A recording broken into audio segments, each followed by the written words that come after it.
Chapter 401 Hunting the Flood Dragon, Part 1. The seawater beneath the black crystal turtle suddenly plunged vertically, forming a rotating funnel. Its massive body was abruptly brought to a halt by the suction force. Then, the center of the funnel bulged violently. Not a wave, but a long, slender spine. Grayish-blue scales broke through the water's surface, revealing a body even larger than the black crystal turtle. It resembled a continuous mountain range, each protrusion exceeding 10 jang in height. Its trunk was as thick as a centuries-old tree, each scale the size of a millstone, its edges still adorned with seabed pebbles and shells. In the center of its forehead was a dark golden reverse scale, covered with fine cracks. Its eyes were grayish-blue, with vertical black slits in the pupils, their gaze sinister and ferocious. Its eye sockets were deep-set, and its brow bones protruded. Its nose was flat, its nostrils resembling two volcanoes, exhaling white mist with a sulphurous smell. Numerous whiskers grew from either side of its mouth, some broken, others charred black. When it grinned, a dense array of sharp teeth was visible, the two longest fangs protruding from the corners of its mouth. Its lips were long gone, leaving only rough scales covering its jaws, and the constantly writhing dark red muscles were clearly visible. Su Changqing guessed, could this be the dragon that escaped from the dragon suppression tower? The main evidence was its extreme age, many parts of it were degenerating. Only after being sealed for many years could this have happened. Normal monsters would never look like this. Unsurprisingly, its current strength was less than half of its peak. At this moment, the black crystal Xianao panicked and slammed its carapace into its opponent. However, the dragon was faster. It didn't leap, but instead moved sideways like a mountain, its tail tip emitting a chilling shriek as it lashed out at the black crystal Xianao's side. Boom! The sound was like two mountains colliding. From the center, numerous waves, each 10 feet high, surged forth. Ripples, powerful enough to capsize ships, spread out. The black crystal turtle's prized, hard shell shattered inch by inch, fragments flying everywhere, some even slicing through or piercing the hidden water demons. In excruciating pain, its massive body writhed on the surface, stirring up layers of raging waves. However, the dragon gave it no chance to breathe, coiling itself around it. Not just circling, but using its thickest part of its body to squeeze the black crystal turtle. The bluish-gray dragon scales rubbed against the black turtle shell, sparking countless tiny sparks. The black crystal turtle's carapace groaned and creaked under this immense force, clearly unable to withstand the terrifying power. In the blink of an eye, the crack spread like a spider web, finally shattering with a deafening crash, revealing the tender flesh and entrails beneath. The dragon's massive jaws opened, revealing 2 rows of sharp teeth, and it began to tear at the flesh of the dark crystal tortoise. Instantly, the sounds of breaking shells and slurping as flesh was swallowed filled the air. The 20-jang-wide dark crystal tortoise was like a toy being gnawed on in the dragon's mouth. In no time, only half a shell and fragments scattered on the water remained. After finishing its meal, the dragon licked the bits of flesh from its lips, seemingly still wanting more. The greed in its eyes intensified, and it began to survey and sense its surroundings. Then, as if it had discovered something, it suddenly swam off to another side. Xianzang couldn't help but ask, should we go? Go. Go where? This is a 1,000-year-old demon. However, without exception, Su Changqing and the others had no intention of attacking. Li Lingbai pondered, to be on the safe side, it's best if someone goes back to report. The rest of you stay and track this dragon. Su Changqing immediately raised his right hand. Me. Li Lingbai thought for a moment, I'm not comfortable with you going back alone. Go with Chu Chu. Chu Chu didn't mind, I'm fine with anything. Li Lingbai instructed to remember, report to senior brother Qin first. If the daunting immortal sect were to kill this troublesome dragon first, they would, to some extent, have an advantage over the other 2 major immortal sects and the disciples of other cultivation sections. This would give them more initiative and influence in the subsequent exploration and hunt. Su Changqing and Chu Chu exchanged a glance, then summoned Shattered Moonfrost and immediately departed. Li Lingbai, accompanied by Han Xian and Xianzang, followed closely behind the dragon. Along the way, Su Changqing and Chu Chu remained silent. Given the dragon's presence, time was of the essence. However, their thoughts were diametrically opposed. Chu Chu's plan was to quickly find Qin Bailey and the other core disciples, and eliminate the aging dragon, whose strength was less than half of its former glory. This would not only boost the reputation, prestige, and status of the daunting immortal sect, but also secure a share of the reward. Su Changqing's plan was much simpler. After informing Qin Bailey, he would find a way to escape detection and infiltrate the waters under a different identity. Once he could make contact with the dragon, he could strip it of its dragon veins. Then, the 9 transformations of the soaring dragon would gain a second transformation, the flood dragon transformation. The 2 quickly returned to Suangzhen City, where the number of disciples from cultivation sects, both core and formal, was vast. Although it didn't reach the massive scale of the 1,000 sects Dharma Assembly, it already surpassed the formal disciple competition previously held at Dongting Lake. When Su Changqing and Chu Chu found Qin Bailey, he was with Zhao Lai of the Dragon Tiger Immortal sect. Both men expressed interest in the Gathering Spirit Abyss. Old Zhao, we have priority access to the Gathering Spirit Abyss.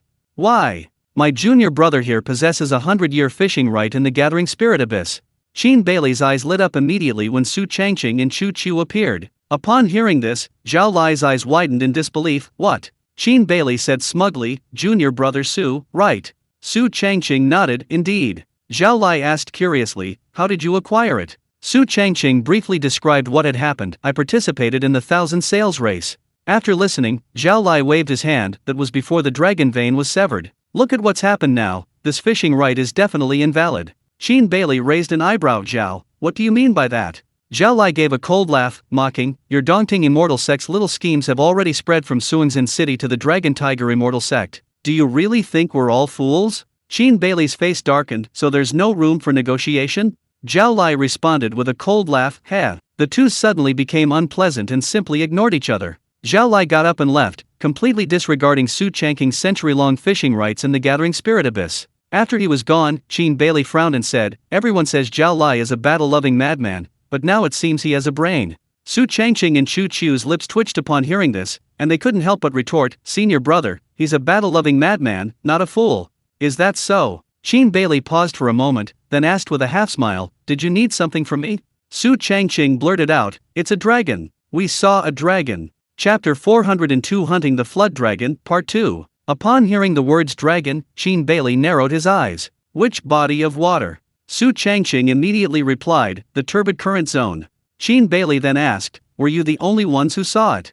Su Changqing shook his head. I'm not sure. The situation at the time. At the time, the commotion caused by the black crystal turtle surfacing was immense. Later, the appearance of the dragon was equally visually striking. Although the turbid current zone was remote, far from Suanzhen City, it was possible that disciples from other sects had discovered it. Qin Bailey called out, let's go hunt the dragon. He dared to face this great demon with over 1,000 years of cultivation alone, let alone the more than 20 core disciples who had arrived in Suanzhen City. Moreover, the vast majority were at the Golden Core stage, some even at the late Golden Core stage. With the assistance of a group of Foundation Establishment stage disciples, there would definitely be no problem. However, Su Changqing hesitated. Qin Bailey raised an eyebrow. What? Su Changqing smiled awkwardly. I'm not good at fighting, so I won't cause you any trouble. Thinking that the person before him was indeed not good at fighting, Qin Bailey nodded slightly. Alright, you can wait for our good news in Suanzhen City. Su Changqing nodded vigorously. Okay. Immediately, Qin Bailey took Chu Chu and flew towards the turbid current. A flash of golden swordlight covered 100 miles in an instant, at extremely fast speed. At the same time, the core disciples of the nearby Dongting Immortal sect, as if receiving an order, all took to the air. This scene naturally attracted the attention of other Immortal sect disciples in the vicinity. However, they were currently in the exploration phase of the Kanglan Sea, with people constantly coming and going. Therefore, even if someone had suspicions, they wouldn't connect it to the appearance of a dragon. With no one around, Su Changqing pondered, a fire elemental root is suppressed in water. If I want to compete for the dragon bloodline, I need to find a plausible identity. Currently, he possesses all 5 elements, metal, wood, water, fire, and earth. The wood elemental root is his true identity, Su Changqing. The fire elemental root is an identity created by imitating the raven venerable, named Zurong. Since this is the Kanglan Sea, he must utilize his water elemental root. He might as well create another identity, perhaps, Gong Gong. Unfortunately, he only has one water attribute cultivation technique, the gentle water technique. As for spells, he has only learned the great cloud and rain technique, and hasn't even mastered it yet. It seems he'll have to rely on the demon dragon's water-avoiding ship this time. Since it rode the thunderclap last time, it has changed in every way. The thunderclap, as Zhao Wuji's mode of transportation, is of very high quality. Its effects and characteristics are all excellent. The only area where it falls short of the demon dragon's water-avoiding ship is its growth potential. Simply put, one is inherently powerful but cannot be improved. The other starts weak but grows stronger as it absorbs more and more. Soon, Su Changqing left the flood dragon's nest area and arrived directly at the Sea Demon Pavilion. Although the mermaids had fled and the buildings were half destroyed, one thing remained unchanged: the entrances to the water were still there. In a sense, Su Changqing was returning to familiar territory. Here, there were many disciples from ordinary cultivation sects, but upon seeing Su Changqing's attire and the token at his waist, none of them dared to approach. After all, disciples of the 3 major immortal sects surpassed ordinary sect disciples in status, ability, and prestige. Not long after, Su Changqing arrived at the Deep Sea Palace. It was deserted and looked dilapidated. Fortunately, the room specifically used for registration was intact. Su Changqing leaped up and silently submerged into the water. Using his dragonfish transformation ability, he moved freely in the water. However, the foul water was indeed different from normal seawater. It had a significant restraining effect. Even with a water spirit root and the aid of the dragonfish transformation, Su Changqing, enveloped in the foul water, still felt as if he were stuck in mud, feeling uncomfortable all over. A chilling aura seeped into his body through his pores. Seeing that the time was right, he decisively summoned the brand new demon dragon water avoiding ship. Instantly, a medium-sized ship, over 20 jang, 60 meters, long, appeared out of thin air in the treacherous waters, emanating a suppressive aura.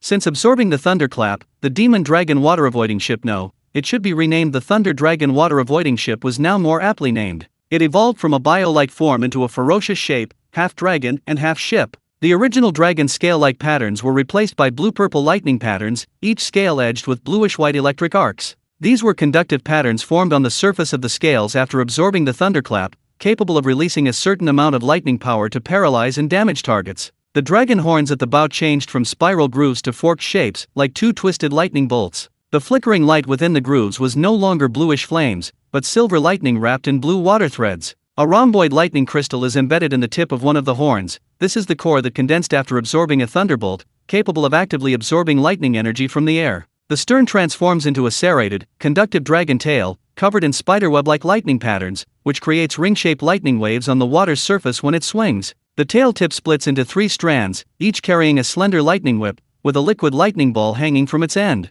This ball can not only anchor itself to the seabed to secure the ship but also absorb lightning energy. Thunder Dragon Water Avoiding Ship. Effect 1, Top-Tier Lightning Control. Effect 2, Top-Tier Water Repellency. Effect 3, Top-Tier Wind Control. Effect 4, Top-Tier Defense. Effect 5, Devouring Evolution. Effect 6, Top-Tier Dual Lightning Defense. Special Effect 1, Locking onto Lightning and Water. Special Effect 2, Thunder Dragon's Fury. Special Effect 3, Lightning Concealment. Special Effect 4, Conductive Feedback. Su Changqing stepped onto the deck and steered the Thunder Dragon water avoiding ship deeper into the water. The current speed is twice as fast as before under normal circumstances. If the effects are activated, it can be several times faster. Logically, foul water easily breeds various water demons and sea monsters, but when the Thunder Dragon water avoiding ship approached, their first reaction was not to attack, but to flee. It was as if they saw not a ship, but a real thunder dragon. Some of the slower ones were directly paralyzed by the lightning emanating from the ship's hull. Seeing this, Su Changqing clicked his tongue in amazement. Could it be that one day in the future you can really become a living thunder dragon? To be honest, if it were truly possible, perhaps we could use a stripping technique to remove the dragon bloodline contained within this thing. Cough cough cough. Not long after, Su Changqing piloted the Thunder Dragon water avoiding ship to the turbid current zone, but neither the Flood Dragon nor Li Lingbai and the others were there. They had clearly left. Seeing this, he wasn't disappointed. Instead, he immediately activated the ship's Special Effect 1, locking onto lightning and water. Once activated, it could automatically sense fluctuations in lightning and water within a certain range, detecting both demons and cultivators. Sure enough, after a short while, the 3 lightning whips began to crackle and spin, each aimed at one of the 3 closest directions. Su Changqing estimated the time and distance, then pointed to the left, over there. Chapter 403 Hunting the Flood Dragon, Part 2. As they drew closer, Su Changqing was astonished to find that the Thunder Dragon water avoiding boat, instead of heading towards the surface, was sinking deeper and deeper into the seabed. At first glance, he assumed the dragon had submerged again, perhaps finding a place to rest. However, when he saw what lay before him, his eyes widened in shock. It wasn't a dragon at all, but a crystal. It was an irregularly shaped, double-pointed crystal pillar. It was about 3 jang tall, with a diameter of about 2 jang at its thickest point. Like 2 twisted purple lightning bolts fused together in the middle, its tip was sharp as a cone, its base slightly blunt and angular, its surface covered with intricate and complex patterns. A circular groove ran through the middle, inlaid with 9 fist-sized thunder crystals, arranged in a ring. The crystals were as translucent as purple glass, with a wisp of flowing silver thread hidden within. Su Changqing raised an eyebrow. These intricate and ancient runes again. They were exactly the same as those at the wellhead at the bottom of the dragon-suppressing pagoda, clearly the work of the same person. Judging from the concentration of energy, this wasn't something previously placed here, it was likely recently installed. The energy fluctuated intermittently, as if transmitting something. Su Changqing estimated the approximate location, then exclaimed in surprise, Suanzin City. It has 2 ends. If one end is pointing towards Suanzin City, then what is the other end? Su Changqing instinctively looked, but unfortunately, the seabed was too deep, and he found nothing except water demons and sea monsters. However, he was certain that something existed in that direction, but his immediate priority was to find the dragon and extract its bloodline. Therefore, after much thought, Su Changqing dug into the silt at the bottom of the crystal, then retrieved a pile of self-destruct talismans and carefully buried them underneath. Once the energy here was activated, it would instantly detonate the talismans below. No matter what, having a backup plan is always a good idea. Then, he steered the Thunder Dragon water-avoiding ship rapidly in another direction. This time, instead of continuing to sink, it slowly rose towards the surface. Even before getting close, Su Changqing could already sense various auras and movements, as if a fierce battle was raging ahead. For safety, he quickly activated Special Effect 3 Lightning Concealment. The concealment state was no longer simply semi-transparent as before, but rather a state of lightning refraction. The ship's hull transformed into a pale blue, semi-transparent phantom, its surface shimmering with fragmented lightning. Firstly, it could become completely invisible in thunderstorms or water, only eliciting a faint electrical spark upon contact. Secondly, the ship's movement during concealment would create silent lightning patterns, causing ripples in the water only to appear 3 breaths later, thus disrupting tracking. Even if someone discovered and noticed it, they wouldn't think it was a ship, but rather a sea monster. As they drew closer to the water's surface, Su Changqing didn't rashly surface. Instead, he summoned a fire crow, wrapped it in water, and launched it out. After switching to shared vision, he could see the battle even from a great distance. Good heavens! More than 10 core disciples, led by Qin Bailey, were ganging up on the dragon, relying on their combined golden core cultivation. If it were a one-on-one fight, it would be fine, but these immortal sect disciples lacked martial ethics. Even the most powerful Qin Bailey had no intention of fighting alone, they all attacked together. Quick, this beast can't hold on much longer. As expected of a 1,000-year-old dragon, it's actually lasted this long? Even if it's powerful, can it be stronger than us? Qin Bailey, Li Lingbai, Xu Hong, and the others were excited, eager to try their luck. After all, dragons are the closest monsters to true dragons, possessing rich dragon bloodlines. Therefore, not only are they extremely powerful, but their entire bodies are treasures, with their core parts being priceless. At this moment, the dark green seawater was churned into a turbid whirlpool, and the enormous, bluish-gray creature in the center was the dragon that had escaped its confinement a few days prior. Now, most of its scales had fallen off, revealing pale flesh beneath, and a deep, bone-revealing wound on its back was oozing black blood. Although each swing of its tail still stirred up towering waves, its body was becoming increasingly heavy and less agile than before. Qin Bailey shouted sharply, "Everyone, finish this quickly! Zhao Lai and Sun Ningxuang are already on their way with their men. We must kill this dragon before they arrive." "Yes," Li Lingbai and the others responded swiftly. At this moment, both core disciples and formal disciples were of one mind. Qin Bailey was about to summon his magical artifact, the sunflower, but after a moment's thought, he abandoned the idea and instead pointed his sword finger at the dragon. With a hissing sound, a white sword light began to emerge. Previously, his sword energy was golden. White belonged to Zhengjin's sword energy, its power directly doubling. Roar! The dragon sensed the threat, its turbid vertical pupils turning towards Qin Bailey, a hoarse growl emanating from its throat, shaking the sea surface. In an instant, the seawater seemed to be churned by an invisible giant hand. Centered on the dragon, towering waves, dozens of meters high, surged forth, their immense power like moving mountains crashing down upon Qin Bailey and his companions. Just then, Li Lingbai's right hand, sharp as a knife, cleaved the water and the giant waves from top to bottom. In an instant, everything before them was split in two, exposing the dragon. Seizing the opportunity, Qin Bailey unleashed the Zhengjin sword energy he had been gathering, instantly transforming into a ghastly white streak that pierced the dragon's wound on its back. With a splat, it pierced through, pulverizing flesh and bone. Roar! The dragon roared in agony, its body convulsing uncontrollably. A torrent of black blood gushed from the wound, filling the surrounding air with a pungent, foul stench. Soon afterward, the dragon's massive body ceased its struggles, then collapsed limply, sending countless shattered waves crashing down. Su Changqing's eyes lit up, dead. To avoid detection, he quickly sent the fire crow away, then steered the Thunder Dragon water-avoiding boat towards the dragon's sunken tail. At this moment, Qin Bailey and the others were still in a state of excitement and joy, having just slain a dragon with a 1,000-year cultivation. Not long after, Zhao Lai of the Dragon Tiger Immortal Sect and Sun Ningxuang of the Inviting Moon Immortal Sect appeared with their men. Upon seeing the dragon's enormous corpse, they were all shocked. Zhao Lai questioned, "We agreed that the three immortal sects would act together. Why didn't your daunting immortal sect notify us?" Sun Ningxuang echoed, "Do you consider us outsiders?" Qin Bailey appeared quite composed, "The dragon is cunning. To prevent it from escaping, I had no choice but to bring men to intercept it first. Zhao Lai scoffed, "Are you sure you're trying to stop it?" Qin Bailey smiled slightly, "I really didn't expect that this dragon, sealed for so many years, was less than half its peak strength, and we hunted it down directly." Meanwhile, underwater, Su Changqing had already approached the dragon's tail, his hands pressed against the cold dragon scales, silently chanting, "Peeling technique." Chapter 404 Dragon Transformation. 9 Transformations of the Soaring Dragon, Flood Dragon Transformation. Effect 1 Water Vein Resonance. Effect 2 Transparent Dragon Scales. Effect 3 Dragon Level Water Escape. Effect 4 Dragon Level Water Control. Special Effect 1 Overturning Rivers and Seas. Special Effect 2 Stirring Up Storms. Special Effect 3 Lord of the Tides. Negative Effect 1 Hunger Rampage. Negative Effect 2 Freshwater Repulsion. P.S. The higher the cultivation level, the stronger the power. In an instant, Su Changqing felt a violent aura coursing through his body. His water spirit root seemed to be drawn in and resonated with, beginning to frantically absorb water spirit energy. The seawater within a 3-jiang radius around him automatically formed a unique water area, increasing his perception range from 100 meters to 1,000 meters. He could judge the position and distance of surrounding objects by the water flow. Gradually, a layer of nearly transparent scales began to cover his body.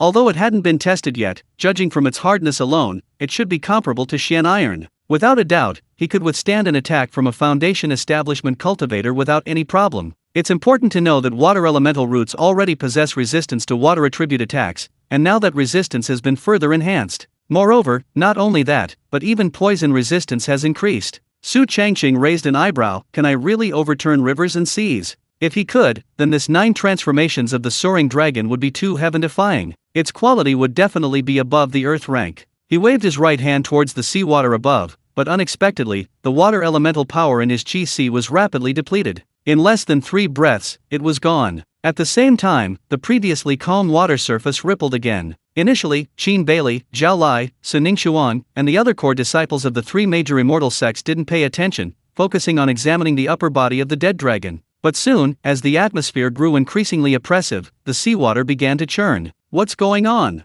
Isn't the dragon dead? Be careful. Suddenly, the water within 100 meters of them swirled into a funnel shape, and many formal disciples were swept into the water before they could react. Those who reacted were immediately struck and impacted by towering waves as they took to the air, creating immediate chaos. Qin Bailey's face darkened. Could there be another dragon? Li Lingbai activated his divine power again, his right hand slicing through the seawater like a knife. Instantly, the chaotic surface of the water split in two, revealing the lower half of the dragon, its tail submerged. Although nothing was visible, a dragon-like aura could be sensed. The divine sense of a golden core cultivator frantically scanned and enveloped the area, attempting to discover what was hidden. Su Changqing was startled, stomping hard on the Thunder Dragon water-avoiding boat, shouting, "Stop riding it! Is this something you can devour? Run!" The Thunder Dragon water-avoiding boat, which had been riding on the dragon's tail, attempting to devour the dragon, reluctantly broke free and then plunged into the deeper water at an incredible speed. Qin Bailey frowned. There is indeed something there, but it doesn't resemble a dragon. It seems to be some kind of sea monster of the same type. Zhao Lai nodded. It's very fast. Unless we possess a diving artifact or magical weapon, it will be difficult to kill it. So Ningxuan reminded them, don't you think this dragon is missing something? Upon hearing this, everyone looked at it with suspicion. Those with sharp eyes quickly noticed something amiss. The dragon seemed to have shrunk, and even the texture of its scales had changed. If one had to describe it, it was like a pearl that had lost its luster, becoming utterly ordinary. However, for the moment, these people couldn't make a concrete judgment or conduct a detailed analysis. After all, for most cultivators, this was their first encounter with a 1,000-year-old dragon. Although they had heard of it before, they had never been so close. Without stopping, Su Changqing fled 1,000 miles. Only now did he control the Thunder Dragon water-avoiding boat to surface, and then bring the fire crow that had been following him in the air back to his side. Recalling the terrifying scene of facing so many golden core cultivators, his heart was still pounding wildly, as if it would jump out of his throat. To be honest, this was the most daring and dangerous move he had ever made. Who could have imagined that he could actually unleash the power of a 1,000-year-old dragon to overturn rivers and seas? However, this move consumed a tremendous amount of water spiritual energy. With his current capacity and concentration at the peak of Foundation Establishment, it could only last for about 10 breaths. Then, the water spiritual energy in his chi would be exhausted. Fortunately, the 5 elements were perfectly balanced, with the 5 spiritual energies complementing each other. Even if the water spiritual energy was depleted, it could be replenished by consuming the metal spiritual energy. Afterwards, Su Changqing piloted the Thunder Dragon water-avoiding boat back into the sea. Although there was no one around, he still dared not easily expose himself. There was no other way. The foundation establishment stage was ultimately too weak. As he went deeper, he tested the physical changes brought about by the flood dragon transformation. First, his control over water, especially seawater, became exceptionally precise and powerful. Especially within a 3-jang radius, it reached an extremely terrifying level. He could easily control any liquid. And besides water manipulation, another effect, or rather, ability, surprised Su Changqing even more. That was Effect 3, Dragon-level water escape. Normal water escape is indeed very fast in water. However, dragon-level water escape is even faster. Even with the 5 elements activated at full power, it could surpass the Thunder Dragon water-avoiding boat. Even if it's only temporary, it won't work once the spiritual energy is depleted. However, it must be said that anything involving the word dragon truly has a different effect. When activating dragon-level water escape, Su Changqing's body transforms into a liquid water mass, moving without any ripples, remaining completely silent from beginning to end. The only limitation is that his speed in freshwater is reduced by 1/3. This is mainly due to the second negative effect, namely, freshwater repulsion. After the test, Su Changqing seemed unsatisfied and pondered, "There's also stirring up storms, should I try that?" Turning the seas upside down and stirring up storms are 2 top-tier abilities of a dragon. One can alter the body of water. The other can manipulate celestial phenomena. In fact, the Lesser Cloud Rain technique and the Greater Cloud Rain technique belong to the same domain. They can both manipulate celestial phenomena and alter the environment. However, their power is definitely somewhat lacking. Immediately, Su Changqing patiently waited in the water for a while, using the effect of the Flood Dragon transformation to restore his water elemental power in the shortest possible time. Then he brought the Thunder Dragon water-avoiding boat close to the water's surface, maintaining a vertical distance of about 10 meters, and then with a wave of his right hand, unleashed the storm-stopping waves technique. In just an instant, the newly restored water elemental power was exhausted, and the metal elemental power, which automatically replenished itself, was also depleted in a flash. Next came the earth, fire, and wood elemental energies, all completely depleted within 5 breaths. At this moment, a sudden gust of wind arose over the waters, causing the clouds above to gather and quickly form a vortex of thunderclouds spanning several dozen feet. However, no rain fell, it merely exuded an oppressive, stifling atmosphere. Then the wind whipped up the seawater, first creating small waves, then surging and eventually becoming a raging torrent. Chapter 405 Great Cloud and Rain Technique. Not long after, Qin Bailey and the other disciples of the Dongting Immortal sect returned to Suingzhen City with the hundreds of meters-long corpse of a flood dragon, seemingly without a care in the world. Their appearance caused a sensation, shocking the entire city. Holy crap, that's a flood dragon. It's said there's a ranking of races in the deep sea? Yes, the dragon race is supreme, followed by the mermaid race and the turtle race. Seeing this, disciples from the Immortal sect and other cultivation sects were all stunned, unable to resist scrutinizing the sight closely. After all, they had always heard of flood dragons and dragons, but had never actually seen one before. Now they were truly feasting their eyes. Meanwhile, Su Changqing pretended to emerge from the sea demon pavilion. Seeing everyone drawn to the flood dragon corpse, he joined them. Zhao Lai's face showed displeasure. This time, you, the Dongting Immortal sect, have actually stolen the limelight. Qin Bailey comforted him, faced with a demon, all cultivators are united in their hatred. What distinction is there between you and me? Having said this, Zhao Lai opened his mouth but didn't know how to refute it. After thinking for a while, he simply turned and left with the disciples of the Dragon Tiger Immortal sect beside him, not wanting to stay any longer. Seeing this, Sun Ningxuang of the Inviting Moon Immortal sect did the same, giving the stage, the limelight, and all the attention to the Dongting Immortal sect. After all, wasn't this precisely their purpose in blatantly bringing back the dragon's corpse? At this moment, Xu Chu saw Su Changqing in the crowd and immediately waved to him, "Come here." Su Changqing shook his head and refused. "I didn't make a move, so I won't steal the limelight." He was joking. He wanted to be as low-key as possible. Once he walked over, it would be the same as standing in front of everyone. Even if he wasn't the most eye-catching presence, he would still be remembered by those who cared. The situation in Suingzhen City is extremely delicate right now. It's best to keep a low profile as much as possible. Besides, the dragon bloodline has been extracted and absorbed. The trip has been successful, so it's better to find an opportunity to leave. Not long after, the Dongting Immortal sect held a victory banquet, specifically inviting all the core and formal disciples of Suingzhen City. However, few people attended, especially the core disciples of the other 2 major immortal sects, who were even fewer, making various excuses to decline. Zhao Lai and Sun Ningxuang ignored them completely, but arranged for other disciples to attend, thus expressing their displeasure without completely severing ties. Su Changqing was busy in the kitchen, constantly preparing dishes that were close to spiritual cuisine. Everyone who ate them praised them highly. Unfortunately, no one saw who was cooking. Qin Bailey put down his wine cup, looked at Li Lingbai beside him, and said in a deep voice, "Remind all the disciples of our immortal sect not to boast or be arrogant, they must be low-key when necessary." Li Lingbai nodded slightly, "Yes, senior brother." Qin Bailey thought for a moment and added, "Although junior brother Su didn't participate in this dragon hunt, he shouldn't miss out on his due reward." Li Lingbai took a sip of spirit rice wine and smiled, "Even if senior brother hadn't said anything, I would have arranged it after the celebration banquet." Qin Bailey nodded slightly, "That's good." The celebration banquet lasted from daytime until evening. Those who had attended gradually left. Then, Li Lingbai found Su Changqing sneaking a bite in the kitchen and teased him, "So you're keeping all the good stuff for yourself, huh?" Su Changqing smiled awkwardly, "There's still some left, it'd be a waste not to eat it." Li Lingbai waved his hand and then got to the point, "Junior brother Su, you've seen the situation this time. The other two immortal sects don't recognize the century-long fishing rights for Juling Abyss at all." "Yes, that's right, the other two immortal sections. As for the other cultivation sects, their opinions and thoughts are actually irrelevant." Su Changqing nodded, "Whether I get it back or not, I'll accept the result." Li Lingbai gave him an approving look, "I'm relieved that you think that way, but I can't let you come all this way for nothing, right?" Su Changqing was surprised, "What do you mean, senior brother?"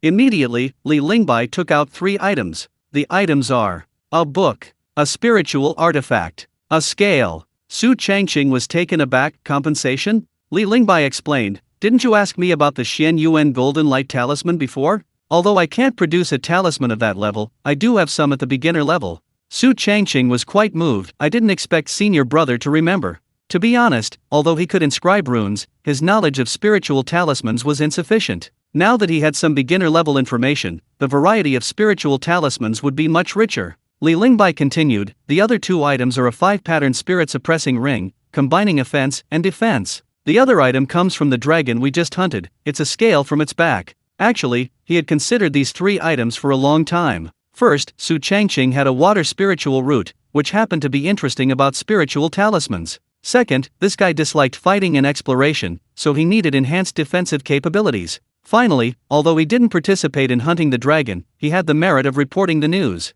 Therefore, he took out 3 items, the essentials of the 100-gathering spirit talisman, the 5-pattern spirit-suppressing ring, and the flood dragon scales. Time flew by, and night fell. In the stillness of the night, only the crashing sound of the waves could be heard. Lying on his bed, Su Changqing, relying on his perfected foundation establishment cultivation level, not only didn't rest but continued to diligently study the Great Cloud and Rain technique. He discovered that, thanks to the effects of the Flood Dragon transformation, the originally complex and difficult Great Cloud and Rain technique had become surprisingly easy to understand. Normally, one had to build a solid foundation with the Lesser Cloud and Rain technique before learning the Great Cloud and Rain technique. Previously, Su Changqing had essentially skipped this step and directly learned it, making it very difficult. Even with the support of his water spirit root and the effects of the dragonfish transformation, his progress was still slow. But now, with the powerful effects of the flood dragon transformation, it was becoming increasingly smooth. Not long after, he looked at his attribute panel. Great Cloud and Rain Technique, Beginner.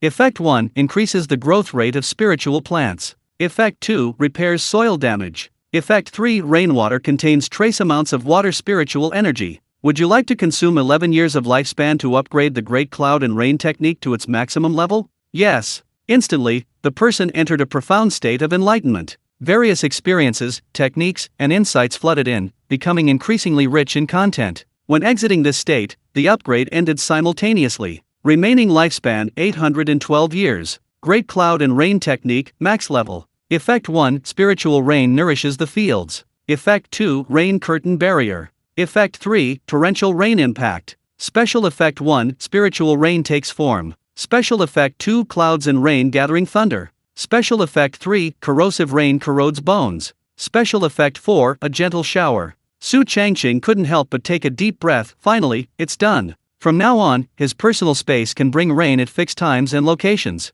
While production increases, the condition of the spirit fields also improves. If his ability to stir up trouble is accidentally exposed, he can use the Great Cloud and Rain technique as an excuse. Rain is the form of water. Clouds are the soul of water. Capable of nourishing and killing, capable of creating and destroying, this is the Great Cloud and Rain. Chapter 406 The Mysterious Stone Coffin. Like a dream island, a talisman floated in the air, releasing a layer of lightning. However, its function was not protection, but imprisonment. Inside were many people, including members of the 4 major families besides the Long family, as well as cultivators who had been lured and tricked onto the island. "We can't get out."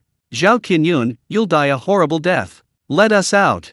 These people were utterly desperate, yet helpless. Suddenly, 3 people walked in from the other side, one of whom was Zhao Qinyun. Beside him were 2 others, a man and a woman. The man's age was indiscernible, he was shrouded in a black robe, appearing exceptionally mysterious. Zhao Qinyun referred to him as Old Wu. The woman was young, around 20 or 30 years old, with fair skin and captivatingly alluring eyes. She wore a dark purple gauze dress, the hem of which was extremely short, revealing her fair thighs. She was barefoot, her toes painted purple. A thin gauze dress clung to her body, outlining her exquisite curves. Her name was known to all, Xiao Meyer. At this moment, Zhao Qinyun spoke up. "Elder Wu, fellow deus Xiao, I brought the people, and quite a lot of them. When will we begin what we promised?" Elder Wu replied calmly, "What's the rush? The dragon vein was only recently severed, the spiritual energy hasn't fully leaked out yet. We'll have to wait at least a few more days." Xiao Meyer nodded in agreement. Exactly. Zhao Qinyun's face showed displeasure. "These past few days, fellow deus Xiao has been focusing on absorbing nourishment, constantly improving her strength. In contrast, since I arrived on the island, you haven't given me any of the promised benefits." Xiao Meyer sneered. "Fellow deus Zhao, isn't it just that you want to break through to the golden core stage as soon as possible? A mere human-grade golden core is something anyone can achieve. What's the rush?" Zhao Qinyun's face darkened. "Who told you I wanted to break through to the human-grade golden core stage?" Xiao Meyer feigned great surprise. "Oh dear, so you want to break through to the earth-grade golden core stage?" Zhao Qinyun coldly said. "Elder Wu said that as long as I help you find these people, you can obtain a spirit light talisman to withstand the lightning tribulation." At this moment, Elder Wu took out a talisman and said, "You wanted one, so take it." Zhao Qinyun was stunned at first, then excitedly exclaimed, "Thank you, Elder Wu." However, the moment he touched the talisman, an intense chill erupted from it. Before he could even react, his body was frozen solid. His expression and pupils remained frozen in shock. Old Wu said disdainfully, "You think you can use my spirit light talisman?" On the other side, Su Changqing, who had perfectly mastered the Great Cloud and Rain technique, didn't immediately enter his personal space. Instead, he continued studying other cultivation methods and spells. He wasn't in a hurry because golden core cultivators were everywhere, constantly scanning and enveloping him with their divine senses. If he disappeared, it would definitely attract the attention of Qin Bailey, Li Lingbai, and the others. If he did that, wouldn't his secret be discovered? Thus, daylight quickly arrived. Besides Qin Bailey, the other golden core cultivators, including Li Lingbai and Xu Hong, left Suingzhen City again to begin a new round of hunting. Since Su Changqing wasn't going to be at the forefront, he was assigned to logistics. Coincidentally, the Shattered Demon Market had reopened, so he decided to take a look. Nowadays, there are hardly any locals left. The stalls are all run by formal disciples from other cultivation sections. Thanks to the ever-increasing number of water demons and sea monsters in the Kanglan Sea, the amount of valuable items here is also increasing. Passing by the Sea Demon Pavilion, Su Changqing entered again, randomly choosing a room. He even deliberately submerged, piloting his Thunder Dragon water-avoiding boat to deep water before entering his personal space. Upon entering, he found the entrance to the bone tomb piled high with all sorts of things. Bone puppets were the most numerous, occupying a large area. Following them were various sand crystals, 5-colored stones, 5-colored gold sand, and the like. However, what caught Su Changqing's attention, or rather, piqued his interest the most, was a coffin lid. He raised his hand, and the object flew to him, which he then examined closely. The runes on it clearly originated from the bone tomb, being a product of over 1,000 years ago. They were extremely complex, ancient, and obscure. Unfortunately, it was too complex, and Su Changqing couldn't determine its nature with his current knowledge. This coffin is definitely not simple. It might contain something, and I wonder where the puppet came from. He hadn't been inside for several days, so he really didn't know the specifics. Even now, he didn't have much time. He had to go back after the spiritual rain. Immediately, Su Changqing activated the Great Cloud and Rain technique, channeling the water elemental power in his danshan. Instantly, the surrounding water elemental energy began to gather. Soon, increasingly dense dark clouds began to gather in the sky, emanating an oppressive aura. After a while, fine rain, shimmering with spiritual light, fell, making a pattering sound. The spiritual plants and fields were quickly nourished, and the air smelled fresh. Before long, the surface of the spiritual rice was covered with a layer of water, and the ears of rice became even fuller. The black soil became slightly moist, but not muddy, indicating that it had absorbed the moisture well. Su Changqing let the spiritual rain fall, then walked step by step to the entrance of the bone tomb, observing inside with eyes full of curiosity. Compared to the previous few days, the number of bone puppets was much smaller. Some were even missing limbs. Clearly, they had encountered some danger within the secret realm. It should be known that the bone tomb only opens once every 500 years, while it is rich in rare and precious materials, it also harbors terrifying perils. Su Changqing thought for a moment, then summoned Yawu and activated another 100 puppets. This time, he changed his instructions: find anything related to the coffin as much as possible, and bring it back directly if possible. Immediately afterwards, Yawu once again stood on the head of a bone puppets and began to enter the secret realm again. Time passed, and the spiritual plants and fields were almost fully irrigated. Just as Su Changqing was about to recall Yawu and leave his personal space, the scene inside finally changed, or rather, he made a discovery. Deep within, there was an open space resembling a plaza, filled with identical coffin lids and coffins, densely packed together. In the center sat a massive stone coffin. It was nearly 10 zhang long, about 3 zhang wide, over 2 zhang high. It appeared to be carved from a single piece of Xianyan stone. This type of stone was only found in underground yanais. Its texture was as hard as iron, radiating a bone-chilling cold. The price was extremely high, even a fist-sized piece cost several hundred mid-grade spirit stones. Using such a large, single piece as a coffin was incredibly extravagant. The surface of the stone coffin lacked the intricate reliefs typical of tombs, instead being covered with ancient runes. These runes twisted like snakes, resembling scribbles. The character, Zhen, meaning to suppress, was inscribed at the head of the coffin. The sides of the coffin were covered with characters such as Xiu, meaning prisoner, Suo, meaning locked, and Ji, meaning silent. The most bizarre part was the tail of the coffin, where a huge character for Sheng, meaning life, was carved. Chapter 407 Zhao Qinyun is back. The coffin lid and body fit together perfectly, appearing as a single piece. A gigantic heavenly eye was carved into the center of the lid, but instead of an eyeball, it contained a translucent piece of netherworld jade. This object only appeared in the ruins of Return's secret realm. 8 stone pillars were inserted into the 4 sides of the stone coffin, their shafts wrapped with dried corpse tendons, each topped with a bronze bell. The bell swayed, but made no sound, appearing extremely eerie. Seeing this, Su Changqing's pupils contracted. Could it be? As everyone knows, the bone tomb was originally the tomb of the carved mark ancestor. Later, for unknown reasons, it suddenly became a secret realm that only golden core cultivators could enter, and it only opened once every 500 years. Many people, such as Qin Bailey's uncle, were among those who entered once, including the Mind Eye Sword Moun, who cut off a whole section of the stone wall to obtain runes and spirit flowers. Unfortunately, despite years of trying to decipher it, he hadn't gained much. Looking at the massive stone coffin before him, Su Changqing vaguely guessed the identity of the being inside. Either it was the carved ancestor himself, or someone very important to the ancestor. Whether it was, this stone coffin and the being inside were extraordinary. He hadn't expected such an unexpected discovery before leaving his personal space. Therefore, Su Changqing patiently continued observing, only to find that all the approaching bone-patterned puppets were suppressed, unable to penetrate deeper. They could only approach the smaller outer coffins, and that was it. Any further forward, whether due to rules or some other reason, they were frozen in place.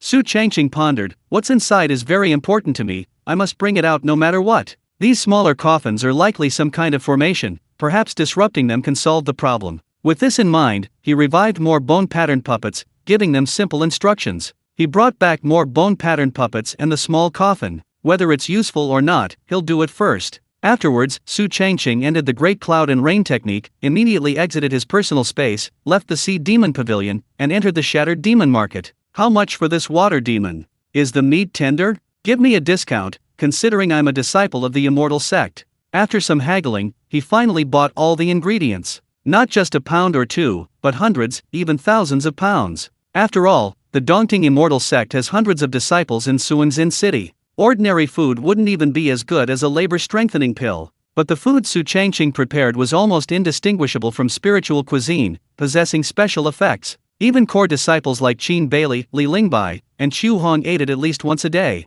Su Changqing not only didn't feel any negative emotions about this, but he was actually quite happy about it. Rather than brave the bloodshed outside, it's better to stay in the kitchen washing vegetables and cooking. 7 days passed in a flash. Nothing major happened during this time, just some minor incidents that were close calls. For example, in the turbid current area, the water pollution was probably more severe, so the water monsters and sea monsters that emerged were stronger than those in other waters. There was even a suspected sighting of a azure water demon ape. This was an extremely rare monster, not as valuable as a dragon, but still very valuable. The key is that if they could be tamed into spirit pets, they would gain a great advantage. These monsters are not only incredibly strong, but also exceptionally skilled at manipulating water. Therefore, not only disciples of the 3 major immortal sects are interested, but even core disciples of other cultivation sects have begun searching everywhere. However, the outside commotion has nothing to do with Su Changqing. What he truly cares about is his personal space. No, to be precise, it's the stone coffin in the bone tomb. His previous speculation was correct. Reducing the number of small coffins would break the restriction, allowing the bone-patterned puppet to approach the central stone coffin. Now, he estimates they can make contact in 3 days.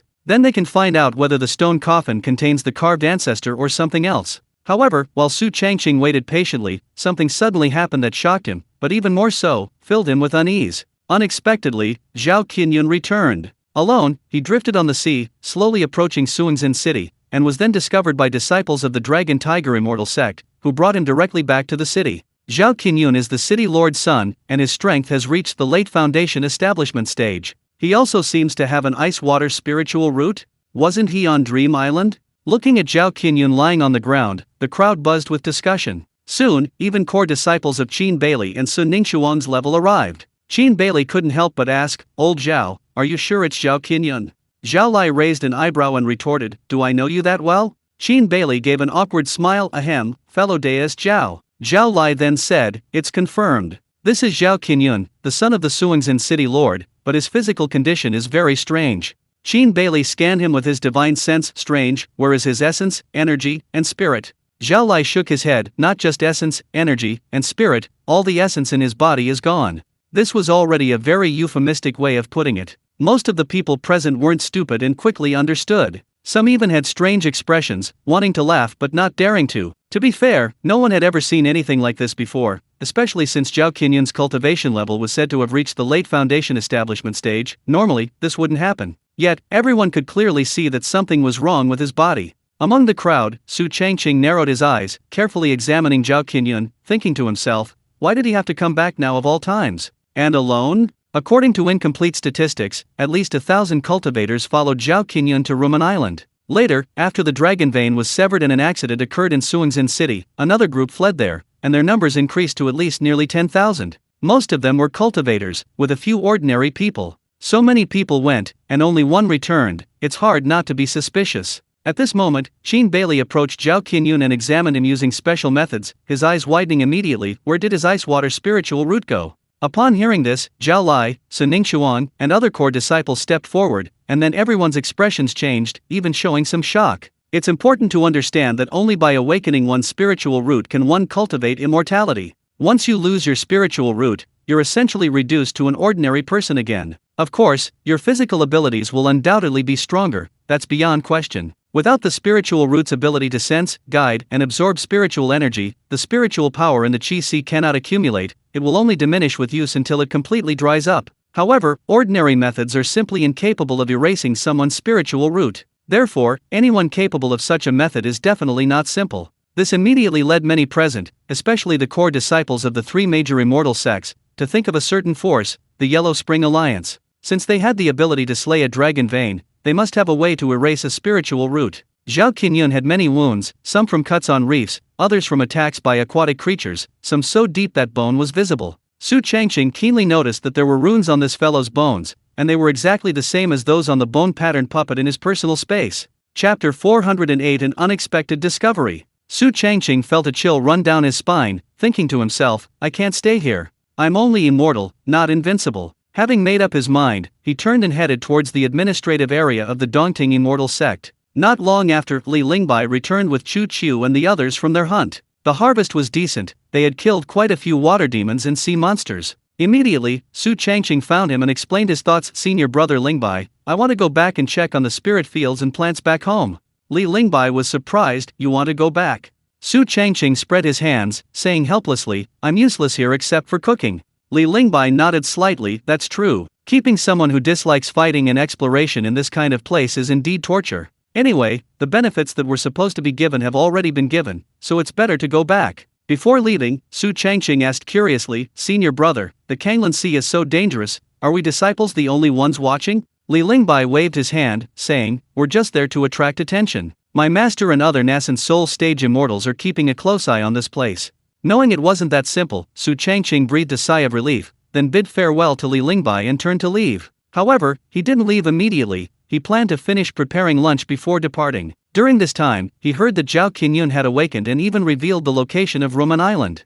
Far from interest, Su Changqing sped up his cooking. Once finished, without saying goodbye, he rode the shattered moonfrost and soared into the sky. Once he was alone, he immediately landed in the water and switched to the Thunder Dragon water-avoiding boat. Flying in the air was too conspicuous, it would be easy for others to spot him. But in the water, it was different. Not only was he protected by the Thunder Dragon water-avoiding boat, but he could also activate the various effects of the Flood Dragon transformation, which would enhance his own strength. The entire Kanglan Sea is currently turbulent and unpredictable, requiring utmost caution. After finding a deep spot, Su Changqing finally breathed a sigh of relief and then entered his personal space to check the situation. He discovered that the bone-patterned puppets had indeed given him a pleasant surprise. A third of the small coffins had already been moved in, some were damaged, while others were relatively intact. Su Changqing still couldn't understand the intricate runes on them, but it didn't matter, as his personal space had rules to suppress and restrict them. No matter what was inside the coffins, nothing unexpected would happen. Soon, Su Changqing selected a small coffin in front of him.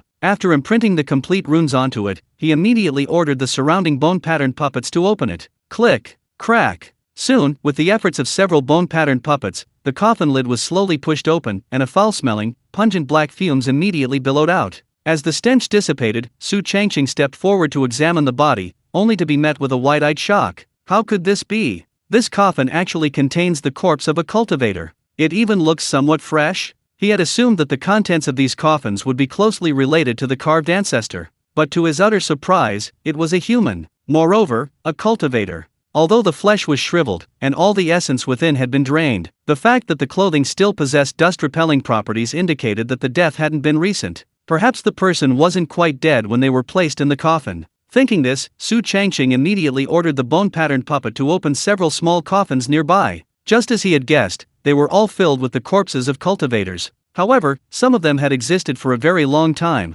their clothes were already decayed. Upon opening the coffins, they instantly turned to dust. From this, it wasn't hard to deduce that the small coffins surrounding the stone coffin contained the corpses of various cultivators. Some were from ancient times. Some were from more recent times. Su Changqing even found several storage items, such as storage bags and storage rings. They contained all sorts of things, quite a rich variety. Moreover, he had already confirmed the identities of several cultivators. One of them was even from the Dongting Immortal sect, and was a Golden Core Stage Talisman Master. From the other party's storage ring, Su Changqing discovered numerous books, jade pendants, and casual notes on talisman drawing, a wealth of information. Crucially, there was also a very high-level set of talisman drawing equipment, including a 3-aperture spirit brush, 5 elements talisman paper, myriad spirit inkstone, soul-locking cinnabar box, pattern-fixing paperweight, spirit rhinoceros bracelet, 100 talisman mirror, spirit purifying handkerchief, and spirit carrying bag. Not only high-level, but also incredibly valuable, now all for outsiders.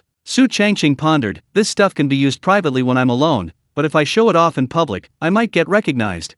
Meanwhile, as the number of small coffins dwindled, the restrictions that had initially suppressed the bone-patterned puppets were gradually weakening. After another third was moved or destroyed, the suppression became completely uncontrollable. Bone-patterned puppets were already approaching the stone coffins from the front, step by step, without any incident. Ultimately, these puppets were one of our own, operating within the rules. If an outsider, such as Su Changqing, Firecrow, or a puppet, had approached, disaster would have surely followed. It's like a heavily fortified bunker being breached by an insider. As the saying goes, external enemies are easy to defend against, but internal traitors are hard to guard against. Using the shared vision of Crow 5, Su Changqing looked at the enormous stone coffin so close at hand, his heart pounding with excitement. After all, it was very likely that something he desperately needed was inside. He knew that his cultivation level had already reached the peak of the foundation establishment stage. The next step was the golden core stage. If he had a single spiritual root, it wouldn't have been so difficult, even choosing the Earth-grade golden core wouldn't have been too challenging. However, Su Changqing, in order to facilitate his cultivation, had deliberately upgraded himself from a single spiritual root to a 5-elemental root, which meant that the turbid lightning he would face during his breakthrough would be at least 8 times stronger than others. This significantly increased the difficulty. Calming his mind, he summoned more bone-patterned puppets, attempting to move the stone coffin. However, its weight was far greater than expected. The dozens of bone-patterned puppets not only couldn't be moved, but instead shattered into pieces. It was incredibly heavy, far exceeding their capacity to withstand pressure. Seeing this, Su Changqing had no choice but to awaken more bone-patterned puppets, while simultaneously using his ability to draw runes in the air to cover them with another layer of load-bearing runes. When the number exceeded 100, the incredibly heavy stone coffin finally emitted a rumbling sound, and then was slowly lifted up. Although very close to the ground, it did move. Upon seeing this, Su Changqing's heart pounded wildly, even more excited than when he first visited the Invitation Fragrance Pavilion. Boom! Boom! Boom! With each step the bone-patterned puppet took, at least 1/5 of it disintegrated. Fortunately, this time Su Changqing was well prepared, constantly activating the bone-patterned puppet, immediately replenishing it whenever damage occurred. He didn't know how much time had passed, but he had painstakingly moved it bit by bit from the depths of the secret realm to the outer perimeter. Now, they were only one step away from the entrance. Chapter 409 Ancestor Puppet. With a resounding crash, the heavy stone coffin slammed into the ground, causing the entire area to shake violently and sending a powerful shockwave rippled outwards. The hundreds of bone-carrying puppets that had been carrying the coffin were instantly reduced to dust. Looking at the enormous stone coffin before him, Su Changqing's pupils dilated sharply. They really carried it out. This was a secret realm that only opened once every 500 years. Moreover, only golden core cultivators could enter. Now, it had been completely emptied, bit by bit, by their own people. For safety reasons, Su Changqing didn't approach immediately. Instead, he activated another batch of bone-carrying puppets, attempting to open the tightly sealed stone coffin. However, no matter how hard he tried, he couldn't succeed. Firstly, the thing was too heavy. Secondly, he couldn't find a loophole. Su Changqing raised an eyebrow. Just when I was about to give it my all, you're giving me a hard time. Of course, this situation was both unexpected and entirely predictable. Ultimately, a stone coffin of this size couldn't possibly contain anything simple. If it could be opened easily, it would have been taken away by the experts who entered the secret realm earlier. Fortunately, Su Changqing possessed many top-tier skills, and he began experimenting with various methods. For example, he tried runes, weapon crafting, alchemy, and so on. He tried every method he could. However, he discovered that what truly worked wasn't skill. It was. After trying countless methods and devising numerous techniques, all to no avail, Su Changqing reluctantly chose a wicked path. He first hid himself in a sunken ship, then stored the Thunder Dragon water-avoiding ship in his personal space.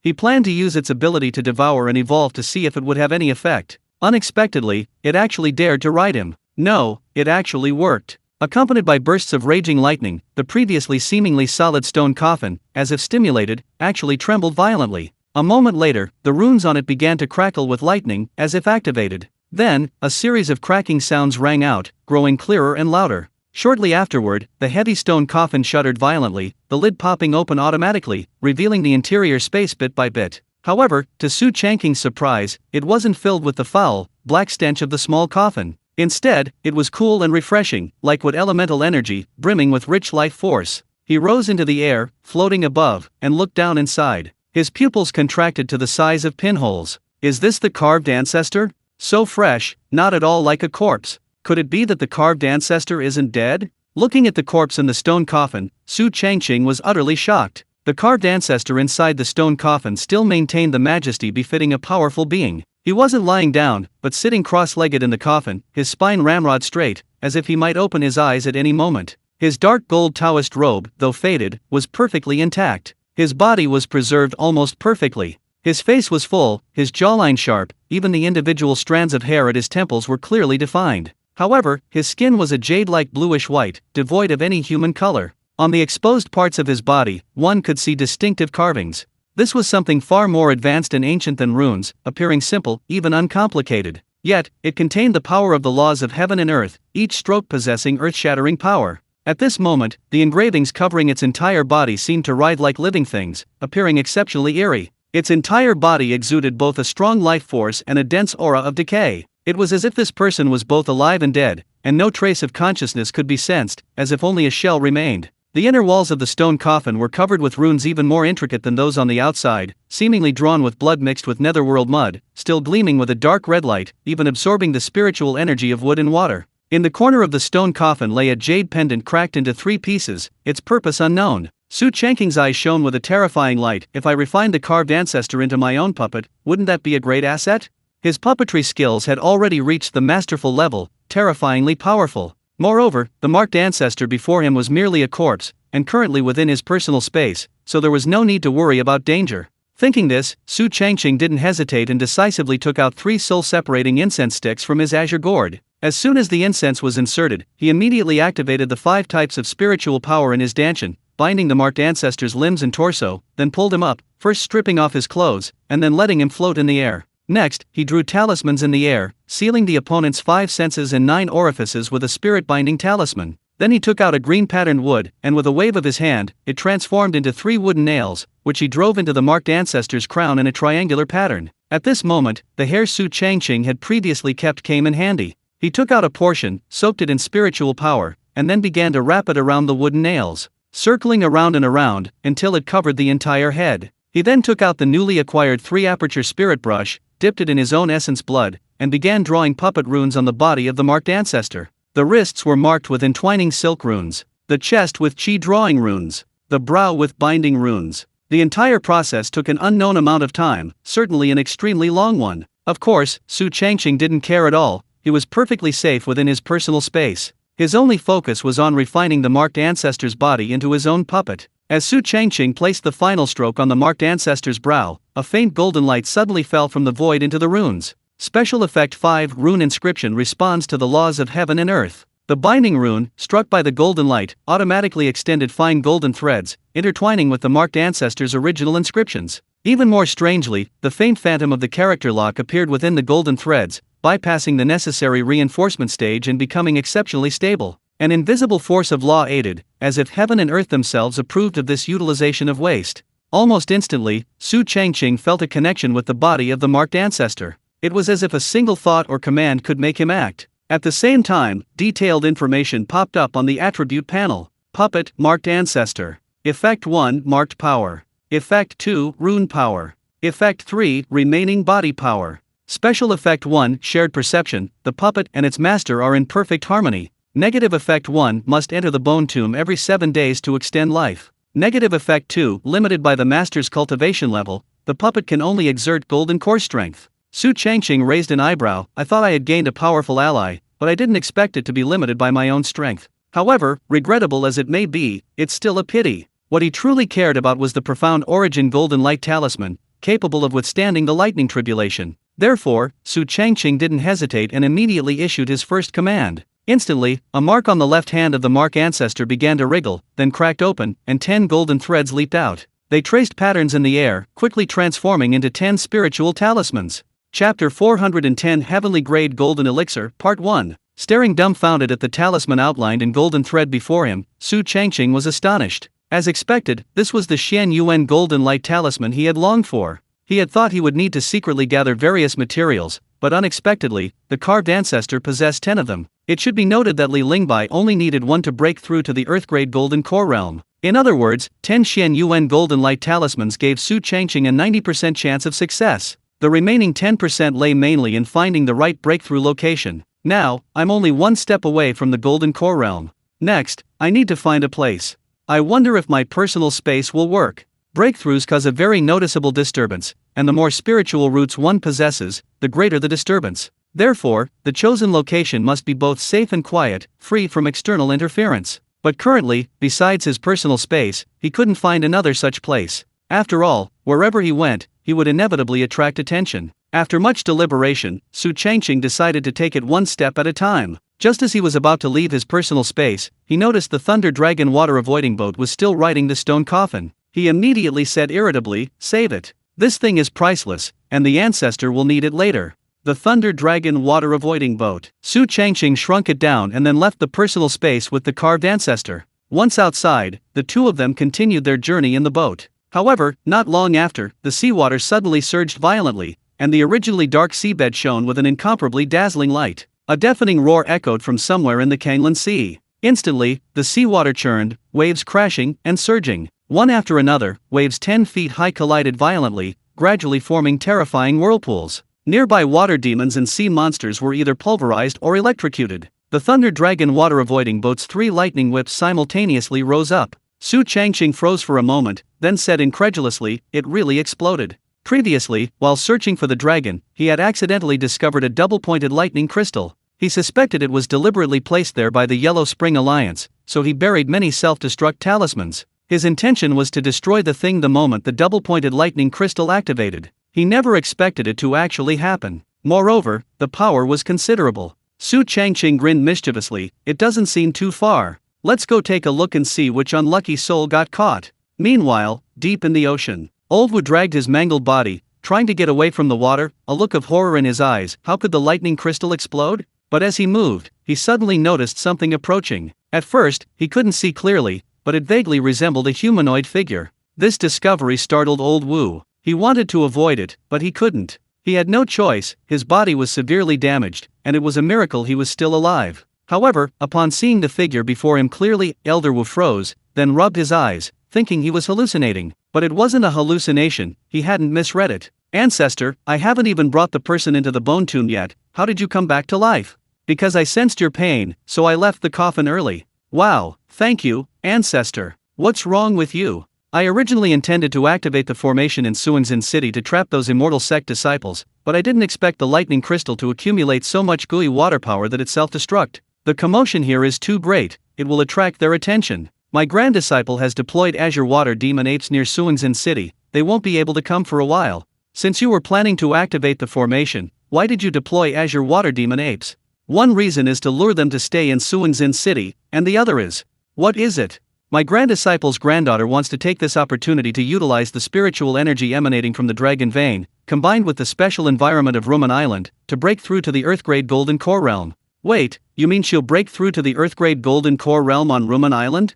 Yes, that's right. When? Everything is ready, as soon as I return. Alright, I'll go back with you. On the Thunder Dragon water-avoiding boat, Su Changqing stroked his chin. I suddenly have a bold idea. If that person wasn't lying, then Dream Island is indeed a good place. First, its location is extremely special. Because it's a secret realm, it's very quiet. Second, they're already prepared, all that's left is to begin. When the time comes, if I secretly hide below and break through along, wouldn't that mean half of the turbid lightning will be attracted to them? What's missing? Actually, nothing is missing. For example, the core part of a demon. Initially, Su Changqing assumed everyone who broke through to the next level needed it, which is why he invested in a demon hunting team in Dongqing City. However, he later discovered that only those without all 5 elemental roots needed to do this, to improve their physique while simultaneously enhancing the quality of their spiritual roots. In short, those with all 5 elemental roots don't need the core part at all. As for spiritual artifacts? Yes, they were already prepared.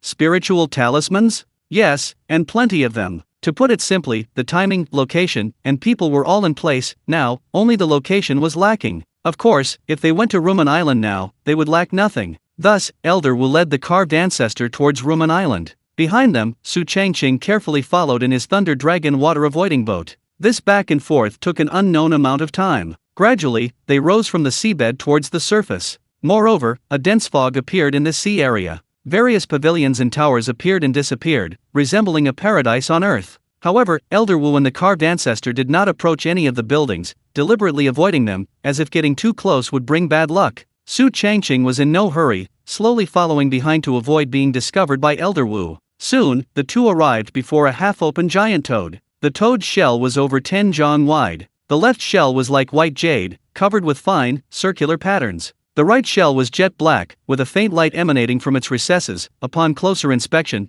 these were millions of translucent human faces. Pale pink mist drifted from the gaps in the giant toad. Su Changqing and the carved ancestor were of one mind, so he could sense what the other perceived. As soon as they entered, they heard whispers in their ears, all containing words like immortality, eternity, and agelessness. Although the carving ancestor was very persistent in this regard, people at this level would not be affected in the slightest. Moreover, he was now merely a living puppet. This made Su Changqing wary. Clearly, this was a mechanism. If he couldn't withstand it, something terrible could happen. As they ventured deeper, the view ahead gradually opened up. It was called an island, but there was no vegetation to be seen. Instead, water was everywhere. Submerged in the water were countless perfectly round beads, each the size of a human head. Within the beads flowed light and shadow. Some depicted thousands of acres of fertile land, some showed smiling wives and children, some depicted swords vanquishing powerful enemies, all sorts of things. Chapter 411 Heavenly Grade Golden Elixir, Part 2. After confirming that the Archmage was safe, Su Changqing steered the Thunder Dragon water-avoiding boat to the entrance of the giant clam. The pale pink mist, combined with the fine ring-shaped patterns on the left shell and the billions of translucent human faces on the right shell, created an eerie scene. Su Changqing pondered, this is the true entrance to Dream Island. Entering here is equivalent to successfully landing on the island.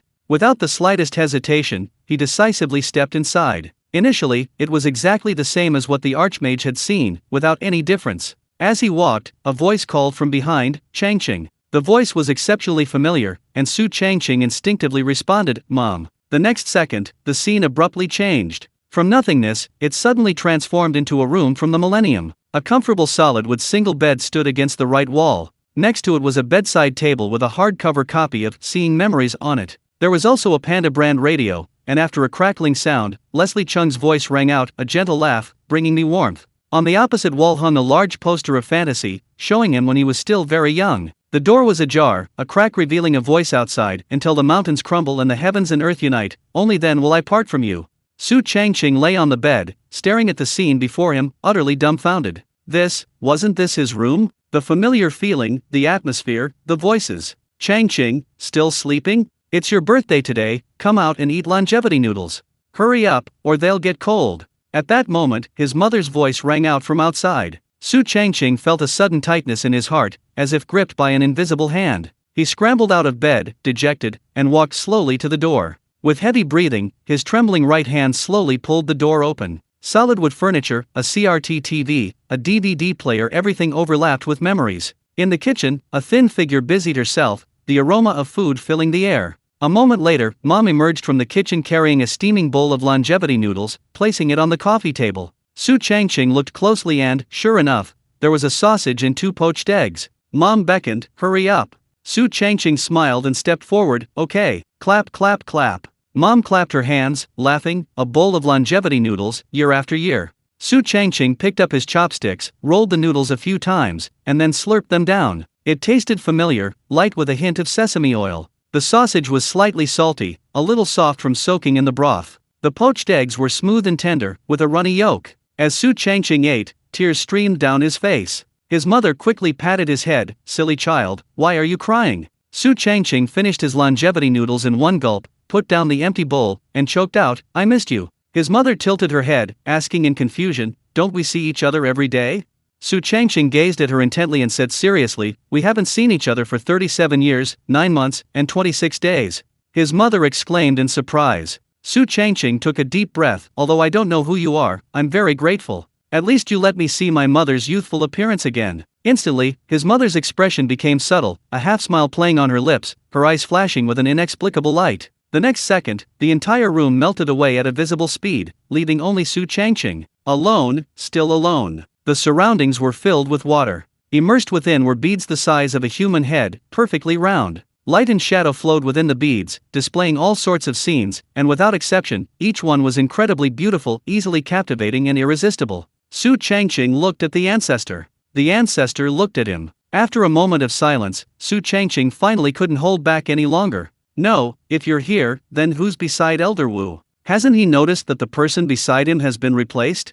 This dream island is too strange. The beings here seem to be able to perceive the deepest thoughts, obsessions, and desires in people's hearts, and then materialize them." At this moment, the ancestor pointed to a bead not far away. Su Changqing leaned forward to examine it. Elder Wu. From the perspective of looking down, it could be seen that not only was Elder Wu inside this bead, but also a sexy female cultivator. At this moment, her aura was constantly rising, clearly wanting to use this opportunity to break through to the Earth-grade golden core. How could Su Changqing miss such an opportunity? He immediately reached out and touched the bead in front of him. The next second, he instantly disappeared from the nothingness space and arrived inside the bead, less than 1,000 meters away from Xiao Meyer. He decisively activated the special effect of the Myriad Insect Record, merging with the Reverse Meridian Dragon Transforming Insect Mother for the first time. His body was covered in a spiritual armor identical to the insect mother's, and he even grew a pair of forward-curving bone horns. Instantly, the speed and efficiency of his digging increased dramatically, and he immediately burrowed towards the other side. "Ancestor, what do you think of my granddaughter's aptitude?" "Adequate. Then, after she breaks through to the Earth-grade golden core stage, can she become your disciple?" "Agreed." "Wow, thank you so much, Ancestor." "You're welcome." The two exchanged questions and answers. Old Wu had no idea that the person beside him wasn't the ancestor at all, he had been replaced. After a while, Xiao Meyer took out a compass. This was a spiritual artifact called the Feng Shui compass, which could sense changes in the surrounding Feng Shui and environment through one's own spiritual route. Therefore, she could be considered a half-formation master, and she was also skilled in drawing talismans, being a high-level talisman master. Having confirmed that the time, place, and Feng Shui were all favorable, and that her own condition was at its peak, Xiao Meyer didn't hesitate and decisively took out 4 banners. They bore the symbols of the azure dragon, white tiger, vermilion bird, and black tortoise, respectively. After activating the 4 symbols banners, she took out a Tai Xian pendant, which stored a large amount of essence to replenish her energy should she be injured or run out of strength. Next came the 5 elements protective talisman, which used the generating cycle of the 5 elements to repair her body. The 4 earth talisman was used to improve her feng shui. The calamity-breaking talisman was inscribed with the 9 true words, using the phrase Lin Bing Do Jie Ji Lai Zhen Qian Seng to strengthen her mental defenses. She then took out 2 pills, one was the yellow spring pill, and the other was the rebirth pill. The rebirth pill could repair physical injuries. The yellow spring pill could repair a damaged soul. Of course, the most crucial item was a spirit talisman capable of withstanding the turbid lightning. With everything prepared, Xiao Meyer looked up at the sky, her face full of confidence. Today, with Grandpa and Ancestor here, we have the perfect timing, location, and support. I will definitely break through to the Earth-grade Golden Core realm. Rustling sound. Straight below, Su Changqing dug a pit and hid inside. He also pulled out a large pile of spiritual artifacts, talismans, and pills. Some were crafted by himself. Some were found in a small coffin. He wore a 6-patterned 5-element soul-suppressing crown to protect his soul. His eyes wore 5-patterned 5-light protective goggles to see through illusions. Underneath, he wore a 5-patterned mixed UN spirit-gathering robe to resist damage from 5 elements. Overall, he wore a 5-patterned Xianhuang thick earth armor to withstand the turbid lightning attack with the power of the earth. His limbs wore 5-patterned 5-element silk-wrapped wristbands to enhance his 5-elemental defense. Each of his 10 fingers wore 2 sets of 5-patterned 5 elements rings, 1 ring on each finger. He wore 5-patterned stepping boots. His left hand held a 6-patterned 5 elements wheel. His right hand held a 6-patterned myriad manifestations mystic light shield. He also lit a 7-patterned 5 dragons life-sustaining lamp. He had all 5 types of spirit nourishing pills and 5 elements primordial chaos pills stuffed in his mouth. 10 mystic origin golden light talismans were attached to his body, ready to be activated at any time. Feeling that everything was about right, Su Changqing grinned. I'm ready too. Chapter 412 Heavenly Grade Golden Elixir, Part 3. Lead gray clouds churned in the sky, and the fog on the entire island suddenly condensed. Accompanied by rumbling thunder, it sounded as if a colossal force was crushing within. A solemn look appeared in Xiao Meyer's eyes. She thought to herself, I'm in an auspicious position, possess multiple protective measures, and have the spiritual talisman given to me by my grandfather. Plus, with my feng shui spiritual root, I only need to withstand 2 tribulations of lightning to break through to the earth-grade golden core. Suddenly, the pointer on her feng shui compass spun wildly. The next second, the thick dark clouds began to rotate, transforming into a massive vortex. Deep within, purplish-black lightning writhed, accompanied by terrifying crackling sounds. Seeing this, Xiao Meyer swiftly swung her right hand, and 4 banners whooshed into the 4 cardinal directions around her. The azure dragon banner was in the east, its dragon shadow swirling. The white tiger banner was in the west, its tiger roar resounding. The vermilion bird banner faced south, its fiery wings poised for flight. The black tortoise banner faced north, its tortoise and snake intertwined. The instant the 4 symbols banners activated, the sounds of wind and insects in the entire space abruptly ceased, leaving only Xiao Meyer's slightly rapid breathing. Boom! Muffled thunder rumbled, lightning flashing within the vortex, and not the usual silvery white, but a murky, muddy purplish black.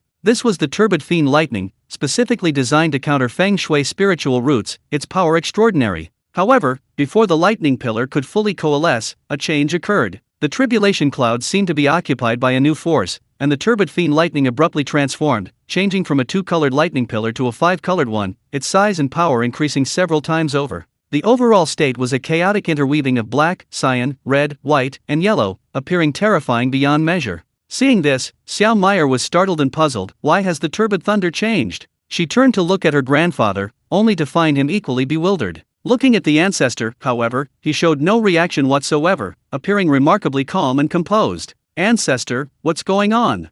An opportunity. Could it be that if Meyer survives this tribulation, she will gain immense benefits? Yes. Don't worry, Meyer. If the ancestor says it's alright, then it's alright.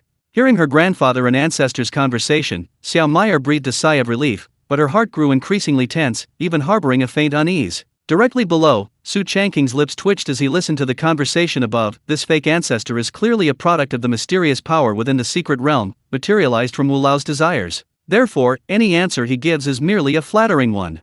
Boom! This time, the thunder was even more intense, causing the entire secret realm to tremble. Like the clash of metal. Like trees cracking and mountains collapsing. Like a torrent of water roaring. Comparable to a burst of flame. Like clods of earth crumbling. Then, with a crackling sound, a 10-foot thick, 5-colored lightning bolt shot out from the vortex. Its surface was swirling with viscous, chaotic matter, and wherever it passed, the air and space crackled like shattering glass. Xiao Meyer's expression changed drastically, and she screamed, "Suanyu suppresses calamity." The northern Suanyu banner suddenly expanded, its tortoiseshell phantom transforming into a massive black shield. The shield's surface, engraved with water-suppressing patterns, connected to the ground, attempting to guide the lightning bolt underground. However, she had clearly underestimated the power of this turbid lightning. The moment they made contact, the tortoiseshell crumbled like fragile paper, utterly unable to withstand the terrifying power. Desperate, Xiao Meyer had no choice but to use one of her trump cards, 5 elements protection, life. With a flick of her finger, 5 spiritual talismans exploded simultaneously around her.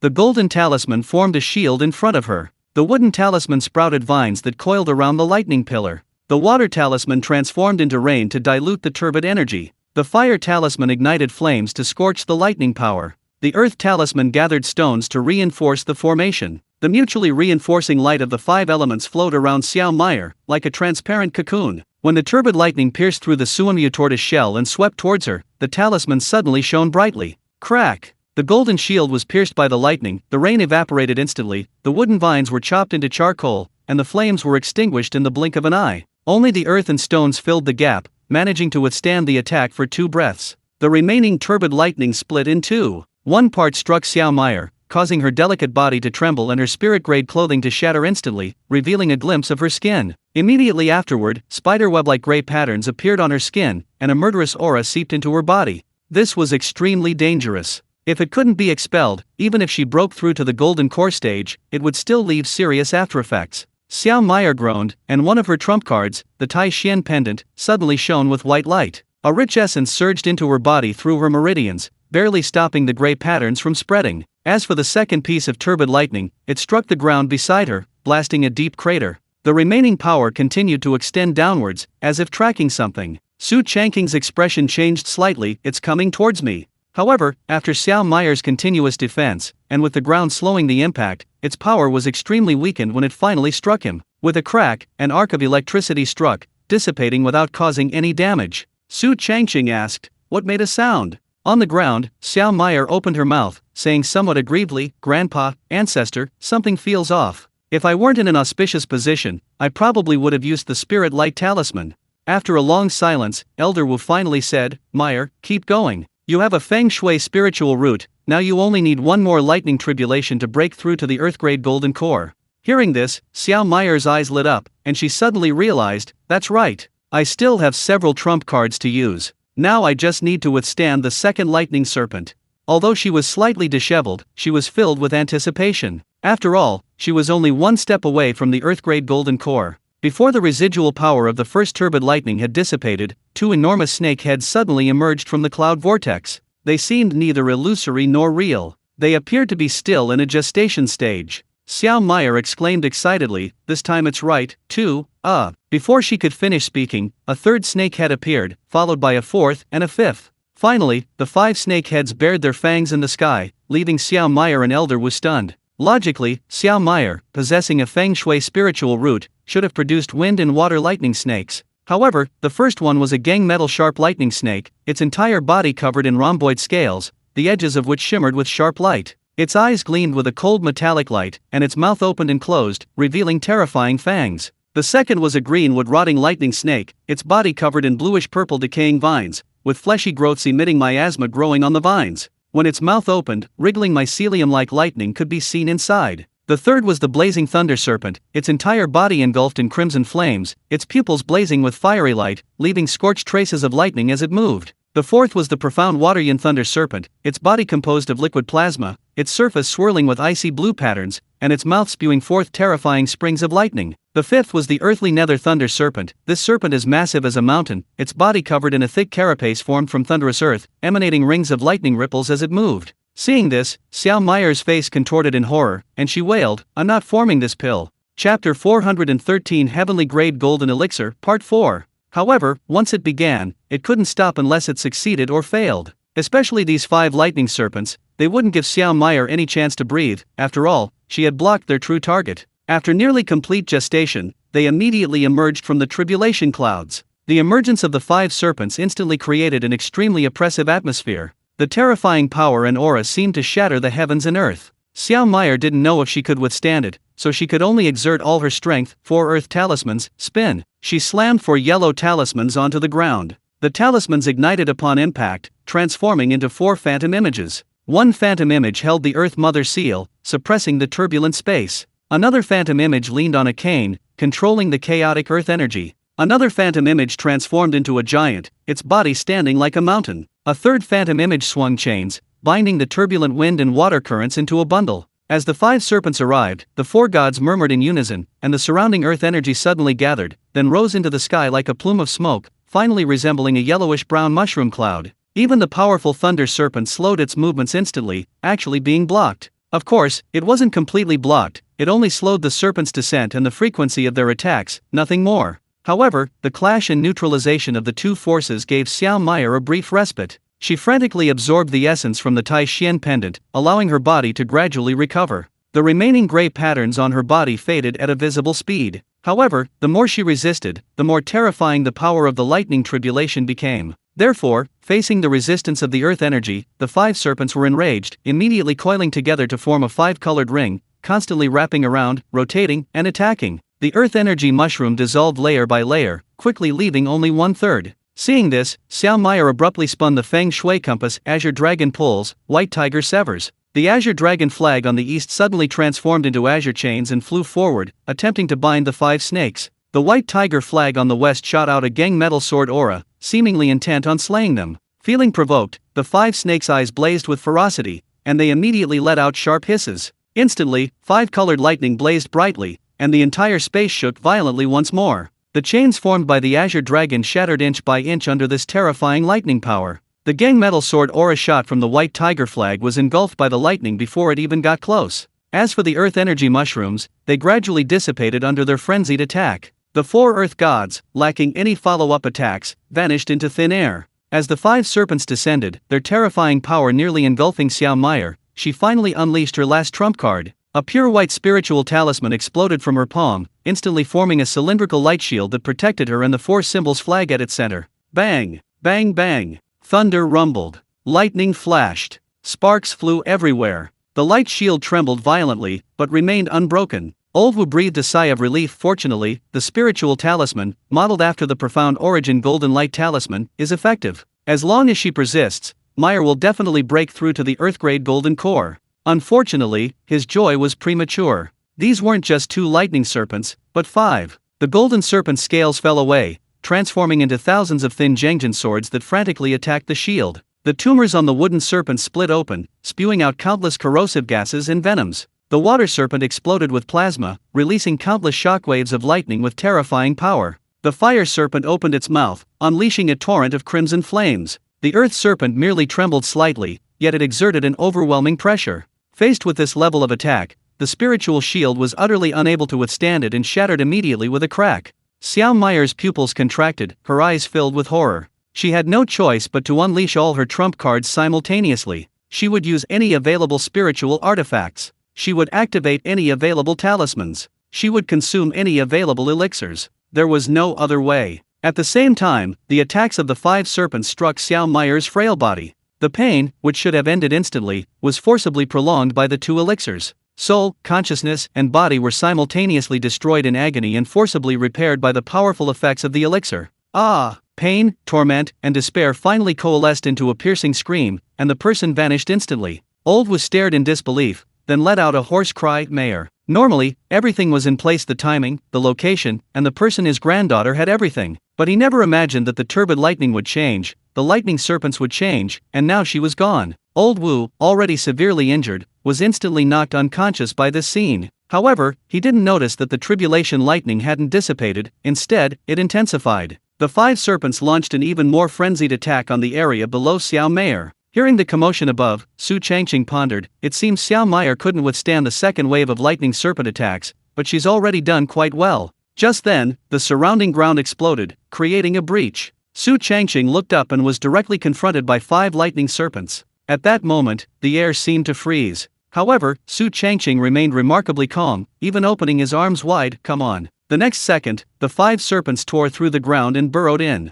Instantly, the ground churned and the surface cracked, as if a massive earthquake had occurred. If the 5 serpents were at their peak, they might have posed a considerable challenge to Su Changqing, but after being blocked by Xiao Meyer, their power was reduced to only 1/3. Therefore, once they approached Su Changqing, no matter how many attacks they launched, they were ineffective. Su Changqing didn't even need to activate the Profound Origin Golden Light Talisman. His profound yellow thick earth armor was enough to withstand the attack without even a scratch. As the smoke cleared, the 5 serpents' attack abruptly ceased. They dissipated little by little, unwilling to accept their fate, until finally, they were completely annihilated. At this moment, Su Changqing, no longer bothering to hide underground, soared into the air and then lightly landed on the severely damaged ground. He first glanced at the unconscious Elder Wu, then he glanced at the expressionless fake ancestor beside him. Only then did he raise his head, his gaze fixed on the increasingly dense tribulation clouds in the sky. The first tribulation lightning was turbid lightning. The second tribulation lightning was lightning serpents. The third tribulation lightning was a lightning beast. Sure enough, as the leaden clouds churned more violently, something was growing stronger within the 5-colored lightning. Before long, it transformed into a gigantic, 5-headed terrifying lightning beast. Its golden head resembled a white tiger, its fangs gleaming with a sharp, metallic light. The wooden head resembled a green dragon, spewing pale blue lightning and fire from its mouth and nostrils. The water head resembled a black tortoise, its body brimming with gooey water lightning. The fire head resembled a vermilion bird, its entire head ablaze with crimson flames. The earth head resembled a kylon, its roar piercing the very soul. In an instant, all 5 heads unleashed a deafening roar. The tribulation clouds, the secret realm, and the heavens and earth trembled violently. The 5 heads spoke simultaneously, 5 different sound waves resonating. The sharp whistle of metal slashed at hearing. The chanting of wood penetrated the soul. The deep roar of water eroded willpower. The piercing cry of fire consumed all 5 elements. The furious howl of earth ravaged the body.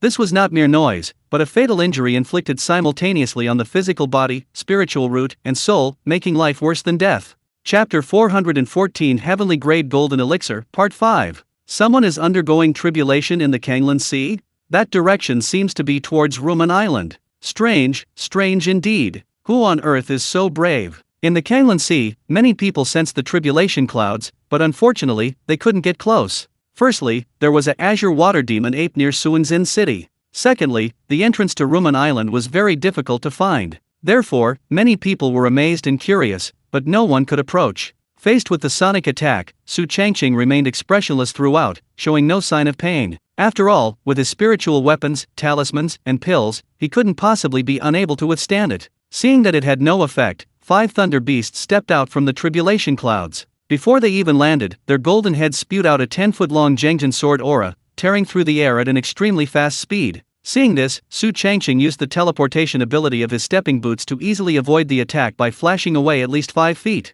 With a soft whoosh, the sword energy plunged into the ground, its depth unknown, only echoing long afterward. At this moment, the thunder beast closed the distance by half. Though it seemed to sneeze, releasing pale blue lightning flames that burned in the air, transforming into wildly growing vines, forming a vast net that attempted to engulf the person undergoing tribulation below. Su Changqing activated his 9 flames profound technique, channeling the spiritual power in his Danshan max-level blazing sun finger. A spark flashed, then intensified, finally transforming into a foot-thick line of fire that shot towards the vines above with a whoosh. The 2 forces clashed immediately upon contact. Although fire counters wood, this was no ordinary wood, it was wood subject to lightning tribulation. Seeing this, Su Changqing decisively activated the 5 elements wheel on his left hand, softly chanting, metal generates water generates wood generates fire. Instantly, the power of the blazing sun finger surged. Its thickness increased from a foot to nearly 10 feet. The power of the flames instantly overwhelmed the lightning-triggered wood, quickly igniting the vines above. The wood immediately showed a pained expression, emitting low groans. At this moment, the thunder beast's mountain-like body crashed to the ground, triggering another earthquake. The ground cracked rapidly like a spiderweb, the soil collapsing inch by inch, and a large amount of earth energy leaked out. Seeing this, Su Changqing immediately circulated his cultivation technique, absorbing all the surrounding earth energy into his body, some of which was poured into his Xianhuang thick earth armor, whose surface immediately glowed with an earthy yellow light. Suddenly, the golden head opened its mouth again, and another Zhengjin sword aura shot out. Caught off guard, Su Changqing took the hit head-on. He was forced backward for dozens of meters, leaving 2 obvious skid marks on the ground. Fortunately, the Xianhuang thick earth armor absorbed 70% of the power, while the remaining 30% was absorbed by the Tianyuan soul-gathering robe. Therefore, he was still unharmed. The earth-headed creature seized the opportunity, raising its head and letting out a furious roar. The surrounding earth energy rapidly condensed, transforming into immense pressure that slammed down on Su Changqing. At this moment, the Xianhuang thick earth armor, instead of providing resistance, became an accomplice, trapping him inside, his bones creaking under the pressure. Su Changqing's expression darkened slightly, and he decisively activated the 5 elements rings on his 10 fingers. The sharpness of the gold ring pierced through the pressure on his bones. The vitality of the wood ring repaired the damage. The gentleness of the water ring intervened to buffer the impact. The burst of fire partially offset the immense pressure. While the earthen ring's weight had little effect, it channeled the remaining force into the ground. Su Changqing's feet sank, and then, centered on him, everything within a kilometer radius collapsed instantly. Fortunately, thanks to the powerful effect of his spiritual artifact, he felt much lighter. But the thunder beast wouldn't give him a chance to breathe, launching an even more ferocious attack. The fire head opened its mouth, spewing forth crimson flames that distorted the air and rippled through space. The waterhead followed closely, releasing wave after wave of gooey water thunder, their crackling sounds echoing. Just as the double attack arrived, another spiritual artifact in Su Changqing's hand, the myriad manifestations profound light shield, swiftly unfolded. Its surface shimmered with water, rippling across its surface. First, it blocked the crimson flames, then the water and fire evaporated, transforming into dense steam. Taking advantage of the opportunity, Su Changqing waved his hand sharply. Great cloud and rain technique, cloud and rain gathering thunder.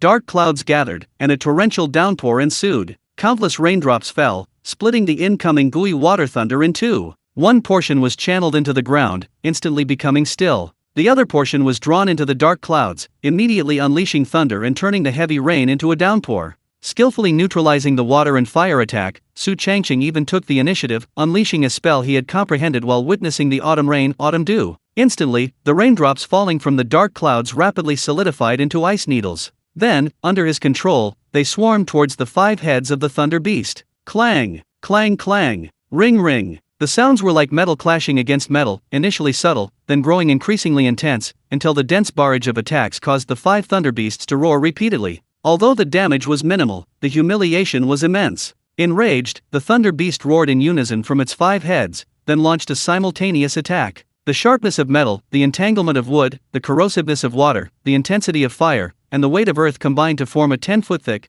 5-colored pillar of lightning. On the surface, it was just a pillar of lightning, but its actual power far surpassed any of the previous attacks. Metal-pierced defenses, wood-locked spiritual power, water-eroded foundations, fire-burned spiritual roots, and earth suppressed the soul, essentially unleashing its most powerful attack, attempting to break through all the defenses of the person undergoing tribulation before it and annihilate them instantly. Su Changqing narrowed his eyes. Considering the 4th and 5th tribulations to come, he didn't use the profound origin golden light talisman, but instead activated all the spiritual artifacts in his body. The myriad manifestations profound light shield was the first to meet the lightning pillar. The moment it made contact, the shield shook violently. The thick, dark earth armor shimmered with an earthy yellow spiritual light, attracting and drawing in a large amount of earth energy, condensing it into a 10-foot-high earthen wall in front of Su Changqing. The lightning bolt struck the earthen wall, causing it to crumble layer by layer, but fortunately, it withstood some damage for a while. As the remaining force approached, the patterns on the primordial spirit-gathering robe seemed to come alive, then its surface luster gradually dimmed at a visible speed, but it still managed to block the attack. Su Changqing seemed to be deep in thought. The 5 elements will spun again, guiding the remaining lightning power into 5 parts, which then countered each other according to the 5 elements' mutual restraint. Metal restrains wood, wood restrains earth, earth restrains water, water restrains fire, and fire restrains metal. The 5 thunder beasts stared wide-eyed at this, clearly not expecting this method. They wanted to attack again, but found that the lightning power supporting their attacks was almost completely depleted in the continuous battle. After letting out a silent roar of resentment, its body rapidly dissipated. Su Changqing's eyes lit up. It withstood the 3rd tribulation lightning. At this moment, sensing something, he focused his attention on his Qi. The 5-element spiritual power circulated wildly, sometimes transforming into fine gold dust, green vine-like threads, liquid water clumps, dancing sparks, and yellow crystals. It continuously cycled in a 5-elemental generating cycle, condensing a portion with each completion, finally solidifying into a dark, egg-sized sphere of light after 81 cycles, hovering in the center of his Qi. Su Changqing asked in surprise, shouldn't a golden core condensed from the 5-element spiritual roots be 5-colored?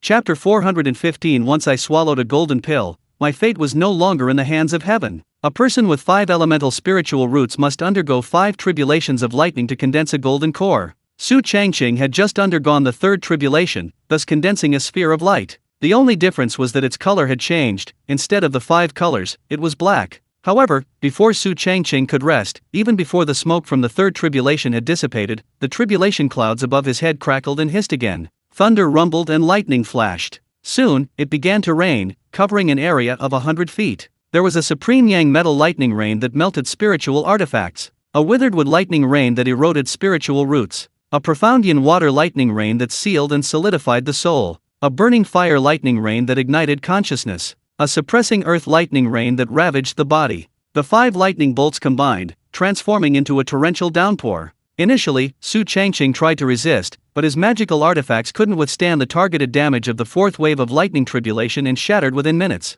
These were at least level 5 magical artifacts, extremely valuable and powerful in the outside world. However, no matter how hard Su Changqing tried, even with the alternation of the 5 elements interactions, he couldn't withstand the torrential downpour. He watched as his magical artifacts dimmed one by one, and the pressure on him from the overwhelming earth lightning became increasingly immense, as if he were carrying a small mountain. At this moment, he truly understood the terror of the 4th lightning tribulation. The first lightning tribulation was merely a single bolt of turbid lightning. The second lightning tribulation consisted of 5 lightning snakes. The third lightning tribulation, the lightning beast, was outwardly strong but inwardly weak. However, the 4th lightning tribulation, the 5-element lightning rain, was completely unreasonable. It would test him 3 times before deliberately targeting him in the 4th. After much deliberation, Su Changqing made a final attempt. He activated his 5-element spiritual light shield, hoping it would have some effect. Testing revealed that it did have some effect, but not much. Because his cultivation level was too low, the spiritual light shield wasn't thick enough. Initially, he could indeed resolve the attacks of the 5 types of thunderstorms using the principles of mutual generation and restraint among the 5 elements. However, as time passed, the thunderstorms showed no sign of stopping. Instead, they intensified, growing larger and larger. The crashing sounds were terrifying. The massive rainstorm he had summoned was completely dispersed. The spiritual light shield continued to shrink, even becoming increasingly dim. If this continued, it would eventually be riddled with holes by the terrifying thunderstorms. Su Changqing angrily said, "Isn't this just bullying an honest person?" Then, he activated the first profound origin golden light talisman. Golden lines appeared before his eyes, then outlined a golden spiritual talisman. Instantly, Su Changqing sensed something different. Even with the protective aura and various spiritual artifacts, he had felt immense pressure and tension facing the 4th lightning tribulation. But when the profound origin golden light talisman was activated, the atmosphere suddenly quieted down, and he could no longer sense any threat, as if everything had been shut out. This is the heaven-defying power of the profound origin golden light talisman.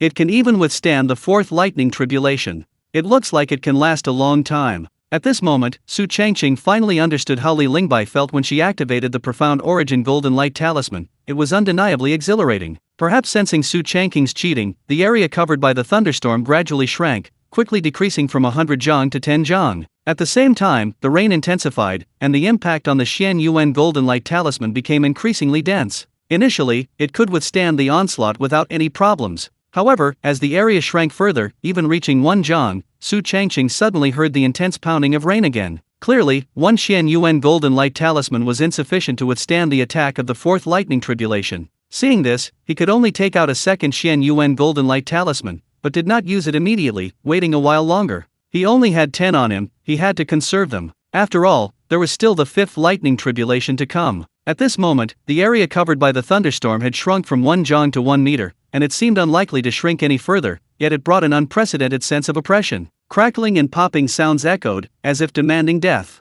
Under the onslaught of the thunder and rain, the Tianyuan golden light talisman flickered wildly, its frequency increasing rapidly. At first, the light was quite noticeable, but it soon dimmed, like a candle flickering in the wind, threatening to be extinguished at any moment. Su Changqing decisively activated the second Tianyuan golden light talisman. A flash of golden light, and golden threads floated in the air once more. He felt that feeling of complete isolation again. After about an incense stick's time, the rain gradually subsided, and the sounds, movements, and impacts became increasingly quiet over time. Finally, the rain stopped completely. Having survived the 4th tribulation, the sphere of light in his chi-si became increasingly concentrated. Furthermore, the golden spiritual power actually merged into the wood spiritual power, then transformed into water spiritual power, which then gave rise to fire spiritual power, which in turn returned to the water spiritual power, subsequently releasing earth spiritual power as if constantly interacting and mutually reinforcing each other, trapped in a cycle. The more intense the anguish, the more pronounced the dark color became, and the more the light sphere solidified. Just as Su Changqing was carefully sensing it, a cracking sound came from the depths of the tribulation clouds, and a pressure even more intense than the previous 4 tribulations combined suddenly descended. A chaotic lightning core, 10 jiang in diameter, slowly emerged from within. 5 colored lightning patterns flowed across its surface, condensing at its center into a dark vortex that devoured everything. Overall, it possessed the sharpness of metal, the vitality of wood, the gentleness of water, the intensity of fire, and the thickness of earth, while also exhibiting the chaotic characteristics of neither birth nor death. Before the lightning core even hit the ground, everything around it began to annihilate. Su Changqing's spiritual artifacts couldn't withstand even a single breath. His Xianhuang thick earth armor, Tianyuan spirit gathering robe, 5-element entangling wristbands, 5-element rings on both hands, and stepping the gang boots, among others, all instantly turned to dust. Faced with this terrifying power, only the Tianyuan golden light talisman barely withstood it. Su Changqing's pupils contracted. This is the 5th lightning tribulation? To be honest, it was countless times more terrifying than he had imagined. The thunderstorm just now felt like a mere drizzle. Now, all his spiritual artifacts were gone. He only had 8 Tianyuan golden light talismans left, and he still had 1 5-element spirit nourishing pill and 1 5-element primordial chaos pill in his mouth. With a buzzing sound, the lightning core crashed down, striking the second Tianyuan golden light talisman that hadn't yet been depleted, as if the entire world shook. The protective shield dented violently, golden light flashed for a moment, and then shattered with a crack. Fortunately, at the same time, Su Changqing activated his 3rd Tianyuan golden light talisman, managing to withstand the initial impact of the lightning core. Just then, the dark vortex at the center of the lightning core suddenly expanded, spewing out chaotic turbid energy that collided with the golden light shield, corroding 3 holes. A terrifying aura poured down from above. The moment Su Changqing came into contact with it, his flesh turned charred black, revealing stark white bones, and even his soul and consciousness were severely eroded. Without hesitation, he decisively swallowed the 2 spirit pills in his mouth. Instantly, a rich life force spread throughout his body, and the wounds healed at a visible speed. It wasn't over yet. Su Changqing activated his 4th and 5th Tianyuan golden light talismans, no longer daring to be careless. In an instant, the golden light surged, becoming brighter and more condensed than before, not only repairing the holes but also repelling the turbid energy. At this moment, Su Changqing was astonished to discover that when the lightning core could no longer harm him, its core was actually weakening little by little. This, too, is another form of mutual generation and restraint. When the Tianyuan golden light talisman weakens, the thunder core becomes even stronger. When another Tianyuan golden light talisman is activated, the thunder core begins to weaken again. Now, it has become a tug-of-war, a battle of attrition, a test of who can withstand the pressure first. With the 6th talisman, the thunder core is reduced to half. With the 7th talisman, less than a third remains. With the 8th talisman, only the core remains. With the 9th talisman, after unleashing one last powerful attack, seeing that it could not break through the defenses of the Tianyuan golden light talisman, it finally explodes with a deafening roar. The power of the 5 elements and chaos ignores the obstruction of the Tianyuan golden light talisman and directly pours into the body of the person undergoing tribulation. The damage to the body and the soul is repaired in this instant. The aura and state rise steadily, quickly reaching an unprecedented peak. The golden core, which was already gradually solidifying, becomes incredibly clear in an instant under the impact of this power, coupled with the coordination of the 5 elements' spiritual power. A heavy feeling arose deep within his chi. Su Changqing immediately looked inward and was taken aback. Before passing the 5th tribulation, his golden core, though dark in color, still emitted 5-colored spiritual energy. Now, however, the core had solidified, its diameter a full fist's, its surface smooth and unmarked, both as hard as a star's core and as warm and smooth as ancient jade. At this moment, the churning tribulation clouds ceased their turbulence, the leaden-gray clouds receding like a tide, then condensing into a mysterious mark high in the sky. Chapter 416 5-Colored Divine Light. A mysterious mark slowly descended, floating before Su Changqing, radiating a unique sense of familiarity, like a long-lost friend. Su Changqing's attention shifted from his dantian, looking at it with puzzlement. What is this? The mysterious mark whooshed away, transforming into a cool aura that entered his forehead, then seeped into his flesh and blood, finally revealing its true form in his dantian. The base was a dark, round seal the size of a lotus seed, its entire surface flowing with a chaotic luster of neither birth nor death. Surrounding it were 5 extremely fine streams of light: gold white, wood green, water blue, fire red, and earth yellow. These lights constantly interacted, mutually generating, restraining, and transforming, ultimately converging into the seal. At its core, embedded was a miniature, chaotic Dao seed, seemingly awaiting its opportunity. The seal and the golden core resonated within his dantian, like the sun and moon vying for brilliance. The already surging 5 elements' magical power, stimulated as if by a sudden burst, doubled instantly. This meant that this mystic seal granted him magical power concentration and power comparable to the mid-stage Golden Core realm even at the early Golden Core stage. Su Changqing had a sudden realization: I am a once-in-a-millennium heavenly-grade Golden Core cultivator. This mystic seal is the recognition of the laws of heaven and earth after passing the tribulation.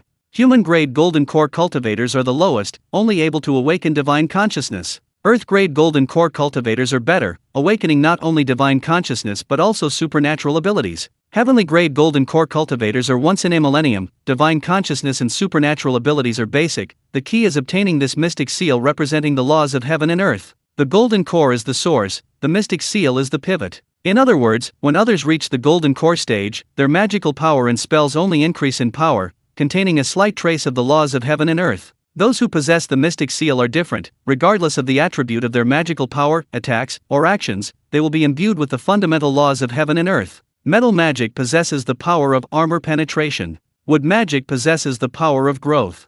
Water magic possesses the power of penetration. Fire magic possesses the power of explosion. Earth magic possesses the power of immense pressure.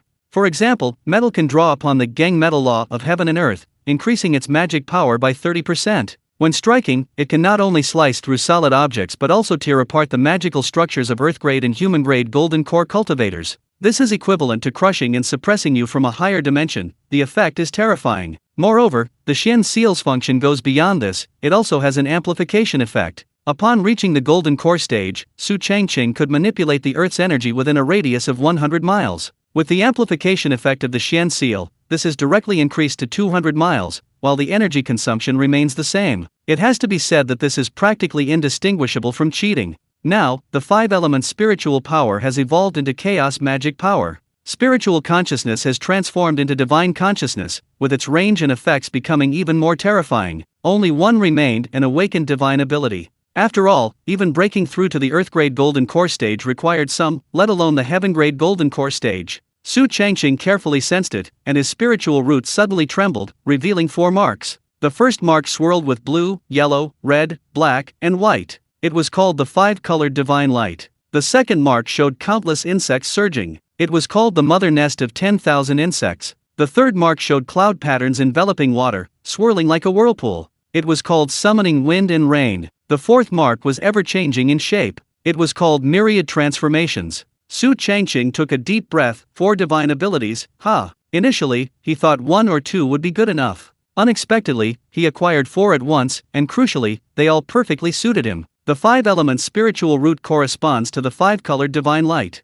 The 1,000 transformations corresponds to puppetry and weapon forging techniques. The myriad insect mother nest corresponds to the myriad insect secret record and the reverse meridian dragon transformation insect mother. Summoning wind and rain corresponds to stirring up storms, the great cloud and rain technique, and the flood dragon transformation. Mayor, you, who are you? At this moment, Elder Wu, who had been unconscious, awoke. Upon seeing that the person standing before him was not his granddaughter Xiao Mayer, but a strange male cultivator, he was immediately filled with astonishment and uncertainty. Su Changqing glanced sideways and replied, "The one undergoing tribulation."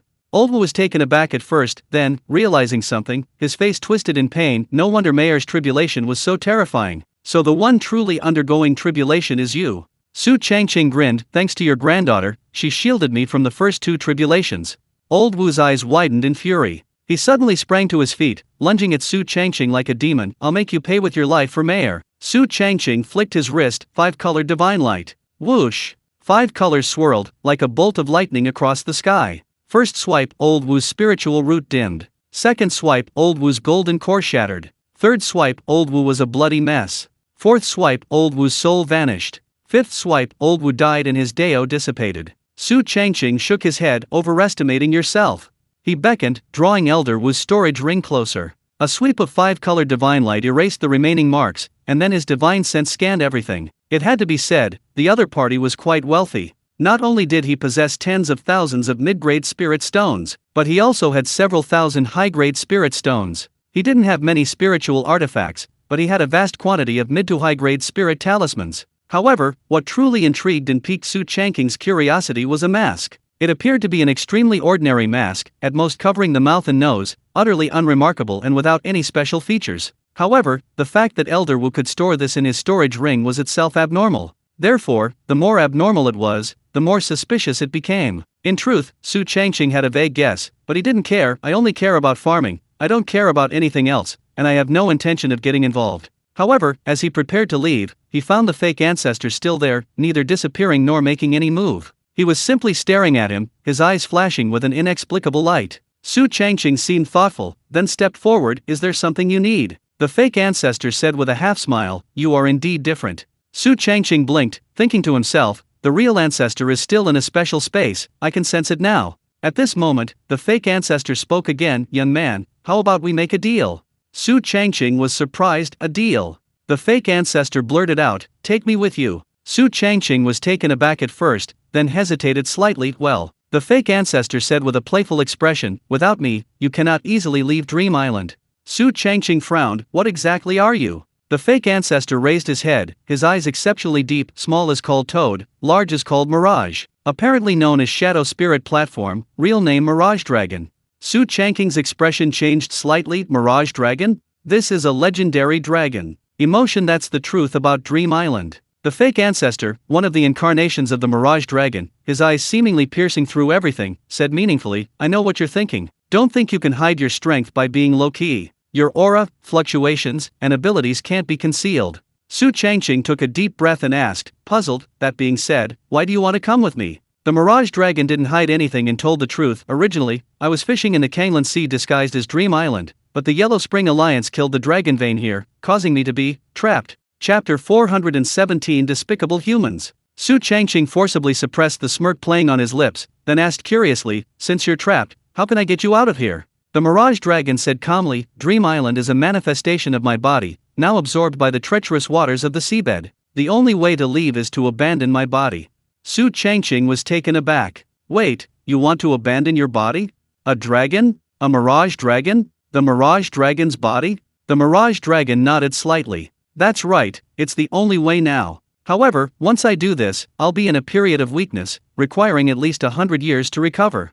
Su Changqing thought to himself, 100 years? By then I'll be at the nascent soul stage. Seeing no reaction from the other party, the Mirage Dragon couldn't help but ask, how is it? Su Changqing snapped out of his reverie and grinned, since it's a deal, what benefits will I get? The Mirage Dragon said in a deep voice, I will use my own characteristics to suppress your strength, aura, fluctuations, and all other aspects, making it impossible for others to detect your true realm. Su Changqing suddenly understood, so that's where you were waiting for me. The Mirage Dragon urged, make a decision quickly. Su Changqing nodded slightly, I have no choice. If I don't agree, you won't let me leave alive. After all, only the dead can keep secrets. A hint of appreciation appeared in the Mirage Dragon's eyes, smart. Su Changqing blinked, however, before I leave, could I witness the legendary Mirage Dragon's body with my own eyes? The Mirage Dragon didn't refuse and readily agreed, sure. The next second, everything in the area vanished into bubbles. From the outside, Dream Island appeared as a mirage, both real and unreal. Just then, everything pavilions, towers, and buildings began to melt away, revealing a dragon-like body nearly 1,000 feet long. Its body was covered in golden green scales, with forked antlers resembling a deer's head on its head, extending from its neck to its back, covered in crimson mane. Only this part had dark earth-colored scales. Then, from its waist down, all its scales grew in reverse. In other words, half of it was reverse scales. What is that? My god, it looks like a dragon. It's many times bigger than that dragon. The appearance of such a colossal creature terrified the surrounding water demons, sea monsters, and even the cultivators monitoring the area. The nearby sea became completely still, everything that could run away fled. Su Changqing and the ancestor were standing on the dragon's broad back. Those trapped on Dream Island, whether cultivators or ordinary people, all instantly perished as the bubbles melted, the illusions dissipated, and the beauty vanished, their bodies turning into mummies. The longer they remained, the more their vital energy was depleted. It was better not to escape. Once they did, they could no longer sustain themselves. Su Changqing watched, his eyes flashing, this fellow is no good either. He's been in the Kanglan Sea for countless years, harming countless people. His so-called cooperation is definitely treacherous. At this moment, the Mirage Dragon raised its mountain-like head and asked, have you seen enough? Su Changqing grinned, of course. The Mirage Dragon reminded him, I will transform into a Mirage Dragon Pearl in a moment, you'd better find a suitable container to house me. Su Changqing felt a surge of alertness, what item? The Mirage Dragon immediately replied, you possess something connected to my bloodline. After a moment's thought, Su Changqing pulled out the Dragon Abyss Water Spirit Seal, you mean this? The Mirage Dragon's eyes lit up. That's right, it is. Su Changqing tentatively asked, What is this? The Mirage Dragon said irritably, What time is it for me to talk about this? Su Changqing immediately put it away, his expression quite serious. We're both in a transaction and a partnership. Let's be frank. How can I trust you if you don't tell me? The Mirage Dragon's enormous eyes stared intently at the tiny human below. A golden core cultivator was no match for it, yet it hesitated to retaliate, thinking to itself, Let you be smug for a while. After I possess you, I'll torture your soul and consciousness properly. Then it explained, I don't know the origin of this thing, I only know it contains the aura of the Void Rift Abyss. Su Changqing suddenly remembered that there were words on the bottom of the Dragon Abyss Water Spirit Seal. The Void Rift Abyss, Earth Element guards the borders. Dragon Marrow condenses crystal, Water Spirit returns to formation. The 9-dimensional star chart opens the heavenly path, 3 heads and 6 arms suppress the 8 desolations. Borrow the power of the void within my seal, spatial coordinates reveal the profound yellow. To be honest, he had always been very curious about what this thing was, but he had been too busy and his own strength was insufficient, so he hadn't used it. Now, however, he was intrigued. The Mirage Dragon coldly said, You'd better not try. Su Changqing was very puzzled. Why? The Mirage Dragon sneered, The Void Rift Abyss is an ancient battlefield. Without the support of a nascent soul stage Dharma body, even a golden core stage cultivator would be committing suicide. Even I dare not go. I can only preserve a portion of my strength by residing within the Dragon Marrow crystal. Of course, the main reason is that I can't bear to part with this body. After all, it's too perfect, too rare. In over 1,000 years, this is only the second human to have stirred my heart. Su Changqing immediately lost interest. Then let's begin. The Mirage Dragon stopped wasting words. Its 1,000-foot-long body trembled slightly, and a large amount of hazy mirage energy surged from its countless scales, then began to spin violently, forming a terrifying tornado that grew increasingly intense. Upon closer inspection, one could see a phantom moving within it. When its aura reached its peak, it immediately soared into the sky, quickly condensing into a fist-sized glass bead in midair. Taking advantage of this opportunity, Su Changqing immediately summoned the Thunder Dragon water-avoiding boat, urging, Unleash your full power. Devour as much as you can. Don't hold back.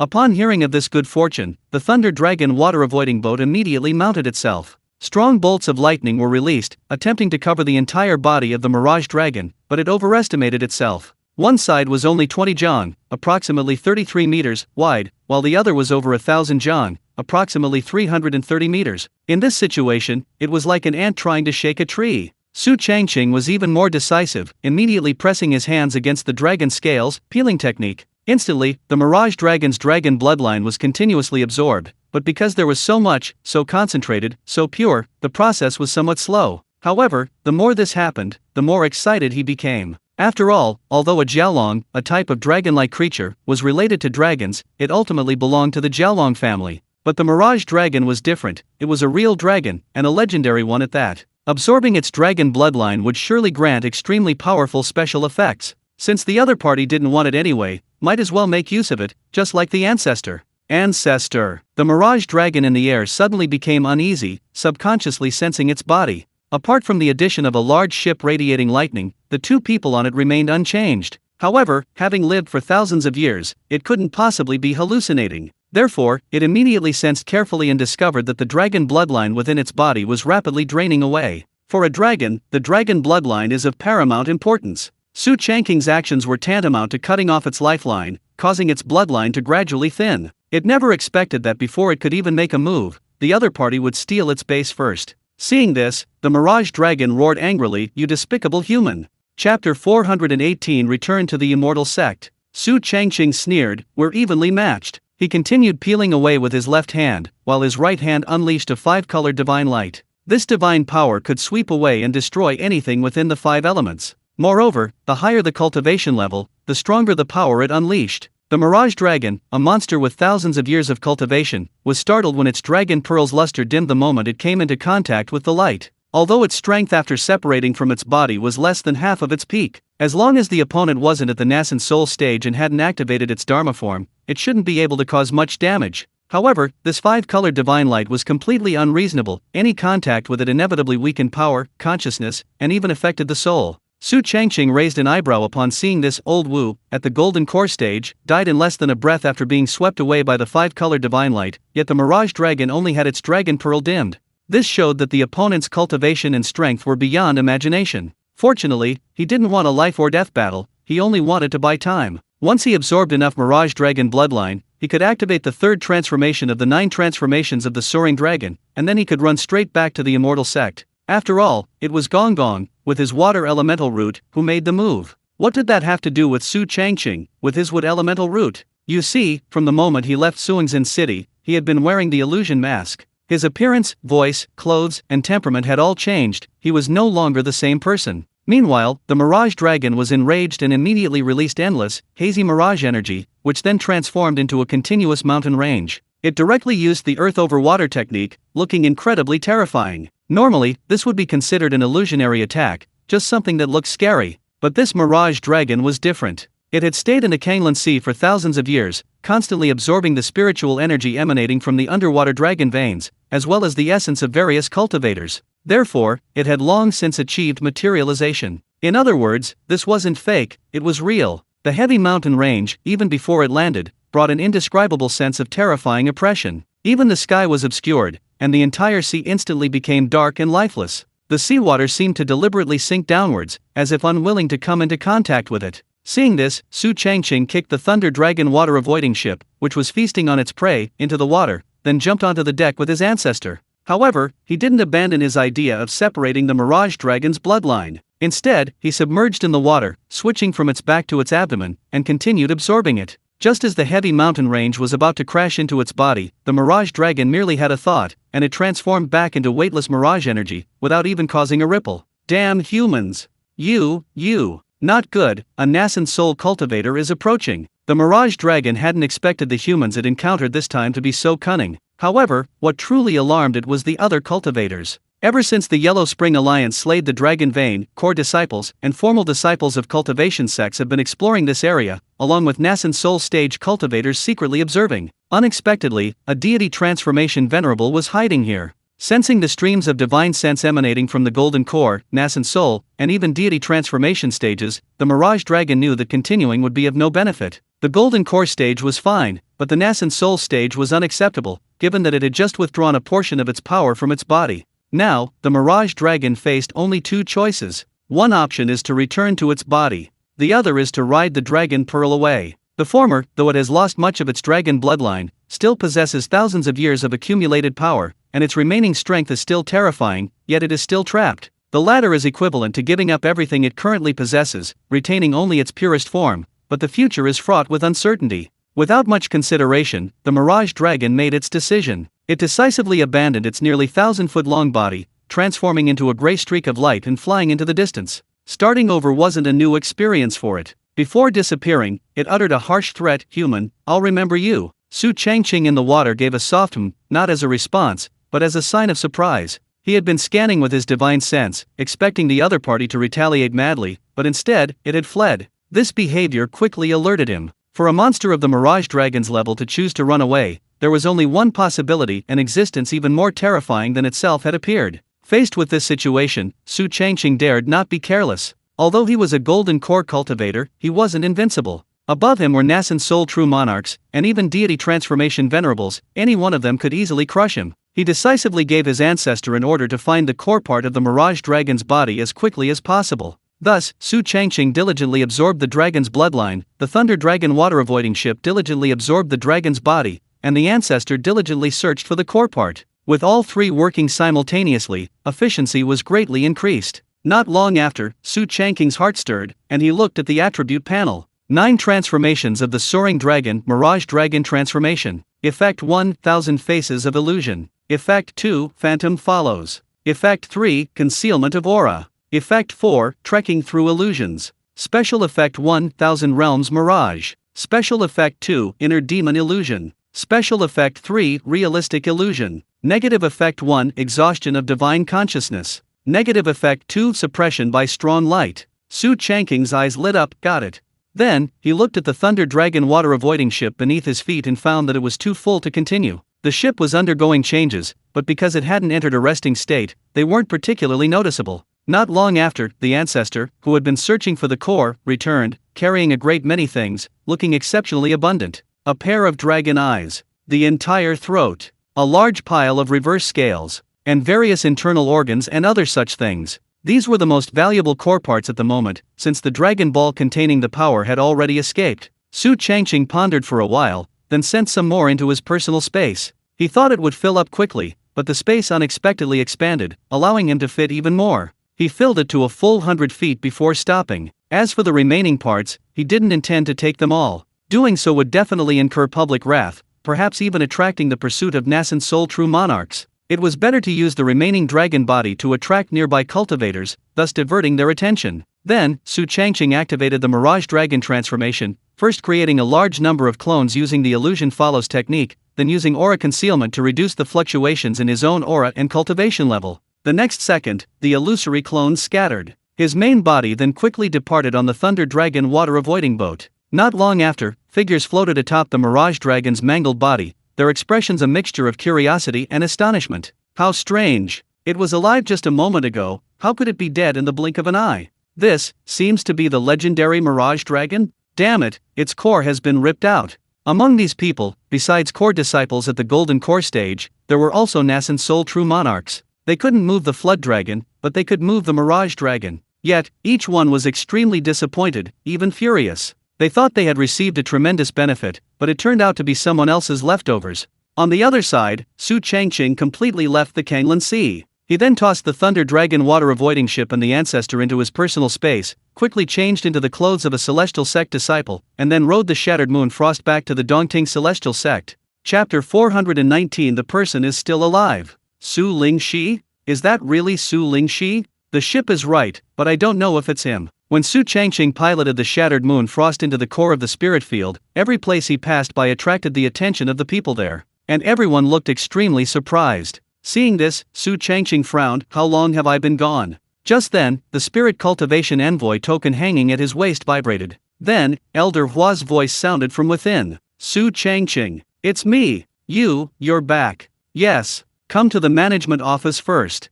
Okay. The conversation was brief, but for the first time, Su Changqing heard anxiety in Elder Hua's voice. A short while later, the Shattered Moon Frost stopped at the foot of Flat Top Mountain. He skillfully stepped onto the stairs, walking step by step towards the summit. The people along the way all looked him up and down with eyes full of disbelief, even avoiding him cautiously. By the time they reached the summit, this phenomenon had spread from a minority to the majority, their gazes utterly bizarre. Finally, Su Changqing led his group into the palace and saw Elder Hua. To his surprise, Elder Hua had been watching the entrance intently, his eyes filled with anticipation. Only when he saw Su Changqing indeed appear, unharmed from beginning to end, did he relax. Su Changqing stepped forward and bowed respectfully. Manager.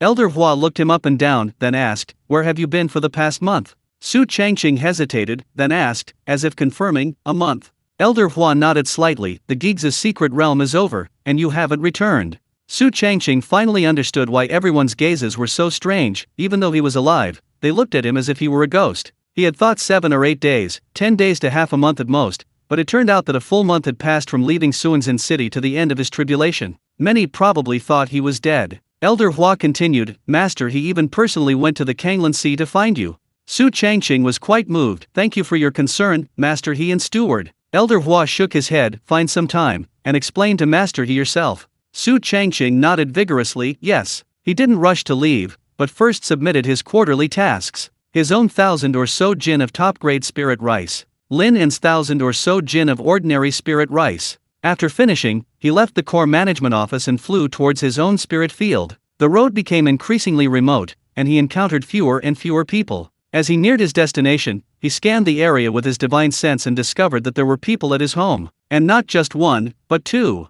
One was Hu Bagui. The other was Ruo Kunzhuang. Hu Bagui frowned, letting out a long sigh. "Old Su, you left me without even leaving a descendant."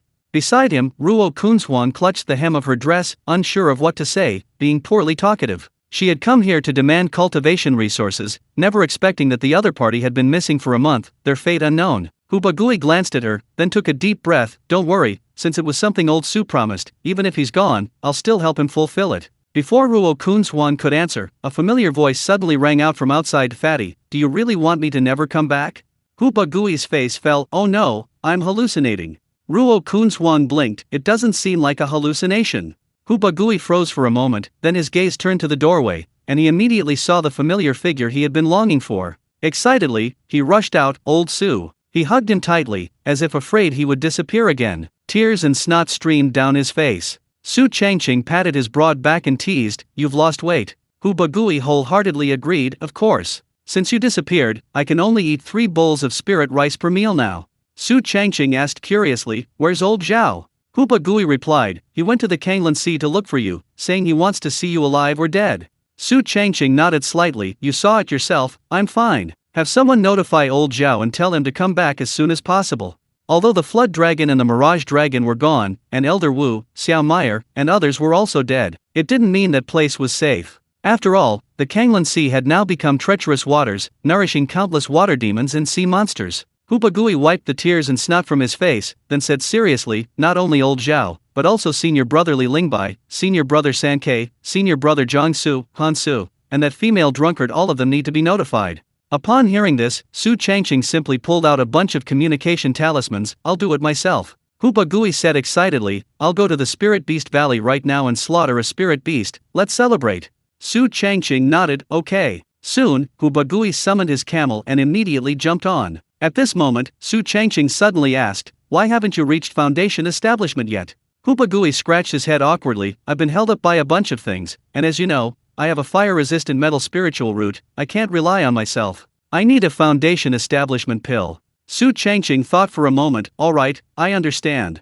He himself had reached the Golden Core stage, but his good brother hadn't reached Foundation Establishment yet. How could that be? He'd personally refine a Foundation Establishment pill for him once he finished his business. Anyway, it wasn't difficult at all. Afterwards, Hu Bagui left. Only Su Changqing and Ruo Kunzhuang remained in the room, the atmosphere somewhat awkward. Ruo Kunzhuang dared not speak further, her head bowed, fidgeting with the hem of her clothes. Su Changqing saw this and knew it was his fault, so he immediately took out the cultivation resources she needed. "Take these."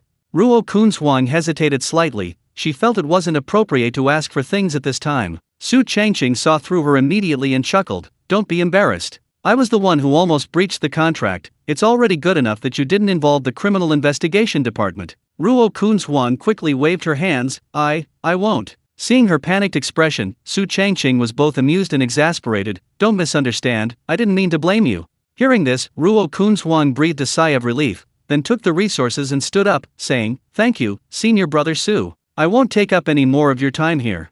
Su Changqing stopped her, taking out a black watermelon as he said, "What's the rush? Let's eat together before you leave." Ruo Kunzhuang looked at the familiar watermelon and smiled, "Okay." Then, she sat down to eat the watermelon. Su Changqing activated the communication talisman in his hand and began contacting people one by one. Old Zhao was in the Kanglan Sea, so he couldn't be contacted. Han Su, for some unknown reason, also couldn't be contacted. Fortunately, he managed to contact Li Lingbai, Li Sanke, Zhang Su, and Han Xin. Upon hearing that Su Changqing was still alive and had returned home, the group was overjoyed. Without even finishing their work, they immediately took to the air and flew towards the spirit field. Chapter 420. Let's have dinner. Before Zhang Su arrived, his voice preceded him, "Ha ha ha, junior brother Su." Of all those notified, Li Sanke was the closest, ranking second. Unexpectedly, the first to arrive was this person. However, a quick scan with Su Changqing's divine sense revealed not only Zhang Su but also Rong Yan. The two had somehow reunited, and their relationship seemed much better than before. Rong Yan, though acquainted with Zhang Su, had always looked down on him, given the Rong family's significantly higher status, prestige, and influence in the spirit field compared to the Zhang family. This was the catalyst, and one of the reasons Su Changqing became a spirit cultivation envoy. Zhang Su had betrayed Rong Yan at a crucial moment. It was thought that their relationship would become irreconcilable, but unexpectedly, Su Changqing's actions had actually strengthened their bond. Su Changqing greeted them with a smile, "Senior brother Zhang, fellow deist Rong." Rong Yan blinked and spoke first, "Envoy Su, is it alright that I came uninvited?" Su Changqing waved his hand, "Fellow deist Rong's presence is an honor to my humble abode."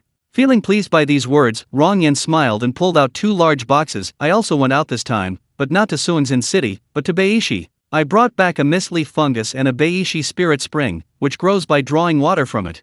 Zhang Su sighed, "In terms of generosity, young Master Rong is truly something else. I'm no match for him, it's just a mere jar of dew-gathering leaf tea." Su Changqing exclaimed in surprise, "These are all good things. A mist leaf fungus costs 500 mid-grade spirit stones. A Beishi spirit spring costs 4,000 mid-grade spirit stones. The dew-gathering leaf tea also costs 200 mid-grade spirit stones. Each item is of high value, this is definitely not a perfunctory gesture. Since they had specially sent gifts, he couldn't refuse. Therefore, he accepted them all and led them inside. They hadn't expected anyone else, especially a female cultivator. John Su chuckled, "Long time no see. Junior brother Su, you've got a beauty hidden away." Ruo Kunchuang's face flushed red, and not daring to speak to strangers, she buried her face in her half-eaten watermelon. Su Changqing, noticing someone else had arrived, explained as he walked out, "This is fellow deist Ruo Kunchuang from the Imperial Water Pavilion. She's both a friend and a business partner." Just then, a loud bang sounded outside, as if something had crashed. The noise startled everyone, and they all stood at the doorway looking out. Then they saw that a dark-colored flying shuttle had crashed into a crater beside the spirit field, and a female figure staggered out of it. Su Changqing was speechless for a moment. "If I remember correctly, this pit is from last time, right?" Han Xin pouted, "You wouldn't let me fall into the spirit field." Su Changqing said irritably, "When will you ever sober up? You're always drunk." Han Xin declared matter-of-factly, "Either break through to the golden core stage, or drink. What do you choose?" Su Changqing smiled awkwardly, "It seems like drinking is better." As someone who had experienced 5 tribulations, he had a deep understanding of this. If you're not absolutely certain, it's best not to attempt a breakthrough. Success is certainly good, but failure is terrifying. A failed first tribulation will damage your spiritual root, body, and spiritual power to some extent, especially making you susceptible to the corrosive influence of negative energy. Breaking through again later will be much more difficult. After all, not everyone possesses the Tianyuan Golden Light Talisman. Especially for formal disciples without powerful backers, they can only painstakingly gather spiritual artifacts, talismans, and pills. Han Xin landed on the ground, suddenly clenching her right fist and slamming it towards Su Changqing. As a golden core cultivator, she would certainly react in time. However, Su Changqing, being a Foundation Establishment cultivator and an acquaintance, didn't bother to dodge, letting the fist strike his chest with a loud thud. Han Xin grumbled, "Disappeared for a month. Do you know how worried we were?" Su Changqing silently endured it until her anger subsided before saying, "I'll explain after everyone arrives." Han Xin rolled her eyes, then opened her right palm. "Where's the wine?" Su Changqing pulled out 10 jin of top-grade spirit rice wine and handed it over, then led her into the room. Jiang Su, Rong Yan, and Ruo Kunchuang moved their seats back, completely avoiding any approach. This left only Li Lingbai and Li Sankei who hadn't arrived yet, but they had already been notified and should be on their way. Sure enough, they arrived shortly after. Strangely enough, besides Han Xin who came alone, Li Lingbai and Li Sankei each brought someone with them. Chu Su smiled slightly. "It's good that junior brother Su is alright." Li Lingbai couldn't help but ask, "Where have you been for the past month?" This was also the question Li Sankei wanted to ask, since there hadn't been any news. To be honest, everyone genuinely thought he was dead, or even worse, dead beyond recognition. Su Changqing didn't rush to explain, "Let's wait until old who arrives." Seeing that he had said so, and that he was indeed alright, therefore, everyone had no choice but to wait patiently. Su Changqing called out, "Please sit wherever you like, and help yourselves with the fruits and vegetables. I'll go cook." Immediately, he went into the kitchen to get busy. Although Hu Bagui's spirit beast meat hadn't arrived yet, they had their own fruits and vegetables. Everyone was initially quite anxious, but upon hearing that Su Changqing was going to cook, their anxiety subsided. The kitchen quickly filled with the sounds of clattering and clanging. "When is junior brother Su moving?" "Ha! Moving? Isn't Red Maple Valley already his?" Inside the house, acquaintances chatted, while strangers drank tea. After a while, Hu Bagui returned with fresh spirit beast meat. The kitchen became even more lively, the aroma of food growing stronger. Half an hour later, the table was laden with delicacies. 3 colored spirit vegetables, jadeite snow chicken shreds, greenwood pork bone soup, lotus root stewed with pork ribs, stir-fried golden-veined mutton, crimson flame tomato stewed with pork knuckle, plus top-grade spirit rice and top-grade spirit rice wine. Now, the food and wine were complete, and they could begin to eat. Everyone sat together, looking at the food before them with great excitement. Of everyone present, only Rong Yan and Ruo Kunchuang seemed to understand, looking slightly surprised. Su Changqing personally poured wine for everyone, explaining the situation. "It's like this, I had just left Suingzhen City when an explosion suddenly occurred. After the explosion, I unexpectedly discovered a place rich in underwater spiritual energy. Not wanting to miss it, I stayed there for a while. Afterwards, my strength broke through to the mid-foundation establishment stage." Yes, that's right. He can announce to the public that he's reached the mid-foundation establishment stage. After hearing this, everyone fell silent. They had expected something incredibly dangerous, some insurmountable trouble, but to their utter surprise, instead of danger, they encountered an opportunity. This was completely different from what they had imagined. Seeing everyone silent, Su Changqing asked in surprise, "What's wrong?" "Let's eat." "Yes, let's eat. Eat, eat, eat." Everyone ignored him and immediately started eating. Chapter 421 5 Elements Technique. After seeing off his last friend, Su Changqing could finally rest. He immediately checked his attribute panel to see his current status. Su Changqing, male, 24 years old. 5 elements spiritual root. Heavenly grade golden core, early stage. Supernatural abilities, 5-colored divine light, myriad insect nest, summoning wind and rain, 1,000 transformations. Puppet technique, masterful hands. Rune technique, masterful hands. Weapon refining technique, masterful hands. Myriad insect secret record, max level. 9 transformations of the soaring dragon, 3rd transformation. 9 flames profound art, 3rd level, upgradable. Remaining lifespan, 1,612 years. Unexpectedly, breaking through to the golden core stage increased his lifespan to over 1,600 years. Do you want to consume 20 years of lifespan to upgrade the 9 flames profound art to the 9th level? Su Changqing vaguely remembered that the last upgrade required 37 years, but failed due to limitations in his cultivation level and spiritual power, only reaching the 3rd level. Now, with this further advancement, and given his current knowledge, experience, and skills, the fact that he still needs 20 years of lifespan demonstrates the immense power of the 9 flames profound art. However, the more this was the case, the more anticipation and curiosity he felt, and thus he decisively agreed. As the word yes rang out, he entered a profound state of enlightenment. In this state, utilizing the foundation of the first 3 levels, he began to innovate and refine the remaining 6 levels. While the content became simpler, the power increased significantly. After a while, he emerged from this state. At the same time, his attribute panel changed again. Remaining lifespan, 1,592 years. 9 flames profound technique, max level. Effect 1, Crimson Flame senses the location of open flames within 1,000 feet. Effect 2, Orange Flame releases illusory fire to interfere with enemy movements. Effect 3, Yellow Flame increases damage against yin and evil targets. Effect 4, Green Flame inflicts continuous fire poison damage. Effect 5, Azure Flame increases movement speed. Effect 6, Blue Flame slows enemy speed. Effect 7, Purple Flame grants temporary immunity to one attack. Effect 8, White Flame penetrates the defenses of low-grade magic items. Effect 9, Black Flame absorbs and fuses cultivation techniques and spells. Upon seeing this, Su Changqing hissed and gasped. The max-level Black Flame could actually fuse cultivation techniques and spells. Doesn't that mean he could create cultivation techniques and spells that could be used by all 5 elements? Thinking this, Su Changqing didn't hesitate and decisively activated the Black Flame. Strangely, although his mana was being consumed, his entire body didn't burn. Just then, a system notification popped up. Please select a fusion technique. Seeing this, Su Changqing pondered seriously. Golden Spiritual Root. Technique, Carving Gold Technique. Spell, Golden Blade Technique. Wood Spiritual Root. Technique, 4 Seasons Classic, Azure Lotus Creation Technique, Myriad Insect Secret Record. Spell, Wood Spirit Entanglement Technique, Wood Armor Technique, Wood Concealment Technique, Green Finger Point. Water Spiritual Root. Technique, Gentle Water Technique, 9 transformations of the Swimming Dragon. Spell, Great Cloud and Rain Technique, Autumn Dew. Fire Spiritual Root. Technique, 9 Flames Profound Technique, Blazing Fire Cooking Oil Technique. Spell, Blazing Sun Finger. Earth Spiritual Root. Technique, Thick Earth Bearing Technique. Spell, None. Due to the lack of earth spells, fusion is not currently suitable. Therefore, he could only choose 5 elemental techniques to test their effects first. Considering the special characteristics of some techniques, he couldn't add them all. After much deliberation, Su Changqing made his choices: the Carving Gold Technique, the Azure Lotus Creation Technique, the Soft Water Technique, the Blazing Fire Oil Cooking Method, and the Thick Earth Bearing Power Technique. The moment the decision was made, Su Changqing's memories of those martial arts techniques began to fade, leaving only the experience and skills. At the same time, a completely new martial arts technique was created. 5 Elements Technique, Max Level. Effect 1, Mana Power plus 50%.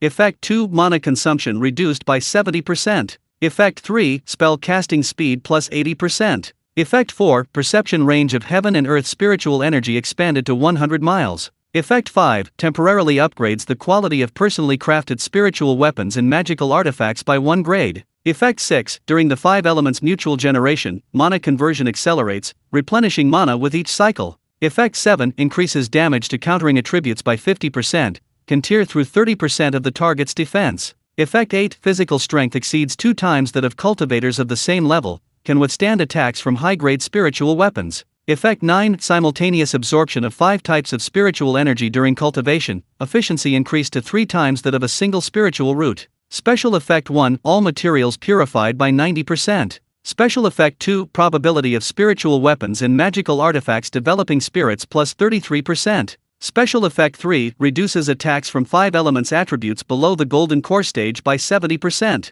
Special Effect 4. While maintaining the balance of the 5 elements, automatically repairs 2% of physical damage and 5% of mana per breath. After reading this, Su Changqing held back for a long time before finally uttering 2 words, defying the heavens. As autumn drew to a close, the temperature was no longer cool. The chill deepened, and the wind carried a biting cold. Fine white frost condensed on the blades of grass. With a creak, the stone house door opened from the inside, and Su Changqing, dressed in white and wearing a yellow straw hat, stepped out. Woof! Wan Wang barked once, then crawled out of its kennel, wagging its tail and approaching with a fawning expression. In the other kennel, Geg only opened its eyes briefly before closing them again. The colder the weather, the lazier it became. Su Changqing stroked the dog's head and chuckled. Your 6th dog is coming over today. It was supposed to arrive half a month ago. He hadn't expected to be delayed so long in the Kanglan Sea, thus requiring Zhao Mo to take care of it for an extra half month. Wan Wang tilted its head upon hearing this. It didn't understand, but the joy in its owner's tone made its tail wag even faster.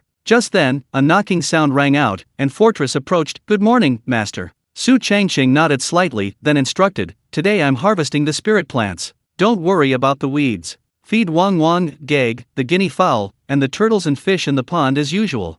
Fortress responded, yes. Then, it walked towards the guinea fowl's coop. Su Changqing picked up his sickle and began harvesting, starting with the first acre of spirit field. Of course, he hadn't forgotten his pointing finger technique, still providing guidance. However, his luck remained poor, no mutations occurred. Harvesting 1 supreme spirit rice stalk, lifespan plus 6 days. Harvesting 1 supreme watermelon, lifespan plus 5 days. Harvesting 1 supreme golden crow vine, lifespan plus 7 days. Before long, all the spirit plants in the 5 acres of spirit fields were harvested. Cumulative lifespan increase 44,235 days. Remaining lifespan 1,713 years. Upon seeing this, Su Changqing felt calm. He was no longer the chi refining cultivator he had been when he first became a full-fledged cultivator. Moreover, the majority of the life-extending power had long since been transferred to the mutated spiritual plants in his personal space. After harvesting, Su Changqing didn't continue planting or cultivating. He was about to move to Red Maple Valley, so there was no need to waste time. He would consider how to settle the spiritual fields and cultivate the spiritual plants after arriving there. Just then, someone approached from not far away. Su Changqing scanned them with his divine sense and instantly recognized Hu Bagui and Zhao Mo. A moment later, the two approached. Su Changqing cupped his hands in thanks. Thank you, fellow deist Zhao, for taking care of me for so long. Zhao Mo smiled and waved his hand. We're all acquaintances, no need to be so polite. Then, he summoned 6 cub from the spirit beast enclosure. Su Changqing stared intently and was immediately stunned. This was a puppy that was only a month old? Good heavens, it was at least twice the size of a normal puppy. Zhao Mo chuckled. Are you stunned? Hu Bagui asked curiously. Old Su, have you thought of a name yet? Su Changqing nodded vigorously. Since it's Wang Guang's cub, let's call him Wang Zhe. Chapter 422. When the glamour fades, true simplicity is revealed. After dropping off Wang Zhe, Zhao Mo decisively left. Although Su Changqing was the spirit cultivator of the spirit field, possessing high status, position, and prestige, and he should strive to cultivate a good relationship, he knew he couldn't rush things. With Guzi and the golden-haired she-wolf acting as matchmakers, there was plenty of time. Hu Bagui, however, stayed behind, his expression mysterious, clearly wanting to say something. Su Changqing seemed thoughtful, then called out, come inside. As for Wang Zhe, it would definitely be left to its dog father's care. Although the two were similar in fur color, their appearances differed. As it grew larger, the yellow swirl on Wang Zhe's head became more pronounced. The key point was that, at only 1 month old, it was full of energy. Far from being afraid of unfamiliar places, it explored everywhere with great excitement. When it got excited, it would even bite Wang Wang. The bite was real. It really hurt. This annoyed Wang Wang so much that it bared its teeth at Wang Zhe. Meanwhile, Su Changqing and Hu Bagui entered the stone house. As soon as the door closed, Hu Bagui pulled out a storage bag. Old Su, this contains the total profits from the Gig's secret realm for the next 20-odd days. Of course, I've deducted costs. Su Changqing took it and scanned it with his divine sense. Seeing so many spirit stones, he was somewhat surprised and asked in astonishment, the profits keep increasing? Normally, profits start to decline after 15 days. Moreover, the presence of a mysterious person in the secret realm should have affected the prophets. But now, it seems they've made more than expected. It's unbelievable. Hubagui explained, although the Gig's secret realm encountered an accident, causing many to hesitate to enter, many core disciples and formal disciples formed large teams to explore it deeply. Therefore, fewer people bought our goods, but the quantity sold actually increased. From the first distribution of profits until the next 20-odd days, after deducting costs, the total profit was 268,658 mid-grade spirit stones. That's equivalent to earning over 10,000 spirit stones a day. It's terrifying. Su Changqing asked again, did you and Lao Jiao split it? Hubagui waved his hand, how could we dare if you weren't here? Su Changqing thought for a moment, then took out 2 small storage bags, one for Lao Jiao, and one for Lao Bai. Then, he began dividing the spirit stones. He provided almost all the spirit artifacts, elixirs, and medicinal herbs, so he took the lion's share. Hubagui and Zhao Ziyu contributed both money and effort, so they took a portion. As for Lao Bai, since he only provided spirit talismans, his share was less than Lao Hu's, but higher than Lao Zhao's. In no time, the spirit stones were completely divided. The net profit was 268,658 mid-grade spirit stones. Su Changqing received 165,646. Hubagui received 55,825 spirit stones. Zhao Ziyu received 19,531. Bai Xiaotian received 27,644. Looking at so many spirit stones, Hubagui grinned foolishly and said, Old Su, you must come to us next time there's an opportunity like this. He felt that if he went all in a few more times, he could buy out the entire Spirit Beast Valley. Then, he could manage all the Spirit Beast's droppings by himself. Those who used to look down on him. Humph. Su Changqing carefully put away his and Old Bai's spirit stones, then nodded, of course. As Hubagui turned to open the door, he said, winter's almost here, I need to buy more land for the spirit beasts to build their nests, so I'll head back now. Su Changqing followed behind, saying, remember to inform old Zhao as soon as possible. Hubagui walked to the roadside, quickly summoned his camel, and replied, don't worry, I've already sent someone to inform them, they'll definitely be back in the next few days. Then, he rode off on his camel. Su Changqing turned his gaze back to Wang Wang and Wang Zhe beside the doghouse. He discovered that taking care of children was a painful experience for both humans and spirit beasts. After less than 15 minutes of interaction, Wang Wang was already nearly driven mad by Wang Zhe. Looking at its owner while tilting its head, it seemed to be saying, you better do something about it. Su Changqing chuckled, it's your own child, of course you have to take care of him yourself. Suddenly, only helplessness and despair remained in Wang Wang's eyes. Click, click. At this moment, Wang Zhe frantically dug at the ground, managing to carve a downward-facing hole in a very short time. Su Changqing was taken aback for a moment, then immediately went over and carefully examined the hole. Good heavens, for such a young age, its digging speed rivaled that of a reversible dragon-transforming insect queen. In just a few breaths, it had already descended to a depth of at least 3 meters. Moreover, it could turn any direction it wanted, completely unaffected by the soil. At this rate, the doghouse would collapse, so Su Changqing reached out and pulled Wang Zhe up from below. Disturbed, the little dog growled unhappily, its voice carrying a threatening tone. Wang Wang slapped it with its paw, making a loud thud, and the little dog's eyes welled up with tears. But that wasn't all, it then let out a fierce growl, its voice full of warning. Su Changqing watched with amusement, clicking his tongue in amazement. It has the size of Wang Wang and the ferocity of a golden-haired she-wolf. And judging from its digging speed, it should be of earth element. This pup is going to be something special. But the more it resembled this, the more he liked it. A peaceful life needs a little excitement, right? Time flew by, and it was noon. While cooking, Su Changqing suddenly received a message from Elder Hua. Little Su, manager. The Red Maple Valley area is now available. When are you going? I just finished harvesting here, so I feel like I can go anytime. Go take a look first and decide on the locations of the rooms, spirit fields, and formations. Okay. The communication ended, and Su Changqing put down his spirit cultivation envoy token. Just then, the sound of Wang Wang scolding its cubs echoed outside again. Looks like the little guy had gotten into trouble again. Su Changqing, bowl in hand, walked to the door as if watching a show. It chased, it ran. It chased fiercely, it fled in disarray. Then, Wang Zhe accidentally wandered into Geg's chicken coop. It thought a mere chicken wouldn't be a problem. But to its utter surprise, the chicken was much bigger than itself. Before it could even get close, Geg raised a foot and kicked it, showing no mercy. The puppy flew more than a meter away. It must have been a little hurt, because it immediately tucked its tail between its legs after landing. Then it whimpered and ran to its father. The two huddled together, seemingly not daring to be naughty for a while. Witnessing this scene, Su Changqing and Wang Wang felt no pity. Instead, they grinned simultaneously, a hint of schadenfreude in their expressions. The Red Maple Valley of today is devoid of its former hustle and bustle. The overall atmosphere is quiet. Even when the wind blows, the ancient red maple trees no longer make a crisp pattering sound, but a softer rustling murmur. The buildings in the valley are gone, leaving only bare streets and ground. From one entrance to the other, fallen leaves litter the ground, and the faint, pungent smell of decay permeates the air. Standing at the entrance, looking at the current scene, Su Changqing couldn't help but sigh. Truly, true simplicity is revealed after the splendor has faded. Chapter 423. A Visit. Red Maple Valley is a long, open valley running north-south. The entrance is to the north, about 20 jang wide, connecting the Spirit Fields and Spirit Beast Valley. The exit is to the south, about 10 jang wide, connecting the grasslands and the Sea of Flowers. The widest part of the central area is 50 jang, and the entire valley is about 5 li long. On both sides are rolling, gentle slopes covered with densely packed red maple trees, most of which are over 100 years old. Deep in the south is an ancient red maple tree, its canopy like a giant umbrella reaching for the sky, covered with delicate pink leaves the size of a baby's hand. As autumn draws to a close, all the other red maple trees have shed their leaves, but this one remains unchanged, evergreen. This was once the most famous trading point in Red Maple Valley.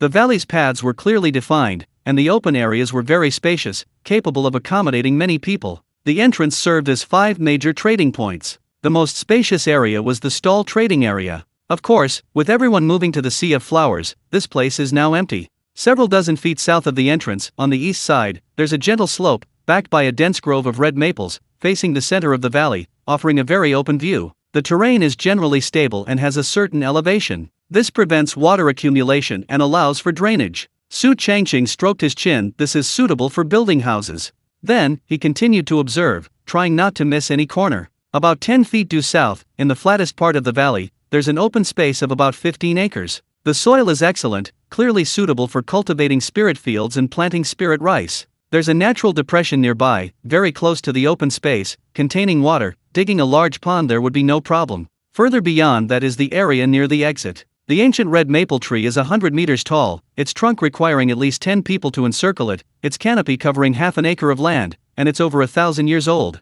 Su Changqing approached and saw several abandoned meditation cushions, even bearing several clearly visible sitting marks. It seemed someone had cultivated here before. Seeing this, Su Changqing quickly bowed to the ancient red maple tree before him. This disciple's name is Su Changqing, a spirit cultivation envoy of the spirit field. From now on, I will be the master, no, the guest here. I hope to gain your approval. Although he didn't know anything about this ancient red maple tree, the fact that someone had cultivated and meditated here indicated that it was extraordinary. It was definitely a tree spirit of a higher level than the poplar tree spirit, without a doubt. Moreover, it had been here for over 1,000 years, long since controlling the entire Red Maple Valley. In a sense, it was the true master. Rustling. The maple leaves rustled, making a crisp sound. It sounded as if it were welcoming him. Su Changqing pondered for a moment and then asked again, "It's like this, I have a companion, a poplar tree spirit. I wonder if it's possible to move it here." After waiting a while and seeing no response, Su Changqing blinked. "If you don't speak, that means you agree.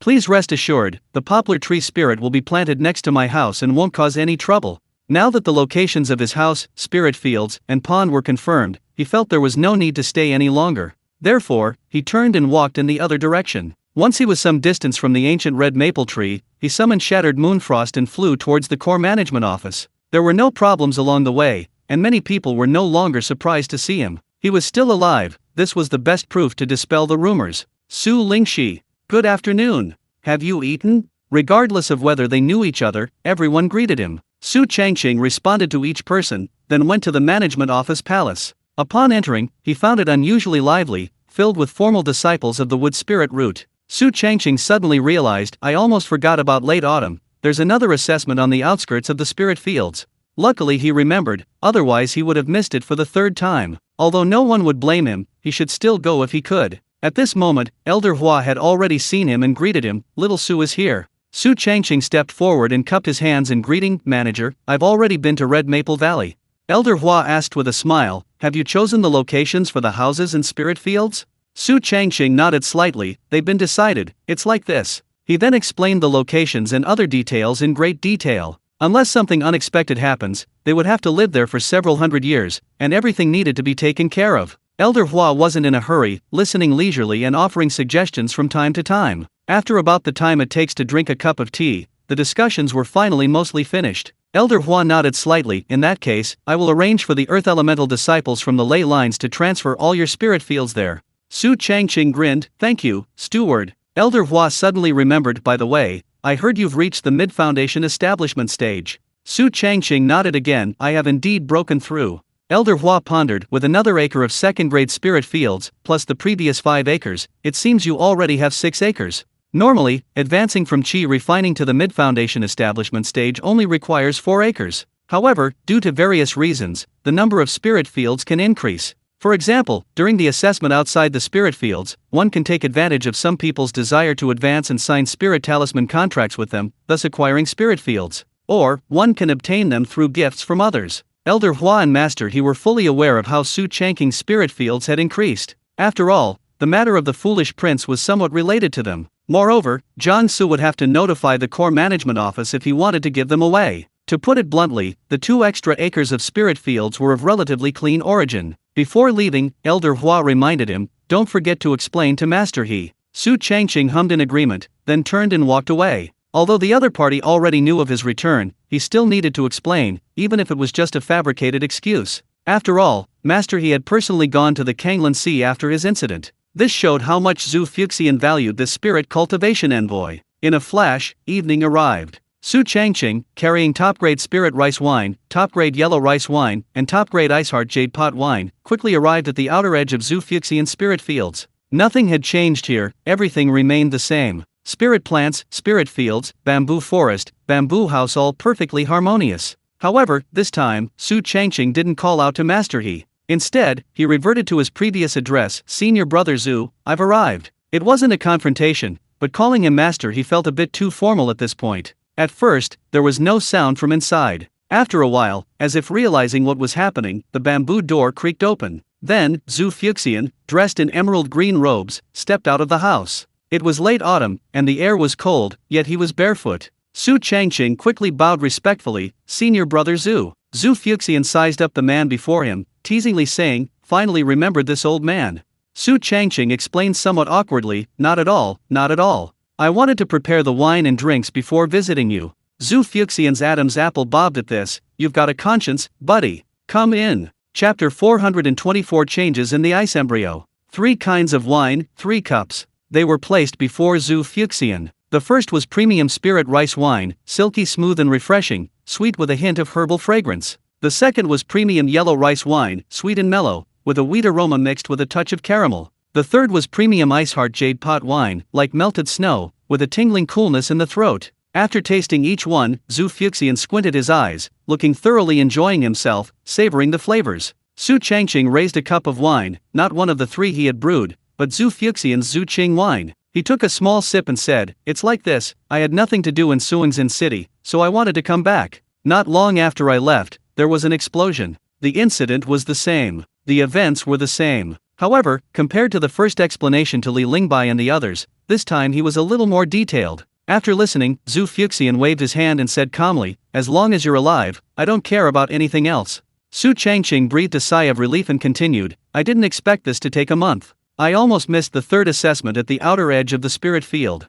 Zhu Fuxian advised, start well and finish well. Many outer disciples will become official disciples because of you. The first quarter had 13 people. The second quarter, including Miao Huayu, had 16. Su Changqing had broken the record twice in a row, which shocked many people. Some even suggested that he continue to conduct the assessments at the outer edge of the spirit field, so that the number of official disciples would increase. However, Zhu Fuxian rejected this suggestion. Although spirit farmers have ample time and can do more, Su Changqing is different. Not only does he have to go to the outer edge of the spirit field for the assessment, but as the only spirit cultivation envoy, he also has to inspect and supervise all the spiritual plants in the entire spirit field. Therefore, there's no need to waste too much time at the outer edge of the spirit field. Moreover, rules are rules. 1 person per year, no repeats in 10 years. If it keeps changing, wouldn't the spirit field be in chaos? Zhu Fuxian drank another cup of iceheart jade pot wine, then said, there's something I need to tell you. Su Changqing put down his wine cup, looking at him with suspicion, and asked, what is it?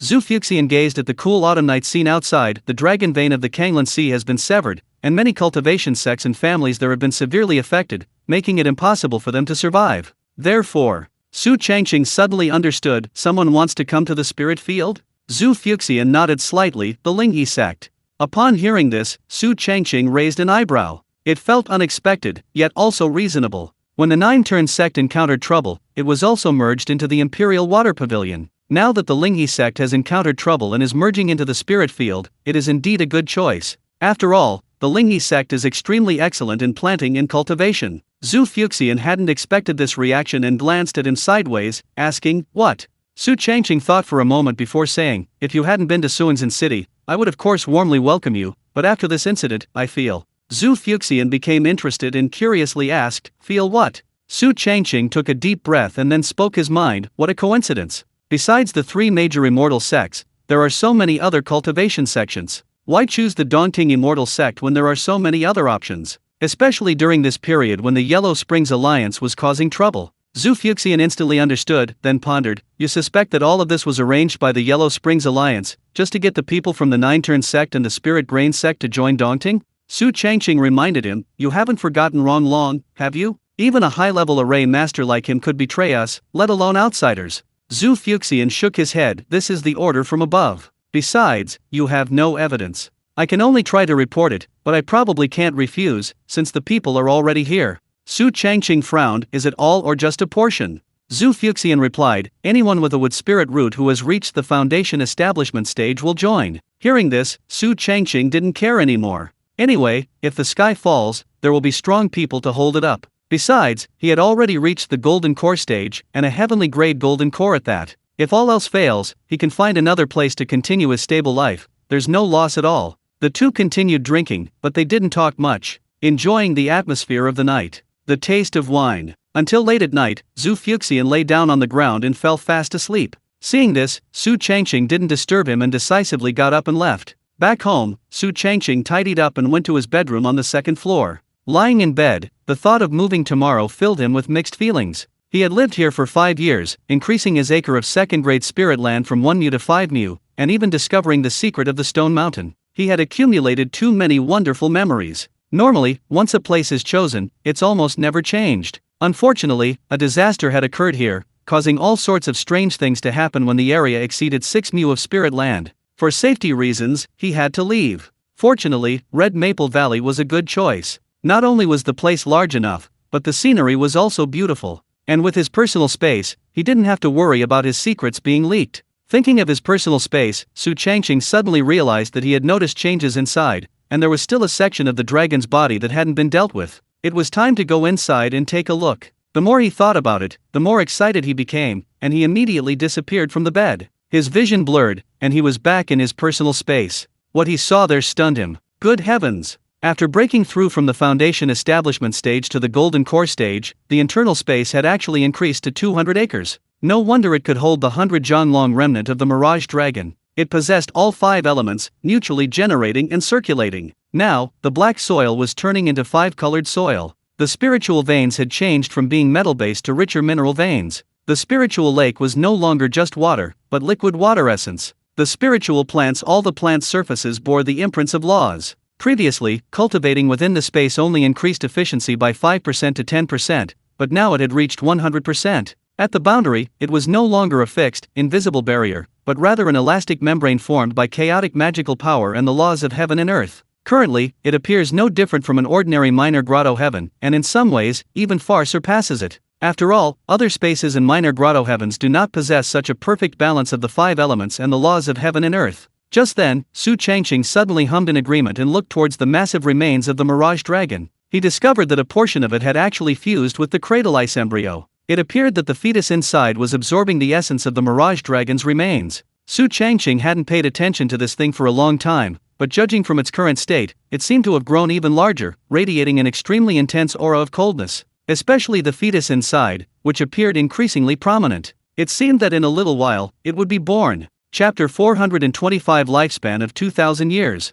Harvesting 5 mu of mutant rice increases lifespan by 1,000 days. Harvesting 5 mu of golden rice gathering spirit rice increases lifespan by 10,000 days. Harvesting 5 mu of strengthening foundation and enriching soil rice increases lifespan by 50,000 days. Harvesting 5 mu of 5 elements circulating rice increases lifespan by 55,000 days. This harvest adds 328 years to lifespan. Current remaining lifespan, 2041 years. Su Changqing unleashed his golden blade technique, splitting his giant sword into 36 thin swords, instantly harvesting all the mutated spiritual plants. His lifespan, already over 1,700 years, suddenly surged to over 2,000 years, making him practically indistinguishable from a nascent soul cultivator. Seeing this, Su Changqing stroked his chin, strengthening foundation and enriching soil. Rice is harvested once a month, while the other 3 types of spiritual rice are harvested once a quarter. If using the 4 seasons scripture, it can be harvested as quickly as every 2 months. Converted, that guarantees an increase of at least 2,000 years of lifespan per year. Others might be satisfied. Far from being satisfied, he increased the number of spirit fields. Previously, he had 5 mu of each of the following mutated spirit rice varieties: solid foundation rice, 5 element circulating rice, golden rice gathering spirit rice, and mutant rice, totaling exactly 20 mu. Now, he added 3 mu to each. That is to say, each type of mutated rice now has 8 mu. The number of spirit fields increased from 20 to 32 in one go. Of course, this wasn't Su Changqing's limit, but rather the current limit of his personal space. It wasn't that he couldn't increase it further, but rather that the concentration of the 5 elements spiritual energy within the space would decrease. Currently, this number maintained a balance. Anyway, there's plenty of time. Then, Su Changqing looked towards the entrance to the Bone Tomb's secret realm. Since the ancestor's coffin was moved out, the bone puppets had returned to their old ways. About 10 of them went in and out every day, carrying out more and more items. Besides the usual rare and precious materials, several new items appeared. For example, the Netherworld Blood Ginseng, the 9-turn Ice Soul Flower, Extreme Yin Black Iron, and the corpse of a snake. A triangular head with a prominent frontal bone, a dark purple, diamond-shaped crest on its head. Its eyes looked like 2 extinguished torches. For 3-inch-long fangs protruded from its upper and lower jaws. It was about 5 jang long, its thickest part as thick as a water bucket. A slight bulge on its back, with a grayish-black liquid flowing between its scales. Su Changqing pondered, during our previous in-depth exploration, we never saw any living creatures, and we don't know where these bone-patterned puppets came from. However, to be fair, this snake was clearly extraordinary. It's said that snakes with crests are generally quite old. Judging from its appearance, it must have lived in the bone tomb for a very long time. Su Changqing couldn't recognize them, so he memorized them for now, planning to look them up later. Seeing there was nothing else to do, he vanished in a flash, returning to his Nanmu bed. Time flew by, and daytime arrived quickly. Wang Wang and Wang Zhe were playing and frolicking, releasing their energy. Suddenly, a Gawul warning sound came from the sky, indicating someone was approaching. Actually, Su Changqing had already known and recognized them through his divine sense scan. It was the Earth Spirit Root team he had cooperated with several times before. The team leader's name was Wu Guangmen. He hadn't expected them to be the same team for this move. It was indeed a bit of a surprise. Su Ling Shi. Good morning. We're here to help you move. To be honest, Wu Guangmen and the others were quite reserved after not seeing Su Changqing for a while. They used to have to call him senior brother, but now they had to respectfully address him as Ling Shi. On the other hand, they hadn't changed much, except that their team had grown a few members. Su Changqing took out a watermelon and smiled. Thank you all for your hard work. Wu Guangmen quickly waved his hand. You're too kind. We haven't even started working yet, so we won't eat anything. We'll eat after we're done.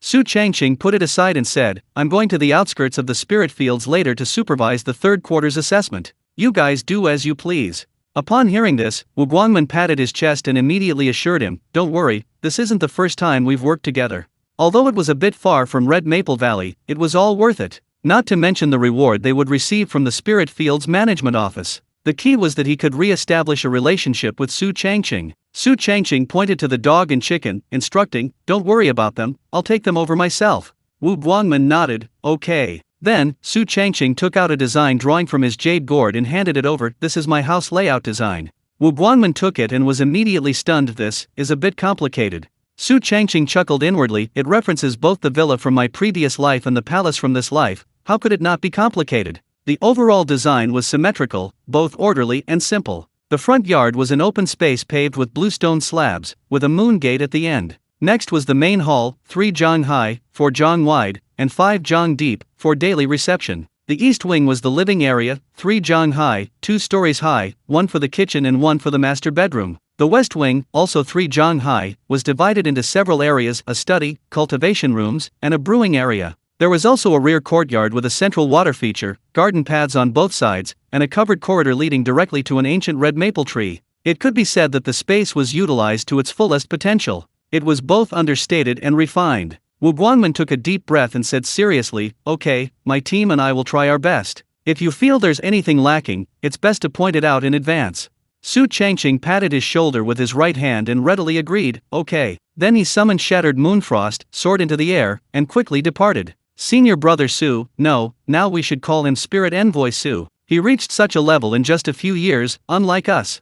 If we cultivate a good relationship, maybe we can achieve foundation establishment like Han Su. Wu Guangmin and the others were filled with emotion. The first time they met, the other party was just an ordinary spirit farmer. The second time they met, the number of spirit fields had begun to increase. By the third meeting, this time, their identities and status had completely changed. Meanwhile, Su Changqing, who had clearly already gone far away, could still hear these voices and was immediately surprised. No wonder I couldn't contact Han Su, so he was in the foundation establishment stage. He thought something had happened to him, but it turns out he'd taken off. However, obtaining a foundation establishment pill would be difficult for Han Su, given his abilities. It seems something must have happened during the month he was away. Not long after, Su Changqing arrived at the outer edge of the spirit field. Because today was the assessment day for the third quarter, the area was filled with outer sect disciples. Compared to the previous 2 quarters, Su Changqing had only come here a handful of times, mainly due to the business in the Gig's secret realm and the events in Suanzin City. 3 formal disciples were being assessed.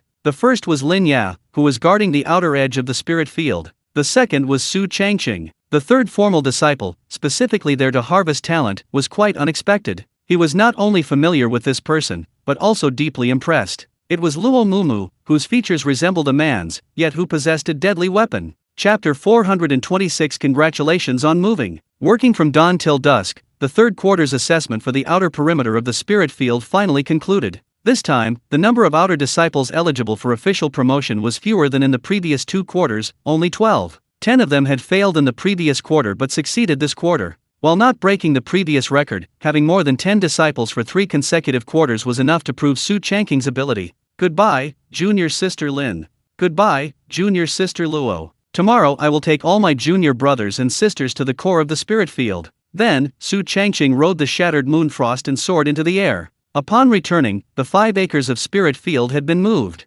Yes, moved. The entire plot of land, along with the black soil on top, was gone. Su Changqing had assumed it was simply moved to a different location and then reclaimed for cultivation. But unexpectedly, the entire plot had been moved using the power of the earth's energy. The stone house, wooden house, doghouse, chicken coop, and pond were still there, nothing had changed. As for Wu Guangmin and the others, they had already left. Aside from the considerable energy they'd expended today, especially with the house construction starting tomorrow, things were different. Ordinary houses didn't matter, the key was that Su Changqing's was different. It occupied a large area and had many sections. At this moment, Wang and Wang Zhe wriggled their bottoms and came over. Su Changqing touched them one by one. In a few days, we'll move to a bigger home. Time flew by, and 3 days later, Su Changqing, along with Wang Zhe, Gag, Firecrow, Fortress, Poplar Spirit, dozens of guinea fowl, and the turtles and fish in the pond, arrived at Red Maple Valley. With the efforts of Wu Guangmin's team, the house, spirit field, and pond were finally completed.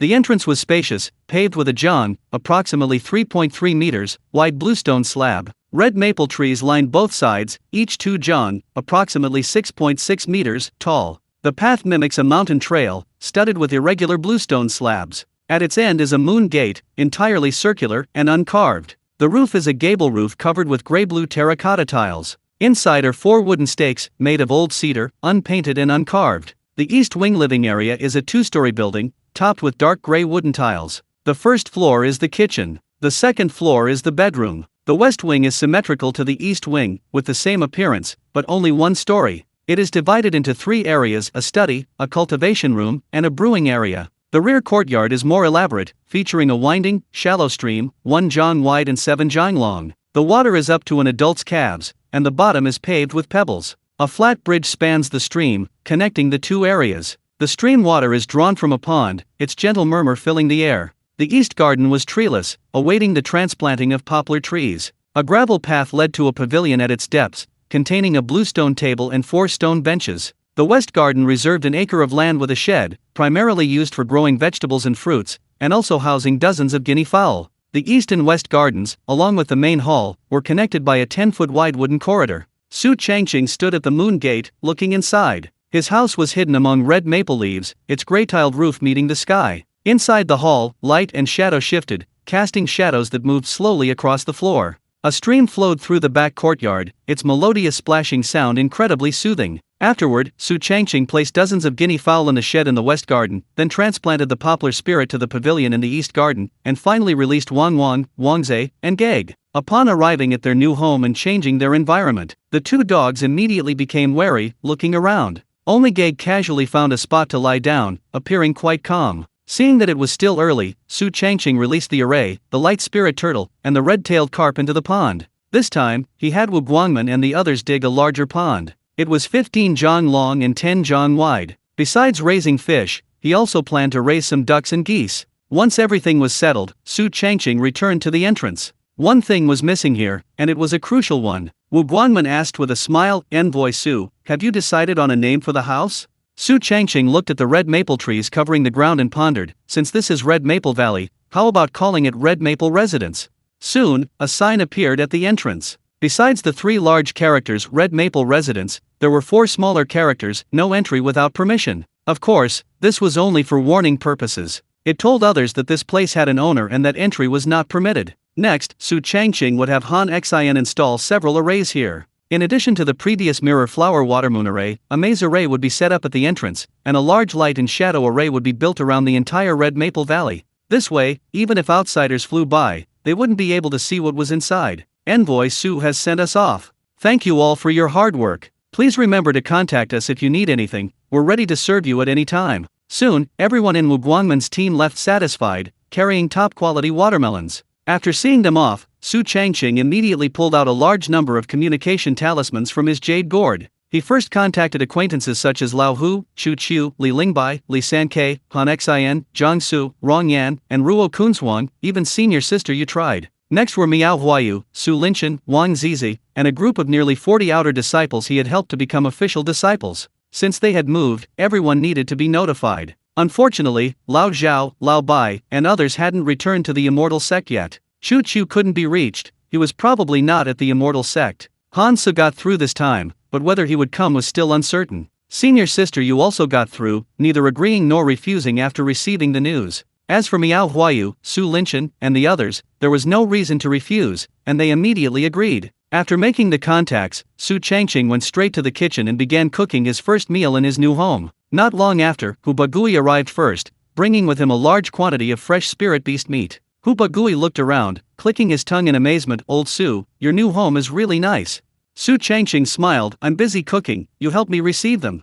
Hu Bagui grinned mischievously, "Don't worry, I'll keep all the gifts for you." Unexpectedly, the second person to arrive was Rong Yan, who brought a rare spirit plant called the Red Maple Iron Tree, which sounded like a mutated spirit plant. Following him were Ruo Kunzhuan, Han Xian, and Zhang Su, who arrived one after another, each bringing a water concealment talisman, a free upgrade array, and seeds of resurrection grass. Li Sankei arrived with Li Lingbai, but besides the two, Qin Bailey, Xu Su, and Xianzang, whom they had met once before, were also present. Qin Bailey presented a 5-pattern spiritual weapon he had crafted himself, named the Purple Light Sword. Li Lingbai presented a 500-year-old core part of a water attribute demon. Li Sankei, somewhat comically, presented his senior brother's gift. Xu Su, quite thoughtfully, presented a set of Maple Shadow Array flags. Xianzang presented 50 heart-clearing pills, even saying there were more if needed. Later, Han Su arrived, bringing Li Xianlin with him. The two rather awkwardly pulled out a mid-grade spirit stone. As for Miao Huayu, Su Linchen, and the others, having only recently become official members,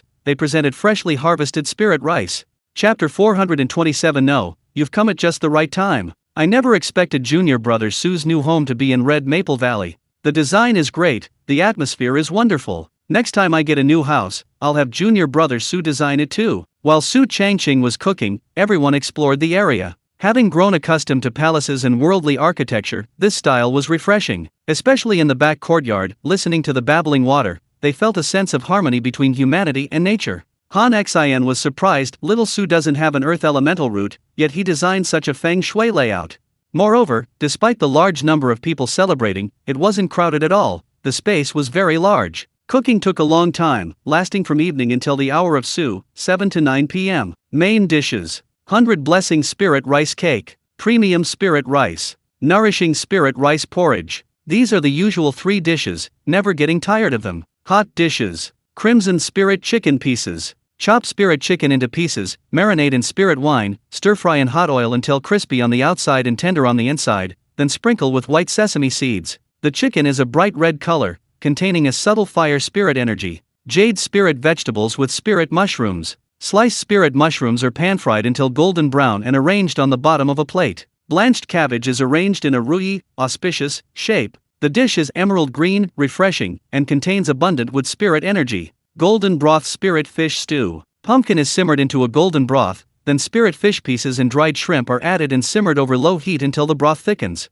Sprinkle with chopped green onions. The broth is like liquid gold, warming and nourishing. Amber spirit meat cubes. Steamed spirit eggs. And many more, up to 10 varieties. 3 cold dishes. Mixed black fungus. Mixed algae. Double-flavored lotus root slices. 3 soups. Treasure basin algae soup. Reunion dumpling soup. 5 elements algae soup. 3 desserts. Kunling bean cake. Glutinous rice balls. Lotus seed soup. The variety and quantity exceeded 20, an extremely rich feast. Even Hu Bagui and the others were seeing Su Changqing prepare so many dishes for the first time. Each dish was beautifully presented, fragrant, and delicious, making one eager to take a bite. Su Changqing took out his treasured premium yellow rice wine and personally poured a cup for everyone, regardless of their status, whether it was Qin Bailey, Li Lingbai, or formal disciples like Miao Huayu and Su Linchen. The fact that they were guests meant they were highly regarded. Regardless of whether they brought gifts, everyone had to be treated equally.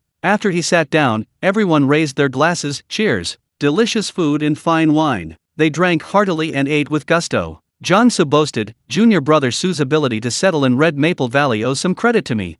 Rong Yin curled his lip. Even if you hadn't betrayed us, it wouldn't have been the Rong and Zhang family's turn. Su Changqing raised his glass to the two. Thank you, senior brother Zhang and fellow deist Rong. Junior brother Su has actually benefited from this misfortune. How about we go to the Kanglan Sea again? Forget it, why aren't you two going, senior brothers? There's some situation in the Kanglan Sea, they sent us back temporarily. I heard they've discovered traces of members of the Yellow Spring Alliance? Everyone ate and drank, while chatting and joking. Wang Wang and Wang Zhe lingered at everyone's feet, eating with gusto. Chu Su, Ruokan Shuang, and Li Xianlin, among the girls, loved them and fed them from time to time. Time flew by, and it was midnight. The people celebrating the housewarming began to leave one after another. First came Qin Bailey, Xu Su, and Xianzang, then Han Su and Li Xianlin. Gradually, even Ruokan Shuang, Miao Huayu, and the others got up one by one. Soon, only Hu Bagui remained. Su Changqing saw him to the door and asked curiously, why hasn't old Zhao come back yet? Hu Bagui, slightly drunk, squinted and replied, we've contacted him, but this guy's fishing in the turbid stream and doesn't want to come back anytime soon. Su Changqing's lips twitched, and he said irritably, is that a place where you can fish? Hu Bagui shook his slightly dizzy head, well, there's nothing I can do. You know what kind of person old Zhao is, he definitely won't be back anytime soon. Su Changqing said helplessly, whatever. Hu Bagui waved his hand, then I'm leaving. You should get some rest too. Soon, he rode off on his camel. The entire Red Maple residence was once again left with only Su Changqing. How lively it had been just now was now incredibly desolate. Su Changqing conjured a cleaning talisman in the air and was about to clean the table when suddenly an idea struck him, and he immediately looked outside. Under the cool moonlight, a graceful figure strolled towards them. Her brows were like distant mountains covered in snow, her eyes like a cold pool reflecting the moon. Her skin was pale, almost translucent, her lips as pale as a newly blossomed cherry. She wore a moon-white robe with wide sleeves, and a jade medicine pouch hung at her waist. A familiar face. Familiar clothes. A familiar figure. Su Changqing couldn't help but exclaim, senior sister Yu Kaiking said softly, I'm not too late, am I? Su Changqing grinned, no, you've arrived just in time. Yu Kaiking approached, looking around, the scenery is nice, and the environment is nice too. Su Changqing familiarly took her small hand, surprised to find it was no longer cold. Senior sister's constitution has recovered? Yu Kaiking nodded slightly. I tried a few more times afterward, and finally refined the yin-yang intertwining pill. My body has finally recovered. Su Changqing's face lit up with joy, that's wonderful. However, Yu Kaiking shook her head, it's a pity. Su Changqing's expression tightened, and he pressed, what's a pity? Yu Kaiking said helplessly, it's a pity that the recovery was too late, leaving many hidden dangers. Su Changqing comforted her, it's alright, we'll deal with them one by one. Yu Kaiking hesitated for a moment, then said, after tonight, we won't be able to see each other for a while. Su Changqing asked, puzzled, why? Yukaiking looked up, gazing at the starry sky, and said in a deep voice, "With my sister's help, I've joined Crimson Fire Peak, and I'll be going up the mountain tomorrow." Upon hearing this, Su Changqing instinctively tightened his grip on her small hand, and exclaimed in astonishment, "Going up the mountain?" Yukaiking's eyes revealed a longing look. "You know, I've always wanted to go up the mountain, but I couldn't before because of my health. Now that I've recovered and have the opportunity, I want to give it a try." Su Changqing took a deep breath. Indeed, going up the mountain has always been senior sister's goal. Yukaiking smiled slightly and praised, "You're doing well too. You've moved to a new home, gained a new identity, and improved your status. Now you're thriving in the spirit fields, no longer just a lowly spirit farmer." Su Changqing blushed. "It's all thanks to senior sister's care over the past year." Yukaiking's beautiful eyes sparkled. "I heard you have a water spirit root?" Su Changqing immediately started talking. "That's a long story." The two strolled leisurely around the Red Maple residence, recounting their recent experiences. They continued until they had nothing left to talk about and nowhere to walk, before finally stopping. At this moment, they looked at each other, their eyes locked. Only the sounds of their breathing and heartbeats remained. Su Changqing tentatively asked, "Senior sister, are you leaving?"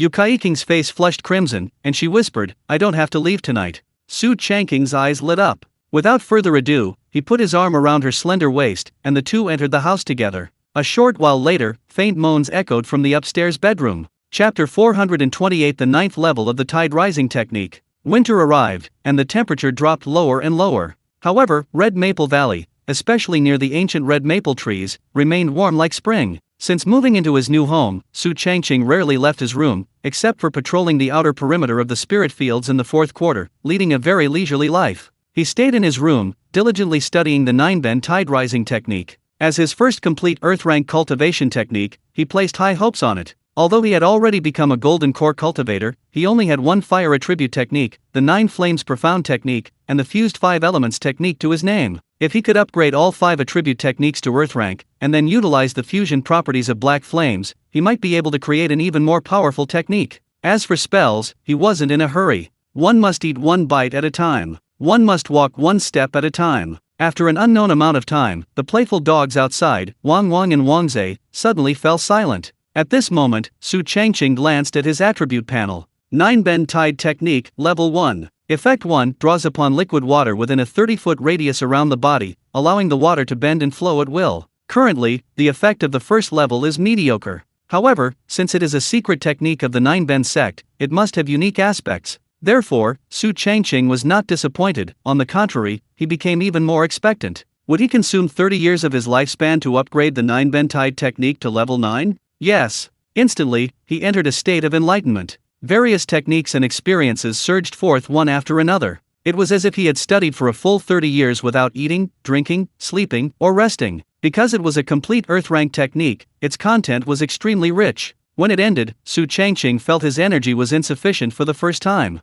Fortunately, no accidents occurred during the process, and the upgrade went very smoothly. Lifespan remaining, 2011 years. 9-ben tide technique, 9 levels. Effect 1 draws upon liquid water within a 30-foot radius, allowing it to bend and branch at will. Effect 2 when controlling water, it can cause the water to rotate, with the rotation speed increasing with the infusion of spiritual energy. Effect 3 the water control range expands to 100 feet, capable of driving water flows to form tidal surges. Effect 4 when water is mixed with icy energy, thin frost condenses at the edges of the water flow, transforming it into a frosty water whip. Effect 5 water can be twisted into a thread as thin as a hair, allowing it to pierce the target's body like threading a needle. Effect 6 when controlling water, it will exhibit 9 bends, with the water within 100 feet splitting into 9 tributaries. Effect 7 forcibly reverses the direction of water flow, causing river water and water attribute spells to flow backwards. Effect 8 expands the water control range to 1,000 feet, capable of interfering with and shielding spiritual and divine sense. Effect 9 condenses the tide core. When controlling water, there is no need to continuously inject spiritual or magical power. The core alone can maintain the water's form. As the core rotates, the water flow automatically adjusts its power according to the rotation speed. Su Changqing nodded slightly after reading. Currently, it seems the 9-ben tide technique is divided into 2 stages. The first stage is the powerful water control ability. The second stage is the terrifying effect of the tide core. Immediately, he opened his right palm. The golden core and profound seal in his chi activated, and his magical power began to be consumed. Instantly, a fist-sized, water-blue crystal core appeared in his palm. When not rotating, it made no sound. With a slight turn, a rushing sound of flowing water immediately arose, even drawing in the water from the streams and ponds outside. Moreover, the faster the rotation, the more intense the sound, and even the water elemental energy within the room became denser, eventually covering everything with water droplets. Su Changqing carefully sensed it and discovered that without using the Xian seal, it could be used for a whole day without any problems. However, in battle, the more water he controlled and manipulated, the greater the energy consumption. Fortunately, the 5 elements technique itself could reduce the consumption of mana, and coupled with the Xian seal's ability to communicate with the laws of heaven and earth, the combined effects were actually quite terrifying. Su Changqing pondered, the 9-bend tide technique and the overturning sea seal are a set. Once the technique is mastered, the spells will learn quickly too. If nothing unexpected happens, I should be able to learn it in a few days. Then, he got out of bed and walked outside step by step. A sweep of his divine sense revealed everything around him clearly in his mind. Wang Wang and Wang Zhe appeared quiet, but in reality, they were digging a hole in the corner. Clucking perched on a branch, it was unclear whether he was supervising or observing. As the old saying goes, a quiet dog is always a good start. I told you to keep your pups in check, but you've gone along with it. Wolf, you've disappointed me. Su Changqing flashed above them, appearing almost instantly. Below him was the hole the 2 dogs had dug. Without even using his divine sense, he could tell at a glance it was at least 5 meters deep. It has to be said, Wang Zhe was a master digger from a young age. When he grows up, he might as well send him to mine the ley lines. Goo! Clucking let out a cry, seemingly alerting the 2 below. Instantly, Wang Wang and Wang Zhe inside the hole fell silent, then slowly looked up, their eyes meeting Su Changqing's from above. This was awkward. Wang Guang's eyes darted around, seemingly trying to figure out how to avoid a beating. Wang Zhe reacted faster and more directly. They simply continued digging, attempting to create another passage. Su Changqing, enraged, laughed coldly, trying to escape. He flicked his hand, channeling a small amount of magical power. Instantly, the ground in front of them parted automatically, revealing Wang Zhe, who was diligently digging. Before it could make any further movement, its entire body was lifted up by a surge of earth energy, floating in the air. Su Changqing beckoned to the red maple tree beside him, and 2 slender branches extended. He gave the command, drawl. Smack! One of the whips moved, striking Wang Zhe's rear end. Asterisk ouch. Ouch. Ouch. Asterisk. Instantly, the dog howled in pain. Inside the hole, only its head was sticking out, and Wang Zhe was trembling with fear. It hadn't been beaten by its owner in a long time. It seemed this time was inevitable. Su Changqing said irritably, it's one thing for you to damage other things, but what if you dig up something bad? Then we'll have to move again. Besides, what if we offend the red maple ancient tree? Admittedly, Red Maple Valley was his home. He even obtained the land deed from Elder Hua, but the true owner was still the unfathomable red maple ancient tree. After all, it had lived here for over 1,000 years and had long since firmly established its control. If he didn't teach those 2 dogs a lesson today, they might run to the red maple ancient tree to pee tomorrow. Suffering a little physical pain now was better than something bad happening later. Hearing his owner's stern tone, Wang Wang knew there was no escaping it. He could only slowly crawl out of the hole, his legs so weak he had to try several times before finally succeeding. Smack! Smack! Soon, both dogs were being spanked, howling in pain. Su Changqing looked up at the gloating Giggle and raised an eyebrow, saying, you weren't much better off, just watching the show from up there. Giggle immediately tensed up, afraid of being spanked too, but thankfully it wasn't. Afterwards, neither dog dared to sit down, their bottoms burned, their faces filled with aggrieved, pitiful, and helpless expressions. Su Changqing ignored them completely, instead summoning Fortress and ordering, their dinner is gone. Chapter 429 Ji Mingxuan's Invitation. When the shattered moonlight and flowing frost fell at the foot of the mountain, it meant Su Changqing had arrived at the core management office. On the surface, he possessed both water and wood spiritual roots. Since his water spiritual root already possessed the 9-bend tide technique, only his wood spiritual root remained. Of course, if calculated according to the 5 elements, he was actually missing at least 3 cultivation techniques. His water spiritual root was the 9-bend tide technique. His fire spiritual root was the 9 flames profound technique. He had none for his wood spiritual root. He had none for his earth spiritual root. He had none for his metal spiritual root. Currently, the cultivation techniques and spells for these 3 spiritual roots could only be obtained from outside. The good thing was, any incomplete manual would suffice. A short while later, Su Changqing reached the mountaintop. Logically, in winter, one shouldn't see many disciples with wood spiritual roots, most should be at home. However, when he crossed the threshold and entered the palace, he discovered there were actually more than 20 people there. Su Changqing even spotted a familiar face, Ji Mingxian from the Lingyi sect. The master had previously mentioned that any wood elemental cultivator in the Kanglan Sea region who reached the foundation establishment stage would join a celestial sect spirit field and become a formal disciple. The exceptionally outstanding could ascend the mountain and directly become core disciples. Is this the spirit field management office of the Dongting celestial sect? I'd heard it was quite grand, but I didn't expect it to be this grand. We've actually turned misfortune into blessing. These people had just joined the spirit field, and everything seemed new and exciting. As one of the three great celestial sects, the Dongting celestial sect was extremely extravagant in many ways. This scene was exactly the same as when the elders and disciples of the Juku sect merged into the Yushui pavilion. At this moment, very clear footsteps came from behind. Everyone turned around and saw an ordinary-looking spirit farmer walking towards them. Ji Mingxian reacted first, smiling and greeting them, Spirit Envoy Su. If it were an ordinary disciple, these people wouldn't have paid any attention. Upon hearing the words Spirit Envoy, their expressions instantly changed. Everyone knew that the Spirit Envoy was second only to the manager. Although the position wasn't high, the power was considerable. Therefore, everyone respectfully bowed and said in unison, "Greetings, Spirit Envoy Su." Su Changqing's gaze swept over them, then he asked knowingly, "You are members of the various cultivation sects and families of the Kanglan Sea region?" Ji Mingxian was the first to respond, "Yes." The others echoed, "Yes." Su Changqing smiled, "Welcome everyone to the spirit field." Ji Mingxian hesitated for a moment, then asked, "Spirit Envoy Su, it's been a long time since we last met. Could we find an opportunity to chat?"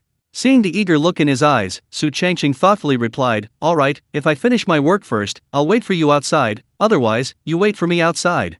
Ji Mingxuan's eyes lit up, "Okay." Then, Su Changqing walked towards Elder Hua. Once they were a distance away, the people around Ji Mingxian immediately gathered around him. I didn't expect Senior Brother Ji to be so familiar with the Spirit Cultivation Envoy of the Spirit Field. It seems we should keep in touch more often. We all have wood spirit roots and come from the Kanglan Sea region, we should look out for each other. Ji Mingxian smiled at the flattery. Those with ability will eventually rise to the top. Those without ability will find no benefit in helping others. Meanwhile, Su Changqing went straight to Elder Hua. Although they were all old acquaintances, certain formalities still applied. Su Changqing bowed respectfully, "Manager." Old Hua asked with a smile, "Are you sleeping comfortably in your new home?" Su Changqing blinked, "It's all right." Old Hua reminded him, the red maple ancient tree was planted by Si Gang himself. It's usually dormant, only waking up when special events occur. Su Changqing suddenly understood, no wonder I didn't get any response when I tried to communicate with it. Old Hua nodded slightly, plants and trees are different from other demons.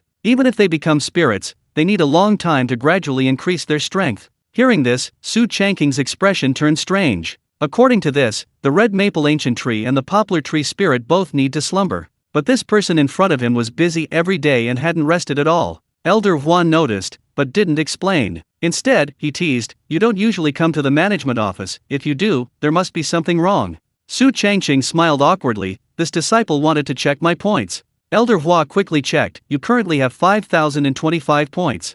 Su Changqing was taken aback, 5,000. Elder Hua explained, "You submit 1,250 jin of top-grade spirit rice each quarter, earning 125 points. Then, the Spirit Cultivation Envoy receives a 1,000-point reward each quarter. After various consumptions and adjustments, this is indeed the final number." Su Changqing pondered, "This disciple wants to exchange for a cultivation technique." Elder Hua chuckled, "You have enough points, you can exchange for a high-level cultivation technique." Su Changqing said somewhat awkwardly, "Not a high-level technique." Elder Hua was surprised, "Earth rank." Su Changqing tentatively asked, "Is that enough?" Elder Hua shook his head, 5,000 points isn't enough. Su Changqing quickly pressed, "Then how many points are needed?" Elder Hua replied, 6,000 points. Su Changqing breathed a sigh of relief, "That's alright, I can exchange it after the new year." Elder Hua earnestly stated, "You're only in the mid-foundation establishment stage, there's no need to rush to change your cultivation technique. Upgrade the 4 seasons scripture first." Su Changqing had already prepared an excuse, "This disciple currently has dual water and wood spiritual roots, and I'd like to exchange for a cultivation technique that perfectly harnesses water and wood spiritual energy. While the 4 seasons scripture is good, it's ultimately a wood attribute."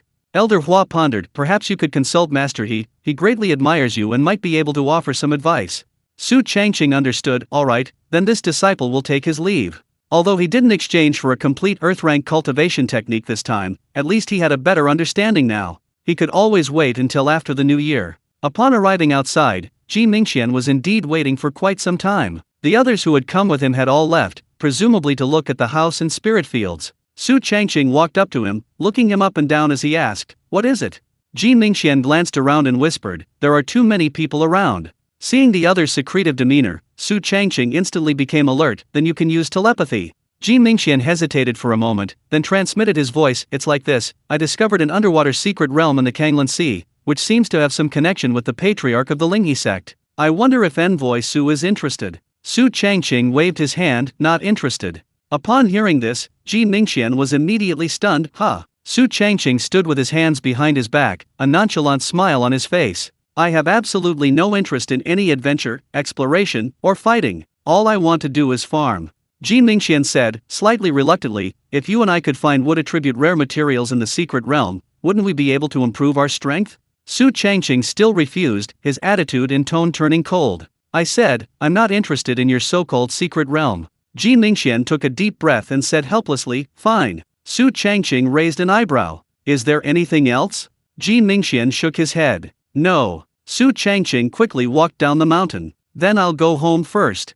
Chapter 430 covering the sea seal. Su Changqing didn't stop anytime soon. After descending the mountain, he summoned Shattered Moonfrost and flew towards Red Maple Valley. On the way, recalling Ji Mingxian's words, he narrowed his eyes. "In the spirit field, Ji Mingxian is only familiar with me and Rongyan. Rongyan doesn't lack spirit stones, so he's probably not interested in the secret realm. He's looking for me, perhaps because he feels more familiar and easier to cooperate with. But at this juncture, it feels a bit. Anyway, I will absolutely not leave the immortal sect this year." In the following days, everything returned to calm. Besides eating, refining pills, forging weapons, and drawing talismans, Su Changqing focused on learning the overturning sea seal. Thanks to the effects of the flood dragon transformation, and having already learned the 9-bend tide technique, this spell progressed at a rate of 1 step per day. On the 7th day, it finally appeared on his attribute panel. Covering Sea Seal, Level 1. Effect 1 draws water within a 30-foot radius around the body to the palm,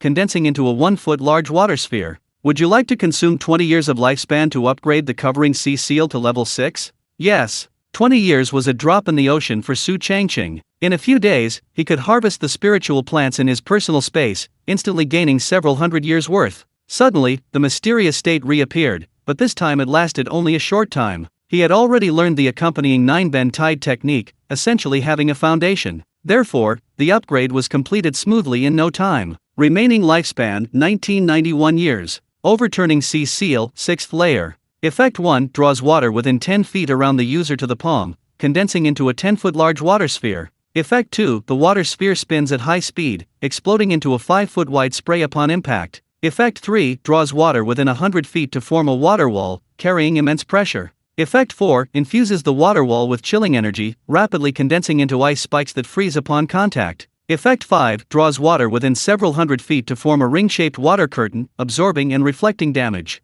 Effect 6 gathers water within 1,000 feet to form a giant handprint, carrying the power of overturning the sea, causing damage that splits rocks, shatters mountains, and destroys cities. After seeing all the effects, Su Changqing's eyes widened. Good heavens, no wonder the 9-bend tide technique and the overturning sea seal are paired together. It turns out they complement each other in terms of power and effects, and must be combined. If they are missing, their full power cannot be unleashed, and they are reduced to ordinary techniques and spells. Currently, Su Changqing believes that, in the water, aided by the dragon transformation, the 9-bend tide technique, and the sea covering seal, he could even withstand a late-stage golden core cultivator. It must be said, Ruo Kun Shuang truly brought him an immense surprise. With this effect alone, he could provide resources for 100 years, let alone 20. Immediately, Su Changqing flashed, teleporting to his personal space. He raised his hand, and the surrounding earth energy rapidly gathered, transforming into a 10-john long, 10-john wide, 10-john high cube. Then, he activated the 9-bend tide technique,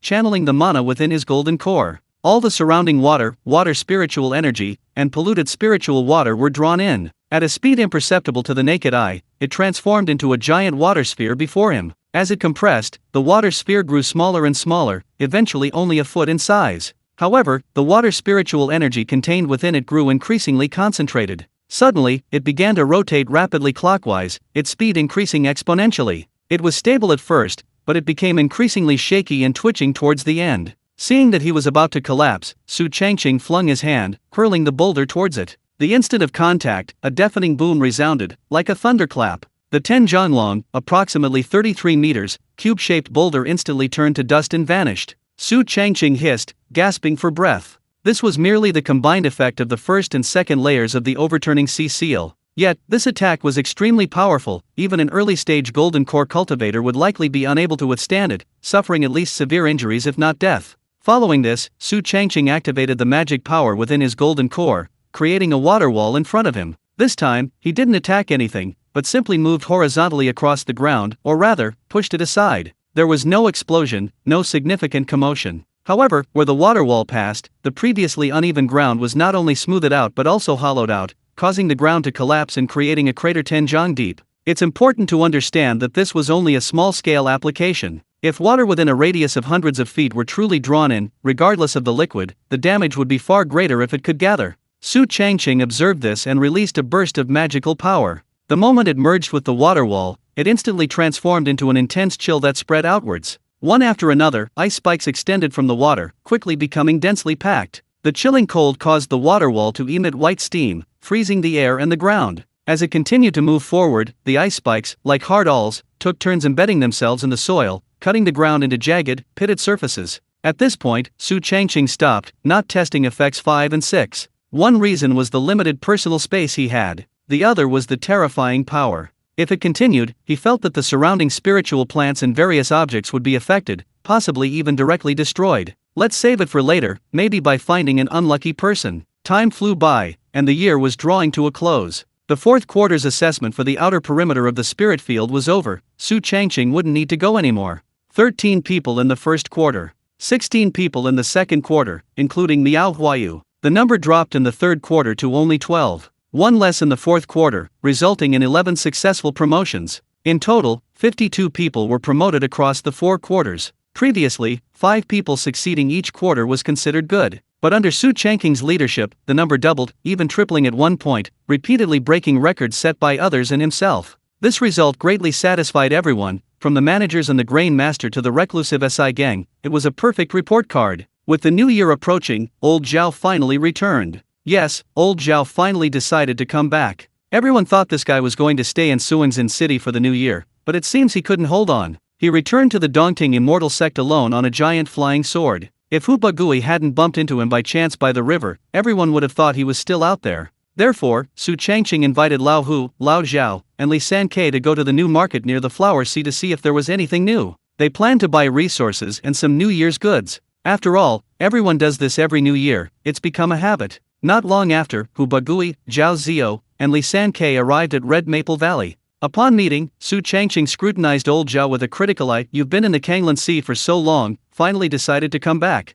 Zhao Zio gave an awkward smile. "Isn't it almost New Year's?" Su Changqing raised an eyebrow. "Where are the fish?" Zhao Zio's smile froze, and he stammered, "Fish, too many, I released them." Chapter 431. Another year. Su Changqing, Hu Bagui, and Li Sankei fell silent upon hearing this. It wasn't that they believed old Zhao's nonsense, but rather that they were speechless. If he had truly gained something, this guy wouldn't have been so low-key since his return. Therefore, the three of them didn't bother to ask any further questions and boarded the broken Moonfrost Mount, flying towards the new market near the Sea of Flowers. Once they were completely away from Red Maple Valley, the scenery gradually changed, revealing an endless expanse of grassland. However, the lush green of spring and summer was gone, as were the vibrant colors of autumn. As far as the eye could see, large swathes of grassland had turned into varying shades of yellowish-brown. It lacked the dense feel of summer, becoming somewhat empty, with some areas even bare. Good heavens, the market is bigger than before. But we're not even there yet. Look for yourselves, there are buildings everywhere. Hearing this, Su Changqing, Li Sankei, and Zhao Zio all looked over and found it to be true.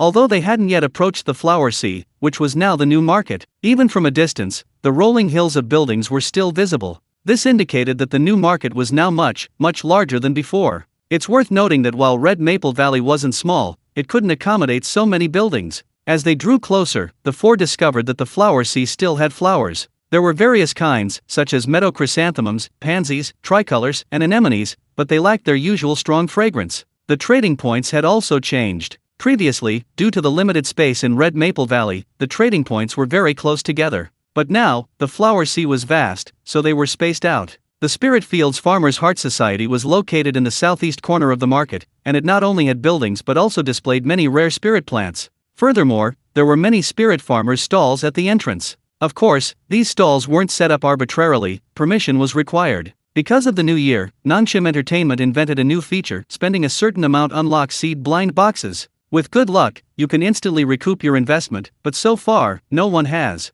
The Talisman Masters from the Imperial Water Pavilion are located on the west side of the market, with thousands of talisman lanterns suspended in the air, each lantern corresponding to the effect and demonstration of a talisman. They've even divided the market into 3 areas: a combat area, a living area, and an experience area. These areas are mostly filled with talisman masters setting up stalls, offering an extremely rich variety of products. In the Earth-Fire area, the Pill Alliance is located in the center of the market, with several octagonal alchemy platforms. Beneath the bronze furnaces, the flames range in color from crimson to dark blue. These are also categorized. There's a breakthrough category with foundation establishment pills for various spiritual roots. A special effects category sells pills with additional effects. There's even a sample category. Apprentice alchemists have placed free samples of pills on their stalls for anyone to take, but they're not responsible for any problems that might arise. The Weapon Forging Peak Spirit Weapon Workshop is located in the open-air area north of the market. The forging furnaces blaze with fire, and the constant clanging of hammers creates a lively atmosphere.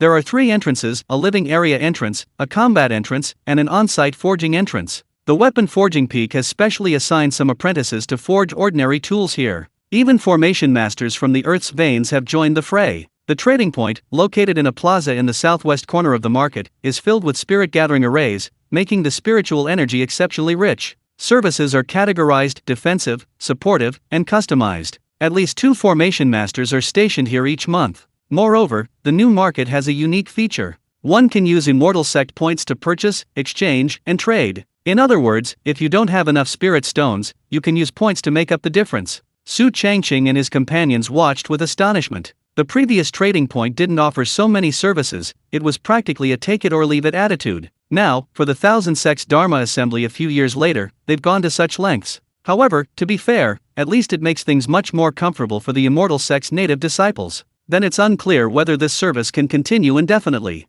As soon as they landed, they saw Han Su and Li Xianlin. Since confirming their relationship, the two had been inseparable, looking very sweet and enviable. Su Changqing asked curiously, "Where did Han Su get his foundation establishment pill?" Li Sanke replied, "Xianlin begged me," and then went back to her family to ask. She finally obtained a foundation establishment pill specifically for earth spirit roots from an alchemist on an installment basis. Su Changqing was surprised. Which alchemist was so kind? Li Sanke glanced at the 3 beside him before answering, "Xianzang." The name didn't surprise anyone. Through multiple interactions and understanding, everyone knew that Xianzang was indeed skilled in alchemy. Although he didn't refine any rare pills, he produced a large quantity of common pills. Finally, he was a good person, without many ulterior motives. Hu Bagui pondered, "It seems I also need to find the mysterious treasury. But metal and fire are incompatible spiritual roots. I wonder how many spirit stones this foundation establishment pill will cost." Su Changqing blinked, "No need to rush." Hu Bagui wholeheartedly agreed, "You're right, there's no use rushing now."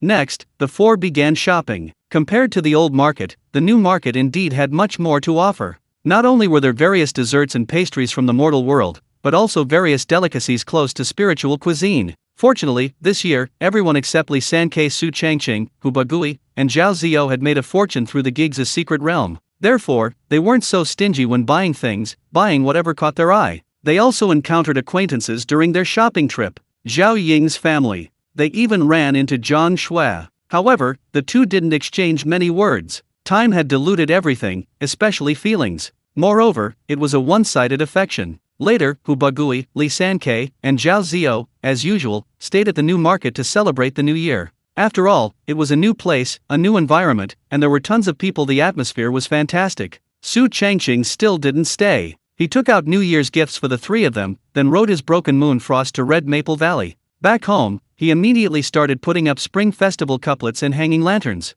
Wang and Wang Zhe circled around his feet, acting unusually attentive. Cuckoo stood on a chair, silently watching. By evening, the entire Red Maple residence was brightly decorated. Even though Su Changqing was alone, it felt exceptionally lively. The dog, the chicken, the fortress, and even the poplar spirit outside. In a way, they were quite a big family. Come, everyone, it's time to eat. There will be red envelopes after the meal. With Su Changqing's call, they all gathered around the table. Even the fortress, who didn't need to eat, received a cup of top-grade spirit rice wine. Meanwhile, in the new market, Zhao Ziyu and Li Sankei had already opened their gifts. The contents were perfect for them. There were fishing gear and rare spirit plants. When Hubagui opened his gift and saw what was inside, his eyes widened instantly, and he exclaimed, "Foundation building pills." Chapter 432. Something's happened. The first day of the new year. Everything was desolate, and the weather was freezing cold. Su Changqing climbed out of his warm Nanmu bed. Since the fortress took care of everything, he only needed to cook. Fortunately, there was some leftover food from last night. He could just heat it up a bit. Of course, it didn't have to be heated up. For a cultivator, the temperature of food was irrelevant. Anything ingested would be completely absorbed. Even those with earth or metal spiritual roots would specifically devour certain ores. In the morning, Su Changqing went out to offer New Year's greetings with gifts. Since Li Sankei, Hubagui, and Zhao Ziyu had spent the New Year's Eve at the new market in the Flower Sea, even if they had returned, they were probably resting or busy with other things. Therefore, Su Changqing planned to go tomorrow, and today he would first visit Zhu Fuxian. After his last conversation with Elder Hua, he had wanted to meet him, but he couldn't find an excuse. Now, taking advantage of the New Year's greetings, he wanted to sound out the other's intentions. If he really managed to pull some strings, he might be able to obtain a rank 1 cultivation technique without even needing points. If anyone comes looking for me, just say I'm out. Remember, don't leave anyone you don't know. You guys, especially Wang Wang and Wang Zhe, behave yourselves. I don't want to make a move on the first day of the new year. After giving these instructions, Su Changqing rode the shattered moon frost and soared into the sky. In the blink of an eye, he turned into a black dot and disappeared on the horizon. Not long after, he passed by his old home again. Perhaps because this place was relatively remote, none of the newly promoted disciples chose to come here, and it was now completely abandoned. After a while, Su Changqing arrived outside Zhu Fuxian's spiritual field. As usual, he didn't call him Master He in private, but addressed him as Senior Brother Zhu. "Is Senior Brother Zhu here? I've come to wish you a happy new year again. I brought your favorite ice heart jade pot wine." As soon as Su Changqing's voice rang out, the fence gate opened automatically. Then, Zhu Fuxian's voice came from inside, "Come in yourself." Su Changqing's eyes lit up at the tone. This is promising. After entering the house with his gifts, he found the other man warming wine. Clearly, the wine he had given last time hadn't been finished. He seemed quite busy lately. Zhu Fuxian said casually, "Sit down." Su Changqing placed the gifts beside him, sat down, and opened his mouth, seemingly wanting to say something but hesitating. Zhu Fuxian looked slightly surprised. "What is it?" Su Changqing said awkwardly, "I thought of a bunch of blessings, but none of them seemed appropriate." "Get rich? He has over 10 acres of spiritual land. Get promoted? He's currently the second in command of the spiritual land. Live a long life? He's already lived for hundreds of years." Zhu Fuxian chuckled, then waved his hand. "No need for formalities." Su Changqing nodded slightly. "All right." While warming the wine, Zhu Fuxian said, "You did a great job last year. Not only did you discover the disaster in advance, but you also broke the record for promoting peripheral members of the spirit field multiple times. Now even SI Gang is full of praise for you." Su Changqing was quite surprised. "SI Gang knows me?" Zhu Fuxian said with a half smile, "There are only 4 people in the management of our spirit field, SI Gang, myself, Elder Hua, and you." Su Changqing couldn't help but ask, "What about Li Chun from before?" Zhu Fuxian pointed to the roof, that is, the sky. "He's working at Immortal Peak now." Su Changqing pondered. Judging from this, there seemed to be too few people in management.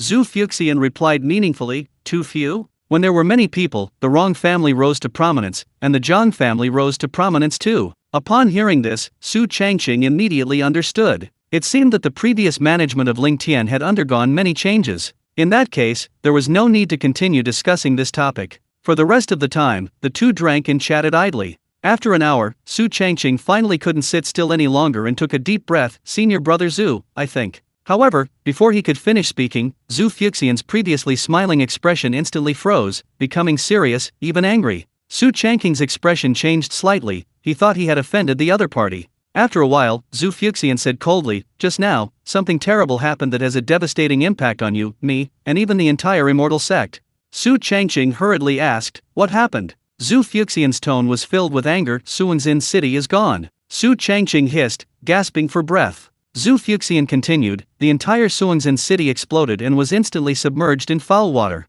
The casualties are currently unknown." Su Changqing was shocked and suspicious. "Old Wu is dead, Xiao Meyer is dead, even the Mirage Dragon abandoned its body and ran away. Why did this happen?"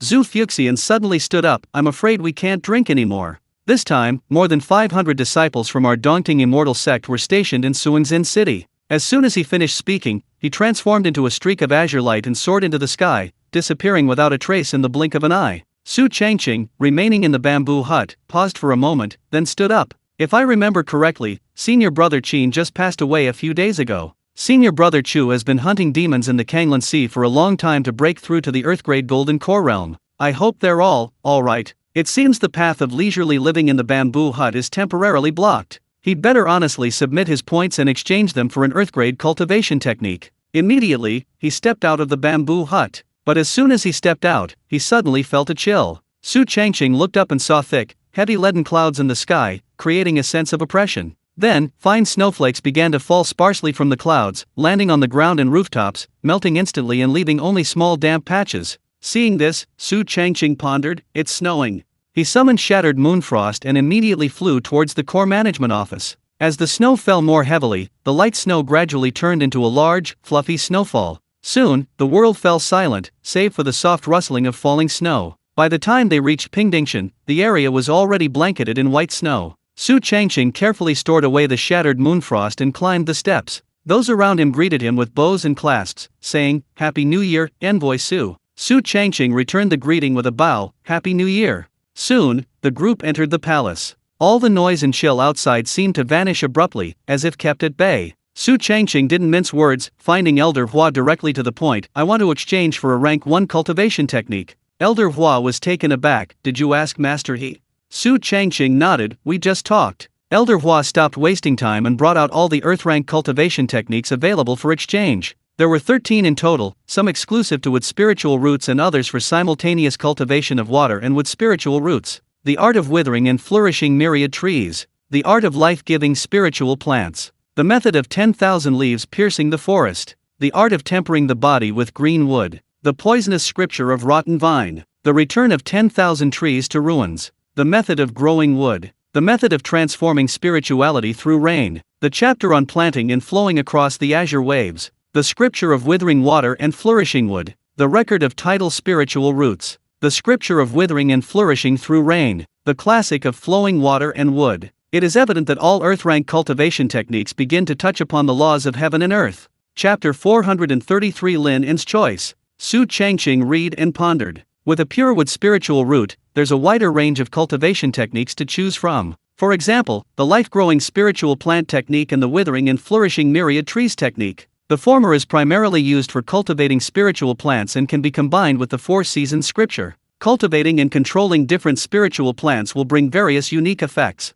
For example, the ironleaf ficus can grant its owner the ability to withstand attacks. The rejuvenating vine can grant its owner the ability to heal and recover from injuries. The spirit-gathering fruit can catalyze surrounding plants, creating a group attack within a certain range. In short, this technique can be used not only for cultivating spiritual plants but also for combat. It can be said to be quite comprehensive. The latter, the withering and flourishing myriad trees technique, has a different focus. It contains rudimentary laws of life and death, the cycle of life and death. By manipulating the life and death of surrounding spiritual plants, one can change the environment and even launch attacks. While seemingly less comprehensive than the previous one, it actually goes much further. If it's a dual elemental cultivation technique combining water and wood, the choices are fewer. Su Changqing looked around and felt that only the water-nourishing wood containing water technique and the tidal spiritual root record which combines the rise and fall of tides with the growth of vegetation were acceptable. Overall, the cultivation techniques available in the spirit field were mediocre. There were no particularly surprising or disappointing aspects, no particularly disappointing ones either. Elder Hua reminded him, "Points are hard-earned, so you'd better think it over carefully. Although you have dual elemental roots of water and wood, choosing a cultivation technique exclusive to the wood elemental root isn't out of the question. Ultimately, people like Chu Chu who cultivate 2 different spiritual roots are actually very rare. Most multi-elemental cultivators actually specialize in one and supplement with another. Especially with mutually reinforcing spiritual roots, the combination is like adding wings to a tiger. Otherwise, the time, energy, and resources required for cultivation would double. Let alone ordinary cultivators, even disciples of immortal sects couldn't withstand that. After much deliberation, Su Changqing finally focused his attention on the waterwood circulation manual. He discovered that while this technique appeared to primarily cultivate water and wood spiritual roots, it actually contained a hidden effect of the 5 elements mutual generation and circulation. It naturally suited his own 5 elemental roots without revealing them. It could be said to be the most suitable earth-rank cultivation technique for him among all available methods.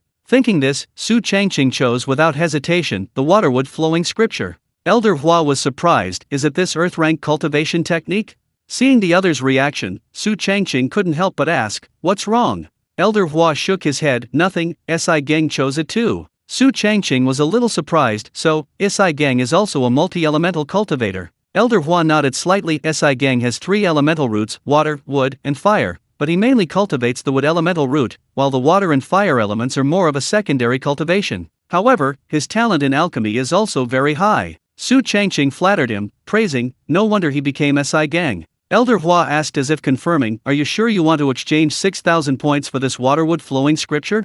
Su Changqing affirmed, yes. Immediately, his points changed, leaving him with only 150 points. At the same time, the jade pendant containing the waterwood flowing scripture fell into his hand. After obtaining it, he said goodbye and turned to leave. They quickly left the management office and went outside. As the snow fell heavier, a thick layer of snow covered the ground, turning everything into a white expanse. Su Changqing keenly sensed that the chill this year was more intense than usual. Normally, this change wouldn't have mattered, but given the current circumstances, it immediately put him on alert. Given this situation, I wonder if the Thousand Sects Dharma Assembly will be able to proceed as scheduled? However, I can't control what's happening outside. I'd better just focus on farming. I hope everyone is doing well. Looking at the snowy scenery, Su Changqing sighed inwardly, then climbed the steps down the mountain. He soon returned to Red Maple Valley. As soon as he got home, he felt instantly relaxed. Seeing Wang Wang and Wang Zhe frolicking in the snow, he couldn't help but smile. This was the life he wanted. He didn't want to deal with the chaos outside. Before he knew it, it was afternoon. Linen, who had specifically gone to the Dongqing city's independent cultivator market to trade, has returned. This time, he was gone for quite a while, not even present during the move. Upon entering Red Maple Valley, he was somewhat shocked, unable to stop himself from looking around. After all, the new home was now much, much larger than before, and he felt a little disoriented. Su Changqing pointed to the study there. I specially reserved a room for you. Linen waved his hand. Senior brother Su, I estimate I'll be traveling to and from Dongqing City for a long time. Su Changqing was taken aback. Why? Linen said shyly, I've developed feelings for Zhang Lazy. Su Changqing's eyes widened, and he asked incredulously, what? Linen explained with a sheepish grin, I often represent you in Dongqing City, and I also helped Immortal Zhu meet with Lazy. We hit it off, and then. Su Changqing's expression turned strange. You two haven't already, done it, have you? Linen nodded vigorously. Yes, we've already done it. Although Lazy was of ordinary appearance, he gave him a great sense of security.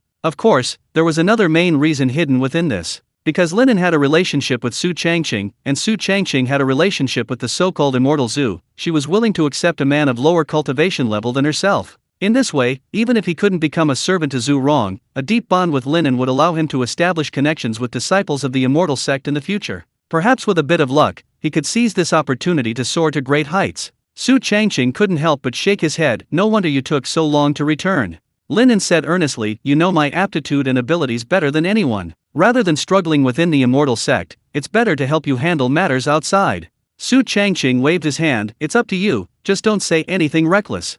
It's too late to say anything now. Besides, given the current situation, Dongqing City might be safer. Linen, besides being obedient, sensible, and quick-wit, doesn't have many other merits. It's better to take this opportunity to break away and properly manage his business outside. Linen breathed a sigh of relief upon hearing the agreement, then swore to the heavens, don't worry, if I say anything out of line, may I be struck by lightning and die instantly. Before coming, he was actually quite apprehensive. He was afraid of angering the person before him and losing even his position as a servant. Fortunately, the outcome was good. Then, he handed over all the spirit stones and monster cores he had earned during this time. They were divided into 2 small storage bags. One was for the spirit stones he had collected for Su Changqing. The other was for the cores he had collected for Zhu Xianchang. Afterwards, Linen walked towards his own small room. Su Changqing looked at the 2 small storage bags in his hands and thought to himself, after all this time, the most stable place is still the rogue cultivator market.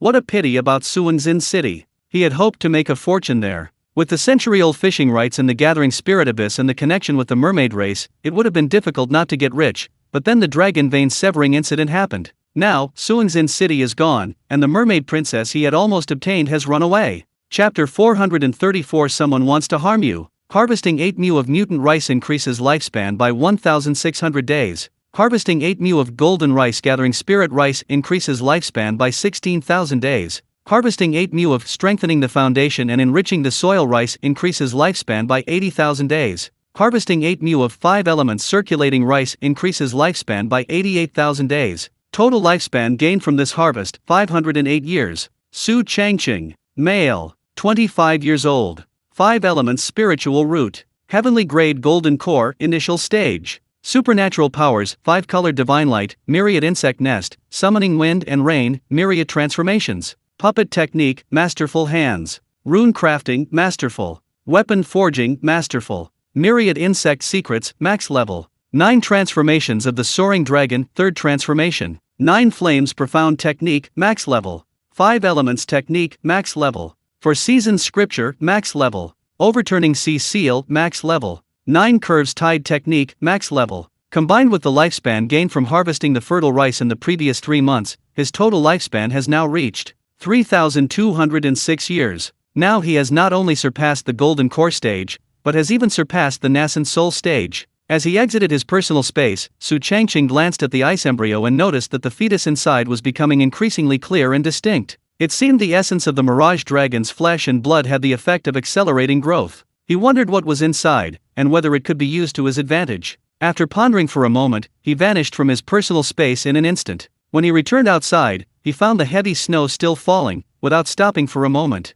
It had started on the first day of the new year and continued into the third. Faced with this situation, Su Changqing's expression was exceptionally serious. If he remembered correctly, the records of spiritual plants contained information about it. One type of disaster was called the snow of the frosty abyss, caused by snowfall. The snow fell heavier and heavier, and the temperature dropped lower and lower. Without prior intervention, the spiritual fields would be covered in ice and snow, and all the spiritual plants would freeze and die. Although fewer spiritual farmers cultivated spiritual plants in winter, experienced old spiritual farmers would still try to plant even in the harshest conditions. After all, a formal disciple must submit 5,000 jin of spirit rice produced from a second-grade spirit field annually. This is no small feat. It's equivalent to submitting at least 1,250 jin each quarter to meet the year-end requirement. If the assessment task isn't completed, the first time only requires submitting a supplementary amount, the second time will result in a deduction of points, and the third time will send the disciple to the Hall of Punishments. The result will be the same as Lin En's becoming someone's plaything.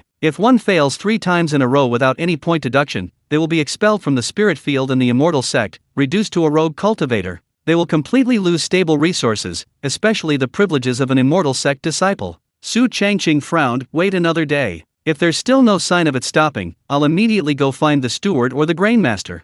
Admittedly, sometimes it snows for several days in a row, but as the spirit field cultivation envoy, one must be vigilant regardless of whether a disaster occurs. In short, it's better to be safe than sorry. He leaned against the window, studying the water and wood circulation codex while watching the snow. The next day arrived quickly, marking the 4th day of continuous snowfall. With no sign of the snow stopping, Su Changqing could no longer remain seated. He flashed outside, enveloped by a surge of biting cold that seemed to penetrate every inch of his being, threatening to freeze his flesh and even his very soul. For a golden core cultivator, especially a heavenly grade golden core cultivator, such damage was negligible. Therefore, Su Changqing gazed into the distance expressionlessly. The rooftops were covered in snow, the tiles completely sunken. Even the eaves were laden with snowballs, occasionally a chunk or two falling and hitting the ground with a thud. The surrounding red maple trees, even the poplar spirits, were affected. Thicker branches were bent under the weight. Thinner branches were completely broken. Snow piled up everywhere, in the corners and at the base of walls. The only safe place was near the ancient red maple trees.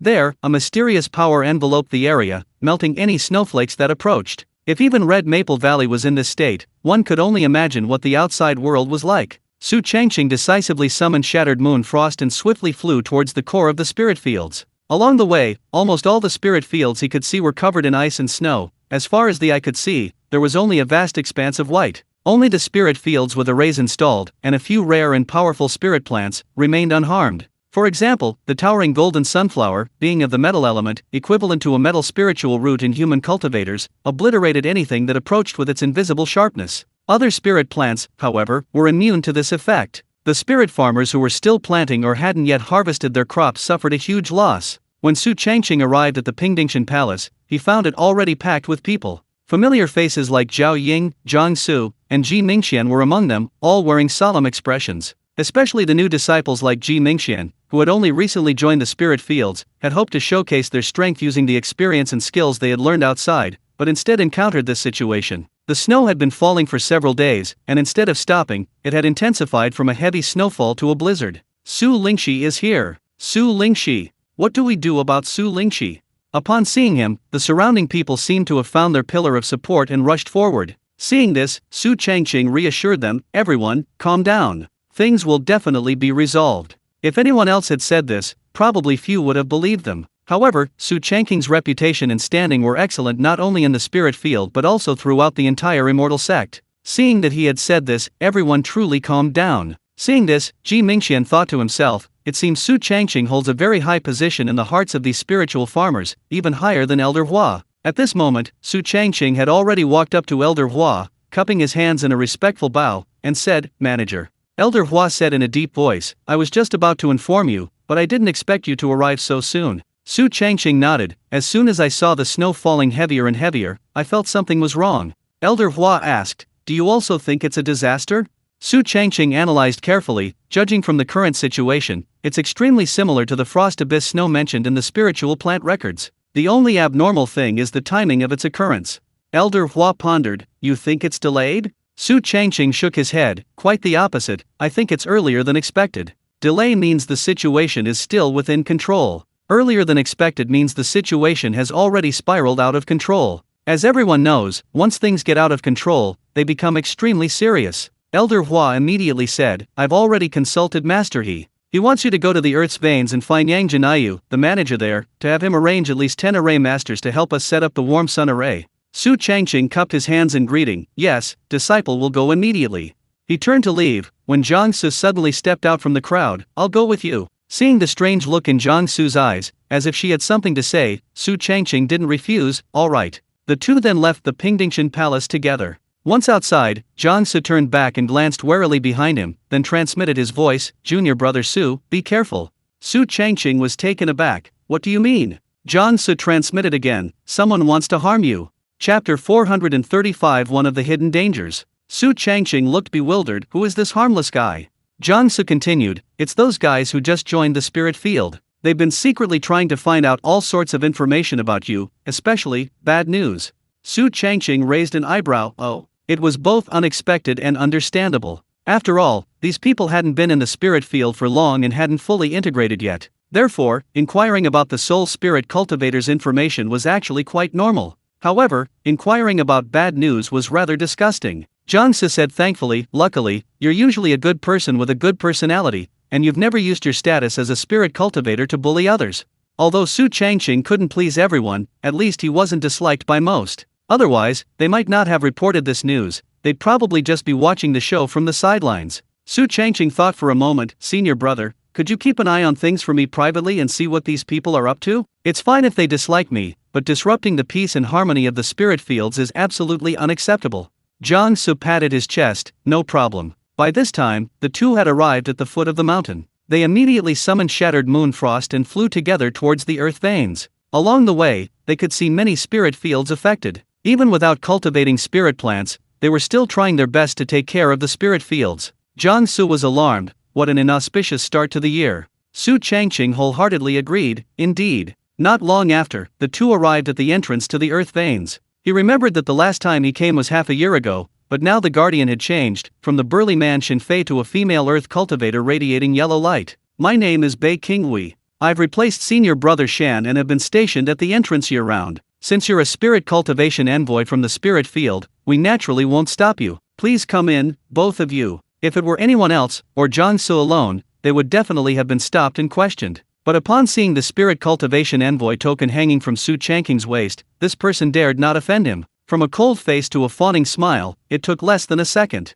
Su Changqing was surprised. "The Luahibe clan." Bei Qinghui said with considerable pride, "That's right, I'm a member of the Luahibe clan. In the Tianyuan Realm, besides the 3 major immortal sects and 5 great dynasties, there are many other cultivation families. The 3 most famous among them are the Luahibe clan, the Fulingyang clan, and the 5 sons of Nanyu. The first is the location, the second is the clan name. Without exception, all of them have a lineage of over 1,000 years. Some of these ancient families have existed for as long as immortal sects, which is quite terrifying. On the other side of the Luo River, the Bei clan was practically a local tyrant, with all its members living in privilege. Outsiders were eager to establish connections with the Bei clan, and even better, to have a child with them. While it might not guarantee instant wealth and power, it would at least ensure they wouldn't lack money or even face hunger for the rest of their lives. Therefore, although Su Changqing had only known Bei Qinghui for a short time, he was already deeply impressed by her. Immediately afterward, the three of them headed deeper into the ley lines. After an announcement, Yang Jinayu, the ley line manager, appeared. However, his expression was unusually serious, and his eyes were quite sharp. Su Changqing asked with suspicion, "Manager Yang, what's wrong?" Yang Jinayu said with a grim face, "The Earth's veins have leaked again. The collapse of the Earth veins is not a big deal, but it's a pity that several formal disciples died." Su Changqing and Jiang Su exchanged a glance, both seeing the solemnity in each other's eyes. A disaster occurred in the spirit field, and now the Earth's veins are also in trouble. Surely the other forging peak, the Earth Fire Zone, and even the Imperial Water Pavilion are also in danger. Yang Jinaya composed himself and then looked at the person in front of him. "The Abyss Master has already informed me of the disaster in the spirit field, and the Array Masters are gathering." Su Changqing was slightly surprised. "Since you already knew, why did Elder Hua still send me?" Yang Jinaya looked at Jiang Su and Bei Qinghui on the other side, and the two instantly realized what was happening and immediately turned and walked away. Once only the two of them remained, Yang Jinaya transmitted his voice, "Remember Rong Long? Do you still remember him?" Su Changqing nodded, "I remember him vividly." Yang Jinaya continued, "The punishment hall used the soul-searching technique and discovered he left behind a few hidden dangers. Coincidentally, you became an insect cultivator, didn't you?" Su Changqing suddenly understood, "I see." Yang Jinaya waved his hand, "Let's hurry and go check it out before all the Array Masters arrive." Upon hearing this, Su Changqing immediately transmitted his voice to Jiang Su, "Senior brother, I have something else to attend to. You can either wait for the Array Masters to arrive before leaving together, or leave now." On the other side, Jiang Su's eyes lit up. "Array Masters, huh?" Another reason he came here was to get to know more Array Masters. The guy he had previously cooperated with had somehow gone mad, leaving the Immortal sect to become a son-in-law in a small cultivation family. Meanwhile, Su Changqing followed Yang Jinayu deeper into the Earth's veins. With the other party personally clearing the way, their speed was exceptionally fast. After an unknown amount of time, a hollowed-out or vein appeared ahead. However, compared to the previous one, the interior of this vein was much smaller. Upon entering, a strange odor filled the air. At first, it smelled like flowers, but upon closer inspection, it had a pungent, fermented stench, a rather complex smell. Yang Jinaya said calmly, "I've been here once before and discovered a spirit insect deep inside." Su Changqing immediately became interested. "Let's go take a look." The two hadn't walked far when they saw the spirit insect. It was about the size of an adult's fist, its exoskeleton a dark gold color, densely covered with ring-shaped patterns. It had a pair of short, stout horn-like prongs on its head, 6 legs ending in barbs, and a vertical slit in the middle of its carapace, within which a dark, earthy yellow light emanated. But what was most striking was the thing beside it. A dung ball larger than a human head, constantly emitting a strange odor. Yang Jinayo pointed, "It's this spirit insect." Su Changqing had already mastered the myriad insect secrets, so he recognized it at a glance, a dung beetle. This thing's advantage is its ability to accumulate dung, and its disadvantage is also its ability to accumulate dung. Wherever it exists, a clump of dung, infused with many different substances, will inevitably appear. It can be used to fertilize spirit fields, with effects similar to the lesser cloud rain technique. Of course, because the accumulation of dung takes time, its cost-effectiveness is not high. Moreover, a clump of dung can only cultivate a few spirit plants, far from filling an acre of spirit field. Yang Jinaya said half-jokingly, "I think this one would be perfect for you spirit farmers, hurry up and catch it." Su Changqing's lips twitched several times. "I don't really need this thing." Upon hearing this, Yang Jinaya raised his right hand, gathering earth energy in his palm. "Then we'll just have to destroy it."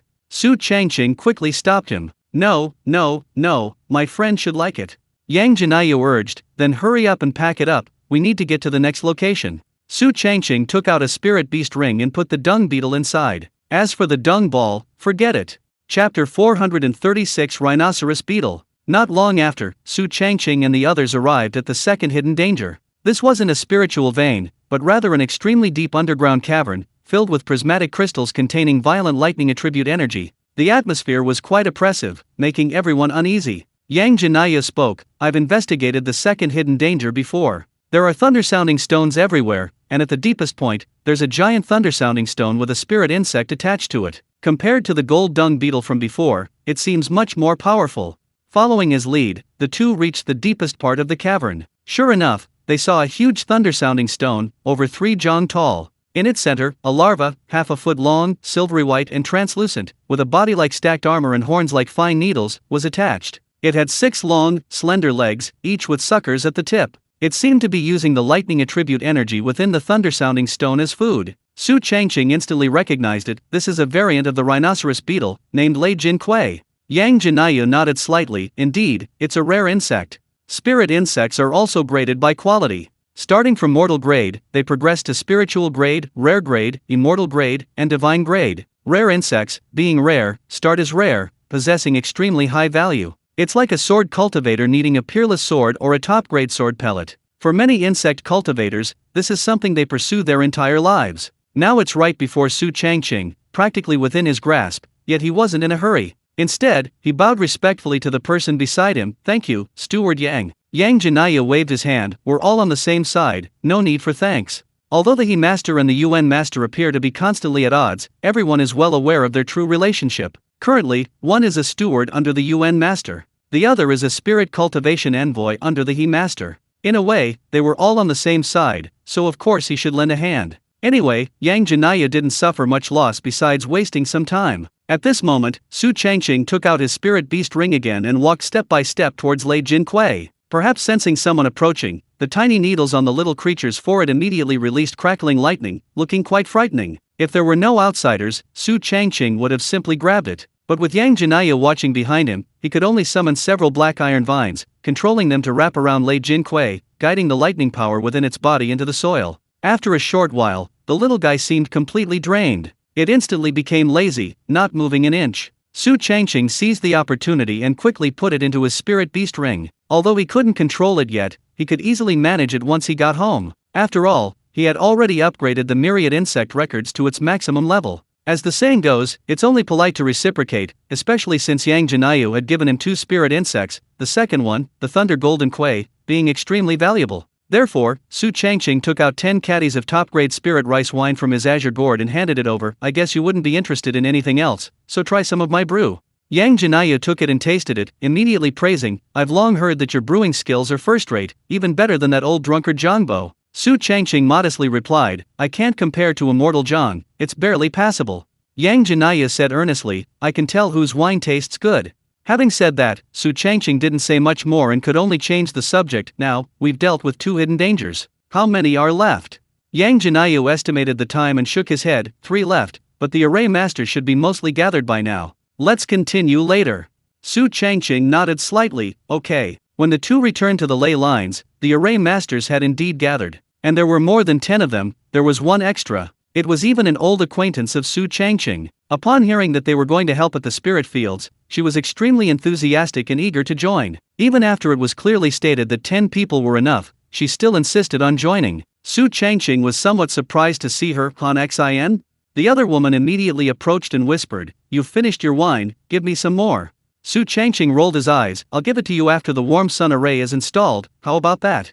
Han Xin pouted, fine. Then, Su Changqing, Zhang Su, and the 11 array masters, including Han Xin, immediately flew towards the upper cave entrance. Once outside, Su Changqing summoned his shattered moonfrost to take everyone with him, then sped towards the spirit field. The snow is still continuing. At this rate, the spirit field definitely won't hold up. Not just the spirit field, our ley lines haven't been peaceful lately either, things keep happening. The array masters huddled together, exchanging information as they traveled. Su Changqing and Zhang Su listened silently, learning from these people that various things had been happening to the ley lines recently. Not only was there leakage of yellow energy and collapse of the spirit veins, but disciples had also gone missing. Later, through special methods, they found that the person had turned into a stone statue. Zhang Su couldn't help but transmit his voice, Junior Brother Su, it feels like the whole world has started to deteriorate since the dragon vein in the Kanglan Sea was severed. Upon hearing this, Su Changqing's gaze suddenly deepened. In truth, he had no clue about the various events that were currently unfolding. After all, that dragon vein was in the Kanglan Sea, extremely far from here.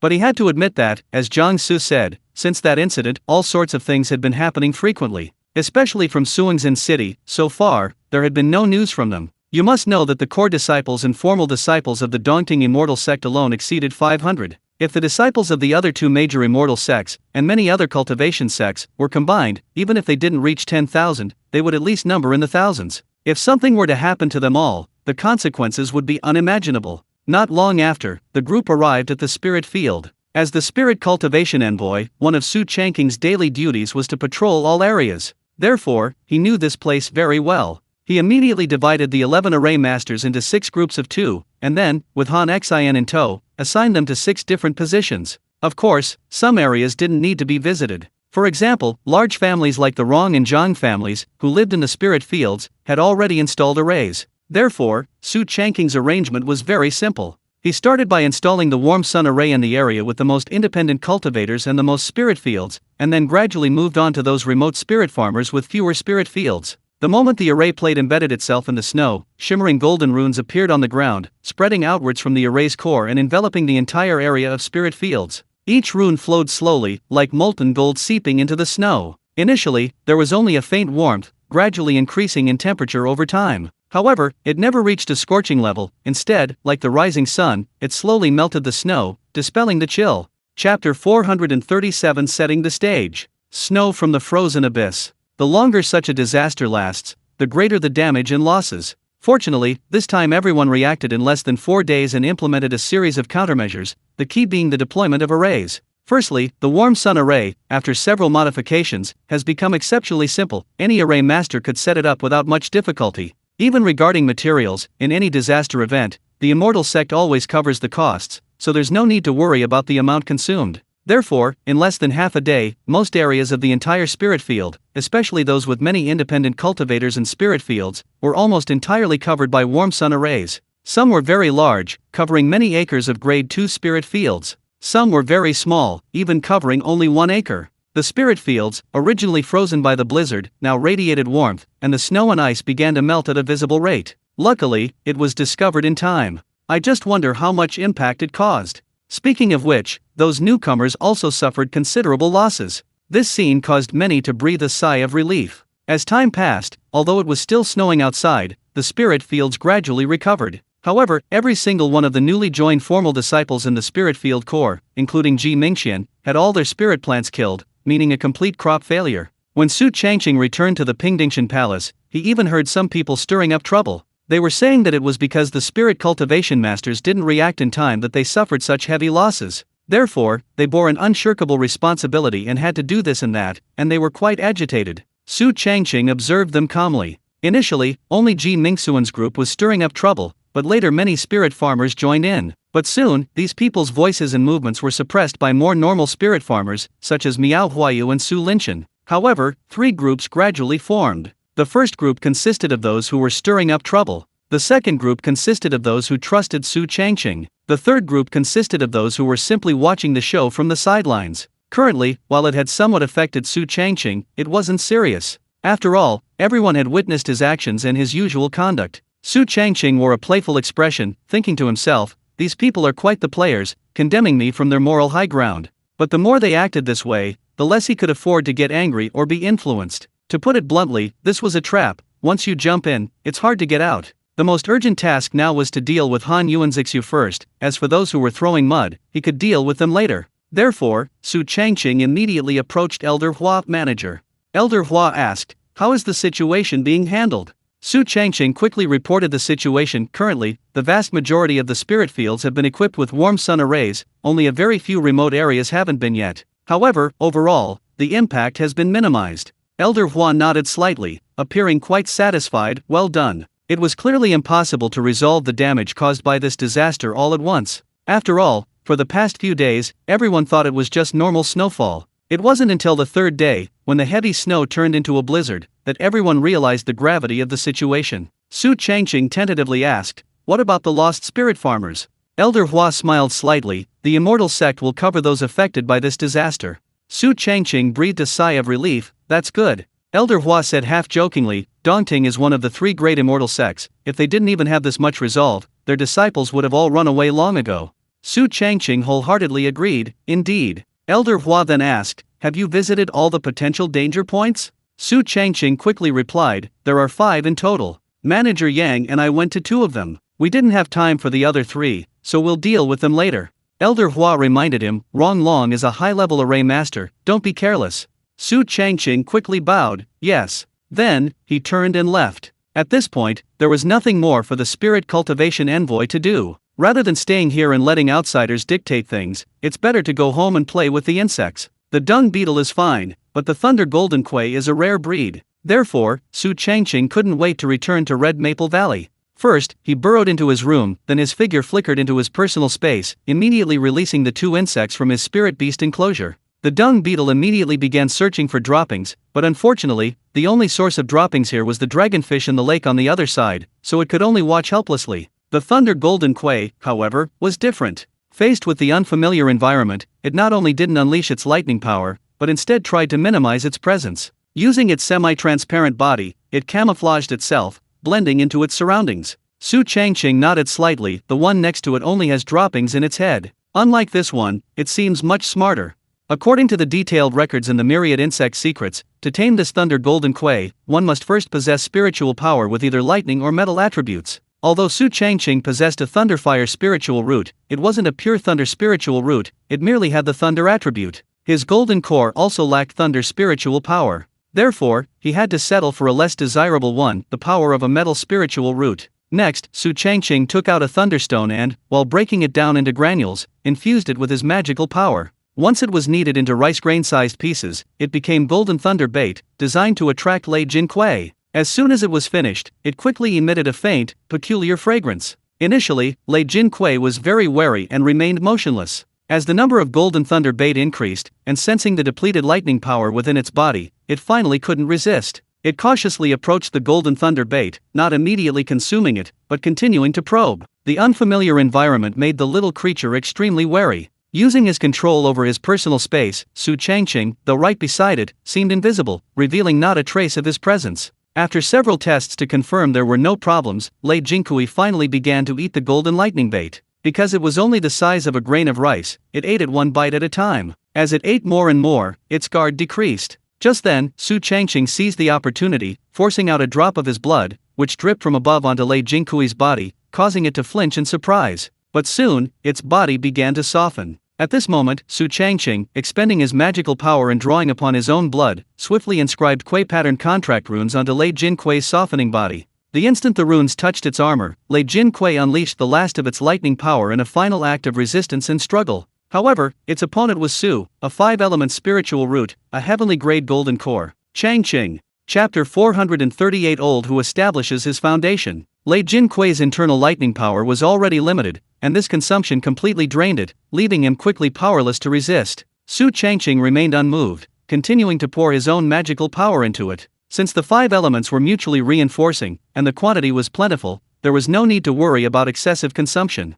As time passed, golden lightning patterns began to appear on the thin horns on Lei Jin Kuei's head. Initially, they flickered weakly. Later, they became clearer, more distinct, and even fixed. Su Changqing glanced at the attribute panel, and relevant information quickly appeared. Lei Jin Kuei. Potential value, 10. Intimacy level, fate contract. Loyalty level, follows by advantage. Current realm, 50 years. Remaining lifespan, 283 years. Effect 1. When moving, friction with the air creates a pale golden afterimage. Speed can reach 100 jong per breath. Effect 2. The unicorn horn can penetrate high-grade spiritual artifacts, low-grade magic artifacts, golden lightning shields, and hard rock layers. Effect 3. Extremely sensitive to spiritual energy fluctuations, it can lock onto the trajectory of spiritual energy within a radius of 100 miles. Effect 4. Able to autonomously locate deeply buried mineral veins such as lightning or in gold veins and mark them for a certain period of time. Effect 5.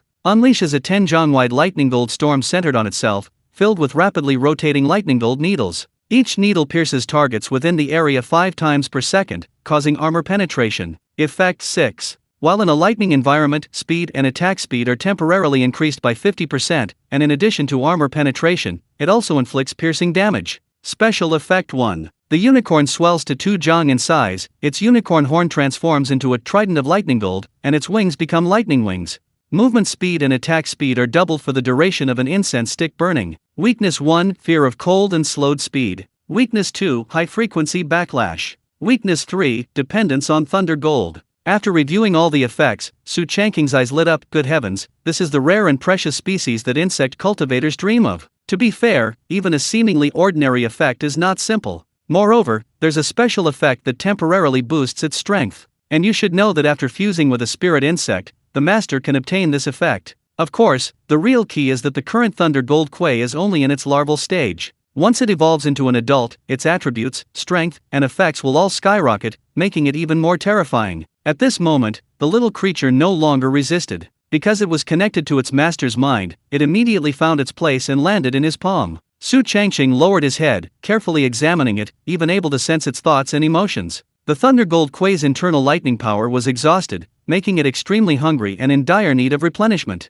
The only drawback of this thing is its extreme dependence on various lightning and metal attribute energies. It basically needs to absorb them every day, otherwise it will stop growing. However, this poses no challenge for Su Changqing. Not to mention, he made a fortune from the Gig's secret realm this time, possessing hundreds of thousands of mid-grade spirit stones. Moreover, he's not without things around that release lightning power. One of the abilities of the Thunder Dragon water-avoiding ship is releasing lightning. In fact, its intensity is quite high, ordinary water demons and sea monsters can't withstand it. Given Lei Jin Kuei's small size, he could easily gnaw on the Thunder Dragon water-avoiding ship for 10,000 years. Thinking this, Su Changqing immediately summoned the Thunder Dragon water-avoiding ship, which he hadn't seen in a long time. Since absorbing the essence of the Mirage Dragon's flesh and blood, it had been dormant. He wondered how much it had changed over such a long time. However, when he clearly saw the Thunder Dragon water-avoiding ship before him, Su Changqing was dumbfounded. Its form had changed once again, and quite significantly. The essence of the Mirage Dragon's flesh and blood had merged with the ship's lightning power,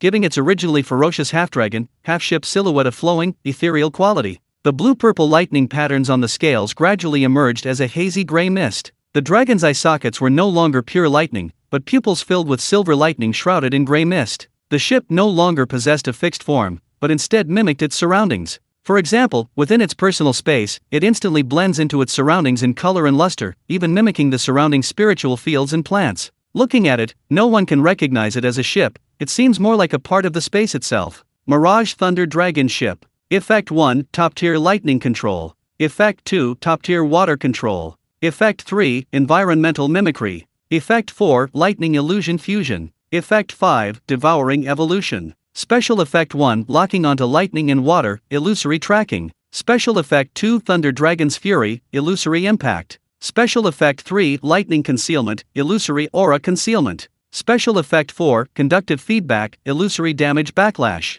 Special Effect 5, Mirage Thunder Domain, Illusory Killing Intent. With the basic effects changed, meaning enhanced, a new area of special effects has been added. As expected, the Mirage Thunder Dragon ship immediately caught Lei Jin Kuei's attention and interest upon its appearance, and it immediately flapped its wings and flew over. It then attached itself to it and began absorbing the power of lightning. If it were anything else, the Mirage Thunder Dragon ship would have been electrocuted instantly. However, because it was connected to Su Changqing's mind, it knew the little guy was one of its own. Although it was a little annoyed at being ridden, it ultimately held back. Su Changqing chuckled at this. So you've finally met your match.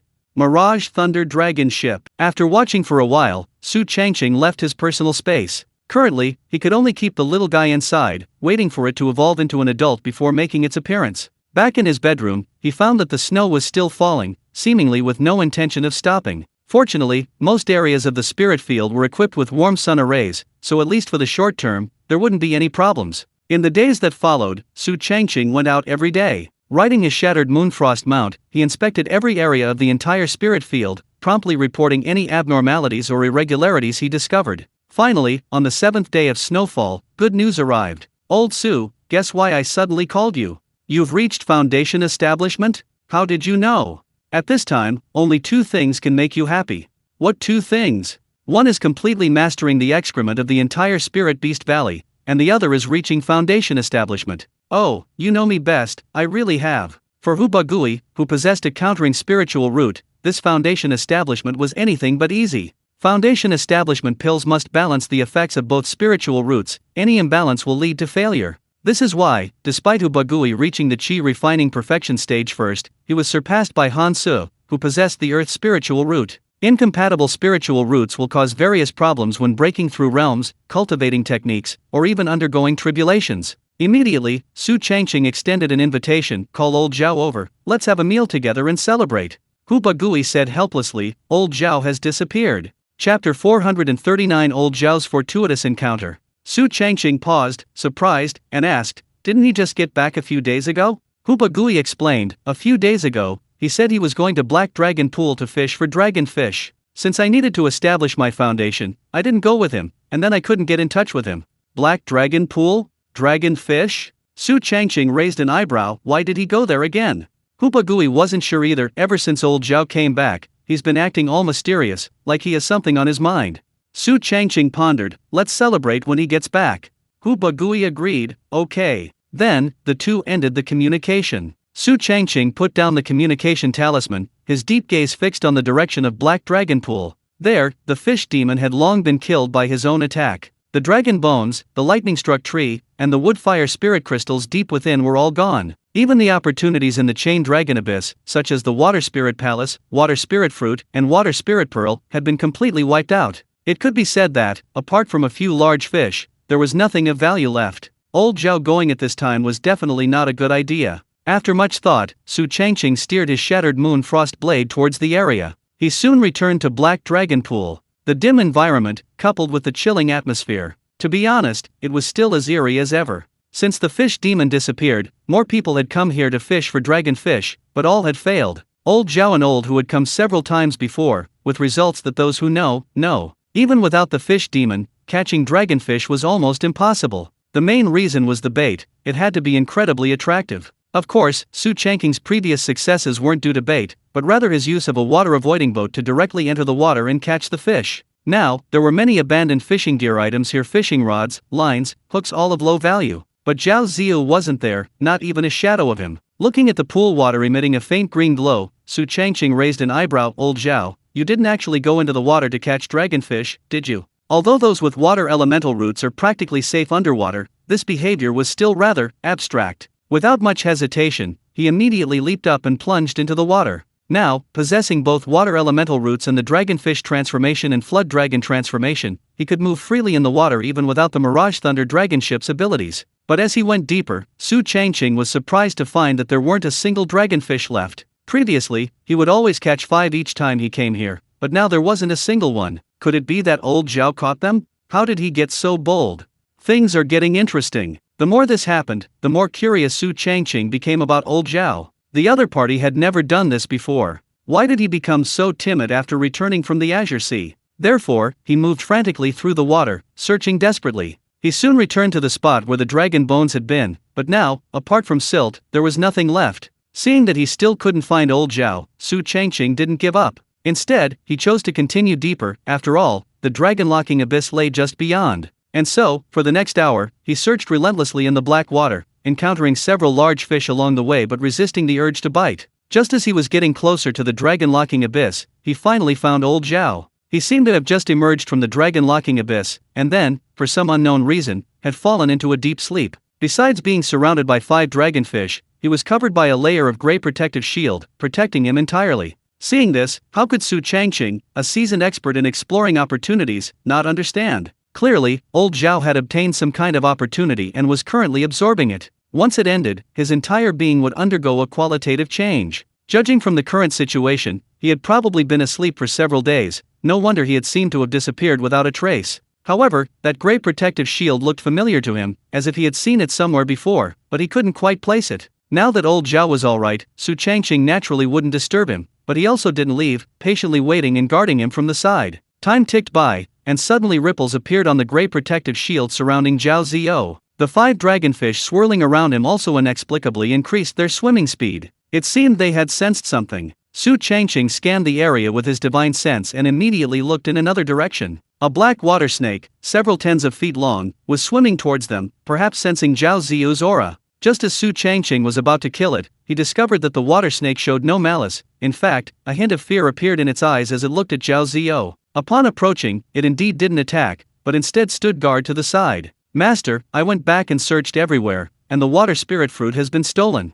Stolen? Even my little brother, that sunfish, was killed. Zhao Ziyu and the water snake were communicating telepathically, inaudible to outsiders. Su Changqing watched, inwardly amazed. What kind of fortuitous encounter has old Zhao had? Not only has his body changed, but he's also caught 5 dragonfish and even taken a water demon as a pet. To be honest, even he was a little envious. If he hadn't taken those valuable rare treasures beforehand, old Zhao would probably have taken off completely this time, perhaps even becoming a core disciple. Right now, his biggest gains are probably just a water snake and 5 dragonfish. Su Changqing thought for a moment, then decided not to guard it any longer and turned to leave. With this water snake, several tens of feet long, nothing could threaten Zhao Ziyu anymore. Master, what should we do with this human cultivator? Coax him for now, and I'll possess him as soon as I regain my strength. So, you'll directly gain the status of a disciple of an immortal sect. The conversation continued, but the voice wasn't Zhao Ziyou's. 2 days later, Zhao Ziyu emerged from the black dragon pool,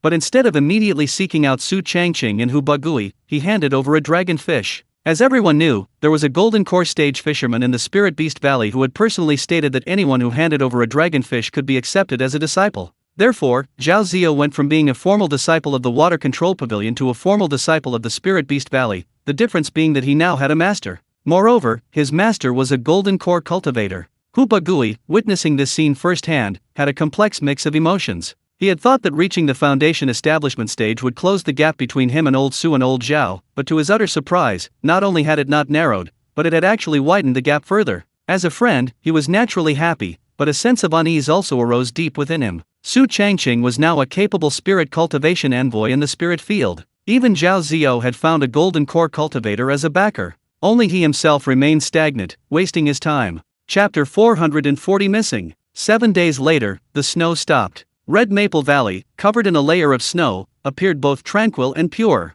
A gentle breeze occasionally swept through, causing the branches to sway softly and fine snowflakes to fall. In the distance, the spirit fields, the earth, and the mountains were all draped in a gradually melting blanket of snow, with new buds slowly emerging. Su Changqing watched silently, a sigh of relief washing over him. As long as the snow stopped, the disaster brought by the frost abyss snow had been averted. Actually, he himself was unconcerned. After all, no planting had taken place in winter, and the mirror flower water moon array protected them, so there was no need to worry about losses. The key was the other spirit farmers, especially the newly promoted Miao Huayu, Su Linchen, and others. Such a disaster would undoubtedly bring them immense pressure, even psychological trauma. Old Su, we're here. At that moment, Hu Bagui's voice came from the entrance. Not only him, but also Zhao Ziyu, whom he hadn't seen in a long time, was with him. Su Changqing's figure flickered, disappearing from his spot as if by teleportation. When he reappeared, he was already at the entrance, and he chuckled, "You've finally arrived." Hu Bagui had now reached the foundation establishment stage. Zhao Ziyu had found a powerful backer. Plus, the disaster had just passed. These were 3 pieces of good news, worth celebrating. Hu Bagui, as always, had taken a lot of things. The old Zhao Ziyu would have been empty-handed, but things were different now. Since finding a backer, his status and position had risen, and he was no longer short of money, so he had bought a lot of things. Su Changqing smiled as he sized up Zhao Ziyu. In terms of cultivation level, he was definitely still in the foundation establishment stage, that was beyond doubt. After all, if he broke through to the golden core stage, tribulation clouds and turbid lightning would definitely appear. But for some reason, he couldn't discern the other's true strength at first, and there was a strange feeling of déjà vu about him. This was very odd. Zhao Ziyu began, "I'm sorry to have worried you all these past few days." Su Changqing nodded slightly, "It's good that you know." After entering the house, Zhao Ziyu continued, "Now, I still have a dragonfish, and I plan to have old Hu become my disciple as well." Upon hearing this, Hu Bagui was stunned, quickly waving his hands, "This is a rare dragonfish, containing a trace of dragon blood, how can you give it to me?" Zhao Ziyu said in a deep voice, "In the current environment, having a backer provides more security. Old Su should understand what I mean."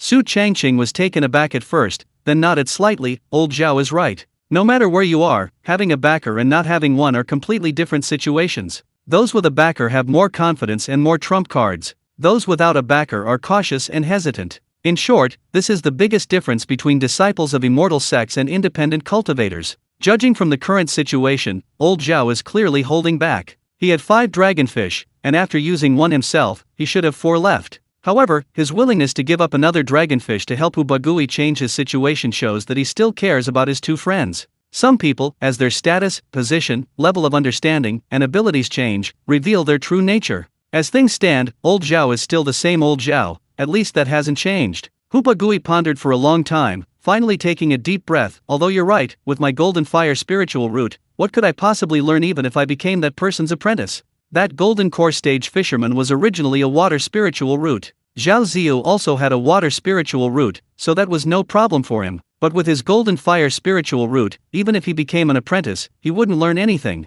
Su Changqing patted his shoulder. Old Zhao's meaning is very clear. Even if you don't learn anything, having the relationship of being his disciple is like having a backer, and more importantly, it will open up more connections.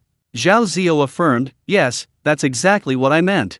Hoopa Gui suddenly understood, so that's what you were thinking. Su Changqing stood up, I'm going to cook. You two have a good chat. After he left, Zhao Ziyu said earnestly, as a friend, I certainly wouldn't harm you. Hoopa Gui stared at him blankly for a long time before nodding, okay. Half an hour later, the meal was ready. A plate of ice soul grass sprouts mixed with honey. A whole piece of roasted spirit deer meat. A stew of live carp. A bowl of 3 elements harmony soup. The rice was still top-grade spirit rice. The wine was still top-grade spirit rice wine. This food was enough for the 3 of them to finish. After all, everything in it contains spiritual energy. Old Su's cooking skills are getting better and better. Can you already make spirit dishes? No, it seems like I'm still a bit short. The 3 of them ate and chatted. As they chatted, they began to discuss their current environment. Su Changqing felt strange. You see, old Zhao used to be someone who didn't care much about the outside world, focusing solely on fishing. But after returning from the Kanglan Sea, his attitude and thoughts had changed, and he seemed inexplicably eager.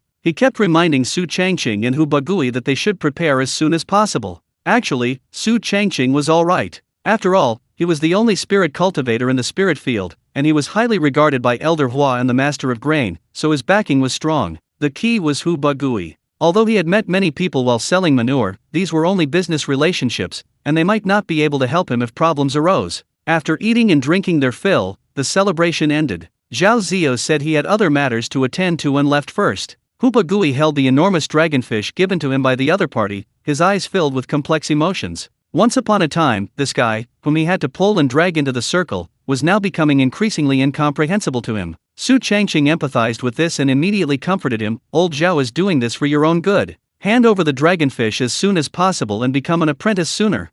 Hoopa Gui was about to say something when suddenly a streak of azure light spread from the void. Then, it transformed into the illusory form of a stalk of spirit rice. Seeing this, the 2 people in Red Maple Valley were stunned. Soon, a familiar voice rang out from the other side, it's me. Su Changqing quickly bowed, Master he. Hoopa Gui reacted and hurriedly followed suit. Zhu Fuxian's voice rang out again, Little Su, come here. Su Changqing quickly replied, yes. As soon as he finished speaking, the azure light receded and disappeared in the blink of an eye. This time, Hoopa Gui couldn't take it anymore. He felt like a million ants were crawling inside him. Clutching the dragonfish, he ran outside, saying, I'm going to become a disciple. Su Changqing watched his retreating figure, thinking, usually it's Elder Hua who contacts me using the Spirit Cultivation Envoy's token. Now that Master he has personally intervened, something big must have happened. Thinking this, he immediately summoned Suio Liuzhuang and flew towards Zhu Fuxian's spirit field. This time, as soon as he landed, before he could even call out, the gate opened automatically.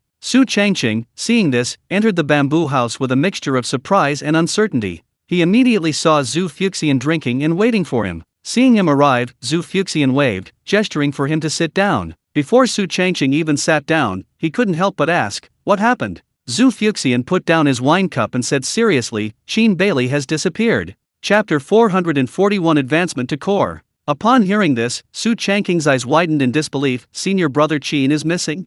Zhu Fuxian nodded slightly, if the soul lamp hadn't still been extinguished, I'm afraid. Su Changqing frowned, what exactly happened in the Kanglan Sea? Who is Qin Bailey? A golden core cultivator of the earth rank. A renowned sword genius. And the number 1 core disciple. Such a powerful figure has disappeared, and his whereabouts are unknown. Zhu Fuxian shook his head slightly, the Kanglan Sea has become a source of evil, and Suingzhen City was completely wiped out in the explosion. Dozens of core disciples and hundreds of formal disciples from the 3 major immortal sections. The other immortal sects combined have thousands of disciples. Now, only 10 have survived. Su Changqing hissed upon hearing this, gasping for breath. Thousands of people, and only 10 survived. Just imagining that scene sent chills down his spine. Su Changqing hurriedly asked, how many of us from Dongting survived? Zhu Fuxian held up 2 fingers on his right hand, too. Su Changqing pressed, was Chu Chu among them? Zhu Fuxian nodded, Chu Chu was one of them.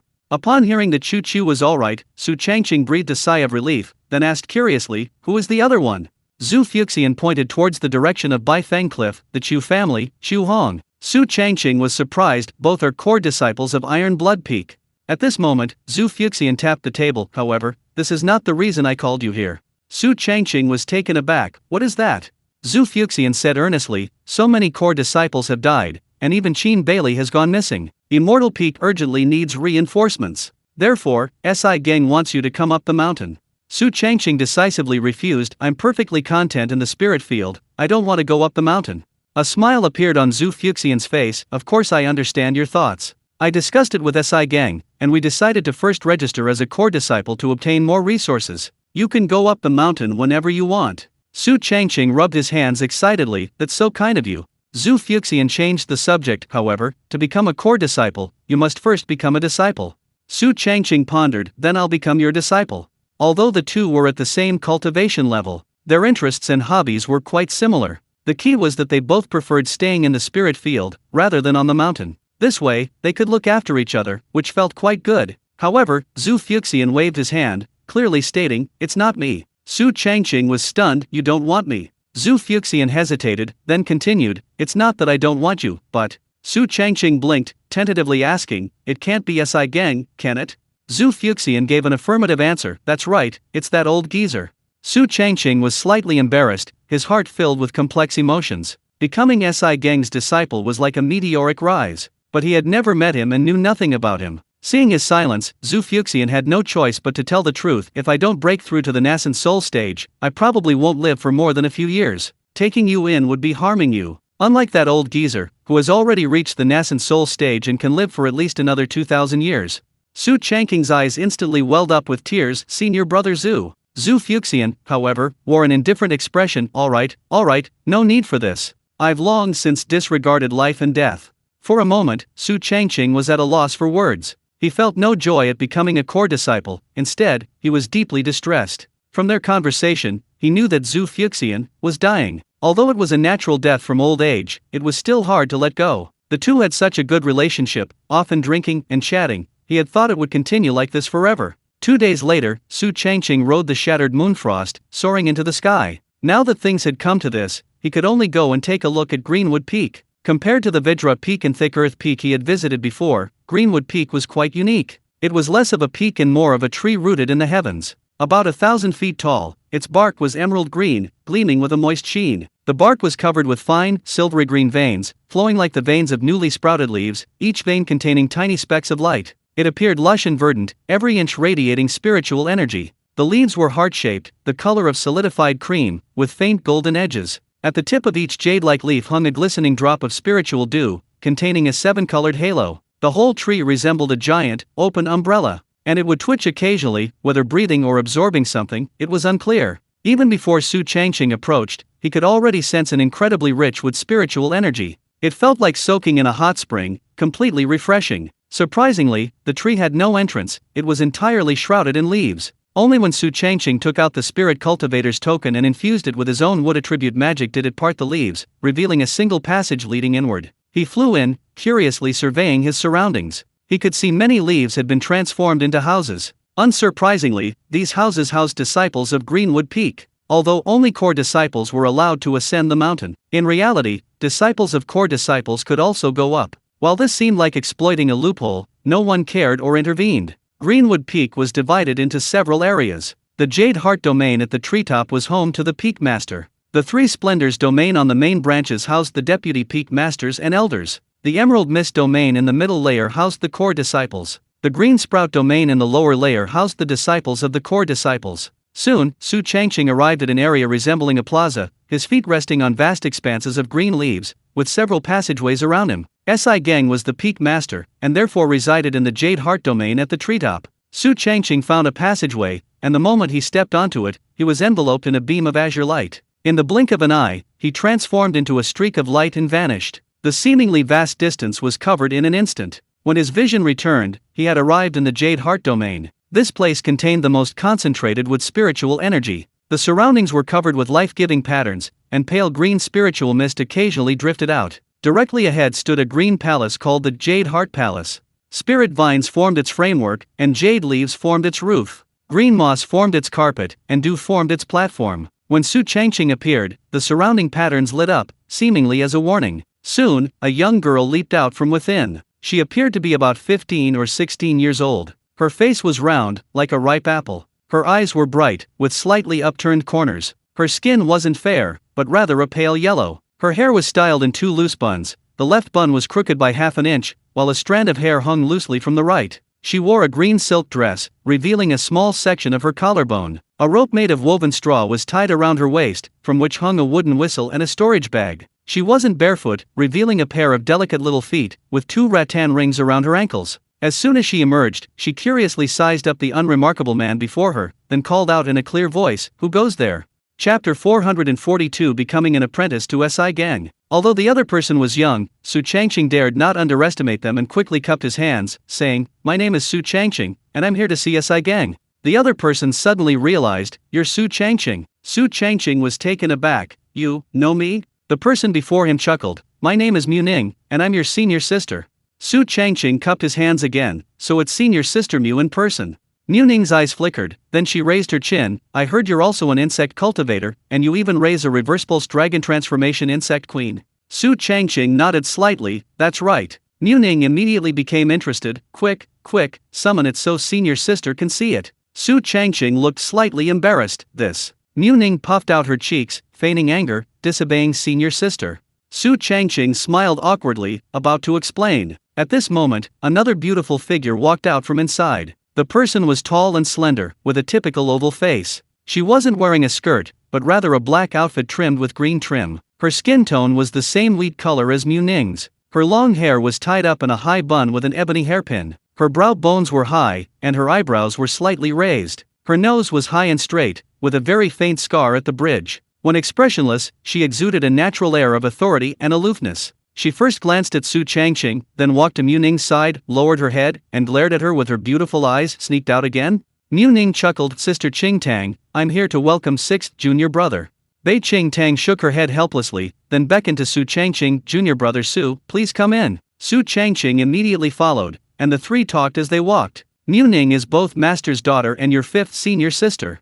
I am your eldest senior sister, named Bei Qing Tang." Through his conversation with her, Su Changqing gained a general understanding of her. The master, also known as SI Gang, is named Mu Ji. He previously had 5 disciples, now there are 6. The eldest disciple is Bei Qing Tang, a golden core cultivator with dual wood and earth spiritual roots, specializing in the wood vein guiding technique. The second disciple is Zhou Yan, a golden core cultivator with a wood spiritual root, specializing in the azure wood spiritual plant manual. The third disciple is Qin Ya, a golden core cultivator with a wood spiritual root, specializing in the vine binding technique. The fourth disciple is Gu Qiao, a golden core cultivator with both wood and metal spiritual roots, specializing in the ironwood melting vein method. The fifth disciple is Mu Ning, a foundation establishment cultivator at the peak, with a mutated wood spiritual root, specializing in the spirit sprout living insect record. The sixth disciple, his greatness needs no further explanation. Su Changqing asked curiously, "Senior sister, are you from the Luhi Bei clan?" Bei Qing Tang nodded slightly, "That's right." Su Changqing immediately smiled. "A few days ago, when I went to the Earth's veins, I happened to meet a female cultivator with an earth elemental spiritual root named Bei Qinghui." Bei Qing Tang said calmly, "That's my cousin." Seeing her attitude, Su Changqing didn't continue the conversation. Thus, the 3 of them entered the Qiangxin Palace step by step. The palace had no bricks or tiles, it was entirely made of naturally growing spiritual plants. The pillars and beams were covered with welcoming spirit vines, adorned with tiny white flowers. Above was a dome of intertwined jade leaves, layer upon layer, the sunlight filtering through the gaps refracted by the spiritual dew hanging between the leaves into floating rainbows. In the central area, 10 zhang in length, stood a wooden table made of tree heartwood, 3 zhang long and over 1 zhang wide. The wood is a warm, honey yellow color with a jade-like sheen. There are no carvings on the table, only natural growth rings. Behind the desk was a rattan chair, its seat formed from countless coiled spirit vines, the tips curving upwards to form armrests. On either side of the desk were 6 jade branch stools, their seats carved from jade branches, their edges naturally curved, and their legs bent from spirit vines. To the left of the main hall was a library, lined with bookshelves, prominently displaying books such as the 100 Tales of the Spirit Field. To the right, a small plot of land was enclosed by a waist-high green jade circle, within which 3 rare spirit plants grew.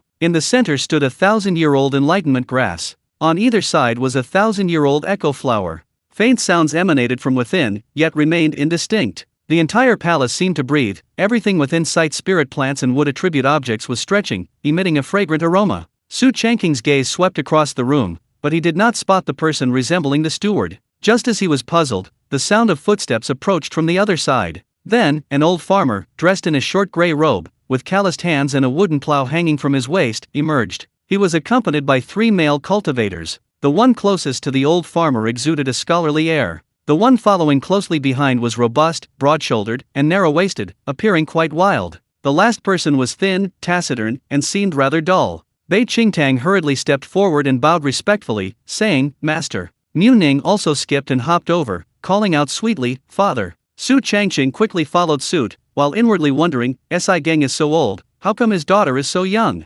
Mu Ji sat down, then looked at Su Changqing along with the others. Many people would panic under the gaze of so many people. After all, it was either the nascent soul stage or the golden core stage. Su Changqing remained calm inside, but outwardly feigned nervousness. "Greetings, Si Gang." Mu Ji said with a half-smile, "Little Su, although this is our first meeting, Zhu Fuxian has mentioned you several times in private." Su Changqing didn't speak, but simply lowered his head, waiting patiently. "Sure enough," Mu Ji continued, "although your cultivation aptitude is a bit lacking, your talent in cultivating spiritual plants and your sense of responsibility are truly outstanding. I heard you prevented the disaster from happening? I used to be a spirit cultivation envoy, and I know how arduous it is. Junior brother, so young yet so responsible, truly rare." The others exchanged and discussed amongst themselves. Although they didn't know Su Changqing at all, they had to admit that they had heard this name many times. The most famous time was when he prevented the disaster from happening and thwarted Ron Long's conspiracy. Su Changqing remained silent, unsure of what to say. The people before him were all strangers. Except for Si Geng, he knew none of them. Seeing that things were about right, Mu Ji chuckled, "Begin the apprenticeship ceremony." Just as Su Changqing was about to kneel, he was stopped. Mu Ji shook his head, saying, "Kowtowing is to show respect to people, bowing is to show respect to the Dao. The disciple I want should first respect the spiritual field beneath his feet, the life force of the wood veins, not this old body of mine." Upon hearing this, Su Changqing immediately bowed, cupped his hands, and made a kowtow towards the spiritual field, repeating this 3 times. At the same time, senior sister Bei Qingtang loudly proclaimed, "First, we pay homage to the spiritual fields nourished by heaven and earth. Second, we pay homage to the way of life and growth of plants and trees. Third, we pay homage to the lineage of our section." Then, Su Changqing turned around and knelt on the ground, kowtowing to Mu Ji in front of him while loudly proclaiming, "Disciple Su Changqing pays respects to master." He began by paying homage to the Dao, and ended by paying homage to the person. Mu Ji showed a look of satisfaction, quickly stepped forward to help Su Changqing up, and then said kindly, "Good disciple, from now on you are my 6th disciple." Chapter 443 Spirit Pointing Transformation Finger. Clap clap clap. Third senior brother Qin Ye clapped enthusiastically, then laughed heartily. "Junior brother, if anyone bullies you in the future, just say the word, and senior brother will definitely stand up for you." Second senior brother Zhou Yan smiled and said, "Junior brother, since you have such a good talent for planting and cultivating, let's exchange ideas more often in the future." Fourth senior brother Gu Qiao, being rather dull, simply hummed in response, as if to say hello. Fifth senior sister Mu Ning said proudly, "Finally, I'm not the youngest anymore." Only the eldest senior sister was practical, choosing to give gifts. "These are seeds of some rare spiritual plants. You can try them in the spring." Seeing this, the others then took out their storage items. Some gave books on cultivation. Some gave wood attribute spiritual artifacts. Some even gave spirit stones. A moment later, Su Changqing returned carrying a large pile of items, looking exceptionally abundant. He quickly expressed his gratitude. "Thank you, senior sisters and brothers." At this moment, his master, Mu Ji, returned to his seat and chuckled, "Since you've already exchanged for an earth rank cultivation technique from Elder Hua, I'll give you an earth rank spell as a gift." Su Changqing's eyes lit up. "Thank you, master." Currently, what he lacked most was a spell. His metal spiritual root had the high-rank golden blade technique. His wood spiritual root had the high-rank azure finger, the high-rank wood spirit entanglement technique, and the earth rank for seasoned scripture. His fire spiritual root had the high-rank blazing sun finger. His water spiritual root had the earth rank sea covering seal. His earth spiritual root currently had no cultivation techniques at all. Mu Ji raised his hand, and several beams of azure light floated in the air before him. He then said, "I have 5 wood attribute spells and 3 water wood attribute spells here. Green Sprout Breaking the Soil spell. Uses wood-based spiritual and magical power to accelerate the growth of spiritual plants, greatly shortening their maturation time. 10,000 Vine Locking Spirit Array. Draws spiritual vines and weeds within 100 feet radius to form an array, creating an effect that traps enemies and gathers spiritual energy. Wood Vein Transmission Technique uses spiritual and magical power to communicate with spiritual plants or spiritual veins, understanding their life force fluctuations and thus obtaining information. Withered and Flourishing Spirit Hand. One hand withered, the other flourishing, able to draw life force from what it touches, thereby restoring or enhancing itself. Spiritual Transformation Finger. Touches spiritual plants with azure light condensed at the fingertips, guiding their internal restructuring and thus stimulating mutation. Thousand Seedlings Nourishing Rain Spell. Draws water vapor to create spiritual rain, irrigating a large area of spiritual fields, doubling the growth rate of spiritual plants and enabling them to automatically repair damage. Water Jade Skin Condensing Technique. Nourishes the body's surface with water-based spiritual energy and repairs meridians with wood-based spiritual energy, rapidly healing physical wounds and remarkably effective against spiritual energy depletion. Frosty Wood Locking River Technique. Wood fuels vine growth, water condenses into ice. The combination can freeze everything within a large area. After reading, Su Changqing didn't hesitate and decisively chose Spirit Pointing Transformation Finger. Niu Ji was surprised this spell. Su Changqing thought for a moment and explained, "This disciple has previously learned the Azure Finger, so I'm particularly interested in this." Niu Ji nodded slightly. "In that case, take it." With a wave of his hand, azure light approached Su Changqing and was instantly absorbed. Instantly, various information about the Spirit Pointing Transformation Finger flooded his mind. Because it was a complete spell, its content was profound and complex. However, for Su Changqing, who had already learned the Azure Finger and was at the maximum level, it wasn't that difficult to understand. As long as he grasped the basics, it was fine. In this way, the apprenticeship ceremony is considered complete. Niu Ji then earnestly instructed, "In a few days, I will be going into seclusion to prepare for breaking through to the Nascent Soul stage. While I'm gone, you must help each other." "Yes." Su Changqing and the other six bowed respectfully. The next second, Niu Ji transformed into a tree, its life cycle completed in an instant. By the time everyone could see clearly, he had vanished from the spot. Sixth junior brother, I heard you're temporarily staying here and not planning to go up the mountain. Yes, senior brother. The mountain is much better, with abundant spiritual energy and resources. It's my duty, I can't help it. It seems sixth junior brother has a strong sense of responsibility. With their master gone, everyone relaxed considerably and began chatting. Because Su Changqing had just joined, everyone was very interested in him. It was half an hour later when Su Changqing left Qingmu Peak. The senior sisters and brothers were too enthusiastic, making him feel a little uncomfortable. Fortunately, the final result was quite satisfactory. Not only did he become an apprentice, but he also learned a low-rank Earth-level spell. Crucially, the benefits for core disciples were truly high. Each month, he received over 1,000 mid-grade spirit stones, and various pills and talismans were not only plentiful but also diverse. These benefits changed with the increase in cultivation level. The higher the cultivation level, the more rewards one received. Su Changqing, as a foundation establishment stage core disciple, would receive 1,000 mid-grade spirit stones, 500 points, and various spirit talismans and pills. Meanwhile, the senior sister and other golden core stage core disciples could even receive 6,000 mid-grade spirit stones and 1,000 points, not including additional rewards. As he flew, Su Changqing suddenly realized, since we're already here, why not take a trip to Iron Blood Peak and see senior brother Chu? Chu and Chu Hong were both core disciples of Iron Blood Peak. Moreover, they were both survivors of the Suangzin City explosion. Immediately, Su Changqing changed direction and quickly flew towards Iron Blood Peak. As he approached, a large blood-red banner came into view. The banner was made of some unknown material, its overall color a dark blood red, fluttering even without wind. Embroidered on the banner was the black and gold character, Break, the stroke sharp and indomitable, exuding an unyielding spirit. Upon seeing the massive banner, Su Changqing knew he had arrived at Iron Blood Peak. Sure enough, a colossal, seemingly endless object appeared ahead. Upon closer inspection, it was revealed to be a towering spear. The peak's tip pierced the clouds, its cold, hard bluish-black color resembling the scabs splattered from countless battles. There were 7 areas in total: Sharp Gold Cliff, Burning Heaven Valley, Cold Abyss Ravine, Withered Wood Forest, Mountain Suppressing Fortress, Wind and Thunder Gorge, and Chaotic Spirit Domain. Just as Su Changqing was about to approach, he suddenly sensed a sharp intent approaching. He scanned the area with his divine sense and saw a tang sword, accompanied by a fierce gust of wind, slashing towards him at lightning speed. Seeing this, Su Changqing remained unmoved, not even considering dodging. He continued forward, expressionless, riding the shattered moonfrost. Just as he was about to collide with the tang sword, it suddenly spun around, circled several times, and then stopped. Immediately afterward, a figure appeared out of thin air from behind the sword. Stop!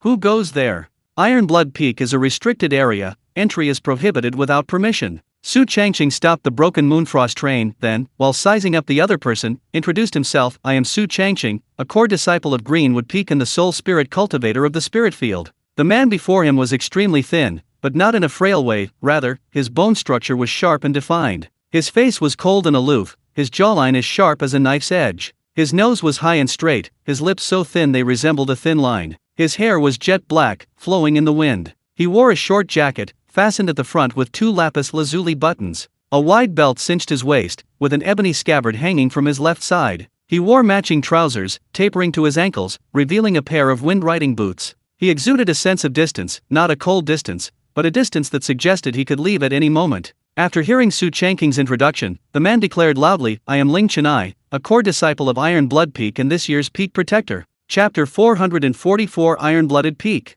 Thanks to, for the character summon. Ling Chenai hesitated slightly. If it were an ordinary disciple, he would definitely stop him, without a doubt. However, the other party was not only a core disciple, but also from Kingmu Peak. It was common knowledge that in immortal sects, especially immortal peaks, there were 3 types of people one absolutely could not offend. One was those who forged weapons, another was those who refined pills, and a third was those who farmed. These people were exceptionally united. Offending one was equivalent to offending a whole group, and they were not to be trifled with. And to join Kingmu Peak, one must possess a wood spirit root. That meant the person before him was most likely a spirit farmer. Moreover, not just an ordinary spirit farmer, but a spirit farmer with the status of a spirit cultivation envoy. Seeing the other party remain silent, Su Changqing cupped his hands and said, I've come here to see senior brother Chu Chiu. I would be grateful if fellow deist Ling could make an exception. Ling Chenai frowned slightly upon hearing this. According to the rules, those who haven't been invited are not allowed to enter Iron Blood Peak. Su Changqing said oh, and prepared to leave. Although he really wanted to see Chu Chiu and ask about what happened, there was nothing he could do if he couldn't get in. But the next second, Ling Chenai changed his tone, but rules are rules, people are flexible. I know Chu Chiu too. You can go in. Su Changqing's lips twitched several times. You're really adaptable. Ling Chenai smiled playfully, then his body swayed, transforming into a gentle breeze and disappearing without a trace. Seeing how interesting the other party was, Su Changqing remembered him, then rode the shattered Moonfrost, quickly approaching Iron Blood Peak. As he drew closer, he sensed that the spiritual energy here was different from other places. The golden spiritual energy was like fine needles, causing a stinging sensation when absorbed. The fire elemental energy was like a raging inferno, extremely volatile when absorbed. The water elemental energy was like icy silk, its absorption feeling like it was corroding one's bones. The earth elemental energy was like heavy sand, extremely difficult to absorb. Even the gentlest wood elemental energy couldn't be absorbed smoothly at Iron Blood Peak. Instead, it caused a slight feeling of poisoning. The environment here was extremely harsh, ordinary people couldn't possibly survive. Soon, Su Changqing parked shattered Moonfrost in an open area. This place was interconnected, allowing travel in any direction and area. Because he didn't know Chu Chiu's exact location, he took out the other party's communication talisman. Time ticked by, but there was still no response from the other party. If it was damaged, the spiritual energy couldn't be activated. If it could be activated, there were only 2 possibilities. Either Chu Chiu was busy, or he was seriously injured. At this moment, Ling Chenai's voice rang in his ears. Chu Chiu and Xu Hong are the only 2 survivors of Dongting Lake, currently recovering from their injuries in the cold abyss. Keep walking to the left, and you'll see an entrance. Su Changqing cupped his hands towards the source of the voice. Thank you. Then, he quickly flew off in the direction indicated, soon disappearing into the distance. On the other side, Ling Chenai looked suspicious. Strange, I used the wind to transmit my voice. How did he pinpoint the exact location so quickly? Not long after, Su Changqing saw an entrance. In the most shady spot on the north side of Iron Blood Peak, there was a fissure that looked as if it had been cleaved by a giant axe. The surrounding area and the interior were covered with millennia-old ice, and the dark blue-green rocks exposed beneath the ice shell were frozen as hard as iron by the cold air. A waterfall of ice hung at the mouth of the ravine, its waters condensing into translucent icicles as they cascaded down, crashing into the icy pool below. The splashes weren't water droplets, but rather fine ice shards. The cold here was extreme, even the air felt stinging and tight in the throat. It was hostile to all spiritual roots except those with water or ice spiritual roots. Fortunately, Su Changqing was not only at the peak of his 5 elements cultivation but had also reached the golden core stage, making him virtually immune to this kind of harm and completely unaffected.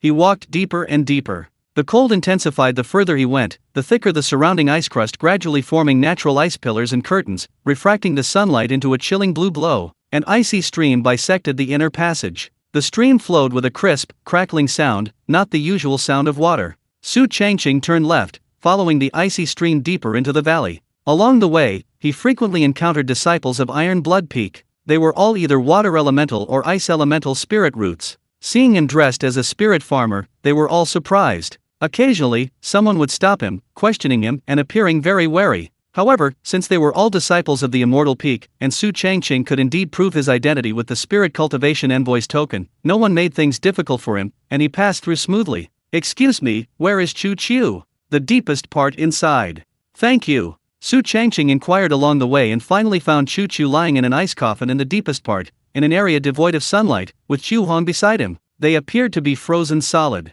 To be honest, the two of them looked rather pitiful. Their bodies were incomplete, some were missing limbs. Moreover, their bodies were covered in various wounds, such as abrasions, bruises, and irregular contusions and lacerations, a truly gruesome sight. Su Changqing couldn't help but sigh. "It's good to be alive." Just then, a cold voice came from behind. "Who are you?" Su Changqing turned around and froze. The newcomer was an exquisitely beautiful fairy, her long, moon-white dress trailing on the ground. The dress had no intricate patterns, only flowing water embroidery and silver thread along the collar, cuffs, and hem. She had a classic oval face, a high nose, and lips as pink as peach blossoms. She had phoenix eyes, slightly upturned at the corners. Her eyebrows were like willow leaves, thin and long. Her long hair was as black as ink, tied into a high bun with a pure white jade hairpin, the end of which had 3 silver strands hanging down. Cold, very cold. Not just her aura was cold. She felt cold. Even the aura she exuded was extremely cold. She looked as if a 1,000-year-old ice sculpture from a frigid abyss had materialized into human form. This person was clearly no ordinary disciple. His brows carried a hint of aloofness befitting someone in a superior position. Su Changqing promptly lowered his head, then cupped his hands in a respectful bow. "Su Changqing, a core disciple of King Mu Peak and the sole spirit cultivation envoy of the spirit field." Upon hearing this, the other person raised an eyebrow. "What brings you here?" Su Changqing explained, "I've known senior brother Chu for a long time. I heard he was back, so I came to see him. I never imagined they would end up like this." After hearing the explanation, the person's face remained expressionless, and he said calmly, "Chu Chu, like Chu Hong, was severely injured by the Li Huolei, a type of lightning strike, and now requires ice to suppress his injuries." Su Changqing suddenly understood. "I see. Neither Chu Chu nor Chu Hong can speak for the time being. Come again next time. May I ask, what exactly happened in the Kanglan Sea, especially in Suanzin City?" "I don't know either. If you're really curious, go ask that bird." "Are you talking about He-Chi?" "Yes. Where is He-Chi now?" "Spirit Beast Valley, Thousand Crane Forest." "Okay, I understand. Go quickly, don't disturb my disciple's rest." "Disciple?" Upon hearing these 2 words, Su Changqing's pupils suddenly contracted. Could it be that the person before him was the legendary nascent soul true monarch, Ling Xuan, who had been unrivaled throughout the 7 peaks? Chapter 445 On What Right? Spirit Beast Valley. Several months later, Su Changqing returned to this place. However, this time, he wasn't here to find a wife for Wang Wang, but to find Heki. Heki was both a white crane and a spirit pet bound to Chu Chu by a contract, sharing life and death. Not long after, Su Changqing arrived at Thousand Crane Forest. Some of the white cranes here were nearly 10 feet long, their white feathers like piled snow. Some were smaller, some even with crimson fleshy crests on their heads. "Halt! Don't go any further. Human cultivator, what brings you to Thousand Crane Forest?" Just as Su Changqing was about to enter, he was suddenly blocked by 2 white cranes that could speak human language.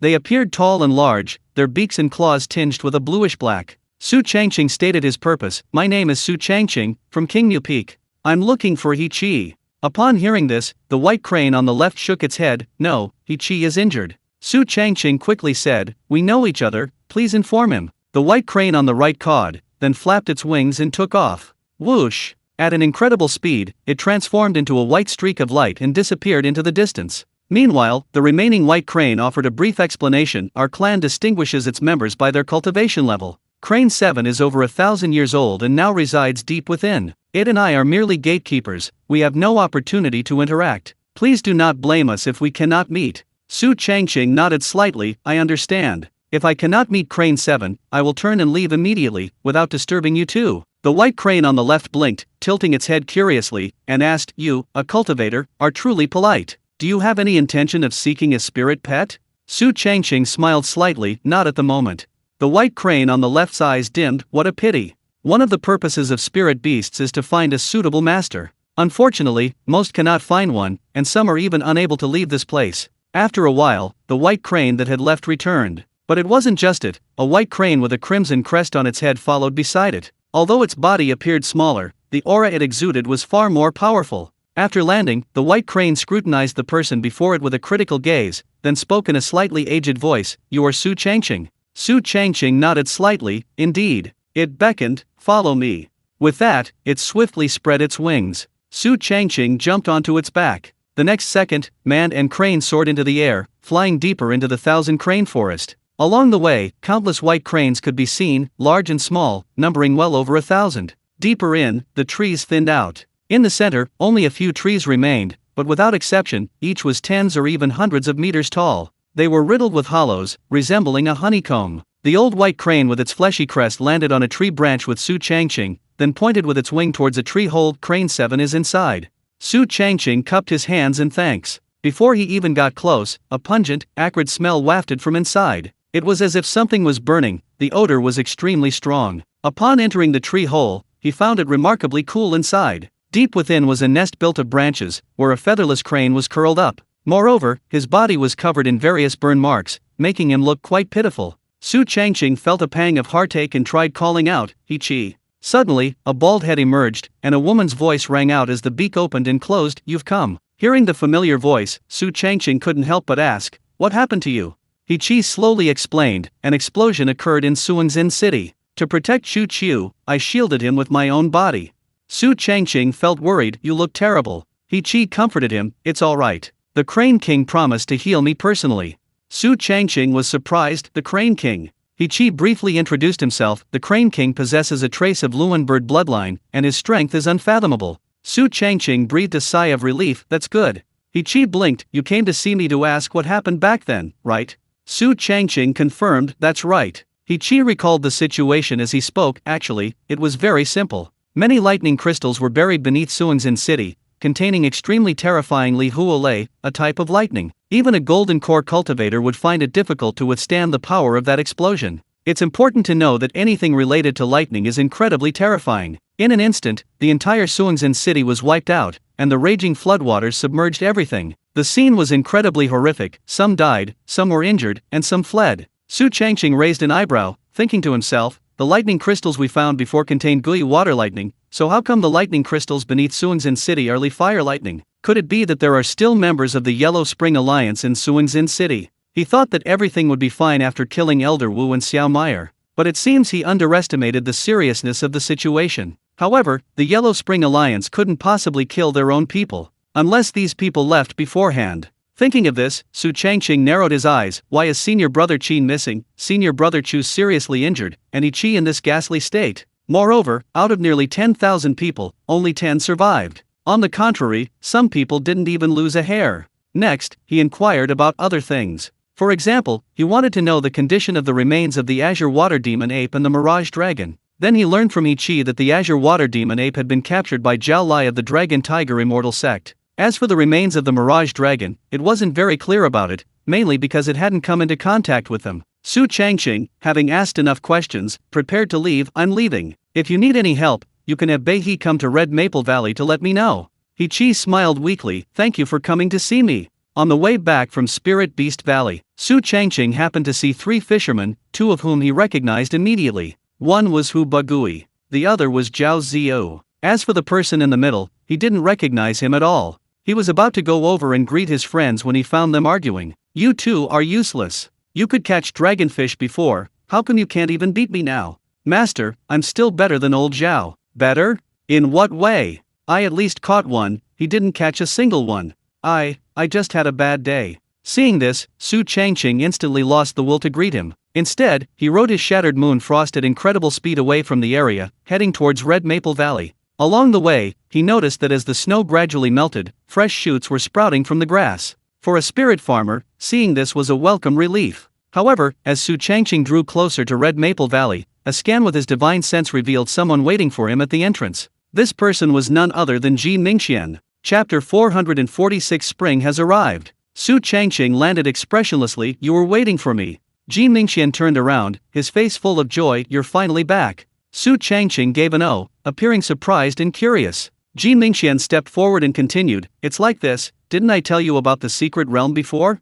Su Changqing replied impatiently, I already told you, I have absolutely no interest. Ji Mingqian nodded, then explained, yes, I didn't come here to invite you again, I just wanted to inquire about the current situation in the Kanglan Sea. Su Changqing said with a strange expression, how would I know? Ji Mingqian asked thoughtfully, what about Qin Bailey, Li Lingbai, and Chu Qiu? Su Changqing's eyes narrowed instantly, you've asked the wrong person, I know nothing about what's happening outside. Ji Mingqian said regretfully, unfortunately, I wanted to invite one of them to explore the secret realm with me, but now it seems I'll have to go alone. Su Changqing remained expressionless, seemingly uninterested. Seeing this, Ji Mingqian didn't linger. He first cupped his hands in greeting, then turned and quickly walked away, disappearing in a short while. Su Changqing withdrew his gaze in divine sense, then flashed into Red Maple Valley. Time flew by, and spring arrived. The snow of late winter had melted away, and the melted snow water seeped into the soil, gradually sprouting new green shoots in the fields and along the edges of the fields. Because Su Changqing was in the mid-stage of foundation establishment, he possessed 6 acres of Grade 2 spirit fields. 1 acre was placed in the west garden, where a shed was even built, mainly for planting and cultivating vegetables and fruits, and also for raising his flock of guinea fowl. Therefore, the other side still held 5 acres of Grade 2 spirit fields. As the saying goes, a new year brings new beginnings, and with a new home. Su Changqing planned to make some changes, such as cultivating other spirit plants besides spirit rice, especially rarer ones. As the sole cultivator of the spirit fields, and with his master still in charge of cultivation, he felt that not creating something new would be beneath his current status and position. In short, novelty was equally important. Su Changqing picked up a storage bag containing a gift from his senior sister. Upon returning, he examined it and discovered it contained seeds of a plant called springtide rice. In other words, rice. For other spirit farmers, this might involve germination and seedling cultivation. But for Su Changqing, who had mastered the 4-season scripture, he only needed to infuse a tiny wisp of his own magical power into the seeds. Instantly, these springtide rice seeds began to change at a visible speed. Starting as tiny grains, they grew stronger over time, eventually becoming seedlings. This made planting possible at any time, which was extremely convenient. Currently, of the 5 acres of spirit fields, 2 acres were used to grow spirit rice and 1 acre to grow springtide rice. The remaining 2 acres also needed to be transformed. After all, the Gigza secret realm had ended, and it wouldn't reopen for another 100 years. Therefore, Yang attribute medicinal herbs, such as crimson yang ginseng and golden crow vine, were no longer needed. Su Changqing looked at the spirit field before him and couldn't help but ponder, in the coming days, only the Thousand Sects Dharma Assembly is worth looking forward to. As for the Kanglan Sea, he figured no one would dare to go there. Since that's the case, then he should plant and cultivate some medicinal herbs in advance to enhance his strength, or even help him break through to a higher realm. Even if he doesn't make a fortune, at least he can secure a basic income. Considering he only has 2 acres of spirit land left, he can only plant a maximum of 2 types of medicinal herbs. Therefore, he should definitely focus on the rarer earth spirit root and metal spirit root foundation establishment pill herbs to maximize his profits. Thinking this, he immediately took out his communication talisman. Senior Brother Su. Linen, buy me some seeds. Okay, what do you need? Sharp gold grass, you root. Alright, I'll go to the flower sea right away. The call ended immediately. In the past, Su Changqing would have had to go to the market himself to buy these things. Now, with Linen as his helper, at least he doesn't have to run around. Before the seeds arrived, Su Changqing decisively tossed the seedlings of spirit rice and springtide rice, deliberately controlling them to fall into the 3 acres of spirit fields in front of him. Considering that springtide rice is a type of paddy rice and requires water, Su Changqing, with a thought, consumed the mana from his golden core and waved his hand towards the sky. The next second, the great cloud and rain technique was activated. Water spiritual energy rapidly condensed, transforming into a cloud of dark ink. A faint rumble of thunder sounded, muffled and oppressive. On the surface, this was just a high-level spell. But in reality, Su Changqing possessed various abilities of the Flood Dragon transformation, making his water control exceptionally powerful. Soon, accompanied by slight flashes of lightning and thunder, large drops of spiritual rain poured down. The crackling sounds rang out continuously, quite soothing to the ear. Even under Su Changqing's deliberate control, the amount of rain varied from field to field. The 2 mu of spirit rice on the far left need spiritual rain, but not a lot, so the rainfall is less. The 3rd mu of spirit field, however, is planted with spring ripening rice, so it must be watered, and the water level must be maintained at around 10 centimeters. Naturally, the rainfall will be more abundant. By the time Linen returned with the seeds, the rain had stopped. The left side only moistened the black soil and spirit plants. The water level on the right side was maintained at exactly 10 centimeters. Linen handed over the small storage bag, saying, Senior Brother Su, these are the seeds you needed, but they're quite expensive. Besides, they wouldn't have sold them to you if I hadn't mentioned your name. Su Changqing nodded slightly, explaining, these two herbs are used to refine foundation establishment pills specifically for earth and metal spiritual roots, so it's normal for them to be a bit pricey. Lin suddenly understood, then sighed, I haven't planted anything for years, while you've started cultivating rare spiritual plants.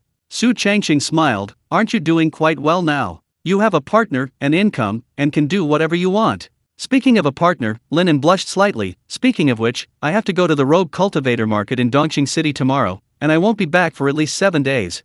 Su Changqing waved his hand dismissively, as long as it doesn't interfere with my business, you can come back whenever you want. Lin suddenly remembered something and quickly said, by the way, Sun Shangxiang from the Sun family is almost a year old. What gift should I bring? Su Changqing paused for a moment, then remembered and pondered, just make a simple red envelope and put some spirit stones inside. To be honest, if the person next to him hadn't reminded him, he would have completely forgotten about Sun Shangxiang. Speaking of which, he was the one who chose her name. Lin nodded, okay, leave it to me. At this moment, Su Changqing opened his storage bag, flung out the seeds, fixing them all in mid-air, and then, with a thought, rapidly circulated his magic power. Under the powerful effect of the 4 seasons scripture, they quickly sprouted. Seeing this, Lin's eyes were filled with deep envy. Chapter 447 Holy crap, a dragon. After finishing the first 5 mu of land, Su Changqing turned and walked towards the west garden. That land, though reserved for growing vegetables and fruits, hadn't been started yet, as winter was always spent either snowing or busy with other things.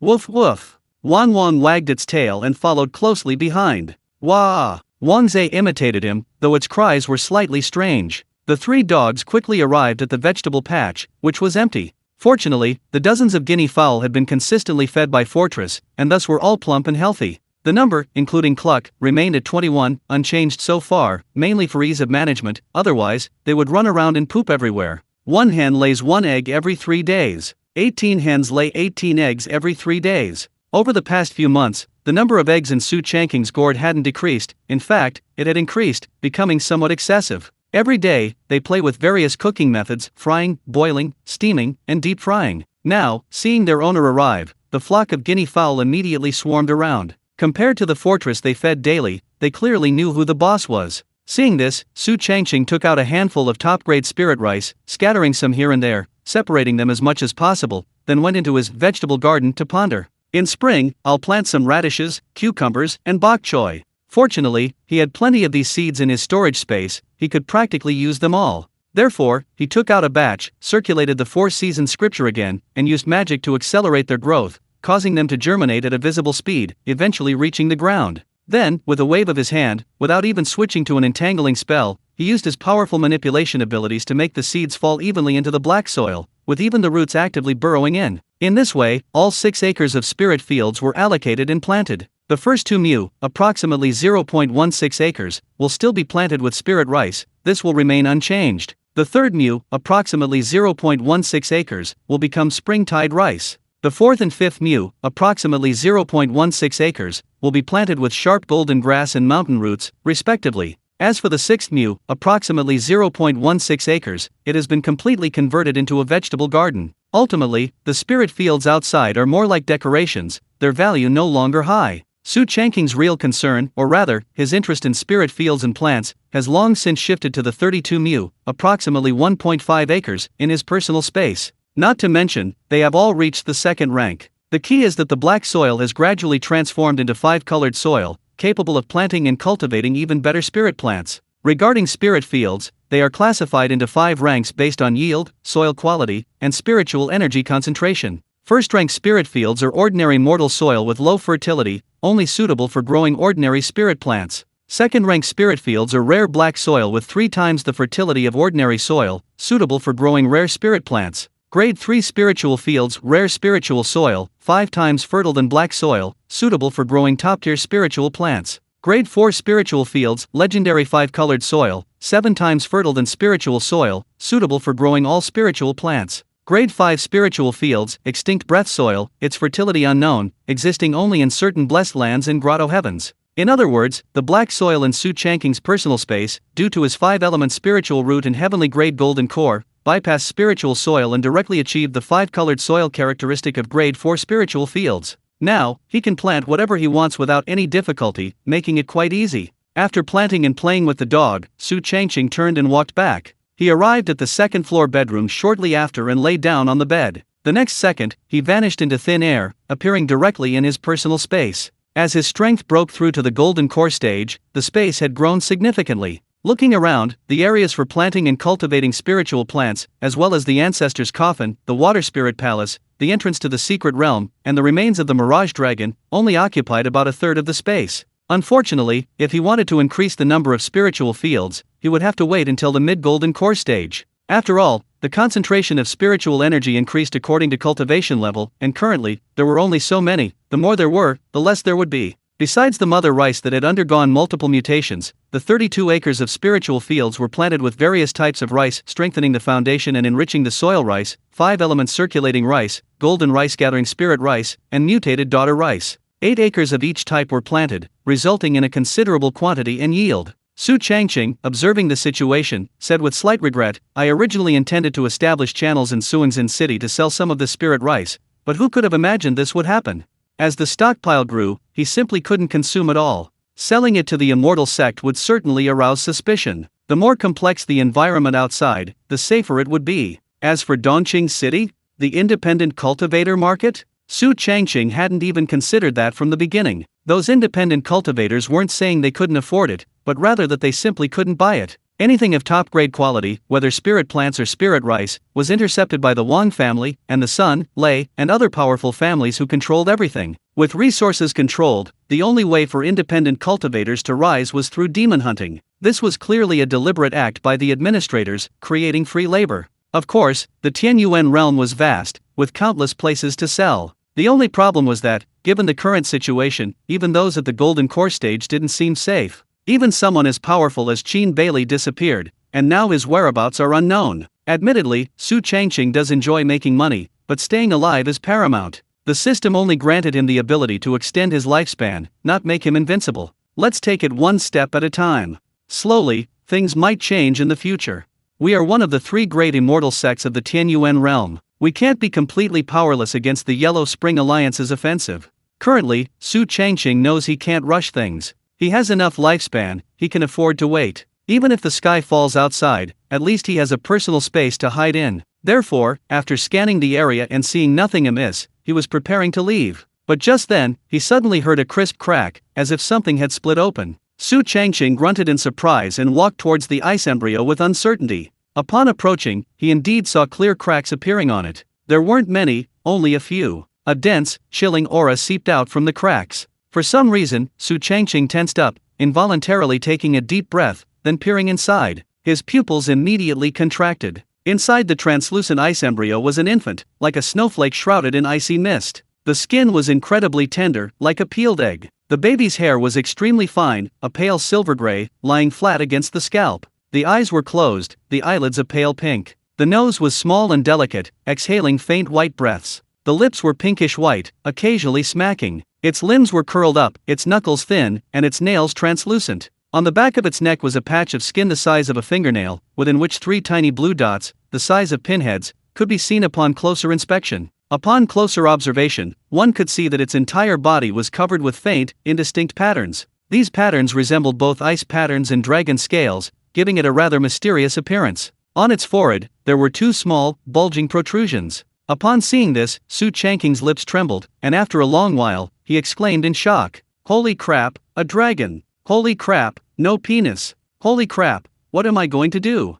Chapter 448 Senior Sister, You. To be honest, Su Changqing was a man who had seen his share of storms, encountering dragonfish, flood dragons, and even the legendary mirage dragon. But facing this little dragon person for the first time, he was at a loss, even a little nervous. After all, he was just a single man without a wife. Although he had been intimate with Senior Sister Yu, that was all. He really had no idea how to care for a child. Fortunately, the little one in the ice embryo hadn't been born immediately. Judging from the frequency and extent of the cracks appearing, it would probably be some time before birth. At least 7 days, at most 10 days to half a month. Su Changqing scratched his head. "Aren't you making things difficult for me?" Although he was quite skilled at washing vegetables, cooking, and farming, he had absolutely no experience in caring for children. After thinking it over, he simply left his personal space, choosing to temporarily escape. Back in the outside world, lying on the soft, comfortable Nanmu bed, he drifted into a daze. He knew that ice embryos could nurture things, but he never expected it to be a little dragon person.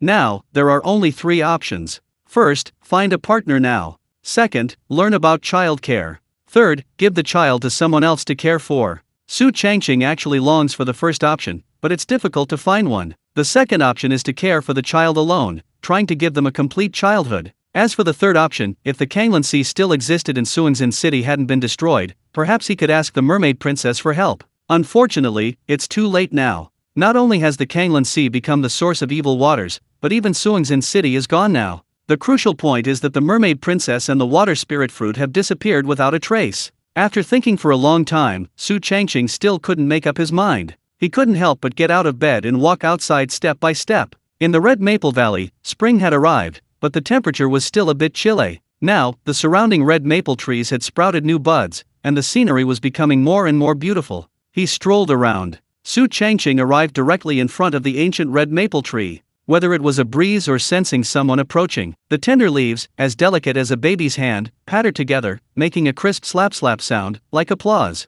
At the same time, the concentration of wood spiritual energy in the surrounding area gradually increased. Su Changqing suddenly realized, I almost forgot about the spiritual energy tide. Every spring, a spiritual energy tide would erupt. In the past, it would last from dusk until sunrise. Now, it had already begun before nightfall. It seemed that the severing of the dragon vein had a significant impact, even disrupting the natural order. It would take the entire Tianyuan Realm at least 1,000 years to adapt to this situation. Su Changqing casually chose a futon and sat down, then focused his mind, his eyes on his nose on his mouth on his heart, his spirit sinking down. Instantly, both his mind and the surroundings became quiet. Freed from internal turmoil and external interference, he began to cultivate diligently. He used the 5 elements technique to absorb the spiritual energy gradually overflowing from heaven and earth. Although the concentration of wood spiritual energy was highest during this period of spiritual energy surge, Su Changqing was now vastly different from before. Using the profound seal in his dantian, he could communicate with the 5 elements laws of heaven and earth, achieving a mutual generation of spiritual energy.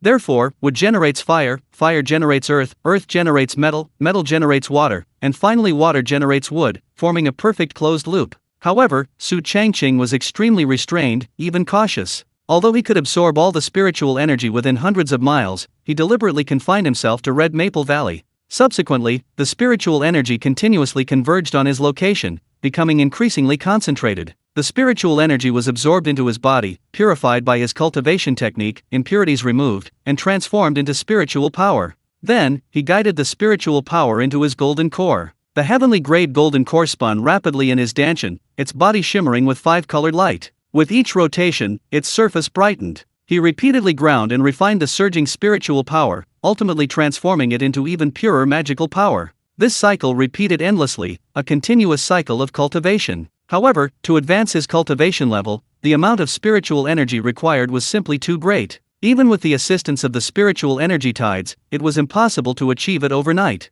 Qi refining involves absorbing qi into the body and expanding the meridians. Foundation building involves improving physical constitution and stabilizing the qi si. Both are for building a solid foundation. However, true cultivation actually begins when one acquires magical power at the golden core stage. After all, magical power allows one to unleash supernatural abilities, communicate with the laws of nature, and has many other wondrous uses. For 2 consecutive days, Su Changqing spent his time cultivating. Anyway, the fortress feeds the spirit beasts at home, so there's no need to worry about them going hungry. Suddenly, his divine sense detected someone approaching, and at a very fast speed. Su Changqing snapped out of his cultivation state and vanished in a flash. Shortly after, 2 figures appeared at the entrance of Red Maple Valley. Sensing the array, they kept a distance and began to observe. This is 6th junior brother's residence. Isn't this Red Maple Valley? It seems our 6th junior brother holds a high position in the spirit field. The newcomers were senior sister Bei Qingtang and 5th senior sister Muning. At this moment, Su Changqing, with a smile on his face, stepped out from a corner. What brings you 2 senior sisters to my place? Bei Qingtang said, Xiao Ning and I went to the flower sea market. Remembering you were in the spirit field, we came to take a look. Su Changqing removed the obstruction and gestured, Senior sister, 5th senior sister, please come in. Immediately, the 2 entered. Actually, Red Maple Valley was already quite beautiful from the outside. However, upon entering, they discovered that the architecture and feng shui layout were almost perfectly integrated, without any sense of incongruity. Bei Qingtang asked curiously, sixth junior brother, who arranged this house and its feng shui. Su Changqing immediately realized. He almost forgot that his senior sister possessed both wood and earth spiritual roots and cultivated the earth rank technique, wood vein guiding technique. Therefore, she had unique insights into feng shui. Unsurprisingly, she must be very skilled in array formations. Su Changqing thought for a moment before answering, I designed the house, and a friend who's a formation master helped with the feng shui. Bei Qingtang said regretfully, it seems junior brother also has considerable talent in house design, but it's a pity you don't have an earth spiritual root, preventing you from going further. Su Changqing smiled, farming is quite nice. Bei Qingtang nodded slightly, it's good that junior brother thinks that way. Just then, Muning saw Wang Wang and Wang Zhe, and her eyes lit up immediately. She skipped after them, calling out, little puppies, don't run away. Wang Wang had been chased by someone since he was a puppy, leaving him with a psychological trauma. However, instead of running away from Muning, he obediently lay down, even exposing his soft belly. Even Wang Zhe beside him did the same, appearing very cooperative and obedient. Su Changqing watched with surprise and doubt, fifth senior sister. Bei Qingtang said calmly, Xiaoning has a special constitution, any spiritual plant or beast will willingly approach her. Su Changqing's expression changed slightly, thinking to himself, I knew she wasn't simple. Bei Qingtang cautioned with a hint of warning, Xiaoning is innocent by nature, don't deceive her. Su Changqing's heart stirred upon hearing this, and he asked, senior sister, you seem to have quite a bit of experience in caring for children. Bei Qingtang nodded, with master not here, I've always taken care of Xiaoning. Su Changqing blinked, then do you know how to care for a newborn? Bei Qingtang froze, Chapter 449 Spirit Beast Milk. Seeing the other person remain silent, Su Changqing asked in surprise, what's wrong? Bei Qingtang couldn't help but look him up and down, asking in return, you even have a child? Su Changqing smiled awkwardly, then explained, I have a friend, a very close friend, and we became godparents as soon as his child was born, so I'm quite curious. Bei Qingtang thought carefully upon hearing this, actually, whether it's an ordinary person's child or a cultivator's child, they're pretty much the same at birth. If you don't have the means, just breastfeed normally, if you do, use rare and precious herbs. Su Changqing glanced down at himself, breastfeeding? Bei Qingtang reminded him, there are places that sell spirit beast milk in Spirit Beast Valley. Su Changqing suddenly understood, okay, then I'll buy some to take with me next time I visit. Bei Qingtang said meaningfully, children are difficult to care for. If it's your friend's first time, he should find someone experienced and learn from their experience. The two didn't discuss this topic further. After all, Su Changqing was worried about letting something slip and revealing a secret. After waiting for the time it takes for an incense stick to burn, the two women rose and departed, ascending swiftly to the heavens. Su Changqing withdrew his gaze, pondering, raising a child is indeed troublesome, but entrusting it to outsiders isn't safe. I'll have to raise it myself for now. Fortunately, there are places in the Spirit Beast Valley that sell spirit beast milk, so there's no need to worry about breastfeeding. Thinking of this, he lost interest in continuing his cultivation and turned back to his bedroom on the second floor. Upon entering his personal space, he immediately checked on the ice embryo. After 2 days, the cracks on it had become more numerous and larger. Especially, the leaking cold air was becoming increasingly concentrated. It seemed to be about what he had estimated before. The little dragon person inside would be born in 7 to 10 days to half a month. Considering her special nature, Su Changqing didn't plan to take her out of his personal space for the time being. Firstly, the spiritual energy outside wasn't very stable. Secondly, it wouldn't be good if something went wrong. He needed to grow up a bit more before considering this. After staring at it for a while, he walked towards the other entrance to the secret realm. To be fair, the ancestors' tomb was truly enormous. They'd been moving things for almost half a year, and things were still being produced continuously. In fact, Su Changqing was no longer satisfied with simply controlling the bone-patterned puppets. He had given the ancestor an order to move things himself. Digging his own tomb, moving his own things. Self-sufficiency was so much better. Besides, the ancestor was incredibly powerful. When Su Changqing was in the foundation establishment stage, he could unleash the strength of a golden core cultivator. Now that Su Changqing was in the golden core stage, he could unleash the strength of a nascent soul cultivator. Although he only possessed basic abilities, such as the use of engravings and the strength of his physical body, and couldn't cast various spells. But for now, nothing in the secret realm could harm him. Looking at the hardworking ancestor, Su Changqing couldn't help but give him a thumbs up. Keep it up, my fortune depends on you, ancestor. The next day arrived. Early in the morning, Su Changqing rode the shattered moon frost and soared into the sky. At the same time, he held a communication talisman for Hu Bagui. Hello? Old Hu, do you know who sells spirit beast milk in Spirit Beast Valley? Do you remember Zhao Mo? Of course I remember, Wang Guang's father-in-law. That's what he does. Okay, I understand. Wait, why are you suddenly asking about this? A friend of mine had a baby, and I'm bringing some specialties from the immortal sect to visit. Oh, I thought you and senior sister you already had a child.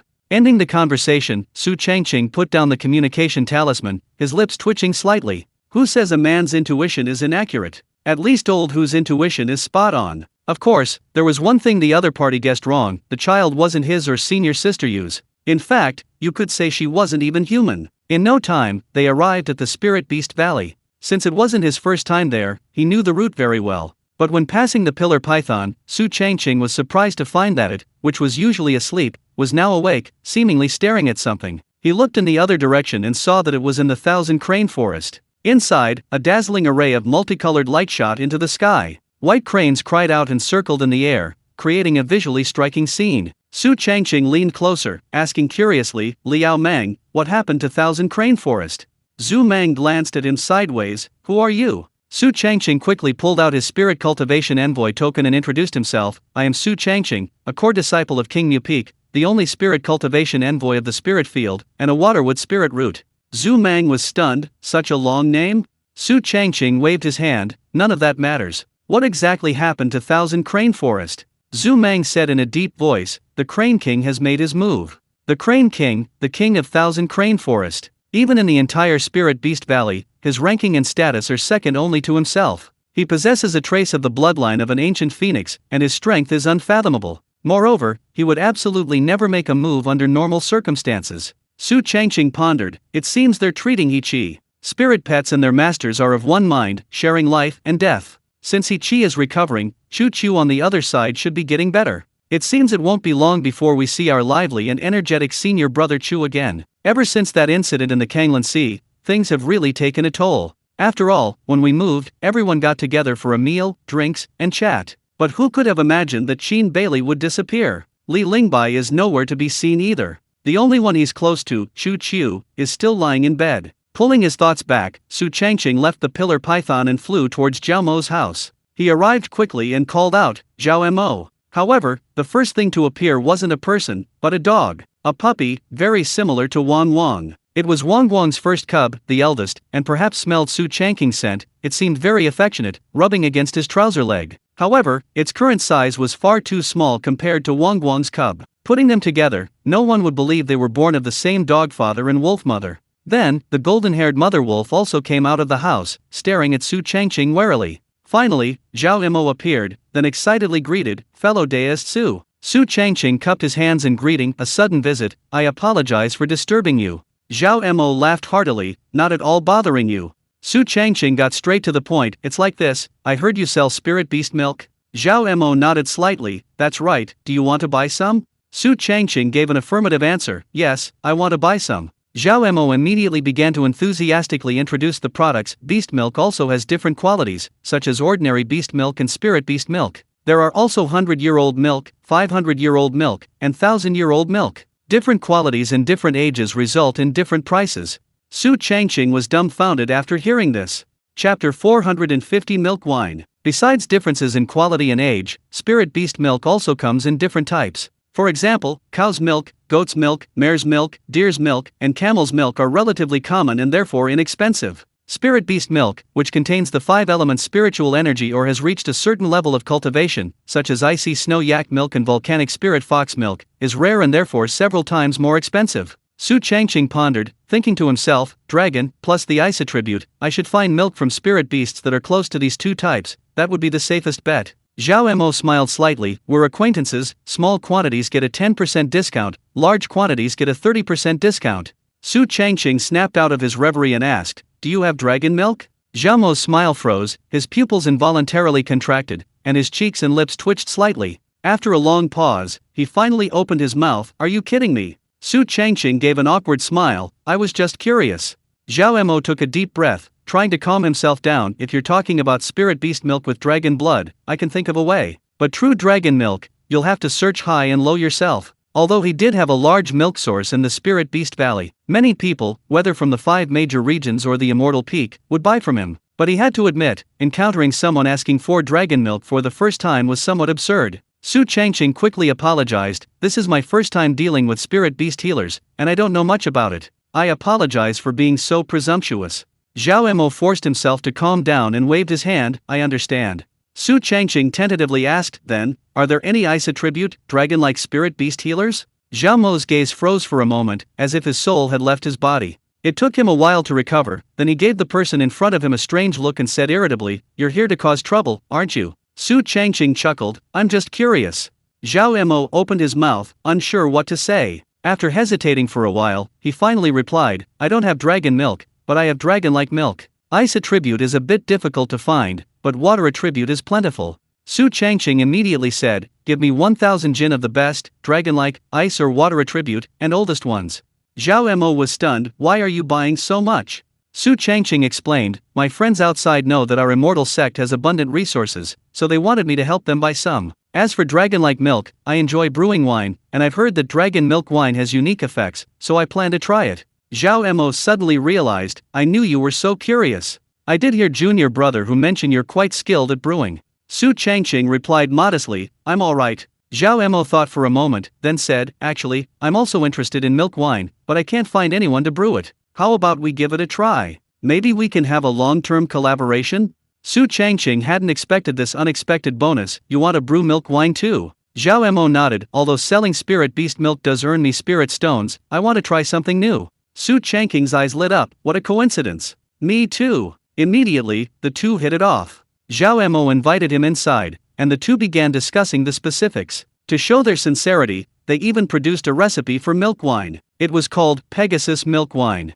Pegasus is a type of spirit beast, and a rare one at that. It is said that its milk is a top-tier tonic, possessing unique effects. Even Nascent Soul True Monarch level beings value it highly, willing to spend exorbitant sums to acquire it. While this Pegasus milk wine couldn't compare to genuine Pegasus milk, it had about half the effects, and because it was an alcoholic beverage, its flavor and effects were richer. After their conversation, Su Changqing stood up, alright, I'll take it back and study it. When will the spirit beast milk arrive? Zhao Mo immediately assured him, you go back first. I'll definitely send someone to deliver all kinds of spirit beast milk to Red Maple Valley before dark. Hearing this, Su Changqing got up and walked outside. Zhao Mo hurriedly saw him out personally. Back in Red Maple Valley, Su Changqing sat in the pavilion, carefully examining the recipe for Pegasus milk wine. There were 3 versions in total. The first version was the low-end version, 200 jin of century-old spirit mare's milk, 10 gui of bran yeast, 8 spoons of premium wild honey, 2 stalks of high-quality sage.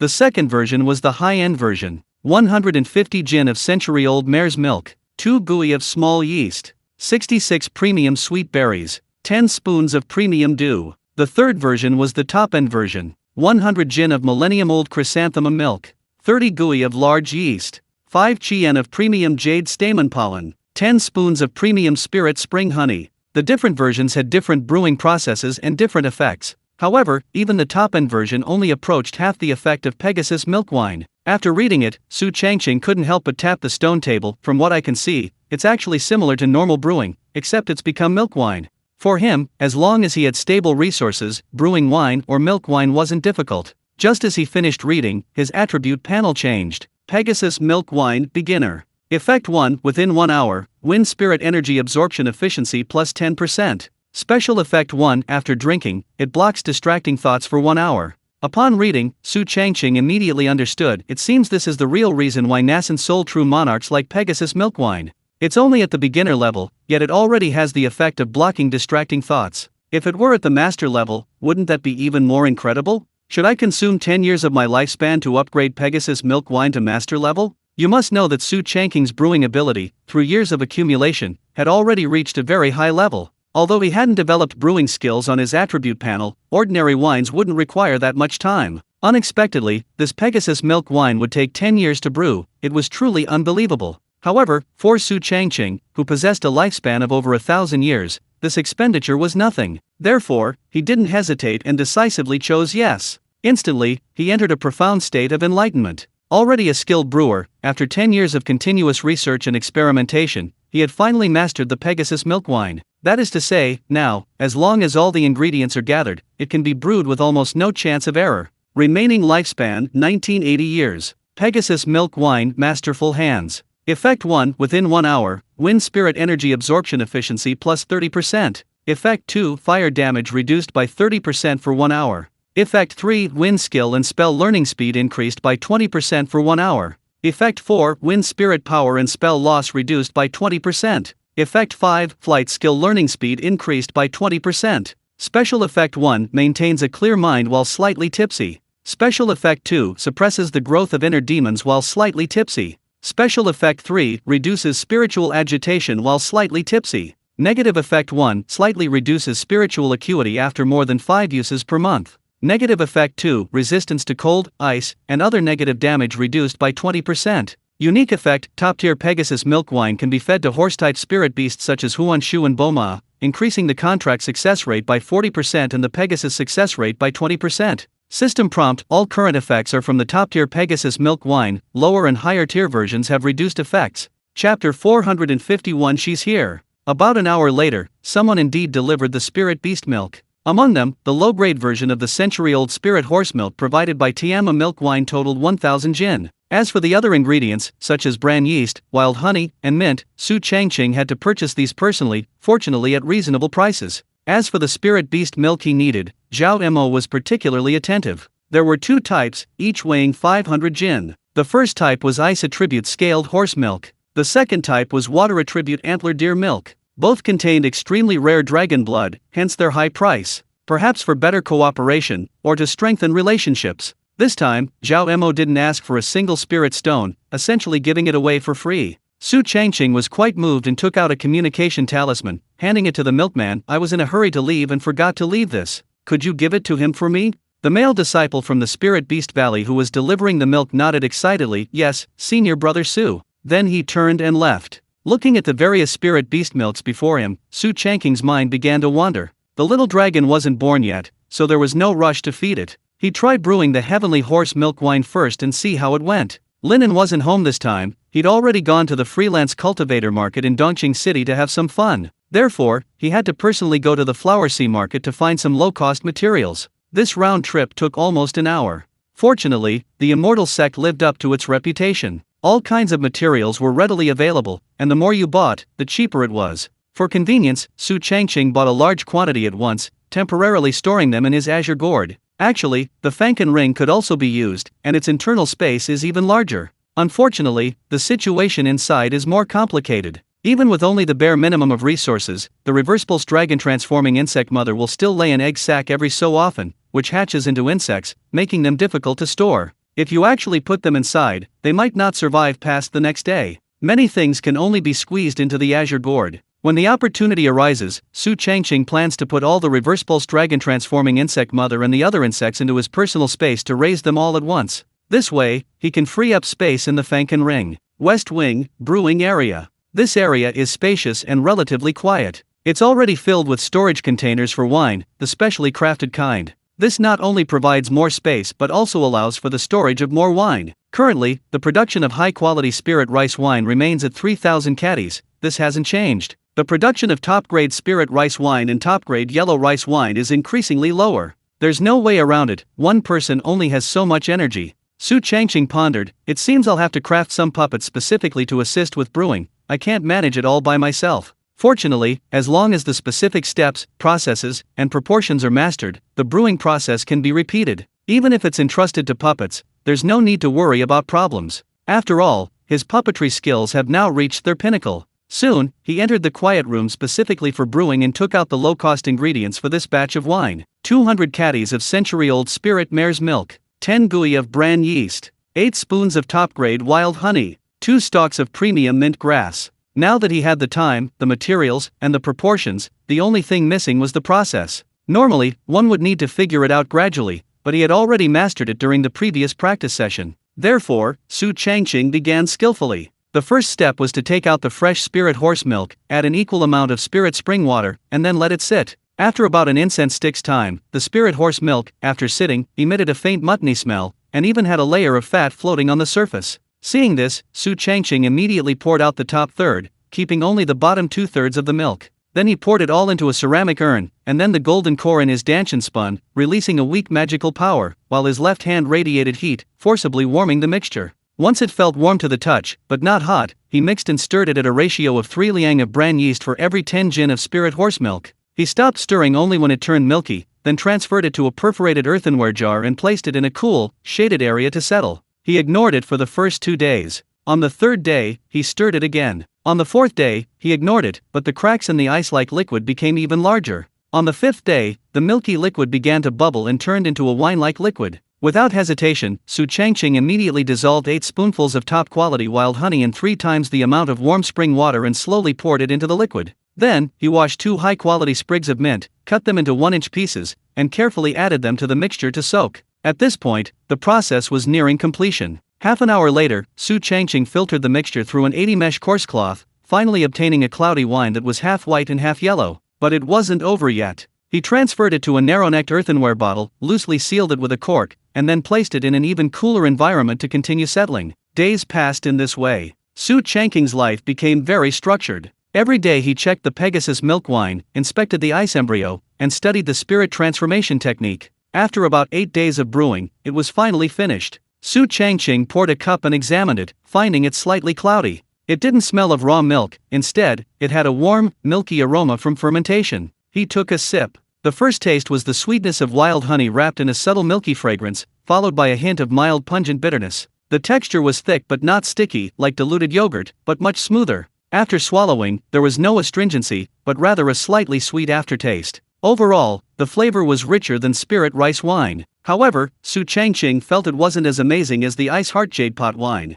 Ultimately, it was just a lower-budget version of Pegasus milk wine. As for its effects, upon closer inspection, indeed, his mind had become free of distractions, devoid of worldly desires. It was as if he had entered a sage-like state after cultivation and enlightenment, utterly miraculous. Su Changqing smacked his lips, savoring the bowl of Pegasus milk wine as he entered his personal space. Upon entering, he heard a crisp crackling sound, as if something was gradually splitting open. He paused, then flashed to the side of the ice embryo, staring intently. A series of delicate cracking sounds followed, as if the ice was breaking apart inch by inch. A hazy glow shimmered on the translucent pale blue surface of the embryo. White vapor, frost flowers, and ice crystals appeared alternately. The chill seeped from the cracks, but it wasn't biting, instead, it felt refreshing. As the layers split open, the ice embryo transformed into an ice lotus, revealing the little dragon woman within. Legs like lotus roots, curled little hands, skin as fine as snow, a tiny body, a round head, 2 small bumps on the forehead, 3 tiny blue dots, barely the size of pinheads, were faintly visible on the back of the neck, now glowing softly. In the folds of the tailbone, a small, soft, pale blue tail. With each breath, her chest rose and fell slightly, the exhaled breath landing on her lips, condensing into an ice crystal smaller than a grain of rice, only to be gently blown away by the next breath. If it were any other infant, it would take at least 1 or 2 hours, or even longer, to open their eyes after birth. But she, with a slight flutter of her eyelashes, opened them instantly, revealing a pair of icy blue pupils. Chapter 452. The first day. Their eyes met, and they stared at each other blankly. Both were complete strangers, and for a moment, they just stared at each other. After a moment of hesitation, Su Changqing opened his mouth. "You want a drink?" The little dragon pursed her lips, her face scrunched up, and then she made a woof woof sound. A tear just started to fall, instantly turning into an ice crystal and rolling down. Su Changqing then reacted, immediately taking out the prepared spirit beast milk, and using his powerful water manipulation ability, summoning a thin stream from it. It slowly dripped into her mouth. 1 second she was crying, the next she quieted down after drinking the milk and began to suckle continuously. She seemed to be starving. Seeing this, Su Changqing frowned. "This won't do. We need to get something like a pacifier for her to suck on, so she won't cry." Fortunately, this was no problem for him at all. If something a little tougher, he could use spirit plants. For softer items, spirit beasts can be used. For harder items, metal can be used. In short, the ingredients are the same, but the variety and types are quite numerous. Therefore, while the little dragon was drinking milk, he vanished in a flash. When he reappeared, he had 3 kinds of pacifier-like contraptions in his hands. There were tough ones, soft ones, and hard ones. It has to be said, the little guy can drink quite a lot. Of course, it could also be due to his special constitution, which allows for rapid absorption. He drank almost half a gin of ice attribute scaled horse milk before stopping. After drinking his fill, he showed a satisfied little expression, with a trace of milk still clinging to the corner of his mouth. Then, with his large, icy blue eyes, he curiously surveyed his surroundings. Su Changqing sighed. "She's been a glutton since she was little. What will she be like when she grows up?" Seeing her little hands grabbing at things, looking like she was never idle, he immediately picked out a soft pacifier from the prepared supplies and placed it in her mouth. Sure enough, the little one instinctively began to suckle, her attention completely focused. Seeing this, Su Changqing breathed a sigh of relief. Looks like I have a bit of talent when it comes to taking care of children. To be honest, her half-human, half-dragon appearance was truly adorable. She possessed characteristics that weren't human, yet also similarities to humans. After a while, she gradually closed her eyes and quickly fell into a deep sleep. Seeing this, Su Changqing turned around and began crafting puppets for brewing wine. He needed to be an expert in making the koji, fermentation starter. He also needed to control the fermentation process. He also needed to distill and purify the wine. One puppet wasn't enough, he needed at least several. Therefore, after careful consideration, he decided to craft 4. He named them Chu Niang, Fermentation Maiden, Quan Nu, Spring Slave, Lu Shi, Distiller, and Ju Bao, Bartender. Chu Niang. She was about 1.7 meters tall, with a round, jar-like body, and multiple ventilation holes. The core is made of warm chalcedony, wrapped in a century-old layer of green mulberry wood, with silver threads inlaid at the joints. The right hand holds a flat wooden shovel, the left a porous bamboo sieve, and a jade jar-shaped crown sits atop the head. Ability 1, Sensing Air Humidity. Ability 2, Automatically Creating Yeast. Spring Slave. 2 meters tall, resembling a person holding a jar. The main body is made of living water jade, inlaid with pottery, and has a pulley at the bottom. The entire body is engraved with 9 bend water patterns, and the pottery jar held as a dispensing spout, allowing for precise addition of spiritual spring water. Ability 1, Turning the Wine Mash. Ability 2, Regulating Temperature. Distiller. Standing 2.5 meters tall, with a complex form resembling a vertical still. The left arm is a retractable copper distillation tube, the right arm a condenser, and a purple crystal disc is embedded in the chest, displaying the alcohol content. The distillation arms are made of fire-resistant copper, connected to the body by an ice soul crystal for autonomous cooling, with a spirit-gathering purple crystal at the core for operation. Ability 1, Gradient Distillation. Ability 2, Autonomous Feedback. Bartender. Standing 175 centimeters tall, with a humanoid form. Wearing copper armor with a brocade-like pattern, the left hand holds a wooden tray inlaid with silver wire, and the right hand grasps a 3-section retractable dispensing ladle. His back conceals several storage devices for different types of liquor. Ability 1, Liquor Management. Ability 2, Automatic Storage. The yeast-making process. The fermentation process. The purification process. The aging process. The 4 puppets worked together perfectly. Because many things were readily available, there was no need to run around. Everything was taken care of within his personal space. Furthermore, Su Changqing's puppetry skills were now at their maximum level, and with the ancestor assisting him, the entire crafting process went very smoothly. Once everything was finished, 4 puppets stood before him. They varied in shape and size. Each one had its own unique characteristics. They looked like they could fetch tens of thousands of mid-grade spirit stones if sold. As Su Changqing admired his masterpiece, a woof-woof sound came from behind him again. Hearing this, he immediately flashed over and found that the little guy had woken up, even spitting out his pacifier. Unsurprisingly, he was hungry again. Therefore, Su Changqing once again used his water manipulation ability to slowly pour scaled mare's milk into its mouth. And so, one drank, and the other watched. After a while, the little guy was full and satisfied, once again showing a contented little expression. It was that kind of expression, eyes squinting, mouth slightly parted. It was an expression that seemed to be smiling, but no sound came out. Before she could move, Su Changqing seized the opportunity and shoved the pacifier into her mouth. Sure enough, she didn't fuss, but perhaps because she had rested, she had even more energy this time, and it took her quite a while to finally fall asleep, bringing a quiet to the world. Good heavens, this is only the first day. If all else fails, ancestor, you can do it. Or, perhaps, we could create a puppet to take care of the child. Logically speaking, Su Changqing was a golden core cultivator, with plenty of energy and stamina. But he had to admit that taking care of a child for the first time already made him feel exhausted. Not physically tired, but mentally drained. However, seeing the little one sleeping soundly filled him with a sense of satisfaction. To put it bluntly, it was similar to cultivating a spiritual plant.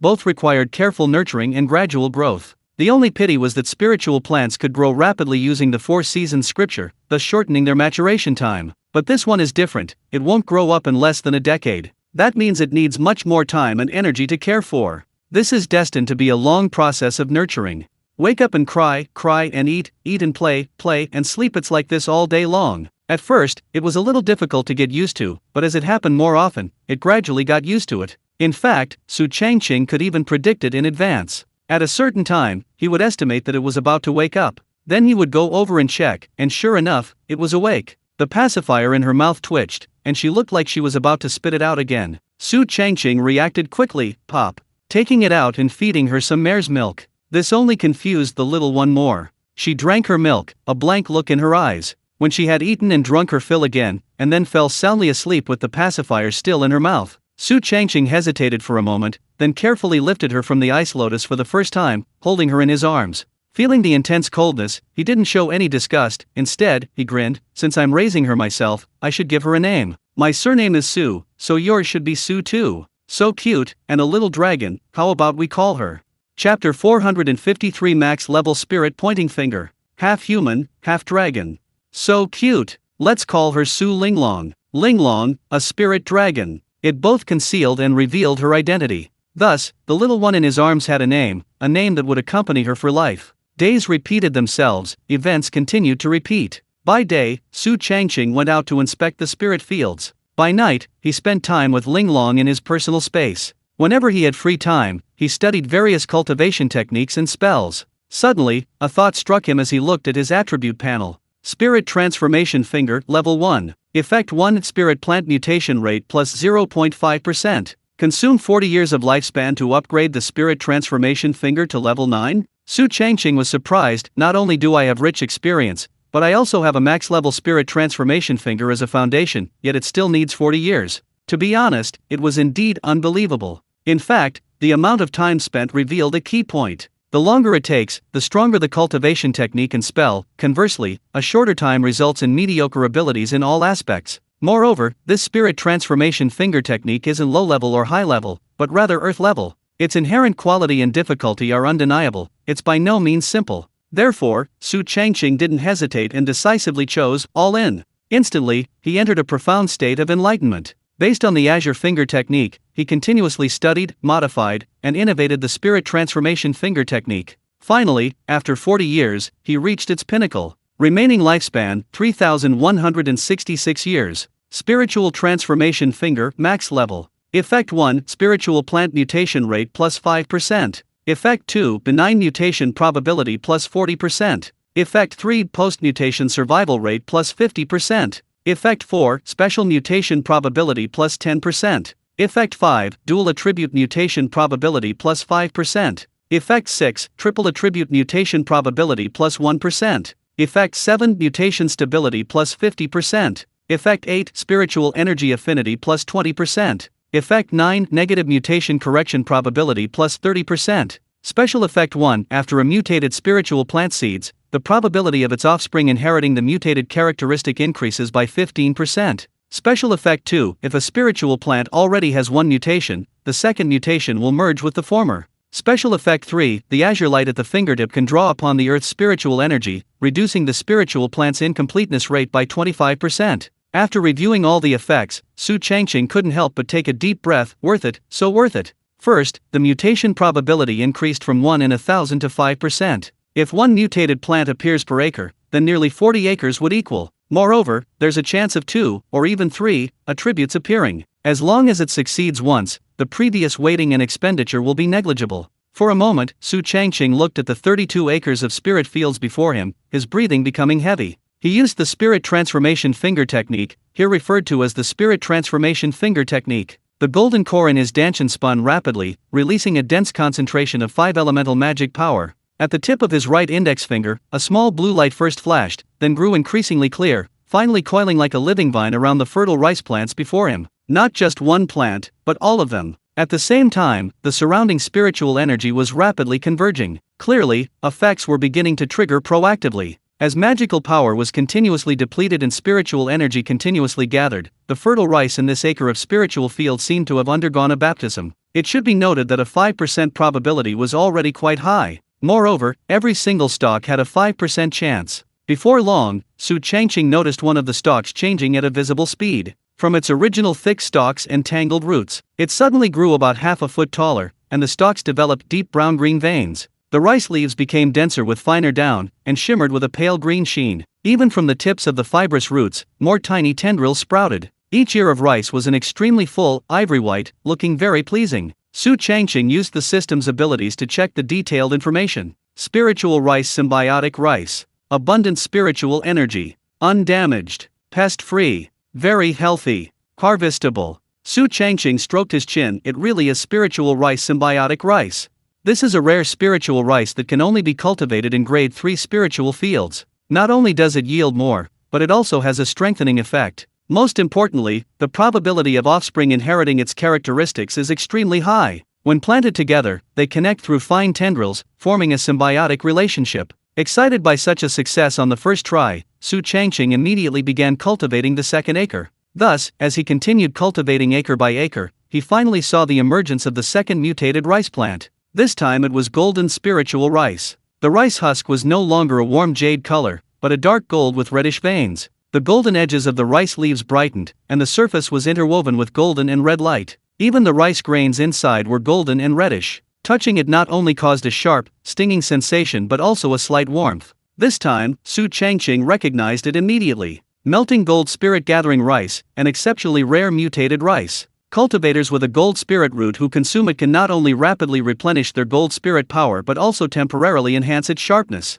If the rice husks are crushed into powder, they can be used as materials for refining artifacts, increasing the success rate of gold spirit artifacts and magic weapons. To be fair, it's actually better than the previous soil spirit symbiotic rice. The former only increased yield. The latter has a wider range of uses. 32 acres of spirit fields, only half of them have been cultivated. Even with the worst luck, at least one plant should mutate. Therefore, Su Changqing was even more eager for the upcoming mutated seed rice and 5 elements circulating rice. Just as he was about to use the spirit pointing finger technique again, a wailing cry came from behind him. Hearing the commotion, he smiled, then turned and walked towards Linglong. There was still a long way to go, things had to be done one step at a time. There was no need to rush. The spirit fields and spirit plants were all here, they couldn't run away anyway. Su Changqing was already very skilled at the process, even fluid and natural. He picked her up, fed her, and then got soaked in urine. Su Changqing's smile froze. You could have at least said something. His clothes usually had self-cleaning and dust-repelling functions.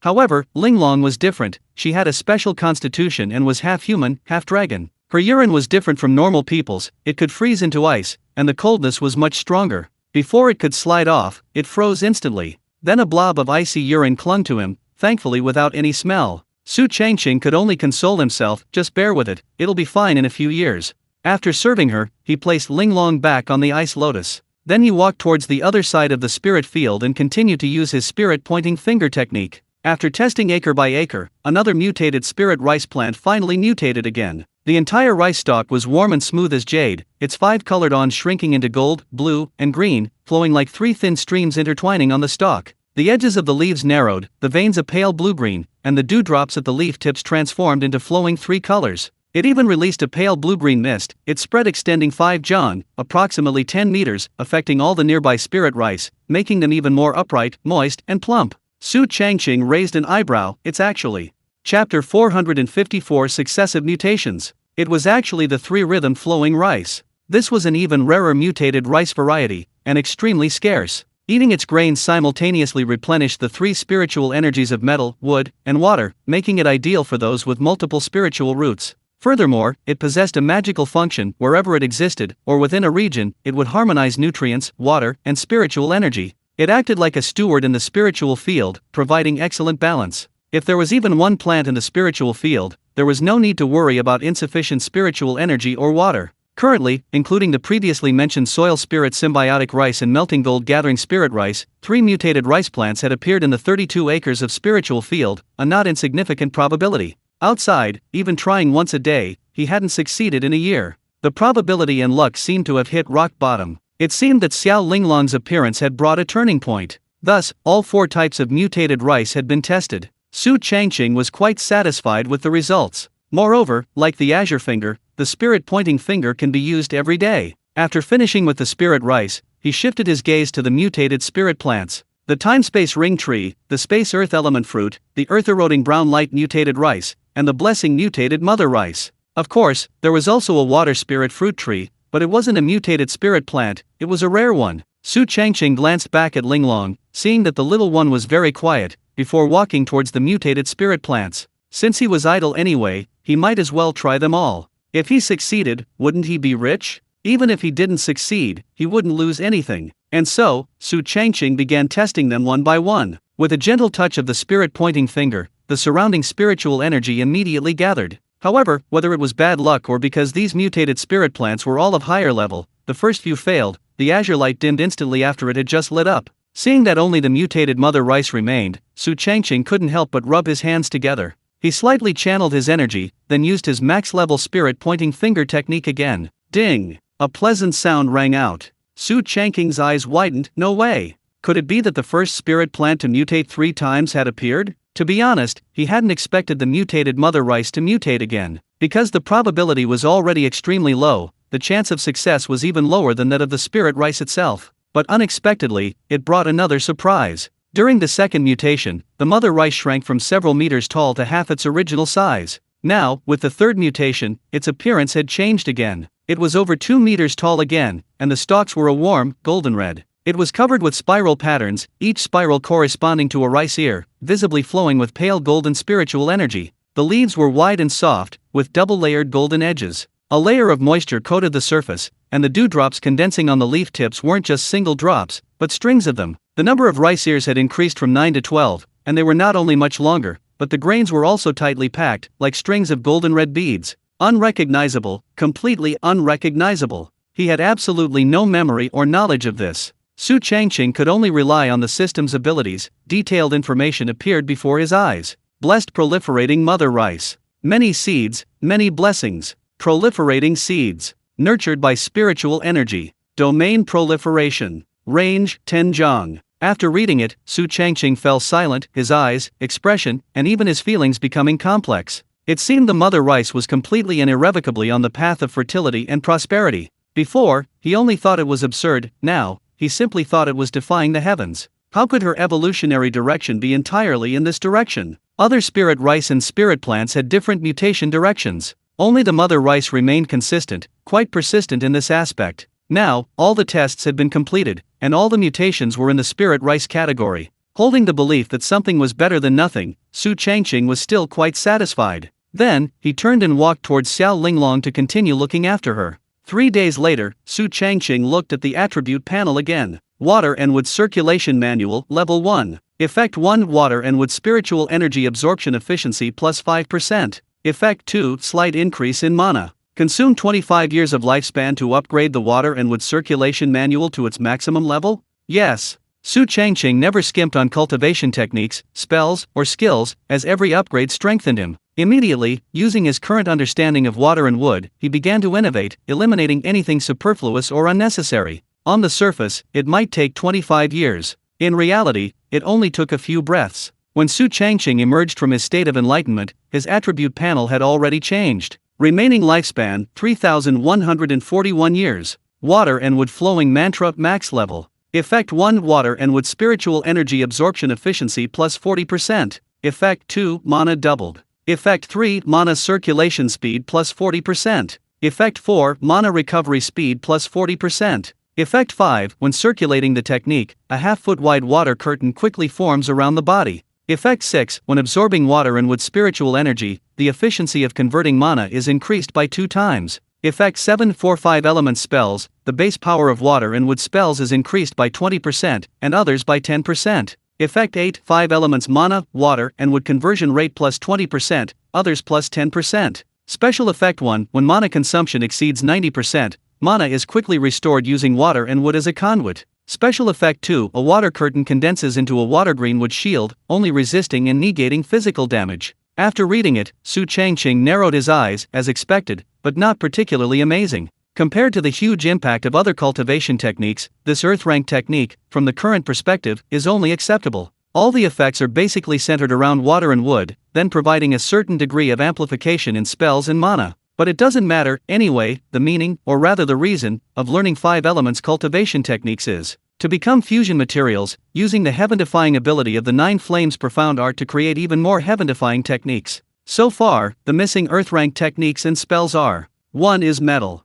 The other is earth. Fire has the 9 flames profound art, so another one needs to be chosen later. The water possesses the 9 bend tide rising technique, its effects are quite potent. The wood now has the waterwood flowing classic, which also meets expectations. Let's put it together. It'll be complete sooner or later. Now, it's time to go outside and take a look. Ever since Xiao Linglong appeared, Su Changqing has particularly enjoyed staying in his personal space. He does this mainly to make it easier to take care of her. Now, while she's resting, he can take the opportunity to go out for a bit. In a flash, he left his personal space. It was just evening, and the sky was painted with the golden hues of sunset. The maple trees in the valley weren't yet in season, their new leaves were a tender red, and as the sunset swept over the treetops, it was as if each leaf was edged with gold. A spring breeze blew, and the branches and leaves rustled gently. As the sky slowly darkened, the sunset gradually faded. The croaking of frogs and chirping of insects gradually rose, but without the clamor of summer, they rose and fell in waves, as if calling out to something.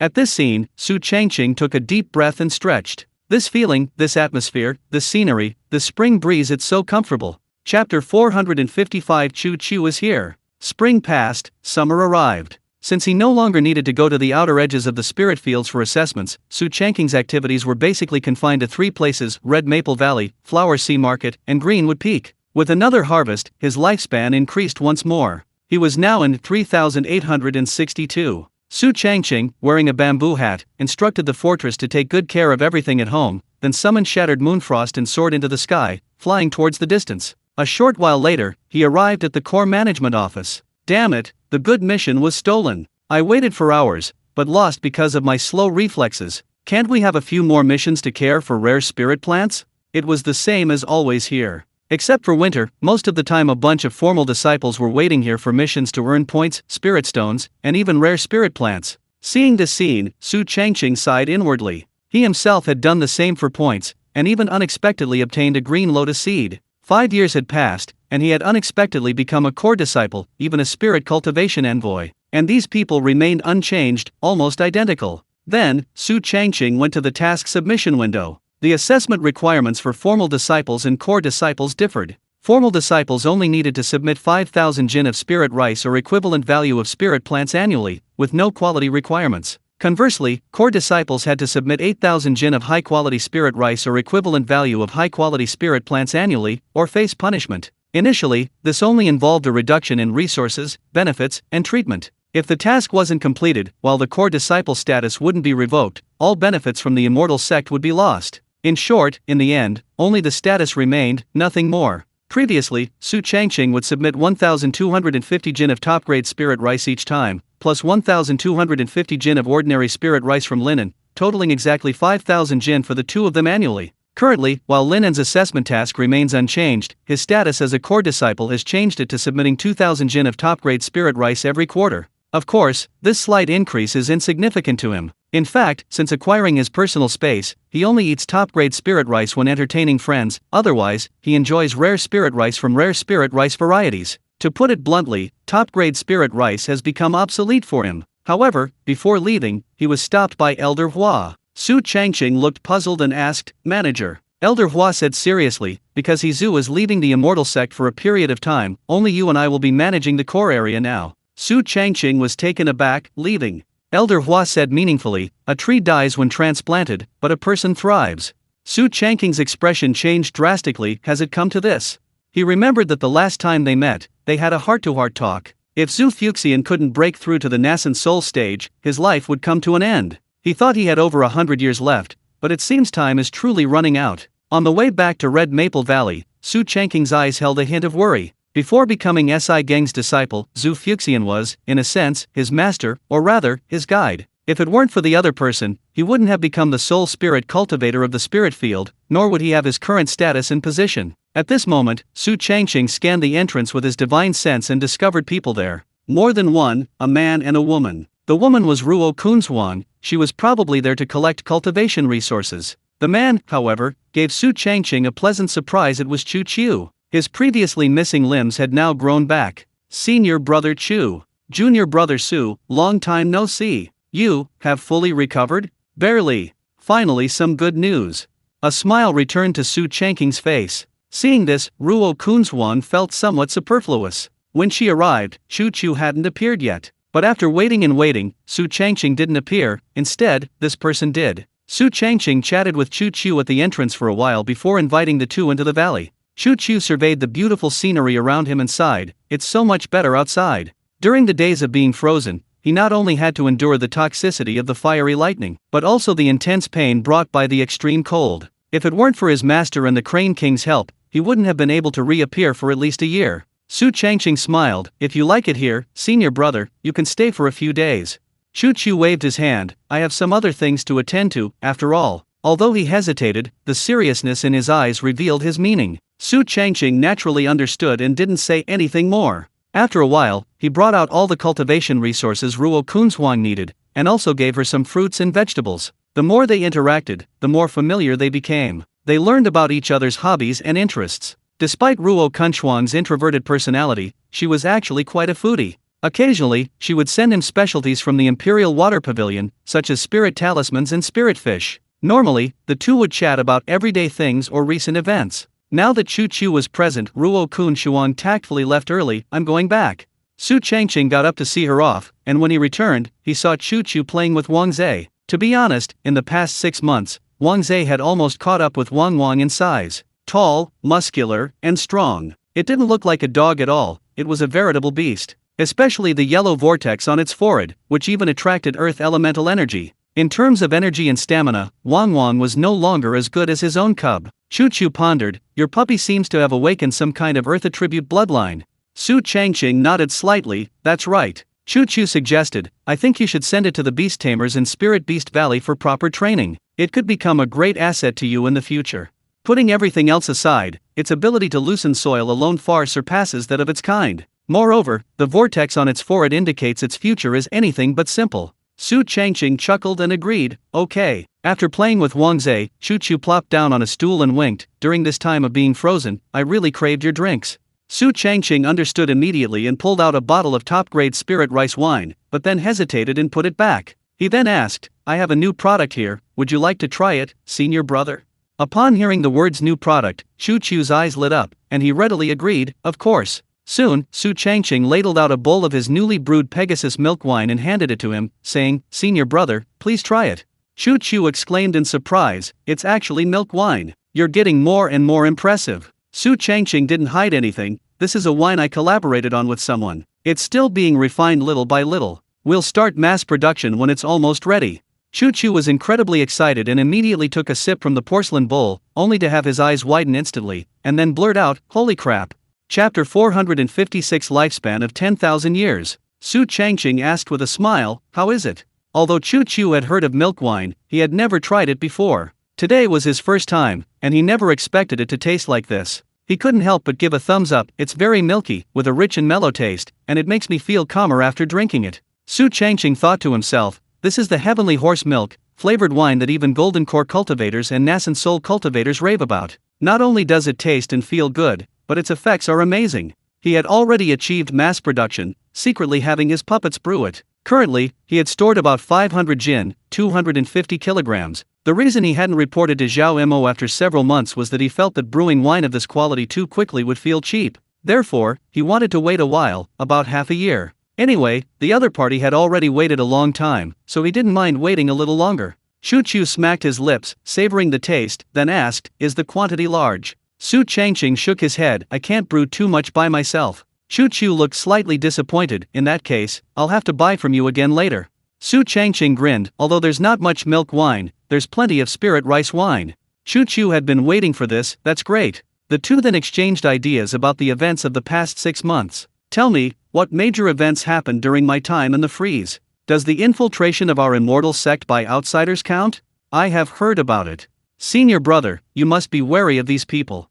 I understand. Thus, they exchanged information. Ultimately, it was only suspicion at the moment, with no evidence whatsoever. Several years have passed in the blink of an eye. During this time, several things have happened. First, Zhu went out to seek a way to survive. Second, Chu Chu achieved the Earthgrade Golden Core. Third, Pei Mo returned. Fourth, Tianyuan milk wine sold very well. Fifth, Li Lingbai went out to gain experience. Overall, neither the daunting Immortal sect nor the entire Tianyuan Realm has experienced any particularly significant events. Even the Yellow Spring Alliance, which many fear, has disappeared during this period. It's unclear whether they are acting discreetly or brewing something. As for the Dongting space, it has also undergone considerable changes over time. From over 200 acres, it has increased to 300 acres, increasingly resembling a blessed land. Moreover, unlike its previous chaotic state, it is now well planned. The westernmost part, on the far left, is entirely covered with spiritual fields planted with spiritual rice and spiritual plants.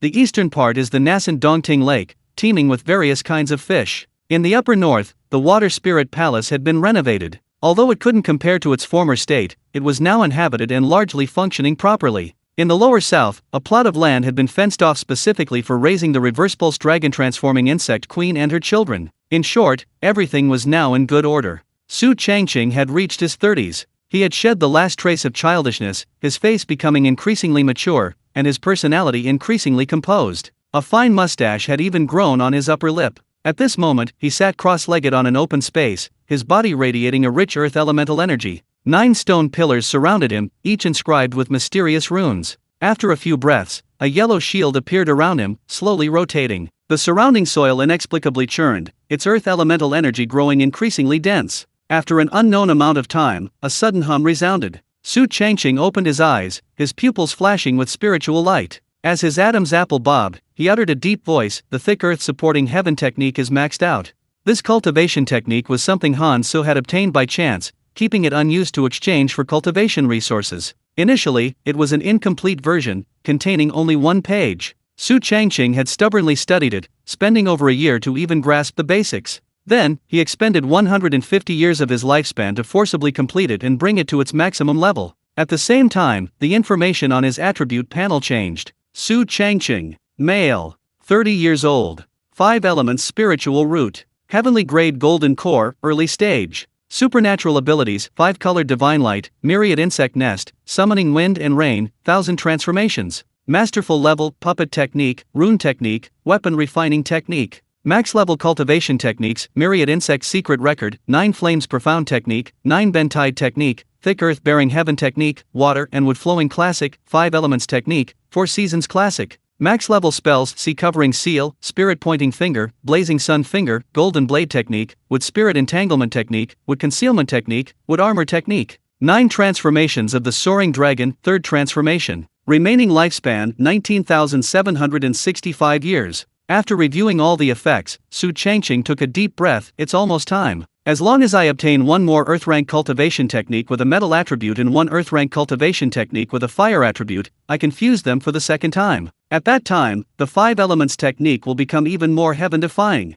Father! Just then, a crisp voice called out from behind. Su Changqing smiled slightly and turned to reply, yes. Soon, 4-year-old Linglong, holding a cup of wine, stumbled over. Perhaps because of her half-human, half-dragon nature, she was also growing. However, compared to normal people, her growth rate was extremely slow. Her appearance still retained the roundness and naivete of a child, her forehead still full. Her baby hair, originally silver gray, had turned a pale blue. Her eyes were brighter than at birth, with slightly upturned corners and long eyelashes. Her nose was small and delicate, with a rounded tip. Her ears were slightly more pointed than those of a normal child. The fine scales on her body were now hidden by her pale blue short jacket. She wore white pleated trousers. She wore brown embroidered shoes. She was small and endearing. In no time, she arrived in front of Su Changqing, holding the cup and wine high in the air. She even had to tiptoe because she wasn't tall enough. Su Changqing took the drink with his right hand and casually patted her head with his left. "What kind of drink did you learn from the bartender today?" Linglong proudly replied, "Ice heart jade pot wine." Su Changqing was surprised and quickly took a sip. "Why does it taste so strange?" Linglong grinned sheepishly. "I also added the liquid secreted by ant insect mother." Puffed. Su Changqing instantly spat it out, his eyes and mouth twitching wildly. "Good heavens, are you brewing wine or making poison? Don't do this again next time, or you won't get your New Year's present." "Got it." Linglong pouted, looking pitiful and wronged. Su Changqing's heart softened, and he shook his head. "Considering you're still young, I'll let it go this time." Linglong immediately grinned foolishly. He. Su Changqing rolled his eyes. "I knew you were faking it." He picked Linglong up, and the two headed towards the Water Spirit Palace. On the way, Linglong nestled on his right shoulder and couldn't help but ask, "Daddy, when can I go outside and see the world?" Su Changqing repeated the same reason he'd given many times. "It's too dangerous outside. Wait until you're a little older." Linglong asked again, "Then, where's mother?" Su Changqing was taken aback at first, then said helplessly, "Our family is too poor. We only have this little bit of spirit land, this dilapidated house, and a few old puppets. Your mother works so hard outside just to afford your New Year's present." Linglong, still a little confused, said, "When I grow up, I'll definitely work hard to earn money." Su Changqing chuckled inwardly, then showed a relieved expression. "Linglong's so sensible." Chapter 457 is the best. I'm going to work too. Be good at home by yourself. Get some rest. The moment Su Changqing closed the door, he vanished. In a flash, he arrived at Red Maple Valley. Spring had returned, and the valley was renewed. New maple leaves were just beginning to unfurl, a tender red like the sunset. A gentle spring breeze rustled the leaves. After a while, a voice called from outside, "Brother Changqing." Su Changqing moved in a flash, appearing in a corner at the entrance. Outside, Zhao Mo jumped off the back of the golden-haired she-wolf, admiring the scenery while patiently waiting. A short while later, Su Changqing emerged, chuckling, 4 years, and you're still so punctual. Anyone else would have done the same. Zhao Mo replied earnestly, if it weren't for you, and your Pegasus milk wine, I wouldn't have my current status and position in the Spirit Beast Valley. Even the people on Immortal Peak are now asking me for help. Su Changqing nodded slightly, understood. Zhao Mo continued, the same as always, all the spirit stones I earn are yours. For him, spirit stones were no longer important. In fact, selling spirit beast milk alone was enough to support him. What he truly wanted was to use Pegasus milk wine to connect with the core disciples on Immortal Peak, and even some powerful immortal masters. Recently, Zhang Bo, the Golden Core Stage drunkard, had been visiting Zhao Mo more and more frequently since drinking Pegasus milk wine. Perhaps one day he'd be accepted as a disciple. Su Changqing understood the man's thoughts but didn't care. Just like Hu Bagui, who, despite apprenticing under a fisherman, still ended up selling manure, it's the same principle. Everyone has their own way of living, and everyone's pursuits are different. Not long after, Zhao Mo bought 500 jin of Tianyuan milk wine. At the same time, he also handed over the mid-grade spirit stones he had earned the previous month, a total of over 13,000. After deducting costs, he would have a net profit of around 10,000 per month, which Zhao Mo didn't take a single penny of. Therefore, in these 4 years, Su Changqing had earned hundreds of thousands just from selling milk wine. Furthermore, because of the 4 puppets helping out, the production of spirit rice wine had doubled.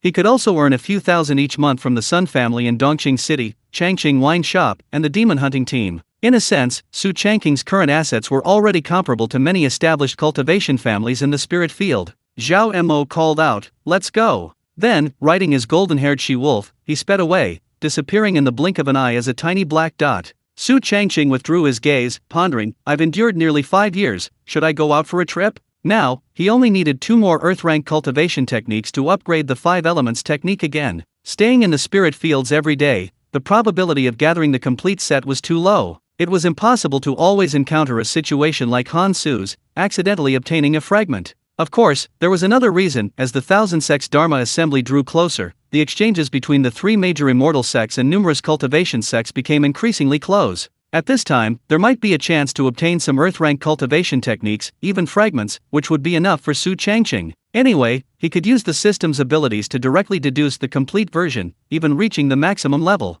In the afternoon, Linen, who had been away for half a month, returned. Not only him, but he was also holding a baby boy. Su Changqing was surprised. You, son. Linen smiled, this is the boy Li Zi and I had. Su Changqing stepped forward to examine him closely. Have you named him yet? The little guy was wrapped in a white swaddle, curled up softly. His hair was soft and black, his eyebrows and eyes not yet fully developed. His nose was small, his lips pale red. His lips occasionally pursed, as if he were sucking on something. Linen nodded hurriedly. Feng, his name is Lin Feng. Su Changqing exclaimed. Lin Feng moves the birds to their roosts, the rain settles the fireflies on the pond. What a beautiful name. Linen said somewhat awkwardly, actually, I didn't think that much about it. My surname and Li Zi's spiritual root are the most important things about us.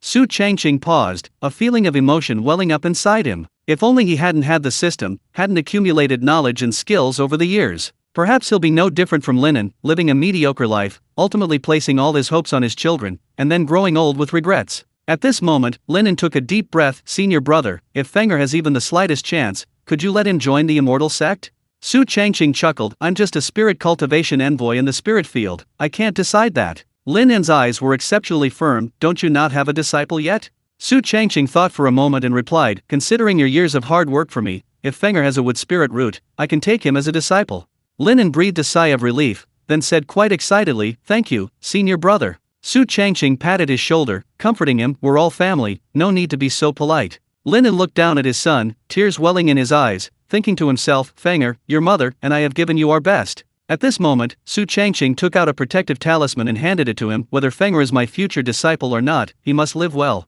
Although Linen didn't understand these things, he knew one thing, anything offered by the person before him was bound to be good. Therefore, instead of refusing, he immediately accepted it. He even carefully placed the talisman close to his body, showing great care. Afterwards, he handed over all his earnings from Dongqing City this month. He hadn't hidden anything for so many years, all for this day. Su Changqing scanned it with his divine sense, and after confirming there were no problems, he directly tossed it into his storage ring. Now, with more and more things, the azure gourd could no longer hold them all. Fortunately, he had previously obtained a high-grade storage item from the Earth Vein Abyss Master. Otherwise, he would have had to spend various resources and materials to refine one himself. Linen then said, "By the way, senior brother, the Sun family's daughter, Sun Shangxiang, is already 6 years old and said she wants to meet you." Although Su Changqing hadn't left the house in recent years, staying in the spirit fields, Linen, in order to maintain the relationship between the two families, had been sending gifts from time to time in the other's name. Su Changqing seemed thoughtful. "I'm afraid they think the same way you do." Linen's eyes widened. "The Sun family also wants Sun Shangxiang to become your disciple?" Su Changqing said with a half-smile. "Initially, it wasn't about her becoming your disciple, but rather about them planning to have me as their godfather." Linen was slightly displeased. "What kind of status do you have, senior brother? How dare the Sun family?" Su Changqing waved his hand. "I guess they're settling for second best. If they can get Sun Shangxiang to become my disciple, at least she can enter the immortal sect. 6 years old, not young anymore. Besides, she's from a cultivation family, her growth will only be faster. Undoubtedly, they must have detected her spiritual root through some means, perhaps even a wood spiritual root, otherwise they wouldn't have made a move at this time." Linen frowned. "Then my status as Fenger's eldest disciple is gone?" Su Changqing joked. "Who told you to be born late?" Chapter 458 Going Out. Coincidentally, Su Changqing also wanted to go out and search for incomplete earth-rank cultivation techniques. Since that was the case, he decided to first go to the rogue cultivator market in Dongqing City to see what the Sun family was up to. Afterwards, he chatted with Linen for a while before going to do other things. The next day, he still didn't leave the immortal sect. Instead, he rode the shattered Moonfrost, carrying some valuable items, and flew towards Greenwood Peak. Before leaving, he needed to inform his senior sisters and brothers. Not long after, he arrived at Greenwood Peak again. As a core disciple, he encountered no obstacles and entered smoothly, continuing upwards. Soon he arrived at the Jade Heart domain at the treetop. Since his master went into seclusion to prepare for breaking through to the nascent soul stage, only his fifth senior sister, Muning, was guarding it. His eldest senior sister and several senior brothers had other residences. "Is fifth senior sister here?" "Hee, sixth junior brother, you're here. Where is everyone else?" "Fourth senior brother is here, eldest senior sister and the others aren't." "The usual, I brought you some good food." Su Changqing's strategy has always been simple. He has a huge stash of spirit rice wine, and various fruits and vegetables, which he can use for himself or give away to others, thus strengthening their relationships. He's also thoroughly understood the preferences and interests of his senior sisters and brothers. For example, eldest senior sister Bei Qingtang has a particular fondness for the Ice Heart Jade Pot wine. Second senior brother Zhou Yan especially enjoys observing rare spirit plants. Third senior brother Qin Ye's greatest love is combat and adventure. Fourth senior brother Gu Qiao is taciturn and not good with words, but he'll take anything given to him. Fifth senior sister Muning doesn't drink alcohol, but she loves eating all kinds of fresh fruits and vegetables. Normally, since they're all spirit farmers, their planting and cultivation skills should be similar. Compared to Su Changqing, while these people could cultivate top-grade spirit rice and other top-grade spirit plants, their quantities were far fewer. Su Changqing, thanks to the system, now possessed not only exceptional talent in planting and cultivation, but also produced spirit plants of the highest quality. Therefore, everyone adored this junior brother. They would exchange gifts from time to time to maintain their relationships. In short, even though Su Changqing wasn't on the mountain, he needed to be present. Since fifth senior sister and fourth senior brother were both here, he didn't need to visit them individually. He could simply give the gifts to Muning or Gu Qiao, who would then deliver them. Muning tilted her head and asked, "Junior brother, when are you going to summon the spirit insect so I can properly examine it?" Su Changqing chuckled. "The insect queen is out of the question, but the thunder golden beetle I obtained earlier can be shown to you, senior sister." Muning's eyes lit up, and she immediately clapped her hands. "Great, great!" Su Changqing's heart stirred, and the thunder golden beetle, which had been waiting in a standby state, suddenly appeared with a crackling sound. Its speed was as fast as lightning, only flashes of electricity and a faint buzzing sound in the air could be detected as it moved, produced by the high-frequency flapping of its wings. Muning was astonished upon seeing this, a rare and exotic species. Spirit insects are classified by quality. From common grade, then spirit grade, rare grade, immortal grade, and divine grade. Exotic species are all rare grade, extremely rare and uncommon. Previously, it had been said that the sixth junior brother's insect mother was extraordinary, supposedly a mutated dragon-like insect mother. Unexpectedly, the second spirit insect was actually a rare and precious species. This was truly unbelievable. At this moment, Su Changqing raised his hand, and Lei Jinquei immediately fell into his grasp, revealing its true form, which could be clearly seen. Having been fed for nearly 5 years, its size had grown increasingly large, especially the horns on its head, which had become increasingly thick. Moreover, the lightning power contained within its body had become extremely fierce. In terms of attack power, it had already surpassed the reverse meridian dragon-like insect mother. Compared to human cultivators, it was at least at the peak of the foundation establishment stage, perhaps even approaching the early golden core stage. Muning thought for a moment, then cupped her hands together, and a dense with spiritual energy rapidly gathered in her palms, condensing into a green dewdrop. Su Changqing, quite curious, asked, "Senior sister, what is this?" Muning replied earnestly, "This is called emerald dew, a gift I gave you, a gift for the spirit insect." Su Changqing, feigning reluctance, said, "That's so embarrassing." Muning made a face, "It's not a gift for you." Then, she presented it to Lei Jinquei. Instantly, it caught the little creature's attention, becoming exceptionally excited. It twirled back and forth in its owner's hand, seemingly eager to obtain the emerald dew. Seeing this, Su Changqing instantly understood that this was definitely a valuable item. Therefore, he didn't refuse, immediately releasing Lei Jinquei from its restraints and allowing it to escape. With a flash of lightning, it landed in Muning's hand and immediately began to devour the green emerald dew. As it absorbed the dew, Lei Jinquei emitted a rather rich with spiritual energy, and even its size subtly increased. This showed that the emerald dew was indeed extraordinary, even capable of accelerating growth. After feeding Lei Jinquei, Muning affectionately stroked him, then asked with a hint of reluctance, "Sixth junior brother, can it stay and play with me for a while?" Su Changqing thought for a moment and replied, "I have to go out for a bit. Maybe when I get back." Muning nodded understandingly, "It's a promise, okay." Su Changqing extended his right pinky finger, "Pinky promise." Muning grinned and extended her pinky finger in return, "Pinky promise." "Pinky promise. Take the bait. 100 years, no takebacks." Then, Su Changqing turned and left. Although he didn't see his eldest senior sister and the others, his fifth senior sister and fourth senior brother would relay their message. The main reason he came here was to inform them of his upcoming trip. After descending the mountain, Su Changqing went to the core of the spirit field to specifically inform Elder Hua. Since the grain master went away and the cultivator was in seclusion, they were managing the entire spirit field. On the surface, Su Changqing was the sole spirit cultivator of the spirit field. However, the matters he had to handle were far more numerous than usual. Fortunately, Elder Hua was understanding and did not obstruct or refuse him. Thus, Su Changqing had no worries and did not return to Red Maple Valley, flying directly towards Dongqing City. Previously, it might have taken him an hour to arrive. Now, with his increased strength, the time had been reduced by nearly half.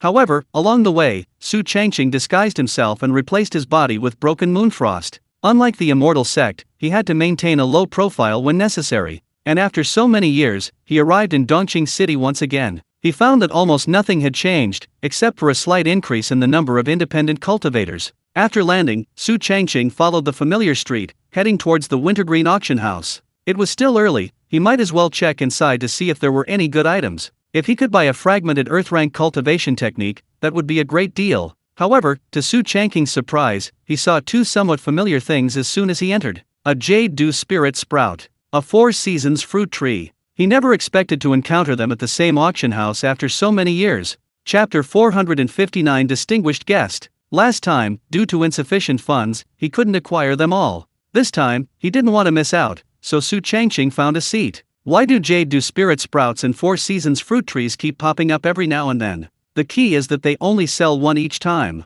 Isn't that just teasing us? Could there still be any living people in the jade dew sect? At this moment, the surrounding people were buzzing with discussion. Everyone was not only interested in these two rare spiritual plants, but also curious about who their owner was. However, the auction house, backed by the Wang family, had deliberately concealed information from its customers, protecting their identities. Therefore, although the two rare spiritual plants had been seen from time to time over the years, their owner and origin remained unknown, making them seem exceptionally mysterious. Su Changqing sat upright, looking much like the other rogue cultivators around him, but he quietly released his divine sense, scanning the entire auction house. However, he found nothing, or rather, gained nothing. After a while, the auctioneer began the auction. One plant at a time. Compared to the jade dew spirit bud, the 4 seasons fruit tree was cheaper, so it went on sale first. Su Changqing remembered that he had spent 300 mid-grade spirit stones to acquire it last time. Unexpectedly, the price had increased after many years, reaching over 400. Seeing that there were only a few people left, he simply raised the price to 500 mid-grade spirit stones. Instantly, everyone participating in the bidding fell silent. Seeing that no one was bidding anymore, the auctioneer immediately announced, "Congratulations to this immortal for winning the auction item for 500 mid-grade spirit stones."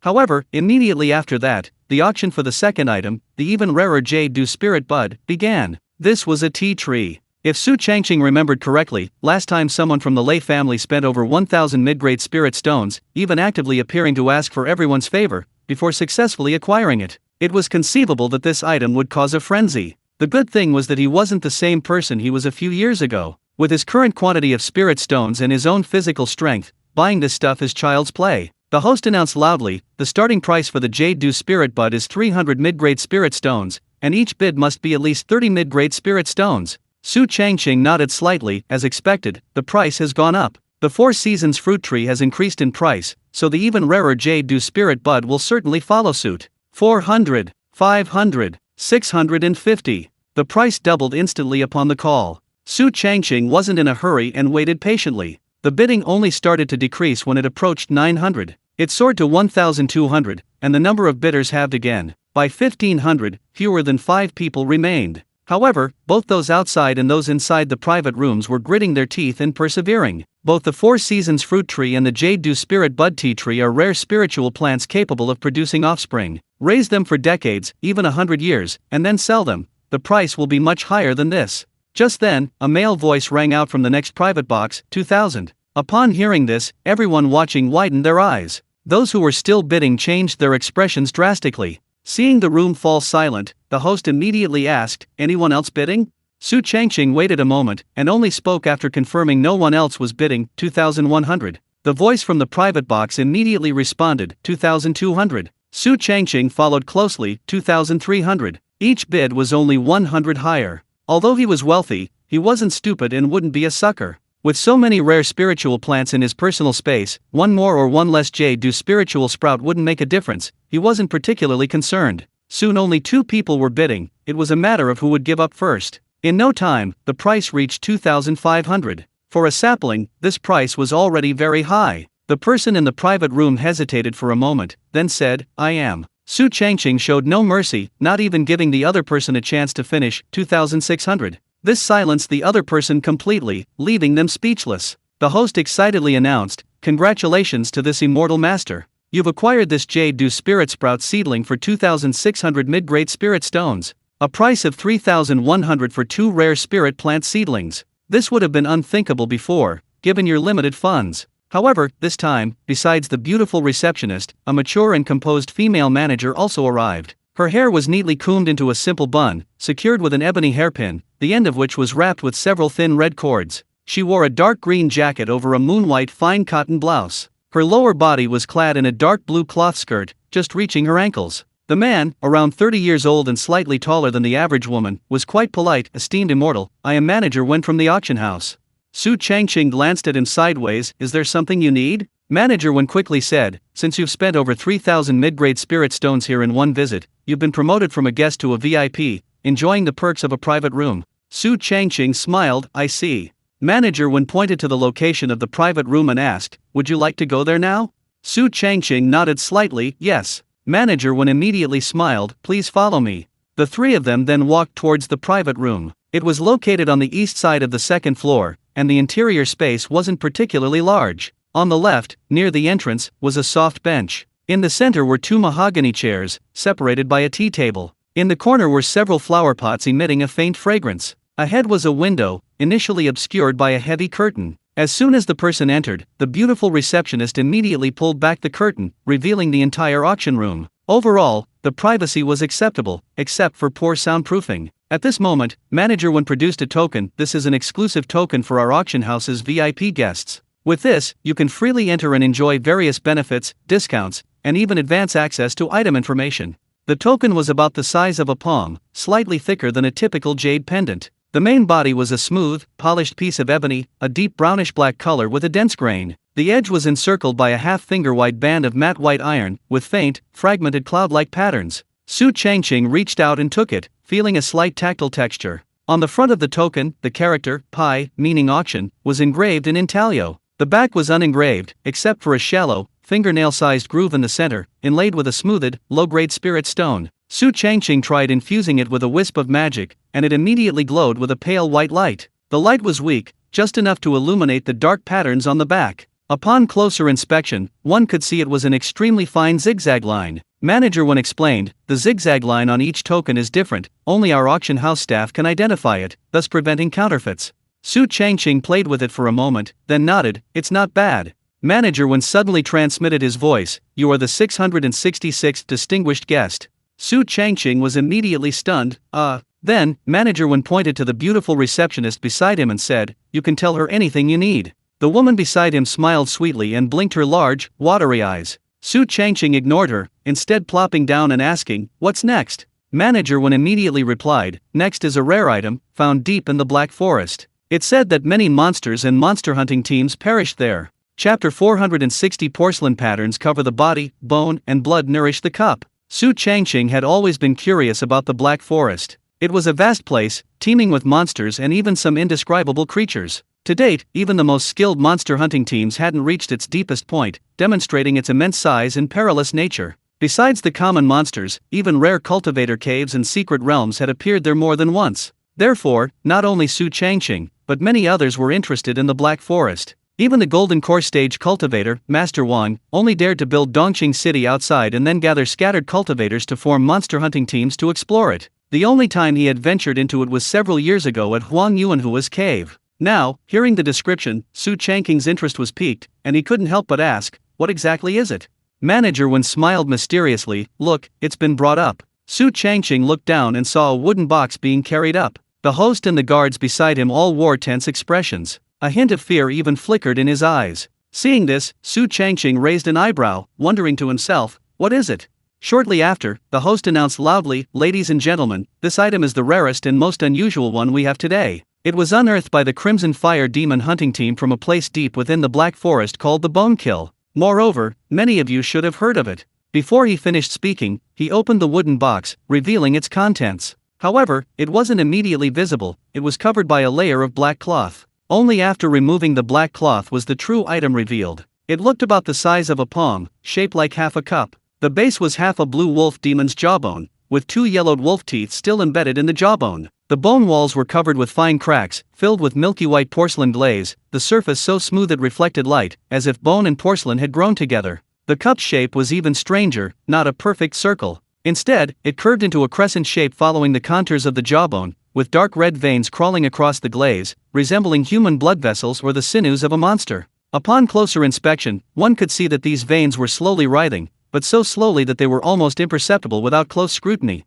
However, what was truly chilling was that embedded in the bottom of the cup, at the cross-section of the jawbone, was a black bead smaller than a fingernail, containing a speck of scarlet. At first glance, it looked like the eyeball of some creature, extremely eerie. The auctioneer merely touched it lightly, and a portion of his own life force was absorbed. Immediately afterward, the eyeball-like black bead lit up, emitting a scarlet halo. Suddenly, a buzzing sound inexplicably filled the auction hall. At first, it sounded like whispers, but upon closer listening, it sounded like the low growl of a monster. Fortunately, after a while, as the crimson in its eyes faded, the sound gradually disappeared. Below, at the base, lay a human arm, reduced to bones. It held, gripped, and lifted it, unwilling to let go even in death, a truly eerie sight. This couldn't be. A bone china symbiotic cup. Yes, it's definitely this. Although most people in the auction house didn't recognize it, a few did, including the man from the private box. Su Changqing had never heard of it before, so he looked at Manager Wen beside him and asked again,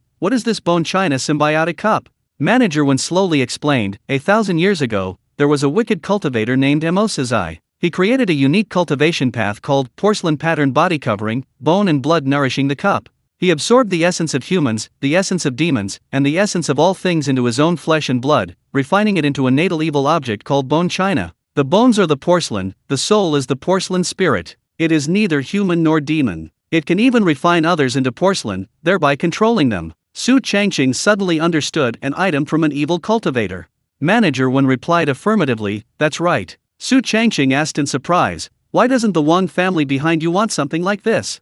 Manager Wen smiled and stated matter-of-factly, because it's evil, of course. Su Changqing abruptly stood up, coincidentally, I don't like evil things either. Goodbye. He got up and left, giving the two no time to react. After he was outside, Manager Wen finally came to his senses. He then exchanged a glance with the beautiful receptionist beside him. They looked at each other, both utterly astonished, clearly not expecting this. Leaving the auction house, Su Changqing's face darkened, and he said angrily, "Bad luck in leaving home. Next time, I'll have to pick an auspicious day." Immediately, he didn't go anywhere else and went straight to the Sun family. The Sun family residence. Sun Peng and Lei Yuna sat in the pavilion, watching their daughter chasing butterflies. Sun Shangxiang is now over 5 years old, or 6 if you count by the traditional Chinese age reckoning. No news yet. Are you stupid? Master CAI hasn't come for years, how could he just come back?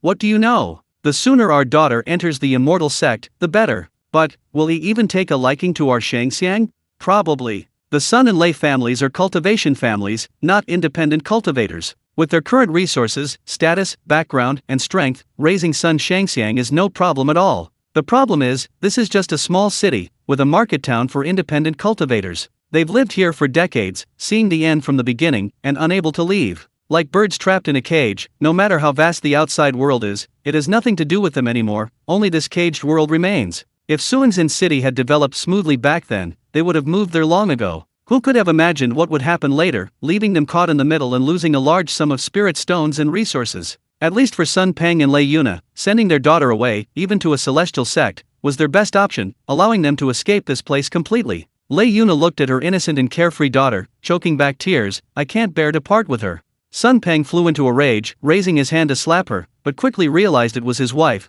so he could only slap himself, then said wistfully, "It's not like we're not coming back." At this moment, a voice sounded from the side, "She is indeed a bit young." Sun Peng took a deep breath. "Then what do you suggest?" The person beside him continued, "How about we wait a little longer?" Sun Peng paused, then looked at his wife in surprise. "How long are you planning to wait?" Lei Yuna looked completely innocent. "It wasn't me speaking." Only then did Sun Peng realize that the voice definitely didn't sound like his wife's. The two of them realized something and immediately turned around to look behind them, instantly freezing in shock. They saw a man who had silently appeared behind them. He blended seamlessly into his surroundings, like a part of nature. This was none other than fellow deist Cai, whom they had longed for so many years. Chapter 461 I Will Take Action. When Sun Peng finally saw Su Changqing, all the words he had prepared vanished the moment he opened his mouth, leaving him speechless. Seeing her husband's silence, Lei Yuna glanced at her daughter and mustered her courage to smile ingratiatingly. "Fellow deist Cai, why didn't you let us know you were coming? We could have greeted you." Su Changqing, not bothering with formalities, went straight to the point. "Is that Shangxiang?" For years had passed, and she looked a little older than her daughter, Linglong. Her figure still retained the softness of a child, yet exuded the refinement of a child from a cultivation family. Her skin was still as fair and rosy as when she was a child, with a faint blush on the tips of her ears and nose. Her baby fat had diminished, revealing a slight curve to her jawline, unlike her former round and chubby appearance. She had a pair of beautiful almond-shaped eyes, sparkling with a lively light. Lei Yuna quickly beckoned to her daughter, "Shangxiang, come here quickly, see who's here." Sun Shangxiang, who was chasing butterflies, was startled upon hearing this, then walked over with a puzzled look. However, she had never met Su Changqing before, so naturally she didn't recognize him. Even with previous descriptions, it would be difficult for her to recognize him immediately. Lei Yuna awkwardly reminded her, "It's the one father and mother often mention." "Oh," Sun Shangxiang suddenly realized, "You're the Uncle Cai, whom father and mother always told me to remember?" Su Changqing's lips twitched, thinking to himself, "I've suffered from his disguise." Lei Yuna gently patted her daughter's head. "Silly child, you should call. However, she didn't know how to address him for a moment. Call him master? She hasn't even formally become their disciple yet. Call him immortal master? She can't be more humble than them. Su Changqing noticed the couple's awkwardness and immediately patted Sun Shangxiang's head, then pulled out a bunch of snacks and stuffed them into her mouth. "Shangxiang, be good, take these and eat." Sun Shangxiang's eyes lit up at the sight of the food, so much food. However, she didn't take it all. Instead, she shared some with her mother and father, then walked to the other side of the pavilion and quietly began to eat. Su Changqing nodded slightly, quite sensible. Lei Yuna grew a little anxious and immediately glared at her silent husband beside her. Sun Peng finally spoke, but his voice was inexplicably hoarse. "Fellow deist Cai, I. Su Changqing smiled, then asked knowingly, "Lin and said you wanted to see me. What's the matter?" Sun Peng coughed a few times to make sure he could speak normally before explaining. "It's like this, a while ago someone came here claiming to be the current sect leader of the Linghe sect. He said Shangxiang's physique and spiritual root are very special, and therefore he wants to take her as a true disciple." Su Changqing raised an eyebrow. "Wasn't the Linghe sect gone?" Upon hearing this, Sun Peng and Lei Yuna's expressions changed drastically. Gone? Su Changqing looked slightly surprised. You didn't know? Sun Peng shook his head. We only know that something happened in the Kanglan Sea, and the Long family fled. We know nothing else. Su Changqing explained briefly. As you know, something happened in the Kanglan Sea, and as a result, many cultivation sects and families have either died or fled. The Lingyi sect only had a dozen or so survivors. The sect leader is long gone. Sun Peng and Lei Yuna were horrified upon hearing this, then felt a surge of relief. Luckily, we thought it was better to come to you first than hand her over to a complete stranger. If we had really handed Shang Xiang over, I'm afraid. Although they didn't finish their sentence, they weren't fools. The other party's identity was unclear. If they had let him take her away, they might never see her again. Su Changqing asked curiously, just how special are Shang Xiang's physique and spiritual root?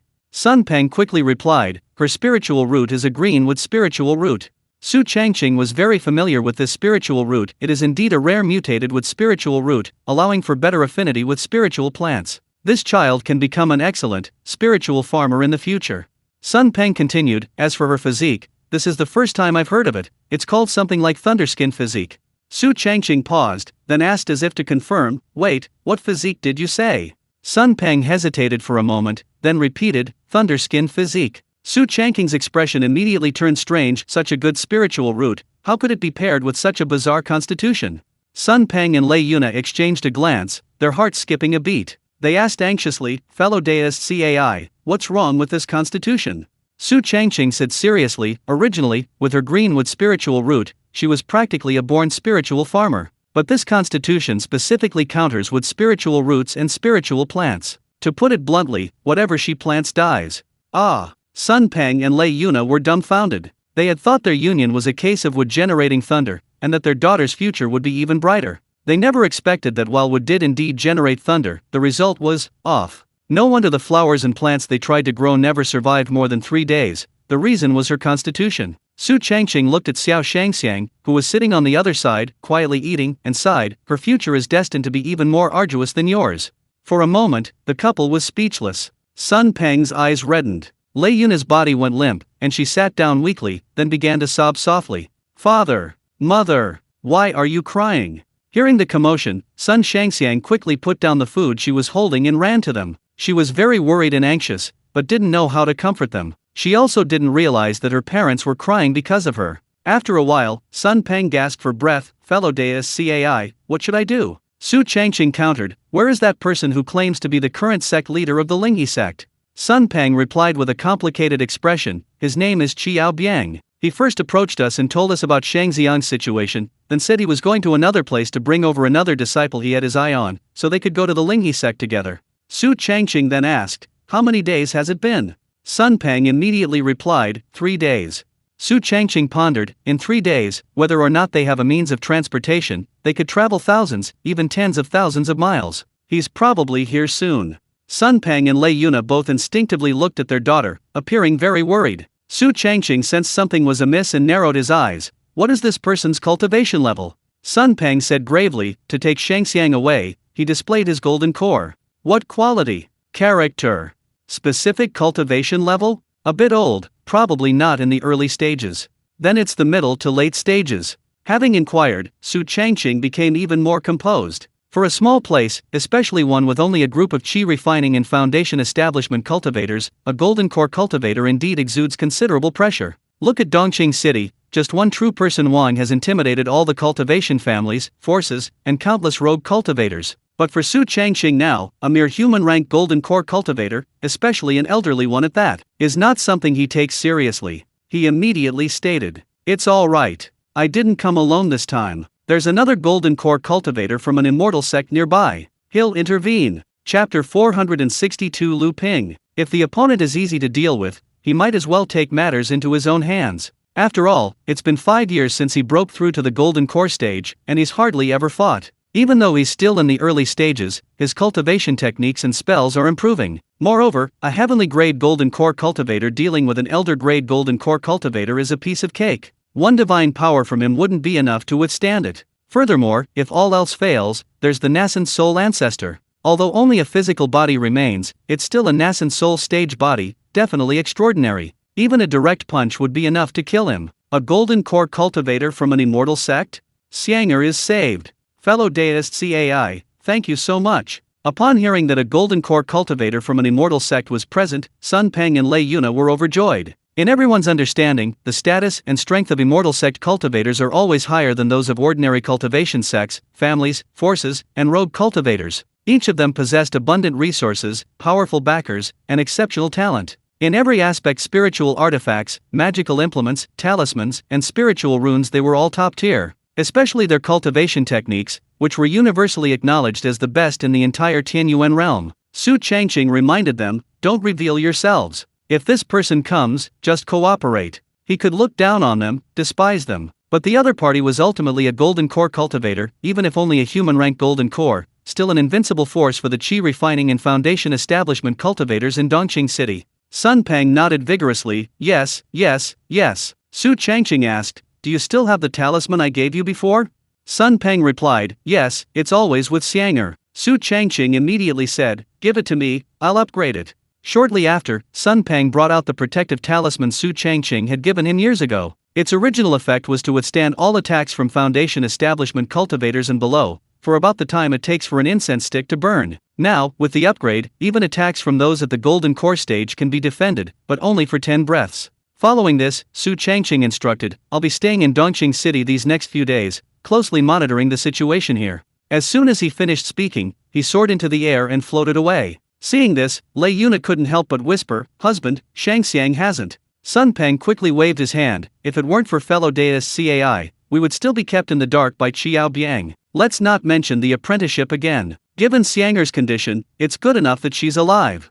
Lei Yuna's eyes dimmed, and her lips trembled slightly, what a pity. To Su Changqing's great surprise, after more than 4 years, the Yaoxiang Pavilion had changed location. Before, it was visible after crossing the arched bridge. Now, it had been replaced by a completely new building. It resembled a 5-story tower and was named Earth-Shifting Pavilion. It sounded like it was related to Earth Elemental roots and Array Masters. Su Changqing carefully examined the place, stroking his chin. Could it be that an outside Array Master has settled in Dongqing City? I'll go inside and take a look first, then go to Yaoxiang Pavilion. Immediately, he walked over. However, before he even got close, at a distance of about 10 meters, he suddenly felt a dense earth energy. Underground, the building before him seemed to have some kind of array, constantly drawing the surrounding earth energy towards it. Anyone who approached felt their body stiffen, as if sinking into mud, as if something unseen was dragging them down. Yet, this only fueled Su Changqing's curiosity and interest. So he feigned difficulty, approaching step by step. It took him quite a while to cover 10 meters before reaching the entrance of the Earth-Shifting Pavilion. The door was open. Inside, it was utterly silent. At least from the outside, no sound could be heard from within. Su Changqing decisively stepped inside. That single step felt like entering another world. The previous muddy, stagnant feeling vanished, the dragging force beneath his feet disappeared, replaced by a gentle, earthy support. Looking around, the first floor was about 3 jong square, the ground made of compacted brown earth, seemingly finely polished, smooth yet not slippery, with faint brown veins flowing within. There was no incense in the air, only a faint earthy scent, which was far from pungent. In fact, it felt pleasant to inhale. Directly opposite the entrance stood a long, rough wooden table, about waist high. The tabletop was made from a single piece of old elm wood, its edges worn smooth. Scattered across it were several tools: a bronze carving knife, a ceramic eye jar, and several unfinished stone human figures. Behind the table sat a middle-aged man, around 40 years old. He wore a dark brown, coarse cloth robe, the sleeves rolled up to his forearms, revealing his bronze arms. His hair was loosely tied back with a black wooden hairpin, a few strands of gray mixed in, and 2 wisps of hair falling across his forehead, partially obscuring it. His face was somewhat square, with a sharp jawline. His features weren't exactly handsome, but rather quite mature. His eyes were like 2 ancient wells, deep and composed. At this moment, he was engrossed in carving a human-shaped stone sculpture. Upon seeing someone enter, he didn't even glance at them, asking indifferently, a statue or a purchase of an array. Su Changqing countered, "You're the owner of the Earth Shift Pavilion?" Hearing this, the man looked up, scrutinizing him before introducing himself. "That's right, I'm Lu Ping, the owner of the Earth Shift Pavilion." Su Changqing continued, "Judging from your appearance, you must be an array master, right?" Lu Ping nodded slightly, "Yes." Su Changqing grinned, "I also have an earth elemental root, and I've always wanted to learn arrays, but as a rogue cultivator, I've never had a way in." Lu Ping smiled, "Arrays aren't something you can learn just by wanting to. Comprehension, aptitude, talent, and patience are all indispensable." Su Changqing stepped forward, "Coincidentally, I have all of those." Mainly, he wasn't sure how many days he'd be staying here. He couldn't just hang around the Invitation Fragrance Pavilion every day. It's better to find something to do. He had always wanted to systematically learn array formations and become an array master. He hadn't found the opportunity before, so wouldn't it be great if he could learn something here and take it back with him? Anyway, as long as he got the basics down, he didn't care about anything else, or rather, it wasn't important. Lu Ping narrowed his eyes, thought carefully for a moment, and then asked, "Are you a local?" "Half a local." "How many years have you been here?" "Almost 10 years. How well do you know Dongqing City?" "Very well." The two exchanged questions and answers. Su Changqing showed no impatience whatsoever throughout. Seeing that it was almost done, Lu Ping pointed to several human-shaped stone sculptures on the table. "Here's what you do, pick anyone, and carve it according to the image next to it. If you succeed on your first try, I'll teach you the basics of formations." Su Changqing hesitated, "But this is my first time, what if I mess it up?" Lu Ping calmly replied, "That just means we're not meant to be." Su Changqing didn't waste any words, randomly picked one up, grabbed the carving knife, and began carving according to the image next to it. At first, his technique was very clumsy, and he easily made mistakes. But as time went on, his movements became increasingly steady. Of course, this was all an act by Su Changqing. After all, he had refined spiritual weapons for several years and had reached the master level in runes. How could his hands tremble or make mistakes? He was only doing this to make his role as a rogue cultivator more convincing. However, this scene surprised Lu Ping. Although this person is not young, his hands are very steady. Could it be that he has really found a treasure? Chapter 463, Brand New Gameplay. By the time the carving was finished, it was already evening. Su Changqing put down the human-shaped stone sculpture and looked at the person opposite him. "I guess I've passed." Lu Ping nodded slightly, then took out a jade pendant. "Although the technique is immature and rough, since it's finished, I'll definitely keep my word. This is basic knowledge of formations." Su Changqing took it, but didn't examine it immediately. To be on the safe side, he put it away, planning to study it properly later that evening when he was alone. Lu Ping didn't seem to mind, instead promising, "If you can learn these basics within 6 months, you can become my disciple." Su Changqing replied somewhat perfunctorily, "Okay." Actually, he wouldn't even stay for a few days, let alone 6 months. As long as he could get the basics down, he didn't care about anything else. Lu Ping waved his hand. "It's too late, you should go back first." Su Changqing didn't linger, stood up and left. "Farewell." Lu Ping was taken aback. So soon? Not long after, Su Changqing arrived at the new location of Yaoxiang Pavilion. Compared to the previous one, the new Yaoxiang Pavilion was much larger. It still had 3 floors, but the decoration, design, and other aspects were much more refined. The path was paved with bluestone, and to the left of the entrance stood a row of handsome men, and to the other a row of beautiful women. They were all very young, looking full of vitality. As soon as Su Changqing approached, a beautiful woman greeted him. "Welcome, Immortal Master." The air was filled with fragrance, an alluring touch. If it were an ordinary person, especially a rogue cultivator who had been holding back for a long time due to hunting demons, they would probably be unable to resist immediately, even having to part with their spirit stones. Su Changqing was considered a veteran of the battlefield, so he remained unmoved, letting her half push him into the brand new Yaoxiang Pavilion. The first floor remained the same, the busiest hall. The main purchases here were low-grade spirit stones. Now it had a more elegant name, Fangxian, ordinary fragrance. A group of beautiful women were singing and dancing on the central water platform, creating a lively scene. Enjoying the spectacle, the surrounding cultivators would occasionally pull out low-grade spirit stones and throw them directly onto the water platform. Those hit by the stones didn't get angry, instead, they wore ingratiating expressions. At this moment, Hungju, guarding the stairwell, proactively greeted them. "Esteemed immortal, will you stay at Fangxian, proceed to Yaxian, or go straight to Qingxiang?" Su Changqing found it amusing. Before, they would ask which floor he wanted to go to, now they were being more subtle. He immediately took out a mid-grade spirit stone and tossed it over. "Second floor." Upon seeing the spirit stone, Hungju became even more enthusiastic. "What are you waiting for? Serve the immortal to Yaxiang." Immediately, Su Changqing was lifted up by a group of beautiful women and carried up the stairs to the second floor. Compared to the first floor, this place was quieter and had more space, divided into many small cubicles. Each cubicle was separated by a blue curtain, containing a square table and 2 wooden chairs. The table was a slightly better poplar wood than the one on the first floor, with a scratch-free surface and a black tablecloth. Several delicate porcelain teacups were on the table, along with a small teapot. Before even sitting down, more than 10 handsome men and beautiful women had already entered and lined up in 2 rows in front of him. Su Changqing glanced around but didn't see Yuer or Xiaodahan. All the faces were unfamiliar. It seemed everyone here, except for the Madame Hungju, had been replaced. After looking around, he finally chose a woman named Hongchang. She was mortal, with a gentle appearance. She was probably 18 or 19 years old, with fair, off-white skin. Her eyebrows and eyes were long and slender, with slightly drooping corners. A faint blush graced her cheeks. Her hair was styled in a low bun, tied with a red ribbon, without any hairpins or ornaments, only a small red flower pinned to the side of the bun. She wore a red dress that reached her ankles, making her appear at first glance like a bride. After the guests were seated, Hong Chang immediately stepped forward to pour tea, then asked, "Immortal Master, would you like to drink now, or wait a bit?" Su Changqing sipped the warm tea and countered, "What's good to drink right now?" Hong Chang immediately introduced, "Currently, our most popular drink here is Changqing Spirit Rice Wine." Hint: Changqing Wine Shop has changed its name to Changqing Wine Shop. Su Changqing asked knowingly, "You mean the wine from Changqing Wine Shop?"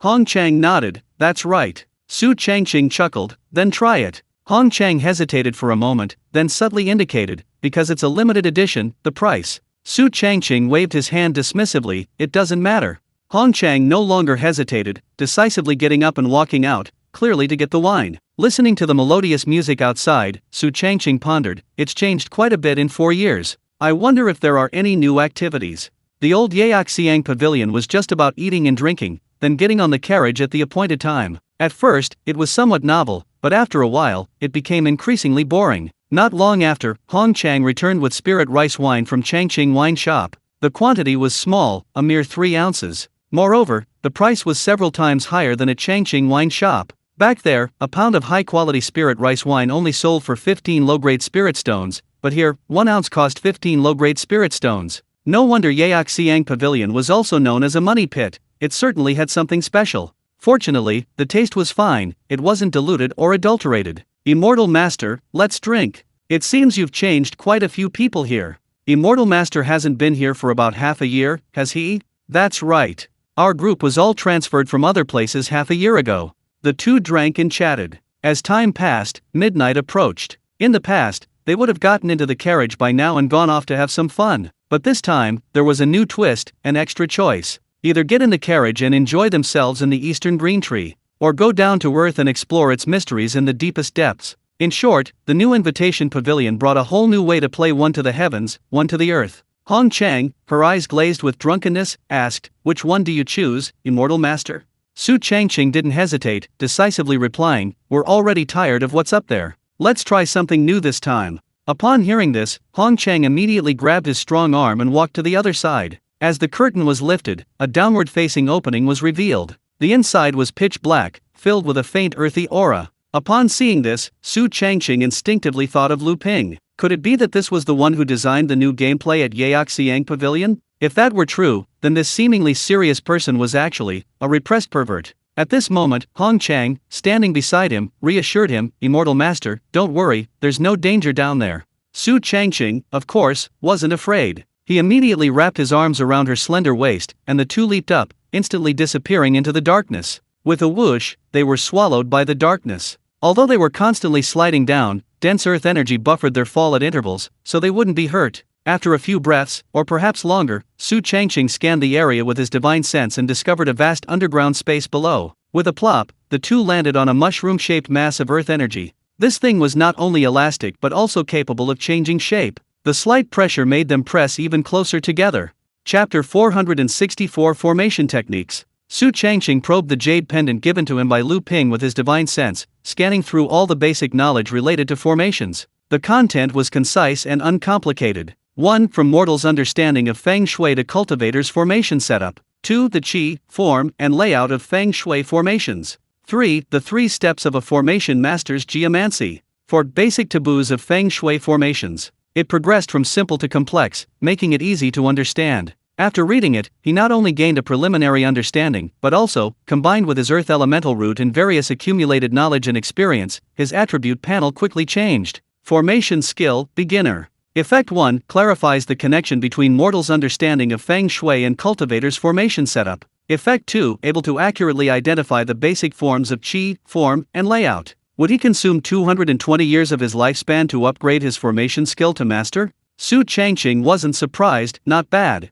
It took him 30 years to upgrade his rune skill to master. It took 174 years to reach the level of mastery in weapon crafting. The even rarer art of array formation, exceeding 200 years, is understandable. He always felt that the reason rune crafting required less time was because what he learned now was a simplified version, resulting in better effects while being less complex to inscribe. Learning runes from 1,000 or even 10,000 years ago would certainly take much longer. Weapon crafting is the opposite. Although it also evolves, only the crafting process has been simplified. The shapes of spiritual weapons and magical artifacts are becoming increasingly complex, and the materials are becoming increasingly diverse. In simple terms, runes are universally applicable, while weapon crafting is learned for each specific weapon. Rune crafting simplifies the core and lowers the barrier to entry. Weapon crafting enriches the barrier to entry and raises the skill ceiling. As for array formation masters, this profession is inherently very rare. Unlike runes and weapon crafting, which can be learned by anyone with water, metal, or fire spiritual roots, array formation masters can reach a certain level through the accumulation of experience and skills. Feng Shui and array formations require a certain level of talent. The demands on comprehension, in particular, are outrageously high. The narrow range of compatible spiritual roots, coupled with the high requirement for comprehension, makes array masters extremely rare. Without spiritual roots, one cannot learn. With spiritual roots but lacking comprehension, one cannot master the art. Therefore, Su Changqing decisively, all in. In an instant, he entered a profound state of enlightenment. From an array formation apprentice with an earth spiritual root, he gradually imitated and learned, then created his own array formations, his experience and skills becoming increasingly rich until he reached the pinnacle of mastery. Remaining lifespan 19,545 years. Array formation skill, master. Effect 1 understands the connection between mortals' Feng Shui observation and cultivators' array formation. Effect 2 perfectly identifies the forms of qi, shape, and layout. Effect 3 thoroughly masters observing qi and shape, measuring earth qi, and burying array eyes. Effect 4 understands the repairability of damaged arrays. Effect 5 success rate of low-level arrays plus 90%. Effect 6 success rate of high-level arrays plus 80%. Effect 7 success rate of earth-level arrays plus 70%. Effect 8 success rate of heaven-level arrays plus 60%. Effect 9 success rate of top-level arrays plus 49%. Special Effect 1 perfectly integrates high and earth-level arrays with Feng Shui, terrain, and environment. Special Effect 2 earth and heaven-level arrays can naturally form an internal circulation of spiritual energy. Special Effect 3 briefly alters the local earth vein direction during array setup, fine-tuning the Feng Shui pattern. Special Effect 4 increases the success rate of repairing damaged arrays by mastering the energy and form. Special Effect 5 nesting arrays with different functions allows spiritual energy to connect and resonate. Special Effect 6 reverses the functions of high-level and low-level arrays, using the array in reverse and turning negative energy into positive energy. Special Effect 7 no need to rely on a fixed array diagram, only the earth vein direction and environmental characteristics need to be surveyed. Note, success rate may fluctuate due to factors such as cultivation level, materials, and environment. After seeing all the effects, Su Changqing wanted to applaud enthusiastically. These 200+ years of lifespan have been truly worthwhile. From apprentice to dragon-seeking master, it took less than a quarter of an hour. Now, only alchemy and spiritual cuisine skills remain to be mastered. However, Su Changqing is quite satisfied now, it's just a matter of time for him anyway. Time flew by, and Su Changqing had already spent 2 days loitering in the Invitation Fragrance Pavilion. Yesterday it was Hong Chang. Today it's Green Ivy. He had thoroughly grasped the new underground activities. Basically, it involved utilizing the malleability and diversity of the Earth's energy to add a touch of whimsy. Initially, it was quite novel, but as Su Changqing mastered the array techniques and saw through the dangers and drawbacks of this place, he became unwilling to go down. Fortunately, the Sun family didn't keep him waiting too long. Qiao Biang, who had disappeared for nearly 7 days, finally reappeared. This time, he returned to take Sun Shangxiang, whose spiritual root and physique were both unique, away.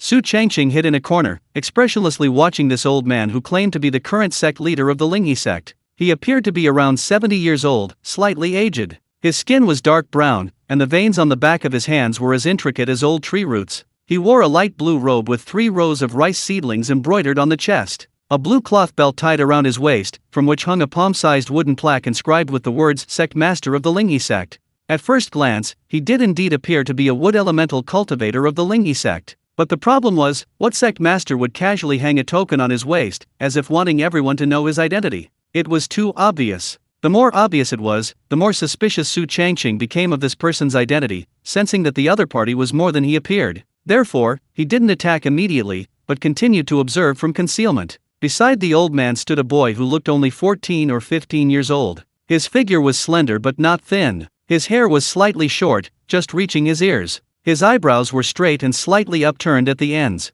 Below his right eye was a small brown mole. His hands were long and slender, with distinct knuckles. He wore a short jacket over a t-shirt. His lower body was clad in coarse cloth trousers, with a black cloth belt around his waist. On his feet were a pair of ordinary black cloth boots, the toes slightly worn. He frequently touched his waist, where there was a bulge, as if concealing something. He looked like just an ordinary young man. But since Qiao Biang had him by his side, he must possess something extraordinary. Leave Shangxiang to me, she's a natural-born spirit farmer. But the child is too young, and we can't bear to part with her. It's precisely because they're young that they're easier to train. They become impatient as they grow older.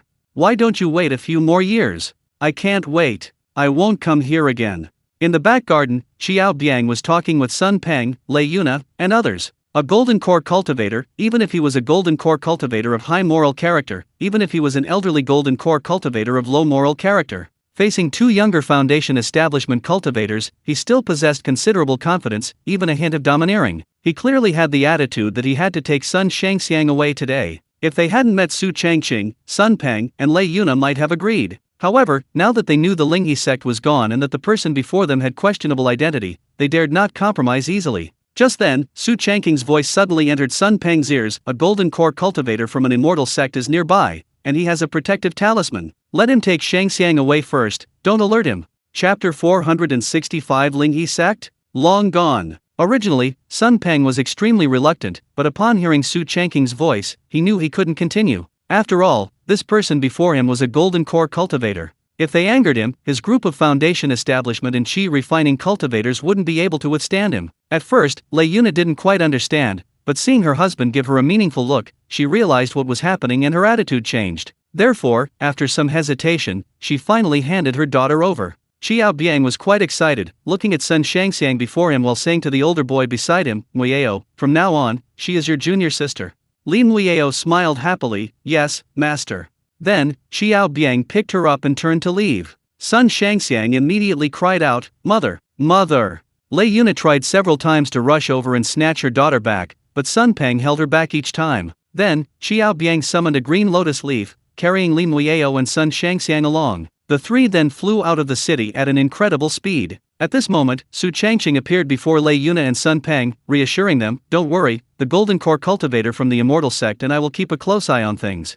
Sun Peng hesitated for a moment, then couldn't help but ask, how long will it take for Shangxiang to return? Su Changqing shook his head, we need to confirm who she is and what her identity is first. It's hard to say the exact time. Hearing this, Sun Peng and Lei Yuna exchanged a glance, speechless. Su Changqing didn't waste any more words and immediately sped off to catch up with Qiao Biang. However, unexpectedly, just as the two were about to leave Dongqing City, a beam of green light suddenly shot out from the Dongqing tree. It stopped Qiao Biang at incredible speed. As the green light faded, a middle-aged man was revealed. He appeared to be around 40 years old, with a tall and straight figure, broad shoulders, and a straight back. Long black hair cascaded down his shoulders, giving him a carefree air. He had a pair of phoenix eyes, slightly upturned at the corners. His nose was straight, and his lips were thin with a bluish tinge. His hands had a warm, jade-like sheen, indicating he was no ordinary person. He wore a long blue robe, paired with green trousers and common black cloth shoes. You are Wang Lin.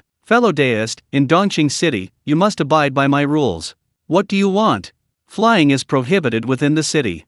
I'm almost out of the city. Rules are rules. We're all golden core cultivators, can you give me some face? It's precisely because you are a golden core cultivator that I'm intervening. After stopping Qiao Biang, Wang Lin's gaze lingered on the two children beside him. The boys were unfamiliar faces, and their auras were unfamiliar as well. The girl who kept asking for her mother, however, seemed to carry the air of someone she knew. Therefore, the rules were merely an excuse to stop him. The real purpose was to see who this guy was and what he wanted. Meanwhile, Su Changqing mingled in the crowd, silently observing. He hadn't expected to alarm Wang Lin, a golden core cultivator. While it was unexpected, it was also quite logical. The entire Dongqing City belonged to Wang Lin. The sudden appearance of a golden core cultivator, especially one who disregarded the rules, would naturally raise suspicion. Now it was up to Qiao Biang to react, and whether Wang Lin would intervene. Of course, Su Changqing didn't want the other party to make a move. He wanted to follow Qiao Biang to see where he would go and whether he had any accomplices. This old man, impersonating the current sect leader of the Lingyi sect, was searching everywhere for disciples with special spiritual roots and physiques. He was clearly not simple. Just as Su Changqing thought he would have to wait a while, or something might happen, suddenly, Xiao Biang took out something and immediately handed it to the person opposite him. The previously composed Wang Lin's expression changed drastically upon seeing this item. From Su Changqing's perspective, the two must have communicated telepathically. Although he didn't know what they said, Wang Lin quickly left with a gloomy face, surprisingly without trying to stop him. Xiao Biang, like a victor, revealed a strange smile and then left with an air of nonchalance. Seeing this, Su Changqing raised an eyebrow. Wang Lin has been manipulated by this old man? The situation was becoming increasingly interesting. Next, he used his Mirage Dragon transformation ability to follow Xiao Biang. After about half a day, they arrived at a mountain. It stood about 1,000 meters high and looked quite precipitous. The locals called it Kanjian Peak. The entire mountain resembled a sharp sword piercing the earth's veins, exuding an awe-inspiring presence. Su Changqing's array formation skills had reached the master level, so he was quite knowledgeable about feng shui and immediately recognized a spiritual vein beneath the mountain. However, most importantly, someone had set up an array here. It appeared to be a high-level array, already incorporating the surrounding feng shui and earth veins. Xiao Biang led Li Muiyao and Sun Shangxiang to the mountainside, then said in a deep voice, "My two good disciples will be staying here for a while." The eldest disciple, Li Muiyao, was taken aback. "Didn't you say you were going back to the Lingyi sect?" Xiao Biang chuckled. "The Lingyi sect? Long gone." Li Muiyao froze, wanting to say something, but opening her mouth, she couldn't utter a single word. Sun Shangxiang, standing nearby, reacted to the unfamiliar surroundings with her first instinct to look for her parents. "I want my daddy. I want my mommy." Xiao Biang pointed to a spot and instructed, "See that tree over there? You can only see your daddy and mommy when you've killed it." The tree was as thick as an adult's waist, its bark a pale blue-green. Its branches and leaves were spread out like outstretched hands, each leaf's edge gleaming with a golden sheen. When the wind blew, the leaves rubbed together, producing a metallic clinking sound. However, a 5 or 6-year-old girl didn't understand any of this. Thinking she had been abandoned by her parents, she began to sob. Hearing the noisy crying, Xiao Biang's eyes flashed with a fierce light. A well-behaved disciple is one who listens. Li Muiyao quickly stepped forward, comforting Sun Shangxiang while promising, "Master, rest assured, as the eldest brother, I will definitely take good care of junior sister." Xiao Biang nodded slightly, a satisfied expression on his face. "That's more like it." He casually tossed out some food and water, then took off and flew away at an incredible speed. It seemed he was leaving temporarily. Seeing him gone, Li Muiyao said earnestly, "Junior sister, don't cry. Since it's something master ordered, we must complete it. Eat and drink your fill first, then we'll figure out a way to kill this tree." Seeing that the person before her meant no harm, Sun Shangxiang finally quieted down. Li Muiyao breathed a sigh of relief, then carefully observed her surroundings, discovering that she and her junior sister were trapped amidst sheer cliffs. The only way to escape was to jump, but for ordinary people, that would be certain death. It seemed that she could only obediently complete the task assigned by her master for now. Outside, Su Changqing had already examined the feng shui layout and terrain of the entire mountain, pondering, "If I'm not mistaken, there should be some ancient cave dwellings or hidden secret realms inside this mountain." Chapter 466. Air is the mother of water. Now that Xiao Biang has left, leaving behind 2 children, this indicates that anything inside will trigger a strong reaction if a cultivator comes into contact with it. Ordinary people without any spiritual or magical power, however, will not trigger it. As for the array, it was likely left behind by Xiao Biang's companions, probably to prevent outsiders from approaching. Having understood the situation, Su Changqing said with a half-smile, "Luckily, my array skills are already at a master level, allowing me to see through everything. If it were Sun Peng and his group, there would definitely be fatalities. Since that's the case, he's no longer in a hurry. He plans to use a mantis stalks the cicada, unaware of the oriole behind strategy. If there's something in the mountains, Xiao Biang will not give up easily. This departure must be for something else, he'll return sooner or later. Of course, he can't waste time here, he must make thorough preparations." Su Changqing scanned the area with his divine sense, then pondered, "Using mountains as prisons, veins as chains, and miasma as a maze. This is a common mountain-locking formation. Breaking it silently would be difficult. Even beginner, intermediate, and advanced formation masters would find it impossible." Fortunately, he was different. Not only was his formation skill top tier, but he was also a heavenly grade golden core cultivator. Therefore, after some thought, he had a solution and immediately began to circle around. Since the opponent used mountains as prisons, veins as chains, and miasma as a maze, Su Changqing would alter the terrain, manipulate the veins, and neutralize the miasma, ultimately using it for his own purposes. In short, he would silently transfer the formation that originally belonged to the opponent to a different owner.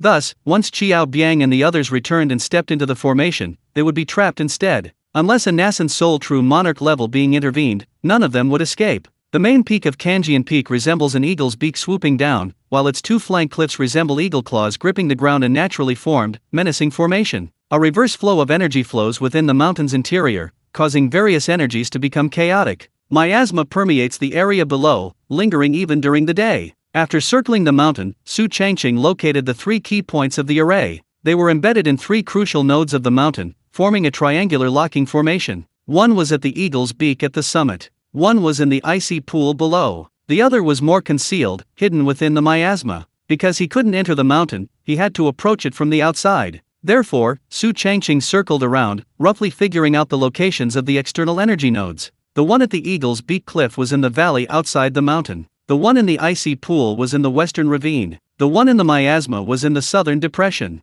Su Changqing first arrived at the valley outside the mountain. Using his ability to manipulate earth elemental energy, he built a semicircular dam, diverting the stream into a new channel, thus creating a reverse bow water flow. As the saying goes, energy is the mother of water, and the reverse bow can dispel evil. Next, he found 7 weeping willows and planted them on the adjacent embankment, then used the 4 seasons scripture to forcibly accelerate their maturation. As the spiritual energy continued to gather, the dense root system rapidly extended towards the mountain's ley lines, following the reverse bow water flow. When it was almost done, Su Changqing immediately looked towards the mountaintop. Sure enough, the pattern of the eagle devouring people, especially the evil energy it had generated, had been neutralized. Seeing the effect, he immediately rushed towards the western mountain hollow. Upon arriving, he found that the temperature here was very low, completely different from the surrounding area. After surveying the general terrain in Feng Shui, Su Changqing once again used his earth manipulation ability to quickly dig away the surrounding soil, discovering it was all black sand underneath. A faint, fishy odor permeated the air. It wasn't pungent, but it was unpleasant. Seeing this, Su Changqing manipulated the surrounding soil, creating 3 tiers of terraces on top of the black sand, each higher than the last. He then planted sunflower seeds on each tier, and then used the seasonal scripture again to force them to mature quickly. The attracted yang energy flowed down the terraces, seeping into the black sand below, gradually dissipating the cold, damp atmosphere. Even the faint fishy odor disappeared. Originally, there were no plants nearby, not even a single blade of grass. However, with the changes in temperature and soil, plants began to sprout. Going against the natural flow was futile, thus, the second node was successfully broken. Next came the third, which was quite troublesome compared to the previous 2. The formation of miasma involved multiple factors, it couldn't be caused by a single reason. Therefore, resolving the southern depression was rather complex. Su Changqing first identified 24 locations and then dug a deep pit in each. Next, he activated the golden core in his dantian, releasing a weak amount of magical power to control the surrounding soil and mold 24 pottery urns.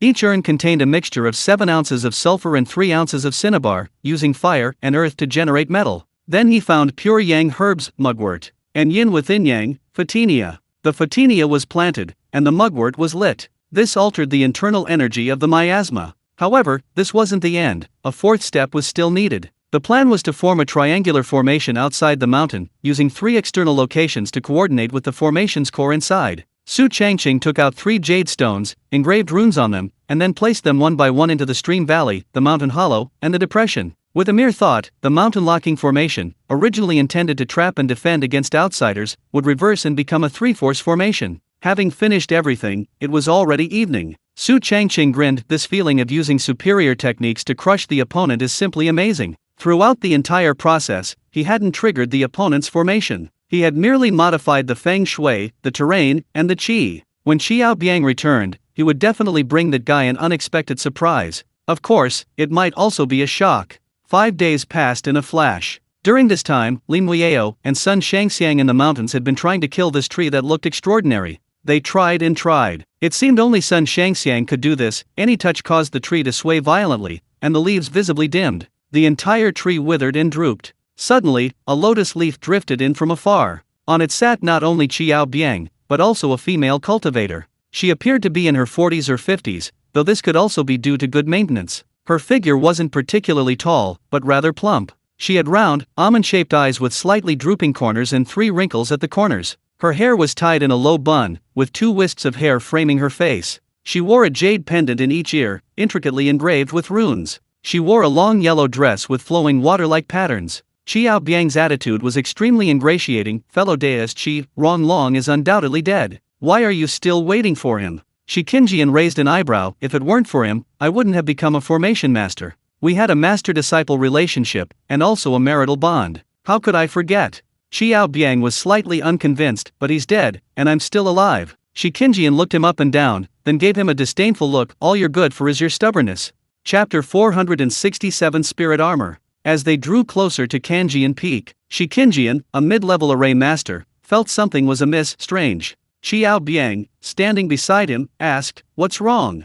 Shi Qingjian frowned. The malevolent energy of this mountain has changed. Before leaving last time, he had set up an array called the Mountain-Locking Spirit-Devouring Array. It used the mountain's malevolent energy, the Vane's spiritual energy, and the miasma to envelop the entire mountain. Anyone who entered would be trapped if they were ordinary. Cultivators with spiritual power or magical power would be attacked by the malevolent energy. Xiao Biang's eyes lit up upon hearing this. Doesn't this mean my good disciple is about to kill the guardian tree? Shi Qingjian was taken aback. Is that so? Xiao Biang urged, don't be suspicious. We're both golden core cultivators, and you're a mid-level array master. What could be wrong? The two had been waiting in this cave for a long time, finally finding a way to enter. Therefore, although the change in the malevolent aura alerted Shi Qingjian, the words of the person beside her eased her guard. After all, both of them were golden core cultivators, so they were quite confident, and immediately flew towards the mountainside. The moment they entered, Su Changqing, hiding in a corner, activated the jade stones in 3 locations with a thought. In an instant, the original mountain-locking formation transformed into a 3-force formation. With no obstacles, he entered openly and without attracting the attention of the two in front of him. In fact, he could clearly see their every move. Xiao Biang, Shi Qingjian, Lin Weiyao, and Sun Shangxiang were all on the mountainside. These are your 2 new disciples. Not bad. The little girl is quite nice, and the one over there? This child's extraordinary talent lies not in his spiritual root or physique, but in his destiny. So, how long do you plan to raise him? If I fail to break through to the nascent soul stage, then he will be. The two stood behind, observing the child in front of them as they exchanged words. Lin Weiyao and Sun Shangxiang could hear the first few sentences clearly, but the last sentence was vague. The conversation suddenly stopped, abruptly ending. However, Lin Weiyao could clearly feel his master's malicious gaze. His heart tightened inexplicably, but he was helpless. At first, he thought it was the beginning of a wonderful cultivation journey. Now it seemed he had embarked on a dead end. After a while, Xiao Biang stepped forward with a smile and asked, "Disciples, has the guardian tree died?" Sun Shangxiang shrank into her senior brother's arms. Whether out of fear or unwillingness to speak, it was unclear. Lin Weiyao quickly and respectfully replied, "Master, after several days of my efforts, this tree is almost withered."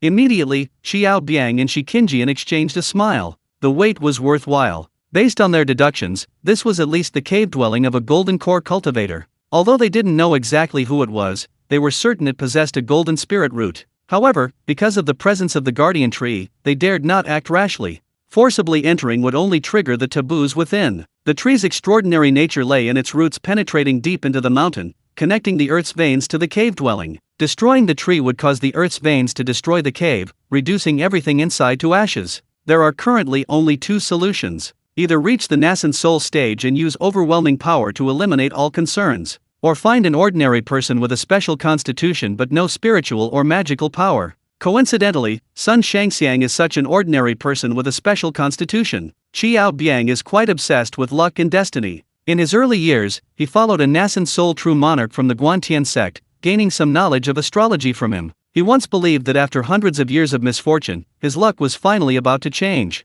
3 more days passed in a flash. During this time, Xiao Biang forced Sun Shangxiang to constantly contact the guardian tree, even drastically reducing her sleep time. Crying was useless. Even her eldest disciple Lin Weiyao's pleas were useless. Both Xiao Biang and Shi Qingjian wanted to see the results as soon as possible. Fortunately, as Sun Shangxiang spent more time with the guardian tree, which had initially held on for a while, finally withered completely before the 4 of them. Once tall and strong, it was now weak and limp. Immediately afterward, the entire mountain began to tremble, as if triggering some violent reaction. As the tremors intensified, a crack suddenly appeared in the hard rock behind the guardian tree, revealing an entrance. A cloud of golden mist drifted out from within, riddling the rocks with holes wherever it passed. Xiao Biang quickly pulled his 2 disciples away, thus avoiding the dangerous golden mist. Shi Qingjian exclaimed excitedly, "Just as we suspected, it is indeed the cave of a golden core cultivator, and it even has a golden spirit root."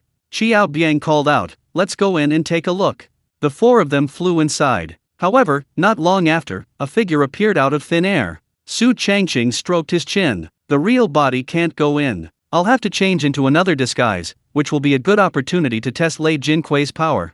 He had been nurturing this spirit insect for almost 5 years since acquiring it, but had never tested it. This was a perfect opportunity to see its power. Therefore, he decisively summoned Lei Jinkui to conduct. With a crackling sound of electricity, the spirit insect suddenly appeared and rammed into Su Changqing. However, at the moment of contact, it transformed into thousands of tiny electric currents, wrapping around his limbs and torso like living things. His magical power rapidly depleted, and Su Changqing's body and lightning intertwined to form a semi-transparent cocoon of light. From within the cocoon came a metallic clicking sound and a high-frequency buzzing sound of wings vibrating. The instant the cocoon exploded, a set of insect armor studded with lightning was embedded in his body. The head was enveloped in a layer of silver-white material, with a forehead guard resembling the single horn of Lei Jinkui, only elongated to half a foot from its original short and stout form, its tip triangular, its surface engraved with spiraling lightning patterns, each line containing a current flowing through it, like an electric spear. The eye sockets were covered by a translucent black membrane, with numerous small eyes forming a large compound eye. The breastplate resembled the layered structure of Lei Jinkui,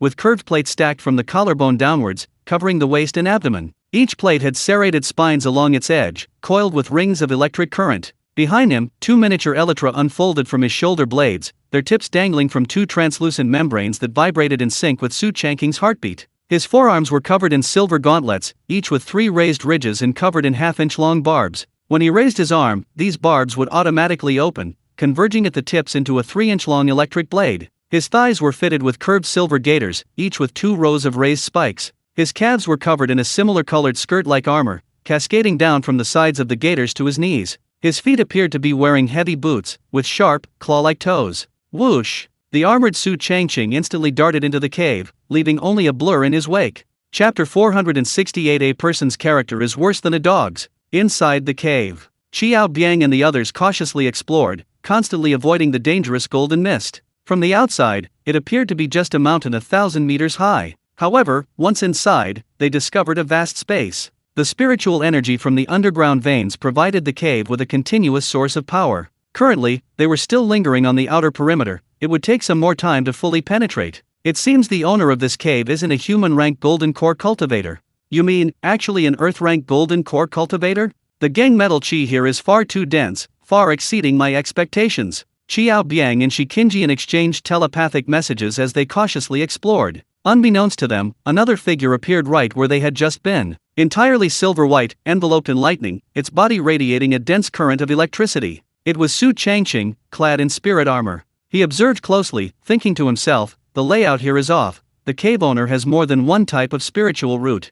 Outside, he had only sensed the gang metal energy, assuming the other party possessed only a metal spiritual root. Now, seeing the layout as earth-generating metal, it meant the other party possessed at least 2 spiritual roots, earth and metal. Thick earth as the foundation, gang metal as the application. This involved knowledge of formations. Although the cave owner was only at the golden core stage, their identity and background were likely extraordinary. 5 people. 4 in front, 1 behind, they ventured deeper in. After a while, 5 thick vines appeared ahead. Su Changqing immediately recognized them as the metal-containing thick earth vine, not an ordinary spiritual plant, but a rare one. The vine trunks gleamed with a brownish sheen, their roots deeply embedded in the ground, and their leaves densely covered with golden dots. Perhaps sensing their approach, the golden, thick earth vine stirred, their tendrils instantly forming a net that not only blocked their path but also released a mist similar to the surrounding golden fog. However, it appeared even thicker and denser. Seeing this, Shikinjian finally reacted, exclaiming, the owner of the cave is actually a golden core cultivator of earth grade, possessing 2 spiritual roots.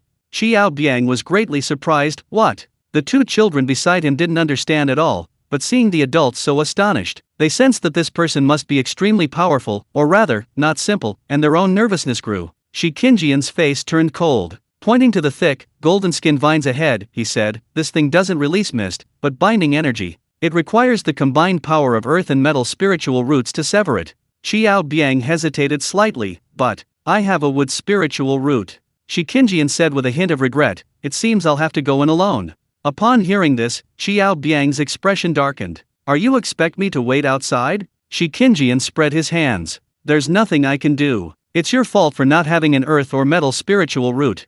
Xiao Biang was speechless. You, Shikinjian said with a half-smile, don't worry, once we're inside, I'll find a way to remove the entrance restriction. As for when, that depends on his mood. However, everyone present was an adult, some even centuries old. While none of them were cunning or shrewd, they weren't easily trusting. Qiao Biang was initially a little uncomfortable, but suddenly grinned. We're all on the same side, of course I trust you. Don't worry, leave the outside to me. He emphasized the last I. Shikinjian's heart tightened upon hearing this, then he thought for a moment and said, how about this, I won't go in alone, I'll take this young man with me. The young man, of course, referred to Li Muiao. Although he didn't seem particularly special, he was the old man's prized possession. Therefore, before Qiao Biang could react, Shikinjian grabbed him and pulled him away. In the blink of an eye, the two arrived in front of the golden earth vines. Just as the cave's owner had foreseen, ordinary people without spiritual power or magic power would not be harmed here. Before Qiao Biang could stop him, Shikinjian immediately activated his earth magic power,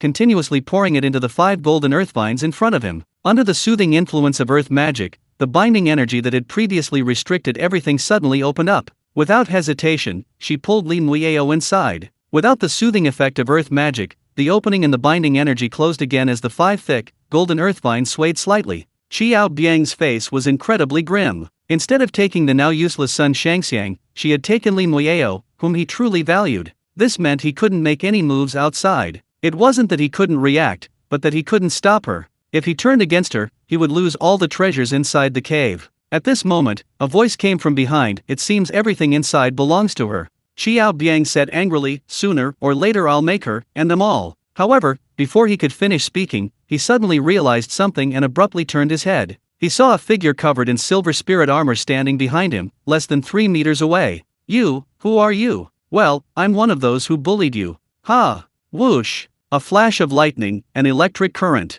Such close distance, such speed. Even though the talismans and magical artifacts on Qiao Biang's body activated automatically upon sensing danger, it was meaningless, or rather, useless. Su Changqing charged forward, his electric blade slashing across. The talisman snapped. The magical artifact was destroyed. Even Qiao Biang's aged body was split in two. But the next second, the old man's golden core broke through his qi, and he immediately soared into the air. He first scanned the thing that attacked him, intending to leave a mark for revenge later. But unexpectedly, a 5-colored divine light appeared as soon as he took flight. He couldn't dodge it. He couldn't outrun it. The instant they made contact, consciousness, soul, and spirit all vanished into nothingness. The dull, lifeless golden core fell from the sky with a drip.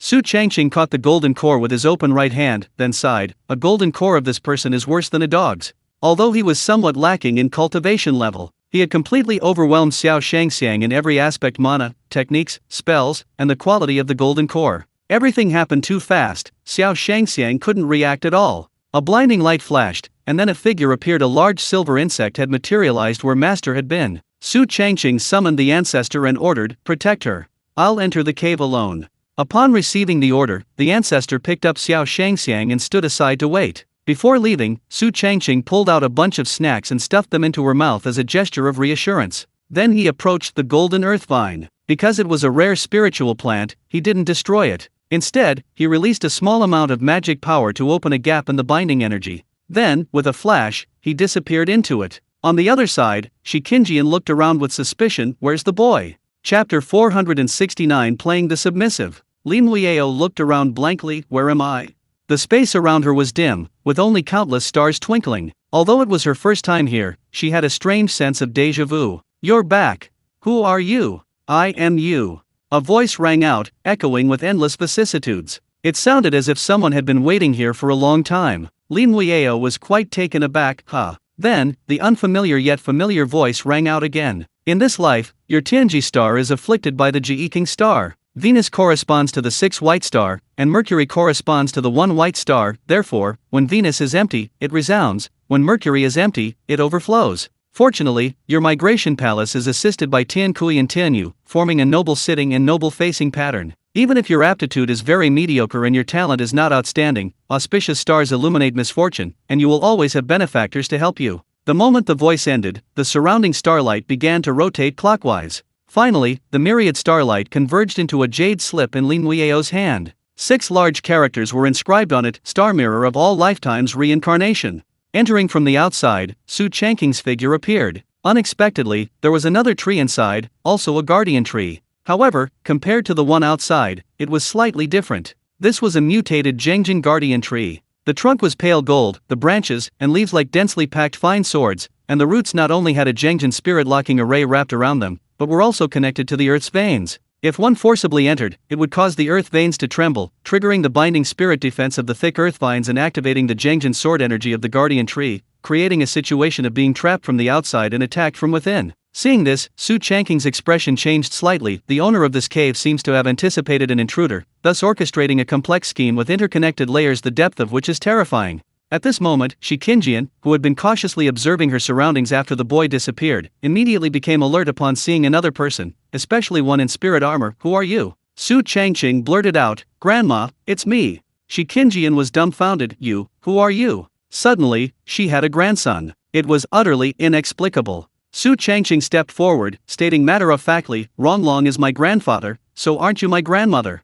Shi Qingjian was completely stunned. "Am I dreaming?" Seeing her reaction, Su Changqing continued, "Grandpa's affair has been discovered by the daunting immortal sect, and he's been imprisoned in the punishment hall of Hutu Peak. They could only send me to inform you." Having lived for over 100 years, this was the first time Shi Qingjian had encountered such a situation. After a moment of hesitation, she asked, "So, what's your name?"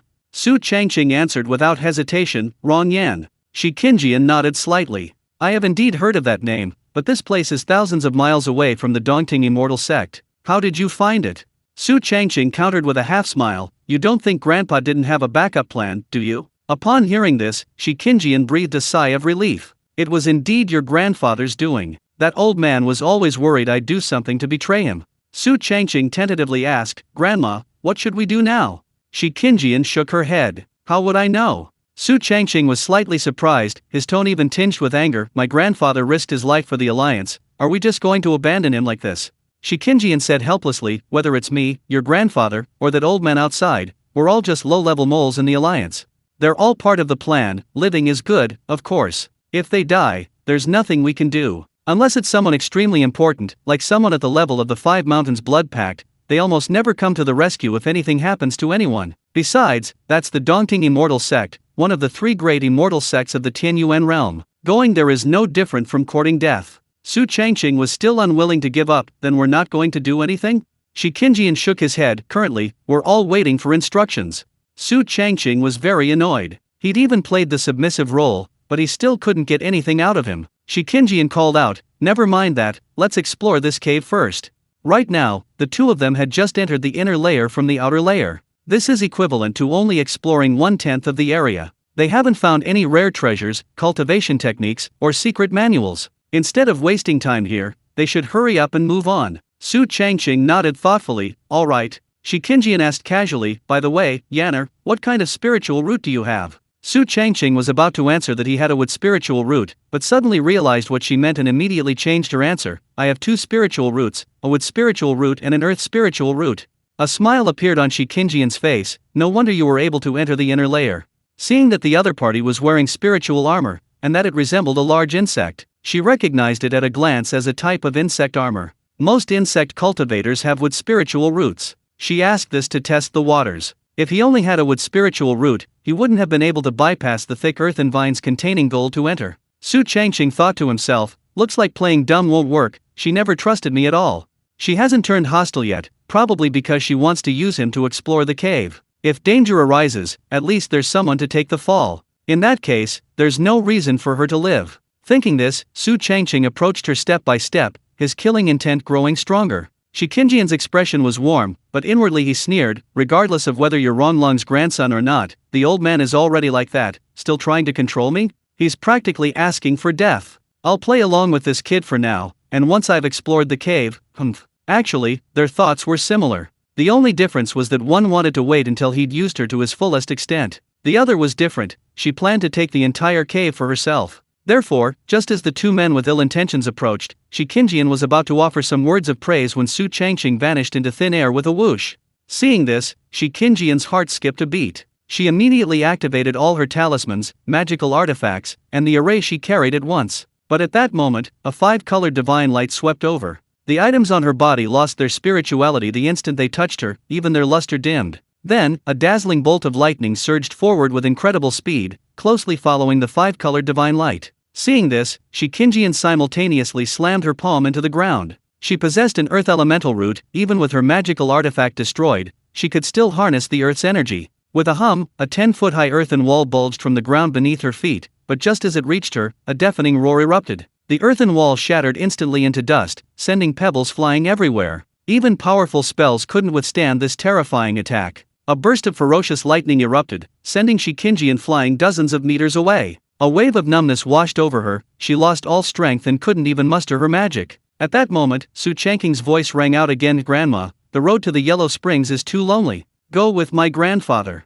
Chapter 470 Golden Seal Heavenly Technique. Spare me. Spare my life. I'm a mid to high level array master. What if you encounter anything related to arrays without me? Shikinjian chickened out. She hadn't expected this bastard to be so treacherous, turning on her like that so easily. She herself was a human-rank golden core cultivator. While not powerful, she wasn't easy to deal with. But she hadn't expected this Ron Long's grandson to be so terrifyingly strong. He had severely injured her with just one strike. She now seriously suspected that Xiao Biang outside was gone. However, once Su Changqing had decided to kill, he wouldn't easily retract it, especially since the person before her no longer had any meaning or value. Therefore, the heaven-rank golden core in her chi-si slightly rotated, releasing surging magical power, and her spiritual armor immediately burst forth with a dazzling silver-white light. Lightning crackled, and the air crackled continuously. A terrifying aura rapidly spread. Shikinjian's expression changed drastically. "It's not that I'm unwilling to reveal the matters of the alliance, but a soul contract has been signed. Any leak will result in my soul being annihilated." Su Changqing remained silent, only increasing his intensity. In a flash, the grandmother before him was decapitated. Instantly, a small, swirling golden core rose from her dantian. Upon reaching the golden core stage, in the face of a life or death crisis, especially the loss of a physical body, one can temporarily entrust their soul, consciousness, and spirit to the golden core. This allows one to survive for a period of time. With good luck, one can even possess something, such as a spiritual plant, rare treasure, or an injured demon. However, just as it rose, a 5-colored divine light appeared. In a single sweep, the remaining soul, consciousness, and spirit vanished into nothingness. The next second, it fell into Su Changqing's hands. Golden cores are valuable. They can be used for alchemy, weapon crafting, and even as the core of an array. Now, Xiao Biang and Shikinjian are both gone. Although they lived for hundreds of years and were either in the mid-stage or late stage of the Golden Core Realm, they were utterly powerless against Su Changqing, who was only in the early stage of the Golden Core Realm. They were killed in an instant. There was no way around it. Before a heaven-grade golden core, whether it was an earth-grade or human-grade golden core, they were all as weak as ants on the ground. Not only were they no threat, but they could be crushed with a single step. Su Changqing carefully put away the golden core and then looked around. "Strange, if I remember correctly, there was a young man here. How come he disappeared after we came in?" He found it odd and became cautious. He then focused his attention on the inner layer of the cave. This Zhengjing Guardian Tree was a valuable item. It certainly couldn't be destroyed easily. After searching, they found a horizontal stone tablet beneath the tree. It contained little information, just 3 characters: "Earth bears metal." Seeing this, Su Changqing tried channeling his own magical power into it. He possessed a 5-element spiritual root, allowing him to freely switch between the 5 attributes of magical power. As his power flowed in, the stone tablet emitted a soft hum and began to vibrate slightly. Immediately afterward, the Gang Metal Guardian Tree, which had previously contained murderous intent, began to arch up at a visible speed, soon revealing an entrance. Su Changqing chuckled. "Well hidden, aren't you?"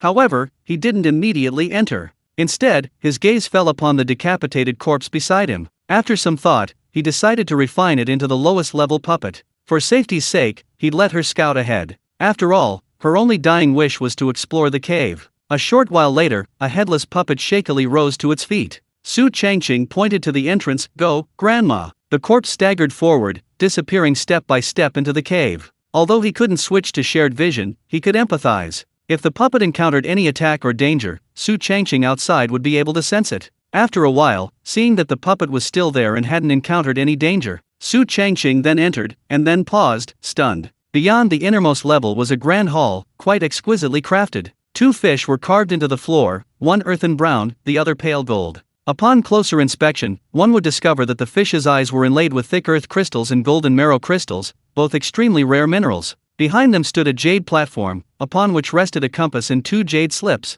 Around the jade platform stood 4 lifelike stone statues. Each statue held something in its hands, some a compass, some a golden sword, some a spirit brush, and others a map. Of course, these weren't real objects, they were merely symbolic. Su Changqing pondered. An earth gold Tai Chi formation, perhaps.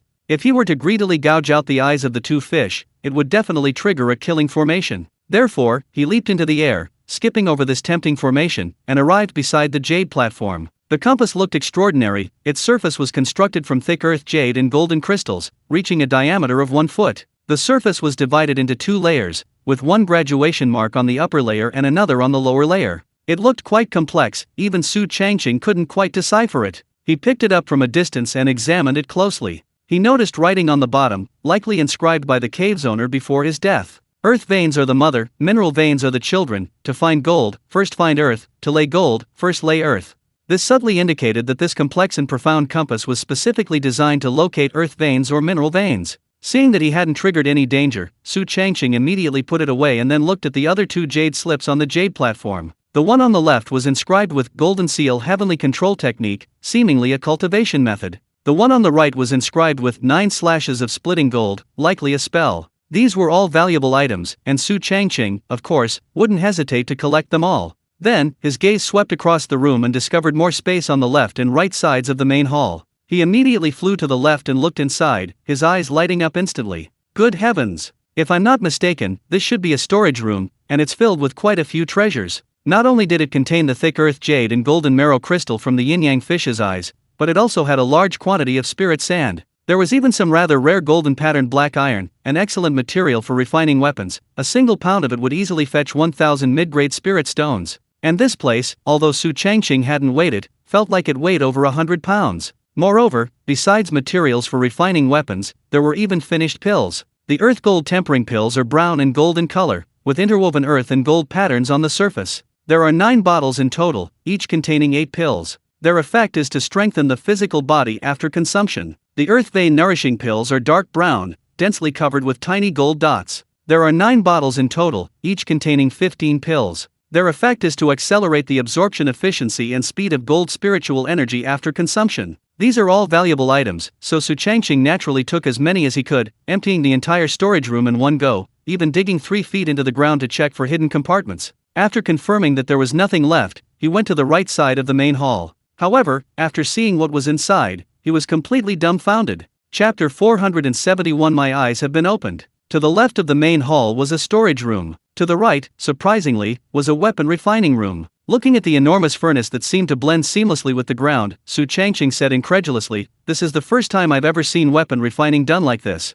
Judging by appearance, it used thick earth crystals as the array's core, drawing upon the earth's spiritual energy to transform it into a special earth fire. While the temperature wasn't high, it could slowly soften the metal. It even had a layer of special metal added to filter impurities and improve quality. Most weapon refiners, it should be noted, typically possess fire or metal spiritual roots, or a combination of both. This was the first time he'd seen earth and metal combined, forged, and refined using a different method. It was undeniably novel, even offering a completely new perspective. After looking around, Su Changqing suddenly understood, I see. While it can indeed forge and refine weapons, it's limited to earth and metal attributes. Or rather, the owner of this cave dwelling only refined spiritual and magical artifacts of these 2 attributes. Although it had limitations, it was perfectly suited to the other party's spiritual root. After examining the earth metal furnace, Su Changqing immediately released his divine sense, scanning the surroundings. Instantly, everything appeared in his mind, even pinpointing its exact location. There were some molds nearby, mostly molds for spiritual artifacts and magical implements of earth and metal attributes. However, to Su Changqing's surprise, there was a chisel. He was very curious and immediately went to examine it. The chisel head was made of golden patterned black iron, and the handle was made of thick earth jade, about a foot long. When Su Changqing picked it up, it began to shimmer. Initially, it was a faint brown, but if it approached the materials or the furnace, it would immediately turn golden, then the light would be dazzling, as if reminding him that there was a treasure here. Seeing this, Su Changqing was shocked. This is actually a special magical artifact that can lock onto ores and metal materials. Of course, he wouldn't be polite and chuckled as he put it away. Then, his attention shifted to the side, or rather, from the beginning, part of his attention was focused on another aspect. There were 2 items. A shield. A long sword. Both appeared to be completed magical artifacts. The shield was forged from a mixture of thick earth crystal and golden patterned black iron, its overall color brown. A small piece of thick earth crystal was embedded in the center of the shield. Because it lacked a mark, it had no owner. Su Changqing picked it up and tried to infuse it with his own magical power. A flash of brown light appeared on the shield's surface, forming a thick earth barrier composed of earth energy and earth magic power. Defensively, it appeared capable of withstanding attacks from an early-stage Golden Core cultivator. Of course, judging from the strength of heavenly-grade Golden Core, earthly-grade Golden Core, and human-grade Golden Core cultivators, even an early-stage heavenly-grade Golden Core cultivator probably wouldn't withstand many blows. But the other two, especially the human-grade Golden Core cultivator, could likely ignore the opponent's attacks. Then, Su Changqing picked up another longsword. The blade was forged from golden-patterned black iron, the hilt from thick earth jade, and the scabbard was engraved with sharp golden patterns.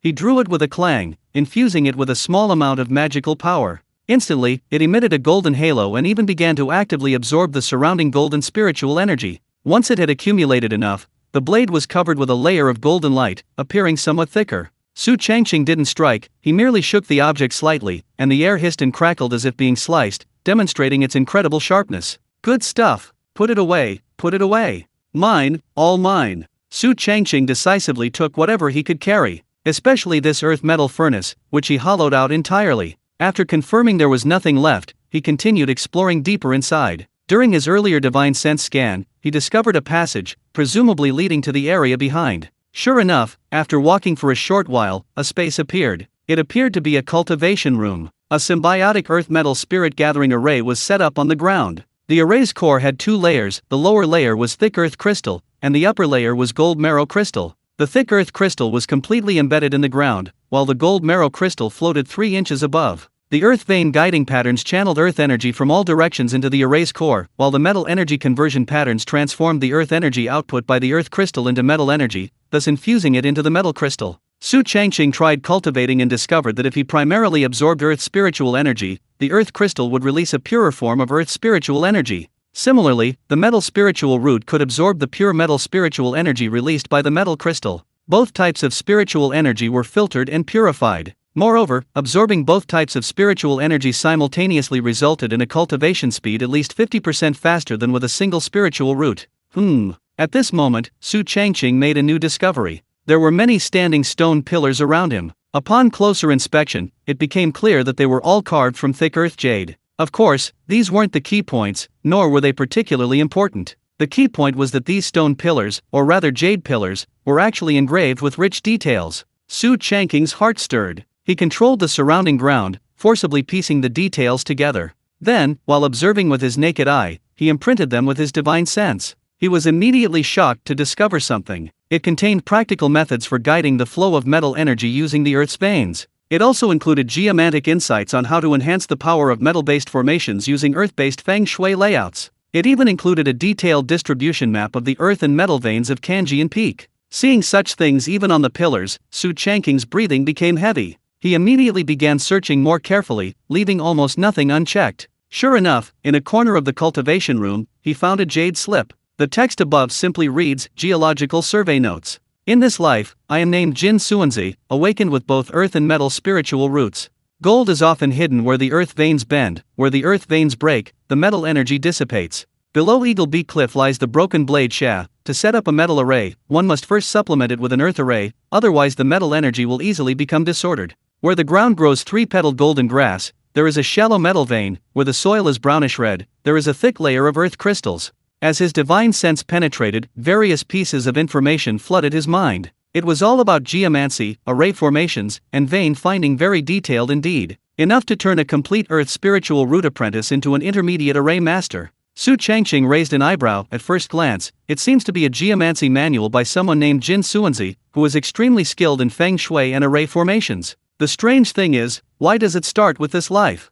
Old sixth instincts told him that something was wrong with this person. However, the other party had been dead for who knows how long. No matter how amiss things were, now it was all dust to dust, ashes to ashes. Therefore, Su Changqing didn't dwell on it and launched another thorough search, packing up everything he could carry, even a simple futon. Perhaps to others, this cave was a feng shui treasure trove for cultivating earth and metal elements. Not only could it be used for weapon forging, but it also allowed him to learn about geomancy, feng shui, and formations. But for Su Changqing, it was better to use it to enrich his personal space. To be fair, after 10 years of cultivating immortality, today had truly opened his eyes. Chapter 472. I'll pick you up in 5 years. Exploration is all about searching, fighting, and retreating. Now the search has been done. The fighting has been done. Only retreat remains. At this moment, the spirit armor on his body began to flicker, sometimes bright, sometimes dim. This indicated that Lei Jin Kui's energy was insufficient and needed to be replenished immediately. Su Changqing decisively retrieved the spirit armor, tossed the spirit insect into his personal space, boarded a boat, and then returned the way he came, reappearing near the inner layer shortly after. Looking at the enormous Zhengjin Guardian Tree before him, he hesitated slightly. Taking it away was certainly possible, without a doubt. With his immense strength, he could easily do so. But doing so would completely destroy the entire cave dwelling. Although there was nothing left inside, considering the special nature of this place, as well as factors such as the environment, feng shui, and layout. After much deliberation, Su Changqing decided not to harm the Zhengjin Guardian Tree, but to leave it behind, allowing the cave dwelling to continue to exist. The reason for this is actually quite simple. Even a cunning rabbit has 3 burrows. I have Red Maple Valley in the Spirit Field. I have a residence for core disciples on Greenwood Peak. But I've never had a fixed place outside to rest and cultivate. Although I could hang out at the incense pavilion, it's not a long-term solution. After all, it costs money, and spirit stones at that, even mid-grade spirit stones. What if one day, you know what I mean? Therefore, it was better to consider this place as a backup plan. If there was nowhere else to go, at least there was a home to return to.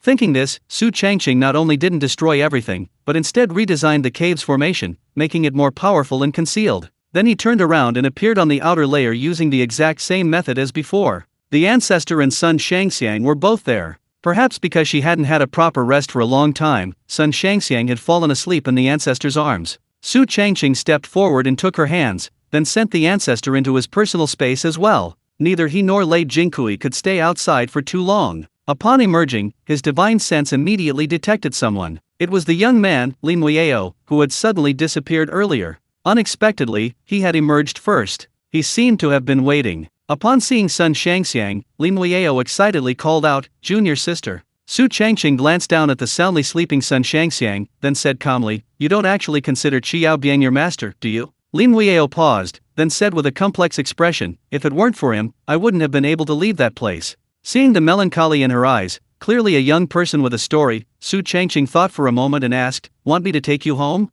Lin Muiao decisively shook her head, refusing. "No, I want to cultivate immortality. I want to become an immortal cultivator like you." Su Changqing asked curiously, "Did Qiao Biang mention what your spiritual root is?" Lin Muiao quickly replied, "He mentioned it briefly, saying it's metal generating water."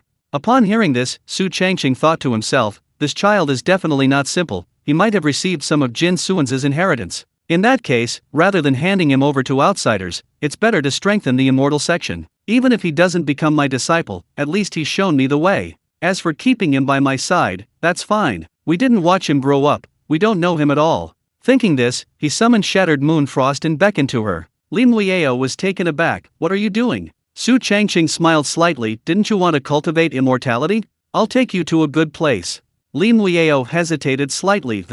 Su Changqing reassured her, "Don't worry, I'm from a prestigious sect, one of the 3 great immortal sects of the Tianyuan Realm, a disciple of the Dongting immortal sect." Lin Muiao didn't know much else, but when she was with Qiao Biang before, he had indeed mentioned that Dongting was one of the 3 great immortal sections. If she could follow the person before her and join the legendary immortal sect, she could avoid a lot of trouble, danger, and obstacles. Even if her talent was ordinary and her aptitude mediocre in this life, at least her path to immortality would be smooth. Therefore, Lin Muiao didn't hesitate and immediately jumped on. Just like when Qiao Biang found her, she was resolute and didn't want to miss any opportunity. Su Changqing didn't leave. Instead, he used his own magic to seal the entrance to the cave, making it not only protected by an array but also difficult for anyone to discover even if they broke in. Then, he took Lin Muiao and Sun Shangxiang with him, and the 3 flew towards Dongqing City. "Did Qiao Biang teach you anything?"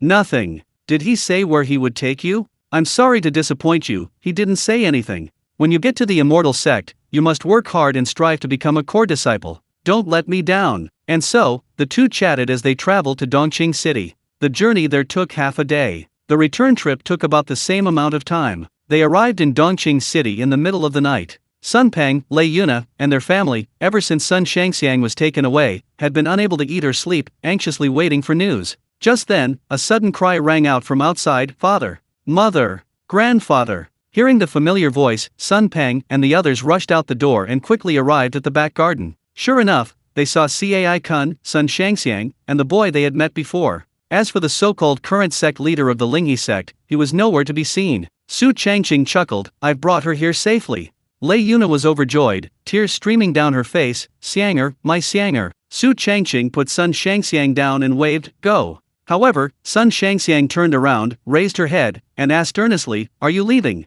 Su Changqing smiled and asked, what? You're reluctant to part with me? Sun Shangxiang nodded vigorously, I'm reluctant to part with you and senior brother. Lin Weiyao was stunned for a moment, then smiled and said, junior sister, we'll meet again. Su Changqing wholeheartedly agreed, that's right, we'll meet again. Sun Shangxiang tugged at his sleeve, reluctantly asking, when? Su Changqing patted her head, then looked at Sun Peng and the others, and announced loudly, I'll come to pick you up in 5 years. With that, he took Lin Weiyao and leaped into the air, disappearing into the distance at an incredible speed. Only then did Sun Peng and the others react, rushing excitedly forward. Xianger quickly kneeled down and called him master. Master. 5 years from now, you'll be a disciple of the immortal sect. One of the aliases, Cai Kun, was essentially a product born when his strength was weak. One purpose was to facilitate selling rice and wine. Another was to facilitate buying various resources and cultivation techniques. As his strength increased to the golden core stage, and even a heavenly grade golden core at that, the existence or meaning of this alias became increasingly blurred. The reason he chose to take Sun Shangxiang as his disciple was partly due to fate, and partly because he valued her ability to kill anything she tried to raise. In short, you can die, but you can't be without life. Chapter 473 by Linger is back. Dongting Immortal Sect, Weapon Forging Peak. After landing, Su Changqing looked at the young man before him. Now, you have 3 choices.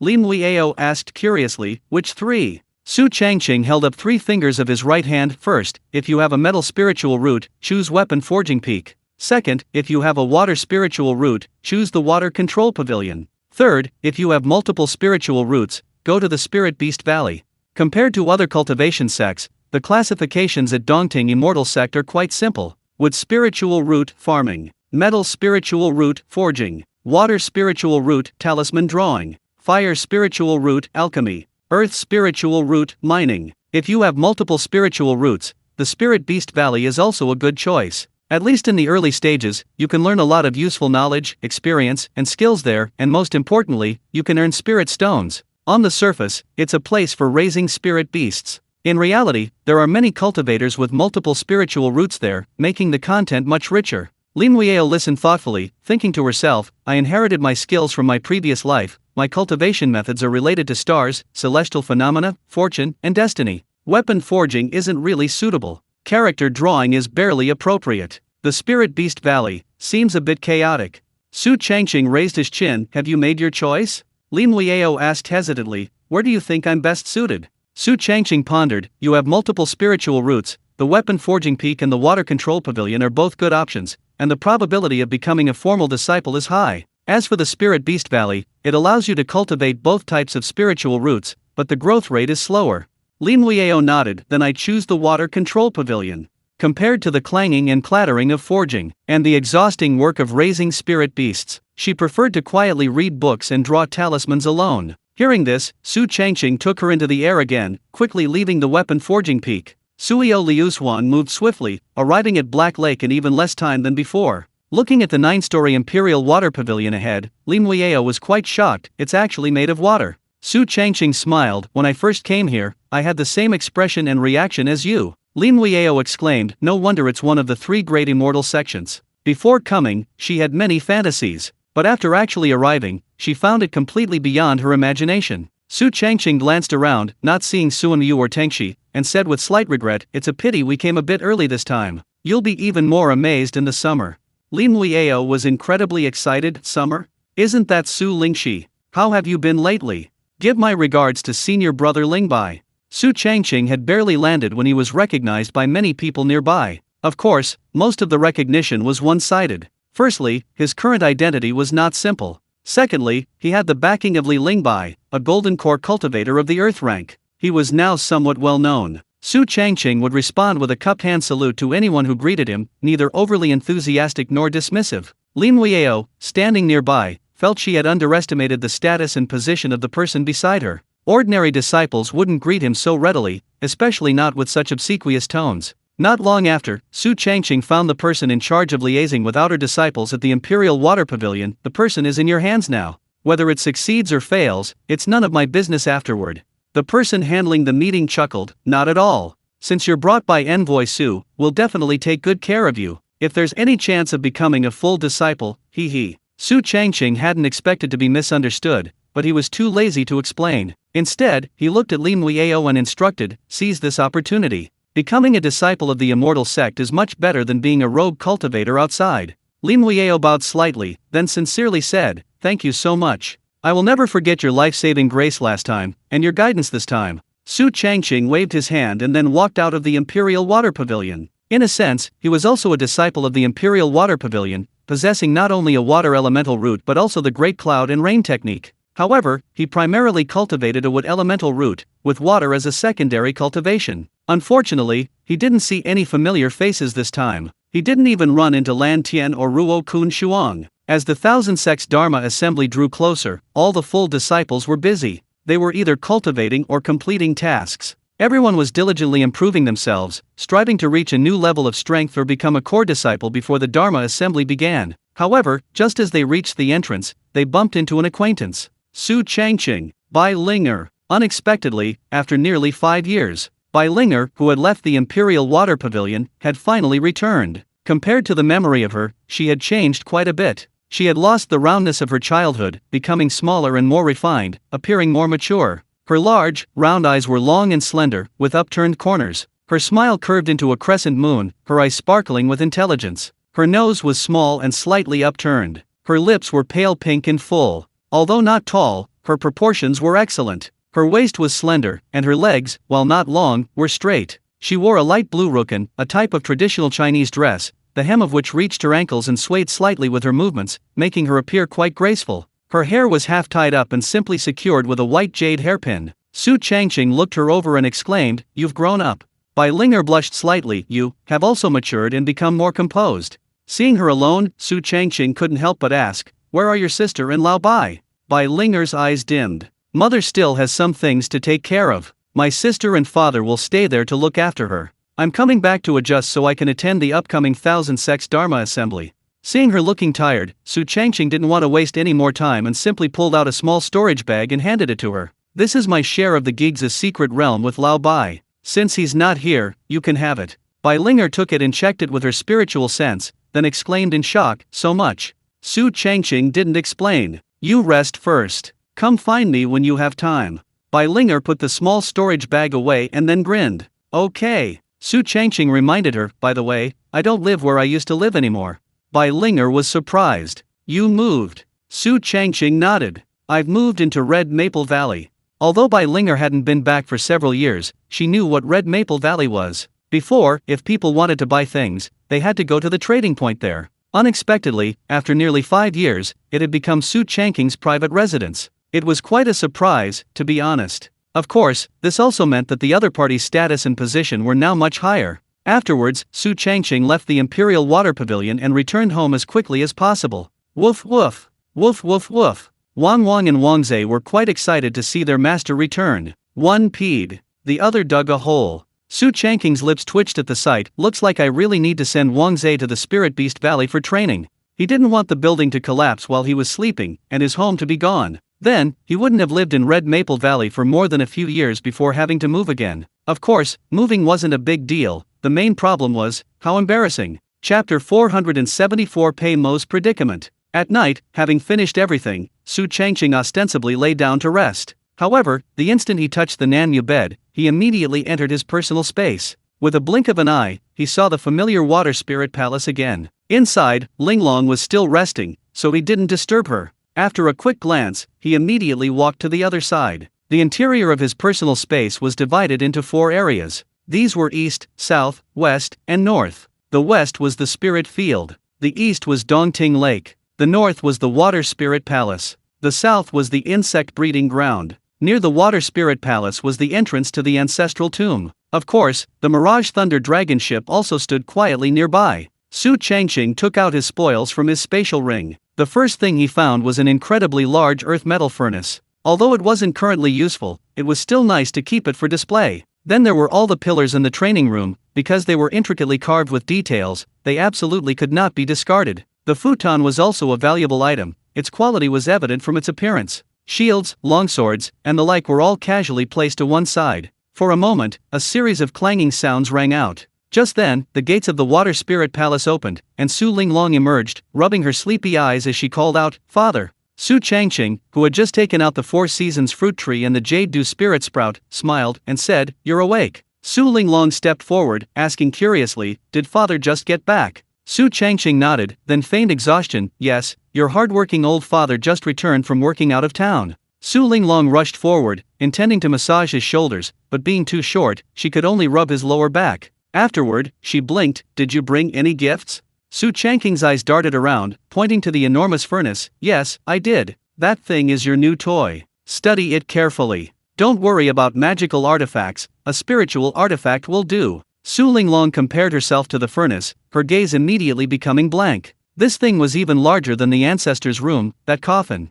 Let alone forging weapons, even climbing up it would be difficult. Su Changqing patted her thin shoulder. "Our family is too poor. This is all trash that others don't want. Poor children learn to be independent early. You're already 5 years old, it's time to." Seeing Su Linglong almost crying, he immediately stopped making up an excuse. Okay, he really couldn't bully a child. These past few days since returning, Su Changqing has been quite busy. Because the Lord of Grain was away, he and Elder Hua handled many things in the spirit fields. Furthermore, it was springtime, and problems frequently arose in the spirit fields, while many tasks were being issued elsewhere. This resulted in even less time for cultivation. He could only squeeze in time to study the Golden Seal Heavenly Control Technique. Fortunately, he had previously led those who had been promoted, namely, Miao Huayu, Su Linchen, and others, to form a mutual aid association called the Green Alliance. Any problems they encounter are first resolved privately. If that fails, they turn to Su Changqing. If even Su Changqing can't resolve them, they have no choice but to seek help from Elder Hua. This conveniently saves Su Changqing a lot of minor troubles. For example, they can help each other with tasks. Spiritual plants are first traded among their own people. Because of Su Changqing's presence, everyone was very united. That day, Su Changqing, having just finished working in someone else's spirit fields, was on his way back to Red Maple Valley when he was suddenly stopped by two acquaintances. One was Chu Chu, the other was Pei Mo. Su Changqing chuckled, "Long time no see, senior brothers." Chu Chu waved his hand, "Let's skip the formalities. I must have something to ask you." Su Changqing pondered, "We're all on the same side. I'll definitely help if I can." The implication was clear, don't expect him to help if he can't. He'd been busy lately, even having less time for cultivation. Pei Mo and Chu Chu exchanged a glance, then Pei Mo said, "It's like this, I plan to improve my spiritual root before breaking through to the Golden Core stage." Su Changqing was surprised, "Improve it?" Pei Mo continued, "As you know, I previously had a metal-repelling wood spiritual root, making my cultivation extremely slow and inefficient. Now I want to add another spiritual root." Su Changqing stroked his chin. "There are essentially 3 types of spiritual roots.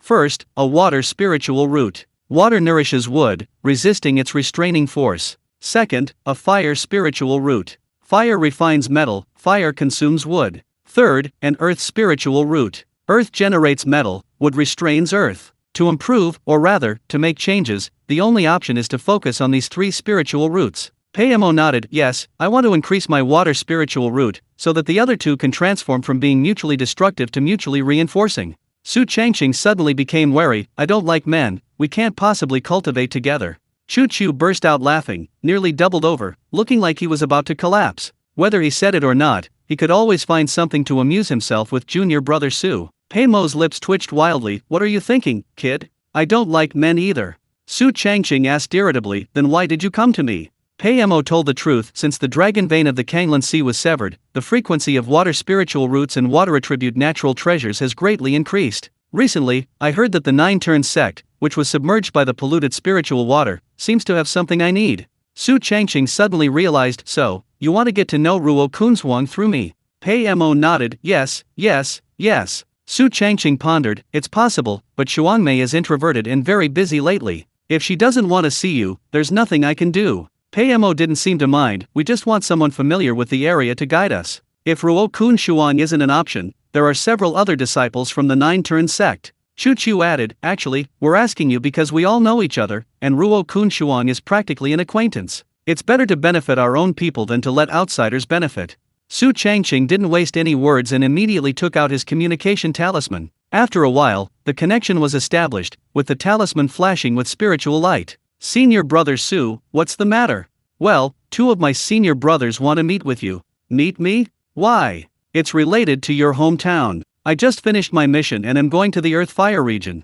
Su Changqing glanced at Chu Chu and Pei Mo, and seeing their silence, continued, here's what we'll do, you come over and talk to them first. If it's suitable, I'll have them issue a mission. You can choose your reward points, spirit stones, resources, whatever. Ruo Kunzhuang immediately knew this was no simple matter, especially since it involved her hometown. Her so-called hometown was none other than the Nine-Turn sect, that place that had been submerged by the polluted spirit water. Therefore, the reason for the meeting was self-evident. Considering she had to give Su Changqing face, after much thought, Ruo Kunzhuang had no choice but to agree. Alright, I'll come and see you first. Chapter 475 Golden Seal Heavenly Technique, Max Level. Red Maple Valley, Su Changqing's home. Chu Chu and Pei Mo were already seated, the three of them having waited for some time. Because the journey from the Imperial Water Pavilion to the Spirit Field was quite far, especially considering the detour, it was bound to take some time. For Pei Mo, having waited over 10 years, a little longer wouldn't matter. Junior brother Su, Pei Mo is almost at the Golden Core stage, aren't you going to prepare?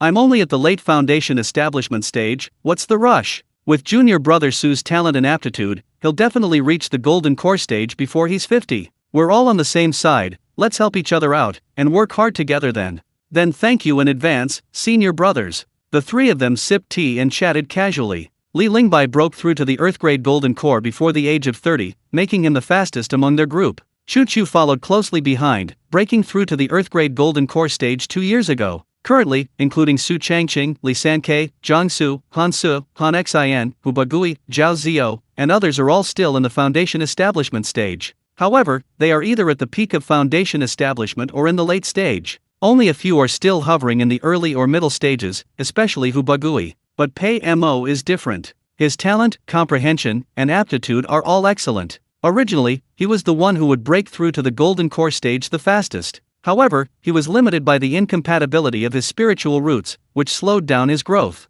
Now, seeing those around him beginning to reach the Golden Core stage, and even those catching up, it's impossible for him not to be anxious. For so many years in the Black Rust Dynasty, he had been hunting monsters, all to gather resources for his own Golden Core breakthrough. Therefore, after returning this time, he would not leave until he reached the Golden Core stage. After a while, Su Changqing sensed someone at the entrance and immediately got up and left. Soon, he led Ruo Kunzhuang in. Chu Chu and Pei Mo quickly stood up, junior sister Ruo. Ruo Kunzhuang recognized Chu Chu, they were somewhat acquainted. Pei Mo, however, had been away for a while and hadn't returned much, so he was a complete stranger to her. Su Changqing took out some of his finest grapes and offered them to her. Shuangmei, eat and chat. Ruo Kunzhuang hesitated slightly. After all, accepting a gift was a favor. Although she and Su Changqing had a good relationship and often exchanged gifts privately, 2 other people were present this time, and they even had designs on the Nine-Turn sect. Therefore, she was already showing them face, let alone eating. Su Changqing smiled at her, help yourself if you want some.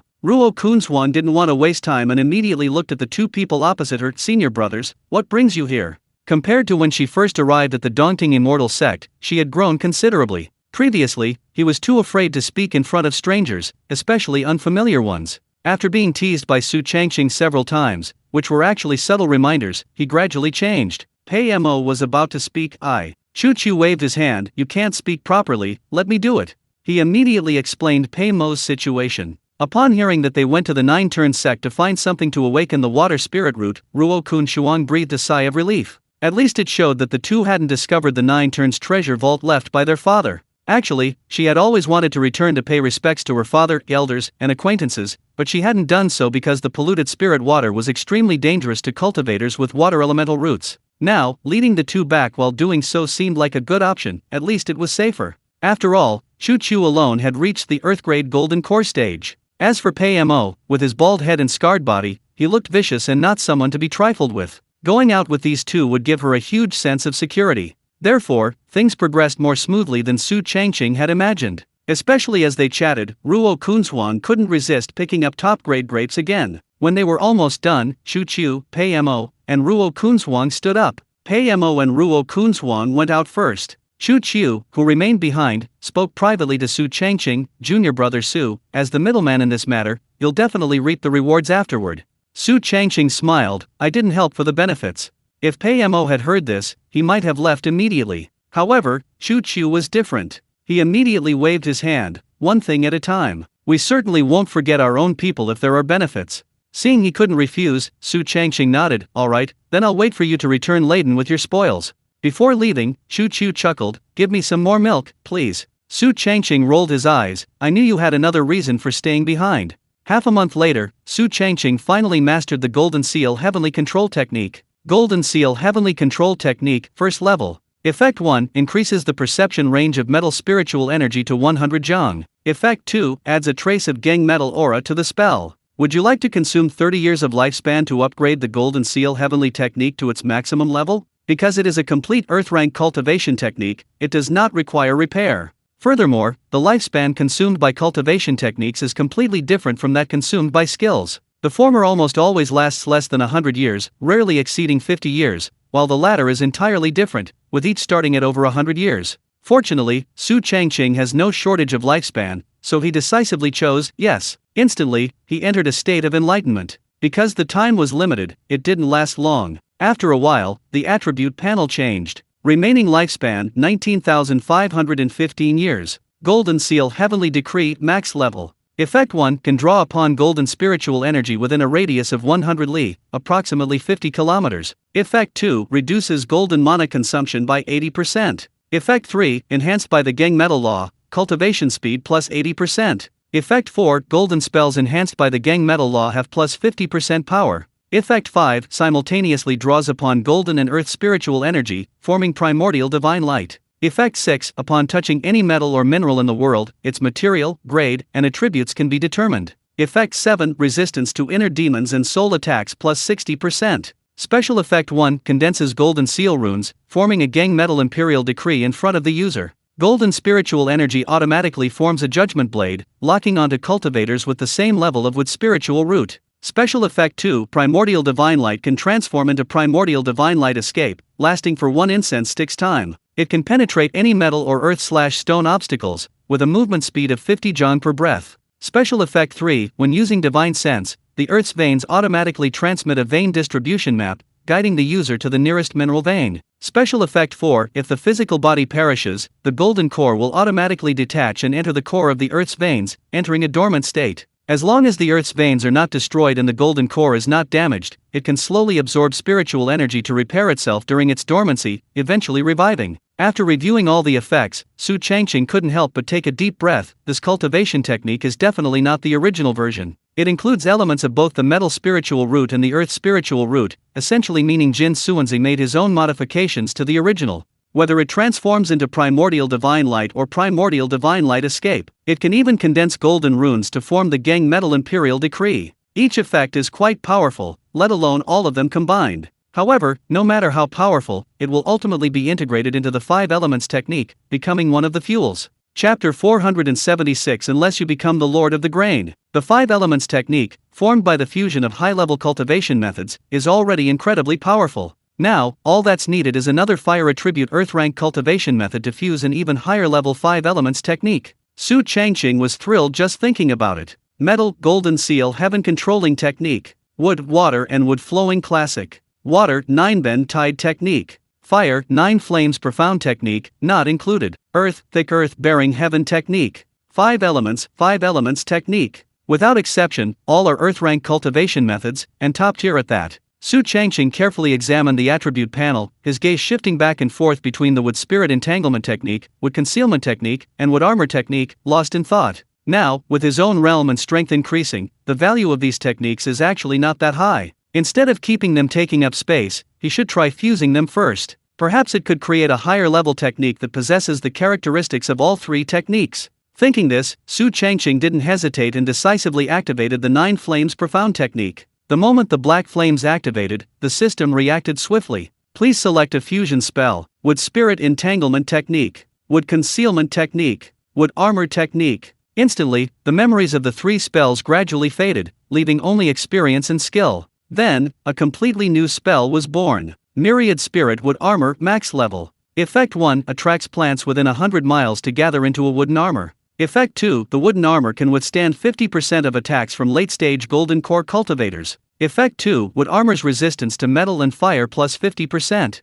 Effect 3 Wood Armor's other resistances plus 30%. Effect 4, the denser the wood spiritual energy, the faster the wood armor recovers, up to plus 60%. Effect 5, when released, the wood armor transforms into a 100-foot-long vine net. Effect 6, within the vine net, plants are inflicted with poison, paralysis, piercing, and entanglement damage. Effect 7, within the vine net, the user's aura is minimized, allowing them to evade detection by nascent soul stage spiritual senses. Special Effect 1 creates a wood spirit domain centered on the user, covering a radius of 100 feet. All plants within the domain become usable. Special Effect 2, after surviving a fatal attack, the spirit armor can be rebuilt using surrounding plants. The new wood armor has 50% strength. Limited to 1 use per day. Special Effect 3, within a plant-covered area, the user can teleport using nearby plants. The process is completely concealed, with no fluctuations in spiritual energy. Su Changqing nodded slightly. It retains the characteristics of the 3 spells while adding some entirely new elements.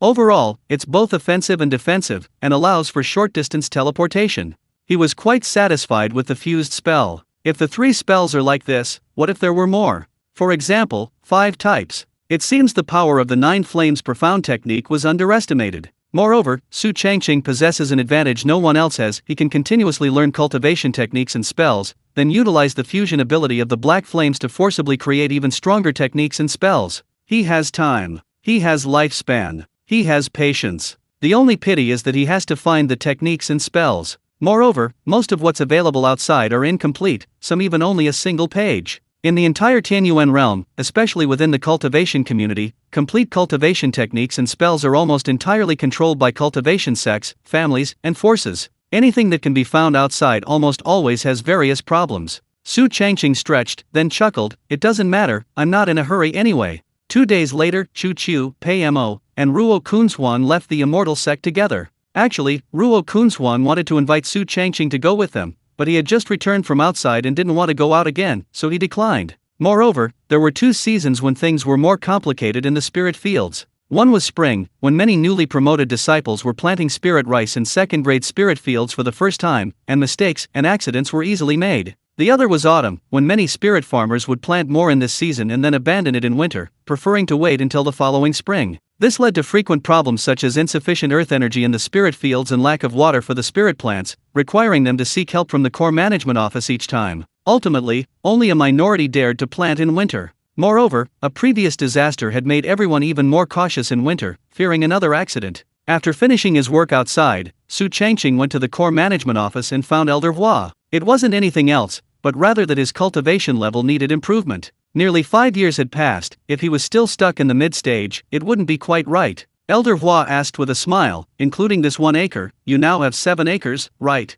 Su Changqing nodded, indeed. Elder Hua continued, Red Maple Valley isn't like other places, where even exceeding 10 acres is fine. Many areas in the core of the spiritual fields had experienced disasters. This meant that spiritual fields in certain areas couldn't exceed 5 acres, otherwise problems would arise. For example, the place where Su Changqing previously lived experienced various accidents because it exceeded 5 acres. He could have remained safe initially, but later had to move. Red Maple Valley was different. Not only was its geographical location special, but it also had the ancient red maple tree guarding it. Therefore, unless there was a particularly severe disaster, it could basically be ignored. Su Changqing smiled without saying a word. He didn't care how many more spiritual fields he had outside. As time passed and his cultivation level increased, the area of his personal space continuously expanded, becoming increasingly larger. Currently, the number of Grade 2 spirit fields has reached 32 acres. Moreover, it can continue to increase as long as the spiritual energy allows. He's still planting spirit rice, medicinal herbs, fruits, and vegetables outside, purely for show.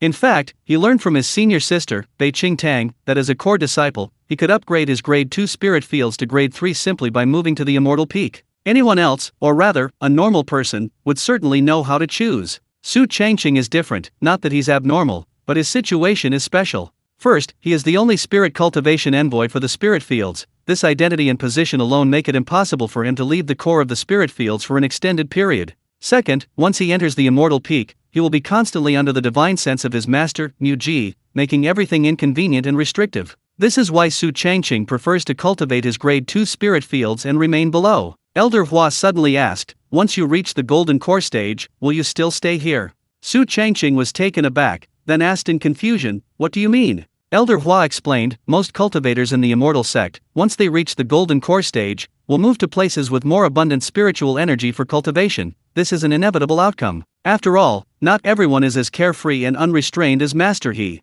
Su Changqing frowned. You mean, if I break through to the golden core stage one day, I can't stay? Elder Hua shook his head. It's not that you can't, but if you want to improve your cultivation level faster, you must leave. The spiritual energy here is insufficient to support cultivation. Unless... Su Changqing pressed curiously, unless what? Elder Hua said seriously, unless you become Master He. Chapter 477 Professional Team. Su Changqing was startled and quickly waved his hands. How could I possibly become the Lord of He? Not to mention the bamboo, it's still here, and besides, there's you. Elder Hua shook his head. I can't become the Lord of He. Su Changqing exclaimed, surprised and bewildered. Elder Hua continued, don't forget, I'm a demon, not a human.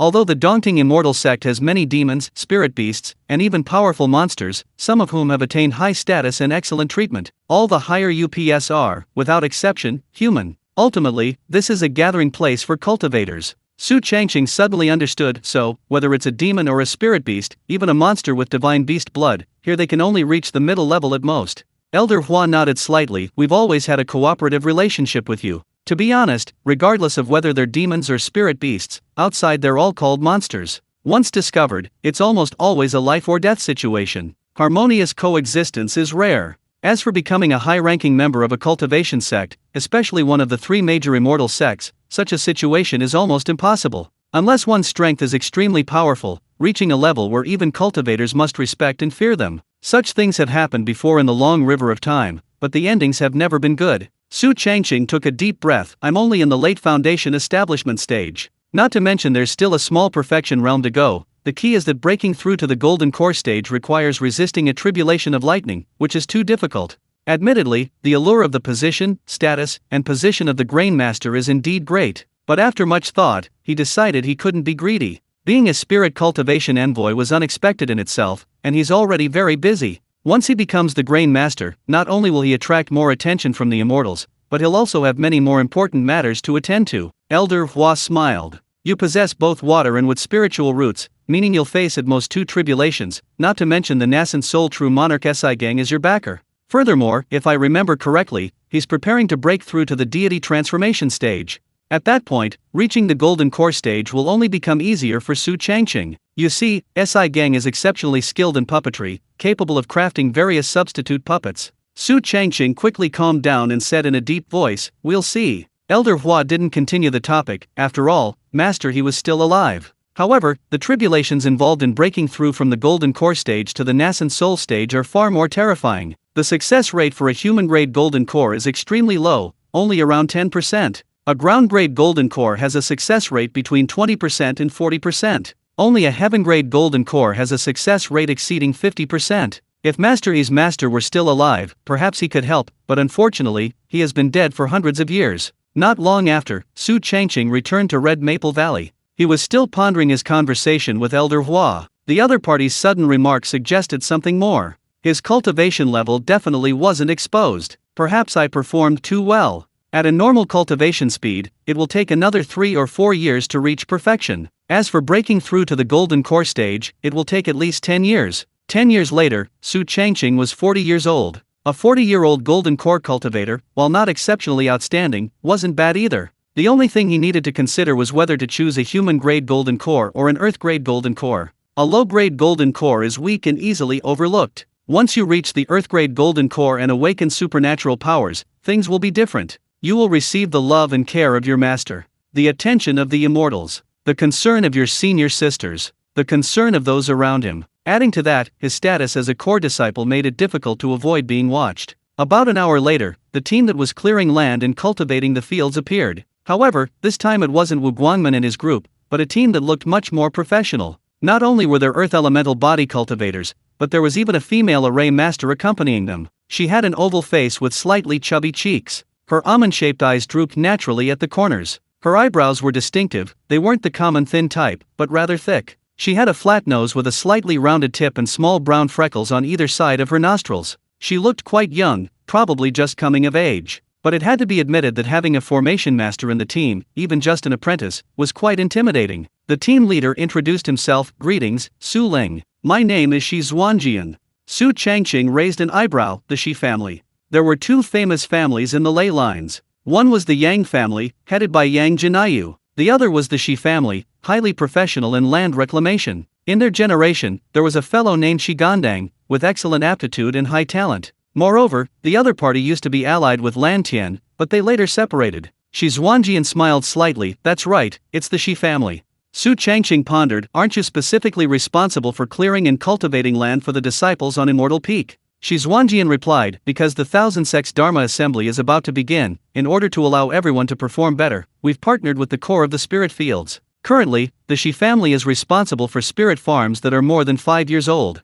Su Changqing roughly understood, glanced at the young female array master, and then said, alright, I won't take up any more of your time, let's begin. Anyone who wasn't a fool could understand. The so-called better performance simply meant preparing the spirit fields before the Thousand Sects Dharma Assembly started, so that when members of other immortal sects or cultivation sects came to visit, they wouldn't lose face. Anyway, Su Changqing didn't care, so he stood aside and watched. It must be said that the Shi family's ranking first in land reclamation was indeed due to their exceptional professionalism. The tools used were all specialized spiritual artifacts for digging and water distribution. Once the location was confirmed, the female array master apprentice would survey the feng shui and layout. Only after everything was deemed satisfactory would they proceed to the second step. They managed to make something out of a small, second-grade spiritual field. Moreover, Su Changqing discovered a technique. Shi Zuanjian and the others didn't wait for the spiritual field to form before infusing it with earth energy, they did it simultaneously. Their team was small, but their coordination was excellent. This not only saved time but also allowed them to move directly to the next step afterward. It was much more time-efficient and labor-saving. If it were Wu Guangmin and his group, although equally diligent, they wouldn't have done it so quickly. Sometimes, to earn more spirit stones, they would deliberately delay. Indeed, only a large family like the Shi family, which had no shortage of resources but lacked experience, would dare to do this. Su Changqing thought to himself, everything these people did was to enrich this female array master apprentice's experience. No wonder they're the #1 family in the Earth vein system. He hadn't participated in the entire process. Shi Zuanjian and the others didn't even need to rest. From start to finish, it only took 2 hours at most, maximum speed and efficiency. Soon, Shi Zuanjian approached, simultaneously pulling out a communication talisman. Envoy Su, we've taken care of your spirit field. If you have any questions later, you can use this talisman to notify us. Su Changqing took it and then asked, how many spirit stones? Shi Zuanjian chuckled, 5 mid-grade spirit stones.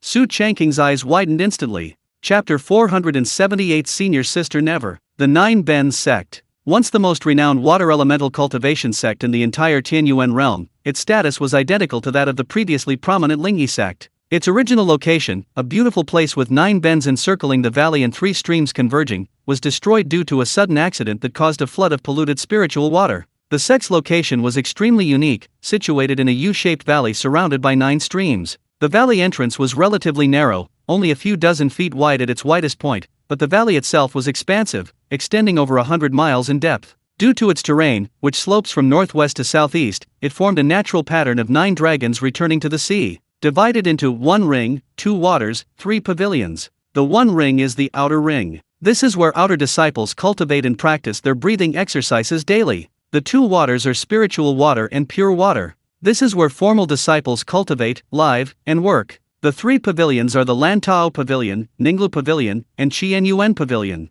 It was not only the core of the council but also the place of inheritance, located at its deepest point. Because of the appearance of the polluted spirit water, the spring had changed, the underground river had overflowed, and the water veins had collapsed. The once sacred land of water spirit roots had now become a desolate and feared forbidden zone. The once clear water was now murky and foul-smelling, making one frown at the sight. Everyone who came here was extremely cautious. Upon seeing this, Ruo Kun Shuang burst into hot tears, choking back sobs. Father, everyone, I've finally returned to see you. Shu Chu and Pei Mo, seeing this, were affected by her emotions and fell silent, their hearts heavy. Glug, glug glug. However, at this moment, countless bubbles suddenly began to rise from below, making it appear as if the polluted spirit water was boiling. Shu Chu and Pei Mo reacted the fastest, immediately looking warily. They saw a colossal creature moving vaguely in the murky water. Even Su Changqing, who considered himself a seasoned veteran, was shocked to hear that the other party wanted 5 mid-grade spirit stones. So many? Shi Zuanjian explained with a smile, it's like this, our Shi family is a professional team.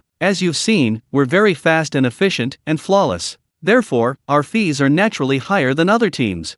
Su Changqing asked a pointed question, higher. If he remembered correctly, Wu Guangmin and his group had worked for several days and couldn't even get a single mid-grade spirit stone, and this group dared to ask for 5 mid-grade spirit stones in just 2 hours. Honestly, it was no different from robbery. Shi Xuanjian, still smiling, stated matter-of-factly, we've arranged for an array master. Su Changqing raised an eyebrow, how much does the array master get? Shi Xuanjian replied, 3 mid-grade spirit stones. Su Changqing's lips twitched, thinking to himself, good heavens, they're trying to gain prestige here. Shi Xuanjian blinked, is there anything else you want to ask? Su Changqing took a deep breath, then, the subsequent maintenance costs should be included, right? Shi Xuanjian nodded slightly, then promised, within a year, you can contact us with any problems, and there will be no extra fees. Su Changqing reluctantly pulled out 5 mid-grade spirit stones, alright. Upon seeing the spirit stones, Shi Xuanjian's smile widened even more, alright, we're off then. Then, the group, surrounding the female array master, apprentice, turned and walked out of the valley. Su Changqing watched their retreating figures and couldn't help but mutter, if it were Wu Guangmin and the others, they'd only pay a mid-grade spirit stone at most. They'd be happy to maintain it for a year, even 10, or even for free. No, the more he thought about it, the angrier he got. He couldn't let this go unpunished. If the array formation cost more but benefited the spirit fields, he was willing. If the cultivation techniques and spells cost more but benefited him, he was still willing. But to charge 5 mid-grade spirit stones for just 2 hours of clearing land and expanding the fields? He really wasn't willing. Oh, right, Manager Yang asked me to deal with the hidden dangers earlier. There are 3 left out of 5. I just happen to have learned the Golden Seal Heavenly Control technique and have a chisel for finding ore, why not give it a try?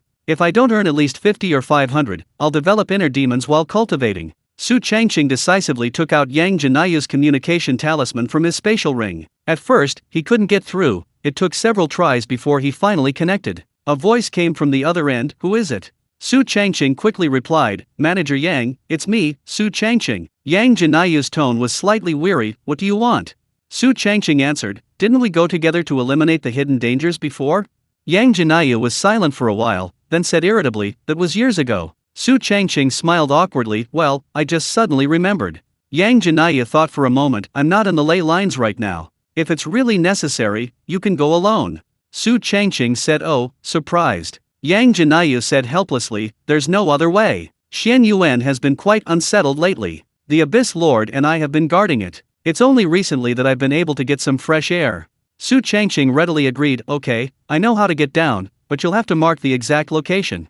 Yang Jinayu didn't speak, but instead channeled his magic power into the communication talisman, transmitting the location information remotely. Instantly, dense earth energy gathered before Su Changqing, transforming into a simplified map of an underground mineral vein. 3 locations lit up, undoubtedly the remaining 3 hidden dangers. However, the distance between them seemed rather far. Yang Jinayu cautioned, although you are wood elemental, these 3 locations are quite deep, with very dense earth energy. Occasionally, yellowish energy will emerge. Remember to be careful. With that, he terminated the communication. Su Changqing watched the communication talisman's light gradually dim, pondering, I'll be better suited to work alone. I want to see what surprises the remaining 3 locations will bring. Mainly, being alone allows him to do whatever he wants. Besides, even if he discovers something good, he doesn't have to share it with others. With the underground mineral vein map in hand, Su Changqing immediately summoned Shattered Moonfrost and soared into the air. Upon arriving at the entrance to the vein, he saw his senior sister's cousin, Bei Qinghui, again. She recognized him and even greeted him proactively. However, Su Changqing was preoccupied with finding 3 potential threats and didn't want to waste too much time with her. Unexpectedly, Bei Qinghui blocked his way and asked curiously, Envoy Su, did my cousin invite you? Su Changqing was puzzled, invited for what? Bei Qinghui immediately replied, in a while, the Luhi Bei clan will celebrate its 3000th anniversary. A grand banquet will be held then, and many people will be invited. I thought you were my cousin's junior brother, so you should have been invited too. Su Changqing shook his head, my senior sister has never contacted me. Chapter 479 Underground Mining. Su Changqing wasn't particularly interested in this 3,000-year-old banquet. Admittedly, a family that could survive for 3,000 years was comparable to many cultivation sects, proving the Luhi Bei clan's strength. However, the Dongting Immortal sect had existed for tens of thousands of years and was one of the 3 major immortal sects in the entire Tianyuan Realm. Compared to this, its appeal was naturally lower. Bei Qinghui was taken aback at first, then smiled and said, I guess my cousin is busy. If you're interested, I can get you an invitation now. Su Changqing waved his hand, no interest. Without waiting for further comment, he walked towards the entrance of the earth vein. Bei Qinghui watched his departing figure and murmured, "What's my cousin doing?" This person was not only a core disciple but also the only spirit cultivation envoy of the spirit field. He had status and position. It was unbelievable that he hadn't been invited. On the other side, Su Changqing descended to the bottom, where a network of mine tunnels stretched out in all directions. After glancing at the map and confirming the distance and direction of a potential hazard, he immediately headed into one of the tunnels. Compared to other places, few people in this area recognized Su Changqing. After all, most Earth Spirit root disciples were busy mining spirit or day and night, rarely venturing out, and thus lagging behind in information. Besides, they were all exhausted and had no time to notice who passed by. However, this was for the best. Su Changqing was hoping for no one to bother him. As he continued to descend, the depth quickly exceeded several thousand meters. Earth energy is Earth spiritual energy, and for Earth spirit roots, mining is cultivation. And at this depth, the concentration reached a threshold. The deeper he went, the greater the pressure would become. Even those with stronger pressure resistance, like those with Earth spirit roots, would find this environment uncomfortable. Fortunately, Su Changqing was different. Even at the early stage of the Golden Core realm, he didn't feel much, let alone with his perfected 5-element spiritual root, whose resistance was almost maxed out. As he walked, the dot on the map indicating the first potential danger location began to flash, and the frequency increased with each approach. It seemed like it was about to make a sound. Su Changqing's eyes lit up, finally found the first one. Hopefully, this will be a good start. However, when he actually approached or arrived at it, he was dumbfounded. It looked like just a common mineral vein with a gap in one spot, nothing else. Not even a single insect, not even insect droppings. Clearly, someone had beaten him to it. I should have realized this. So many years have passed, Yang Janaya must have been here. If I come back now, am I just picking up what's left?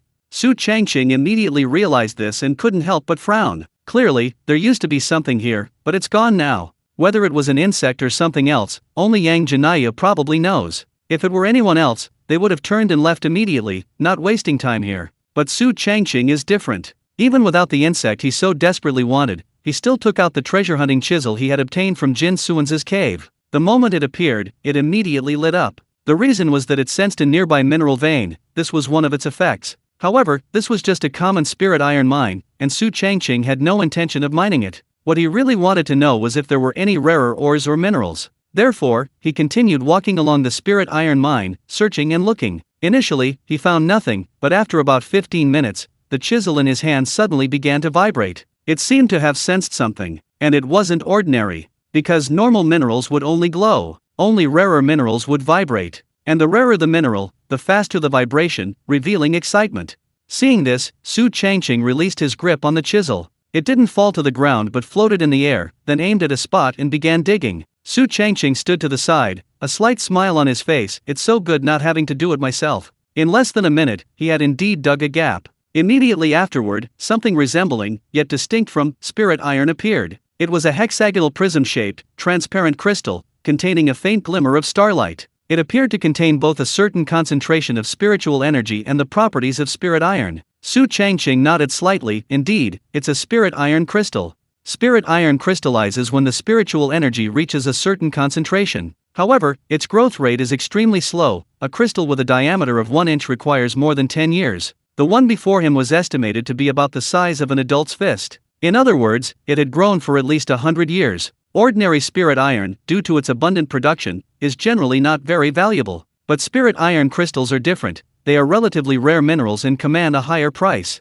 A crystal with a diameter of 1 centimeter is worth about 50 mid-grade spirit stones, with occasional fluctuations. Su Changqing, of course, didn't hesitate and immediately dug it out. Although he didn't find any insects, finding rare minerals was still good. Previously, clearing land cost 5 mid-grade spirit stones, but now he'd earned at least 10 times that amount. Seeing how profitable mining was, Su Changqing stroked his chin, reluctant to leave. After some thought, he decided to continue searching while heading towards the second potential hazard. Thanks to his treasure-hunting chisel and his max-level golden seal heavenly technique, he reaped a steady stream of rewards along the way. He found more than 3 spirit iron crystals, and even discovered an even rarer ore. It was different from normal spirit iron and spirit iron crystals. It was larger, with a silvery white metallic luster, and looked quite substantial. Black, lightning-like patterns were faintly visible on its surface. When the chisel struck it, it produced a crisp, clear clink-clink sound. As Su Changqing approached, he felt a slight stinging sensation, which even resonated with his own golden spirit root.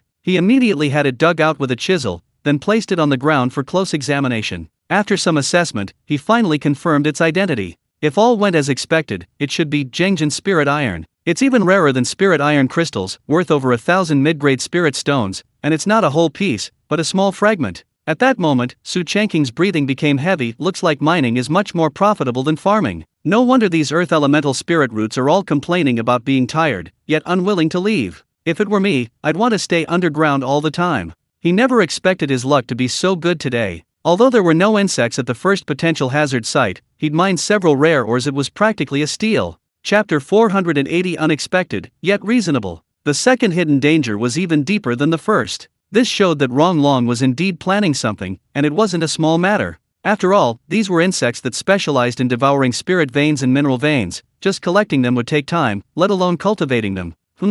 There's an egg. Could it be that Yang Jinayu hasn't been here before? The location of the second hidden danger was still a mineral vein. Compared to the first spirit iron ore, the second was the rarer black iron ore. This stuff was specifically used to forge spiritual weapons and magical artifacts, and the demand was huge. Next to the black iron ore, at the location marked by Yang Jinayu, there was indeed something this time, and it was an egg. It looked quite large, at least the size of a human head. It was entirely black, without any patterns, appearing quite ordinary. However, its location precisely where the hidden danger was, it was definitely not simple. Su Changqing scanned the egg with his divine sense and discovered an extremely faint life force within such a large egg. How big must the insect be? But then he thought again, and something felt off. Perhaps the real threat had already been captured or left, leaving only this egg, waiting for it to hatch and continue gnawing on the black iron ore. With this in mind, Su Changqing decisively stepped forward and gently lifted the egg, taking the opportunity to examine it closely. If he remembered correctly, there were roughly 4 types of spirit insects that specifically gnawed on black iron ore.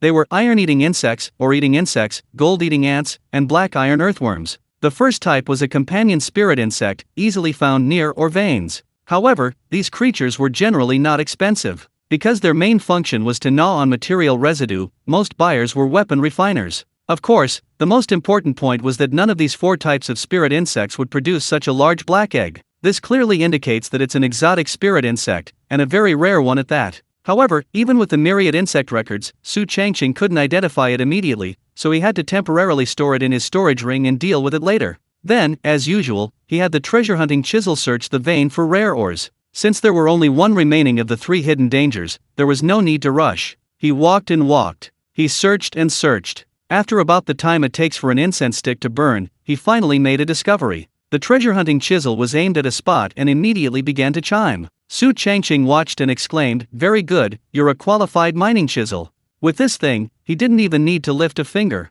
Automatic treasure hunting, automatic digging. It seems Jin Suanzi also has a high talent for weapon crafting. One could even deduce that he also enjoys mining. Not long after, something different from the Xian ironstone appeared ahead. Its clusters, close together, resembled tree branches. Each cluster was about 5 inches in diameter. It was dark gray overall, containing many tiny white bubbles within. Its roots were tightly connected to the mineral vein, seemingly inseparable. Su Changqing suddenly realized, this is Xian iron crystal cluster, a basic crystal. This thing cannot be easily separated, otherwise the spiritual energy within will be lost. The best way is to first envelop it with golden spiritual energy, and then peel it away little by little. Moreover, this thing has the same extremely long growth cycle as the spirit iron crystal from before. It takes about 100 years to grow to 1 inch in length. Its main function is to be embedded in spiritual artifacts and magical implements, allowing it to automatically absorb spiritual energy during daily use or combat. Some cultivators even place it at the Tanzong acupoint to accelerate the absorption of spiritual energy. However, overuse can lead to hardening of the meridians. Overall, it's indeed a valuable item, and its price isn't low. Su Changqing didn't hesitate. He raised his hand and released a wisp of his own magic power to envelop the cluster of black iron crystals in front of him, but instead of peeling it away bit by bit, he quickly separated them. As a golden core cultivator, he had more subtle control over his divine sense and magic power, so naturally, he didn't need that much time. Then, without even looking at it, he simply tossed it into his spatial ring. Exploring and digging along this path, he finally arrived at the 3rd hidden danger after 2 hours. However, to Su Changqing's surprise, the environment here was exceptionally peculiar. It was a vast underground space. There were mineral veins, and more than one. Even a spiritual vein was nearby. Seeing this, Su Changqing shook his head. If it were ordinary insects, Yang Janaya wouldn't care, he wouldn't bother with them. But insects that can affect spiritual veins, he's definitely dealt with. Unsurprisingly, the other party had been here several years ago, perhaps more than once. Now, 2 of the 3 potential hazard sites had only yielded 1 insect egg. The third one, though not yet approached, not even glanced at, was clearly unlikely to contain any insects. No wonder Yang Jinyu dared to send him here alone, he obviously knew the true situation. Sure enough, when Su Changqing arrived at the third location marked by the other party, which was also the last potential hazard site, there was nothing there except a pit in the ground. There might have been something before, but definitely not now. Su Changqing shook his head, somewhat disappointed but understanding. He then picked up his treasure-hunting chisel and chuckled, hee, luckily I had a backup plan. Now that the insects were gone, he would search for rare ores and minerals. Anyway, he had already earned several thousand mid-grade spirit stones. At this rate, as long as there were more gains, tens of thousands would definitely be no problem. Perhaps due to the higher temperature here, most of the mineral veins, except for the spirit veins, were related to the fire attribute. Su Changqing could recognize several molten iron ore, black steel ore, spirit marrow ore, and sulfur crystals.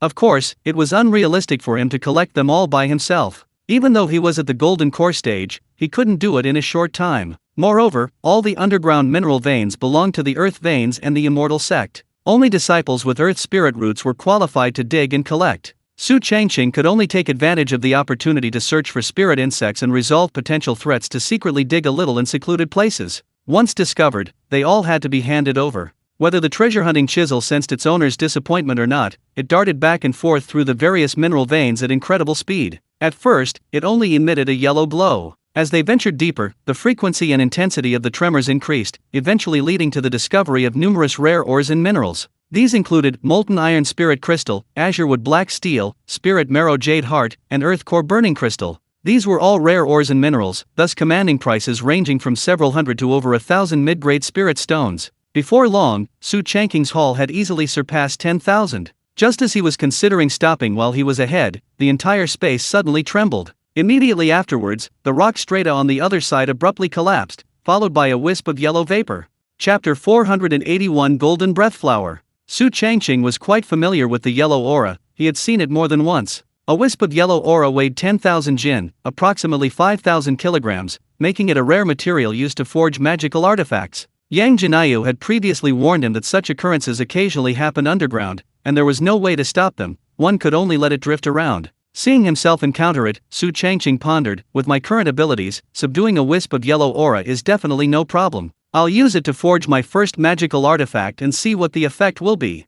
Thinking this, he immediately took to the air and flew towards the yellow aura. As he approached, he immediately felt a pressure 100 times heavier than earth energy. It was as if he were facing not a wisp of aura, but a mountain. No wonder it was rumored that a formal disciple could be promoted to a core disciple simply by obtaining a wisp of yellow aura. In fact, a foundation establishment stage earth spirit root was almost incapable of withstanding such terrifying pressure. Those who could withstand it, even without the yellow aura, would rise above it, never left to spend their days mining and getting themselves covered in dust. Yellow aura is the essence of the earth's energy, thicker and heavier. Su Changqing decisively activated the thick earth supporting heaven technique, and facing the wisp of yellow aura before him, he immediately waved his hand. The golden core in his dantian immediately began to spin rapidly. A surge of magical power was released, instantly trapping the yellow aura. Crack! Crack! Sounds like twisting metal rang out one after another, making one's teeth ache. However, it was impossible to escape the magical power released by the heavenly grade golden core.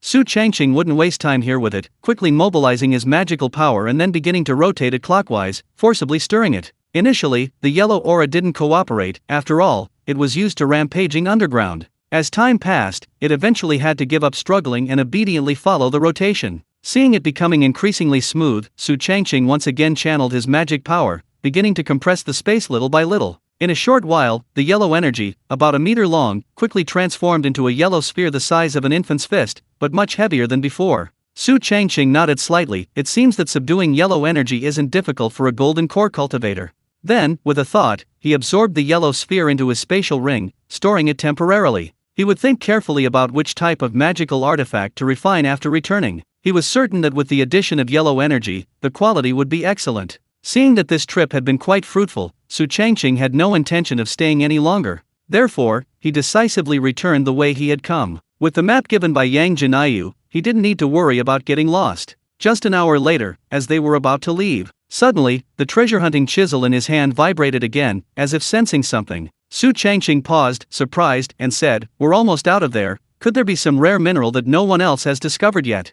Because they were almost back at the entrance to the earth veins, array masters and disciples with earth elemental roots began to move around. Although not many, they could be seen occasionally. However, they were quite far apart and didn't bother to greet each other. "Oh well, let's go take a look. Whatever it is, it's not like we're losing anything. Although we didn't find any insects this time, the rare ores and minerals are a real steal." Su Changqing believed that even the slightest hesitation was disrespectful to the treasure-hunting chisel. Therefore, he decisively released his grip and let it fly alone. The chisel swayed in the air, seemingly sensing its direction. After a couple of breaths, it suddenly darted to the left at incredible speed. Su Changqing immediately followed, his curiosity growing. After a while, the chisel reached a crack in the rock wall, from which a faint breeze blew. With a series of clanging sounds, an opening was quickly carved out, leading to a rather narrow space. However, when he saw what was inside, Su Changqing was quite surprised. "Good heavens, I thought it was some rare mineral or ore, but it's a skeleton." However, this skeleton looked a little different. Others are grayish-white. However, its entire body seemed to be plated with gold. But not the glittering gold, but a dark gold. The cracks in the ground indicated that the skeleton was quite heavy. A treasure-hunting chisel circled the skeleton, flying back and forth, seemingly searching for something, but unable to get close. Su Changqing raised an eyebrow. "They're not here for this skeleton."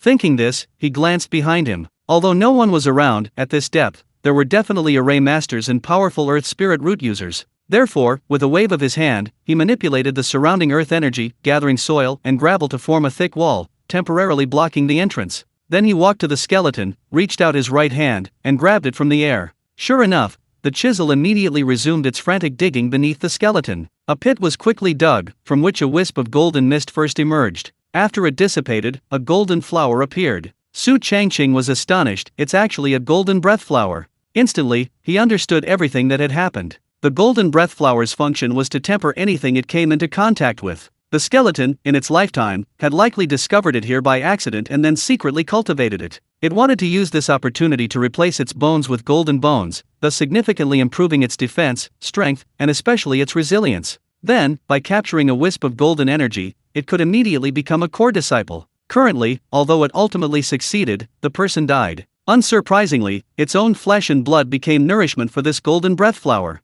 Su Changqing sighed. "In the end, I benefited." The current market price of a golden breath flower seems to be around 3,000 mid-grade spirit stones. Of course, only mature ones command such a high price. Its cultivation time is extremely long. It takes at least 10 years to take root and sprout. Moreover, and most importantly, this thing can only be planted in metallic minerals. The rarer the mineral, the better, and the higher the quality. It is said that if placed in a mountain of gold or silver, it can absorb all its essence, becoming an extremely rare Janaya golden breath flower, currently priceless. Su Changqing, of course, wouldn't be polite. Regardless of the golden body and skeleton, or the golden breath flowers already growing below, he took them all, leaving none behind. Regardless of what happened before, it was all his now. After putting everything away and storing it in his storage ring, he turned and left, quickly dissolving the concealed wall. The treasure-hunting chisel also fell silent, emitting neither light nor vibration. Half an hour later, Su Changqing finally emerged from the depths of the earth's veins, but soon a slight vibration came from the azure gourd.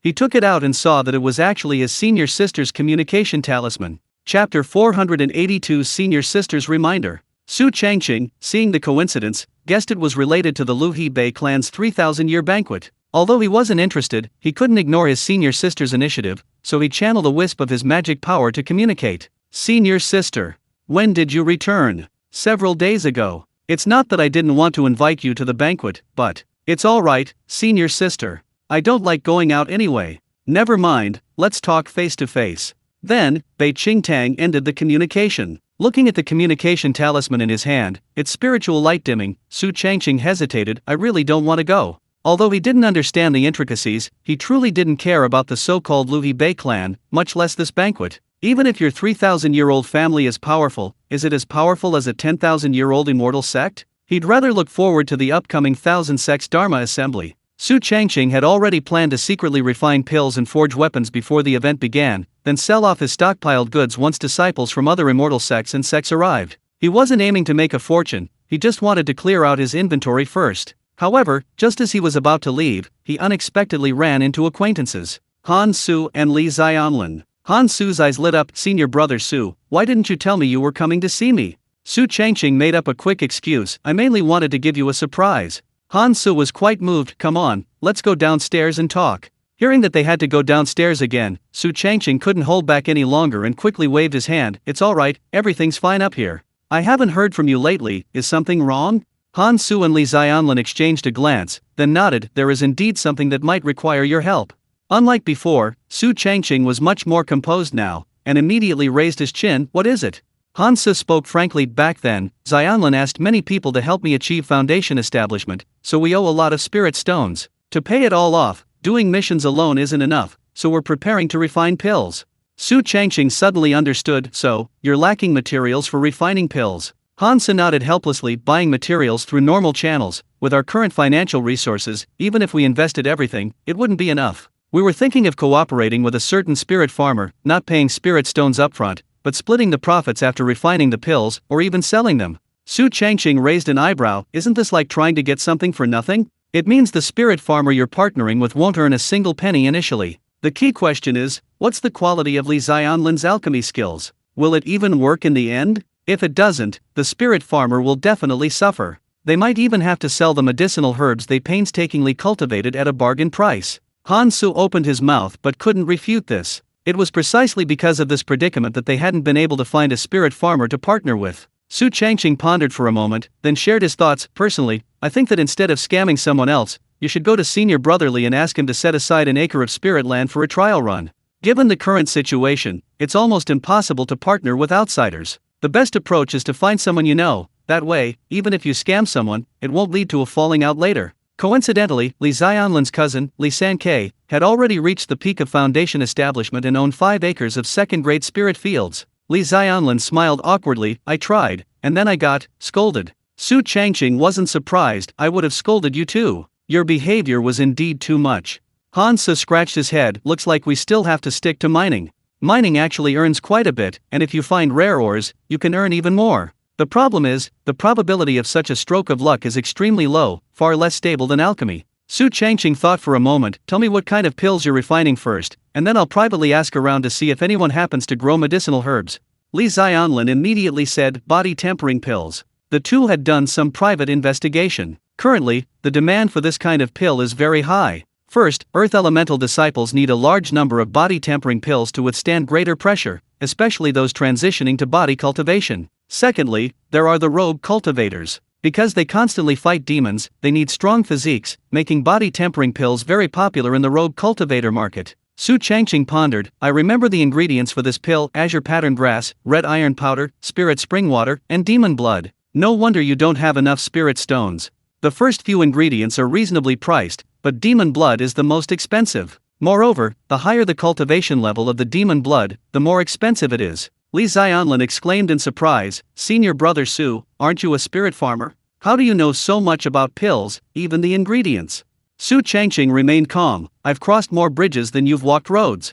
Han Su wholeheartedly agreed, I still remember, Senior Brother, you especially loved reading. Su Changqing waved his hand, alright, I can ask around for azure pattern grass, but I can't guarantee success. You'd better consider another way out. Then, he walked in another direction and quickly left. Han Su and Li Xianlin exchanged a glance, both seeing a hint of hesitation in each other's eyes. Red Maple Valley. Because of the mutual aid society founded by Miao Huayu and Su Linchen, Su Changqing didn't need to ask everyone individually, finding one of the leaders was enough. Not long after, he learned from Miao Huayu that there were indeed spirit farmers in their circle cultivating azure pattern grass, and the yield was quite large. The reason was that this grass had very mild medicinal properties, stable spiritual energy, and could neutralize dryness. Besides being used to refine body tempering pills, it could also be used to refine spirit replenishing pills and tranquilizing pills. High demand naturally led to cultivation. Especially recently, many people were cultivating it. As for whether they were willing to cooperate with Han Su, it was still unclear. In fact, Su Changqing didn't care whether it would work out or not, he didn't encourage this kind of behavior in the first place.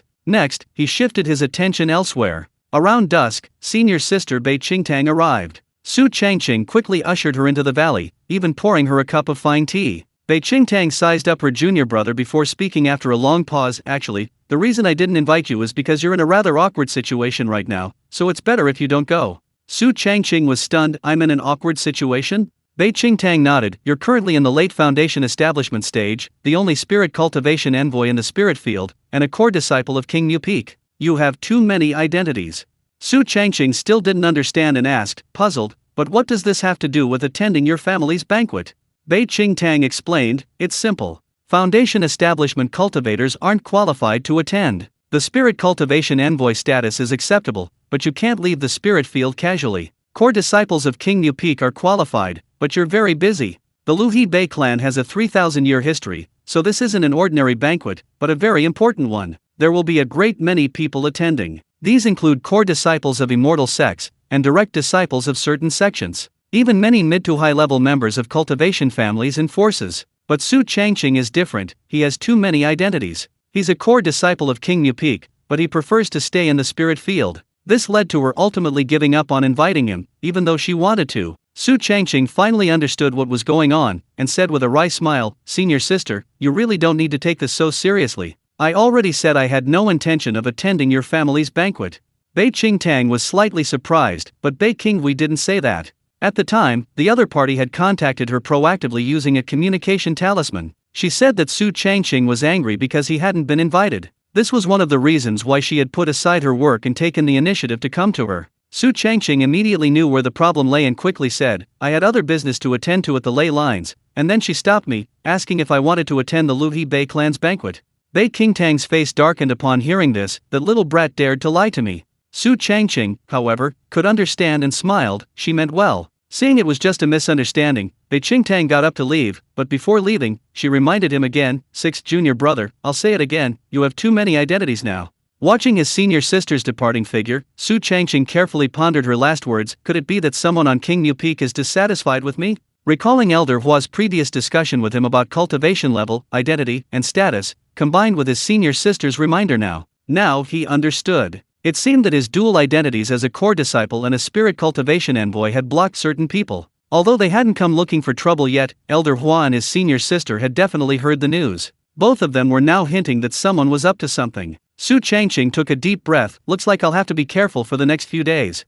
Although his master was the Peak Master, holding the highest position on King Mu Peak, there were also a deputy Peak Master and several elders. To put it bluntly, although everyone shared the same spiritual root, they weren't of one mind. The factions and relationships were incredibly complex. Anyone involved in matters of interest wouldn't be on the same page. Therefore, in the days that followed, Su Changqing became even more discreet. He basically avoided going out unless absolutely necessary, staying home whenever possible. He either taught Xiao Linglong to read and write, or played with Wang Wang and Wang Zhe. Whenever he had free time, he studied magic or refined pills and crafted weapons, leading a very fulfilling life. They thought things would continue this way, but unexpectedly, half a month later, trouble came knocking again. Of course, it wasn't Su Changqing who came, but rather the Qing alliance formed by Miao Huayu, Su Linchen, and others. And the leader was none other than Ji Mingxian, whom they hadn't seen or contacted in a long time. These former disciples of the Linghe sect, along with those who had joined the Immortal sect from the Kanglan Sea region, had secretly formed a mutual aid society called the Linghe Society.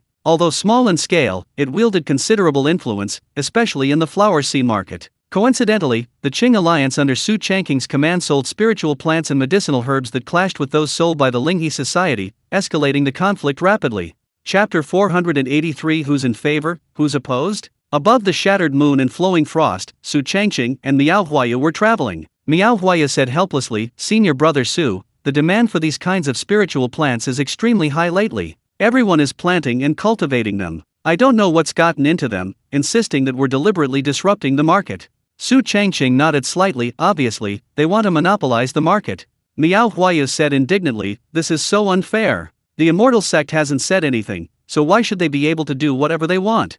Su Changqing waved his hand, your thoughts aren't important, the key is the nuns in society's thoughts. The biggest power in the spiritual fields is the nuns in society. Initially, it was just a group of independent individuals who were unwilling to be bullied by their families. As time went on, its members grew, its power gradually increased, and it gained recognition from the Immortal sect. In the end, even the Rong family, the first family, and the Zhang family, the second family, gave way. Now, they firmly control the price trend of spiritual plants, when it's high and when it's low is entirely up to the nuns in society. If Ji Mingxian and his group have the backing of the nuns in society, then this matter is no longer just a conflict of interest between two mutual aid societies. Miao Huayu said to herself, the Thousand Sects Dharma Assembly is about to begin, and the Immortal Sect is currently exercising very strict control over the market. Even now, they still dare to cause trouble. Su Changqing remained expressionless, appearing quite indifferent. In truth, he knew perfectly well what was going on. With the Grain Master absent, the only managers at the core of the spirit field were himself and Elder Hua. Therefore, these people didn't dare to cause trouble within the spirit field itself, so they went to the Flower Sea Market to create trouble. To be honest, he really wanted to see what kind of mischief these clowns would pull.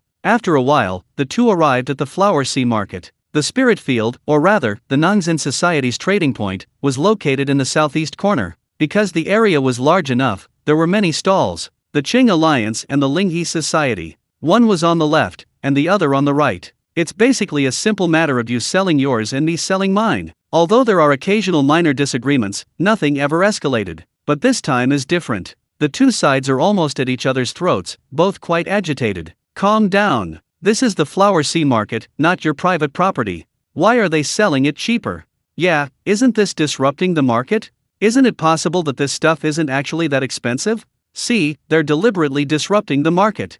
Each side sticks to their own story. One side thinks the other is selling at a higher price, the other thinks they're selling at a lower price. Su Changqing didn't immediately go over, instead, he deliberately watched from the other side, wanting to assess the current situation. It seems it's the same old story of verbal battle over price. The spiritual plants and medicinal herbs sold by the Qing Alliance are at relatively normal prices. On the other side, at the Linghe Association, the prices are a bit higher. And it's because of this that the two sides are arguing. Miao Huayu asked doubtfully, "Senior brother, aren't we going over?"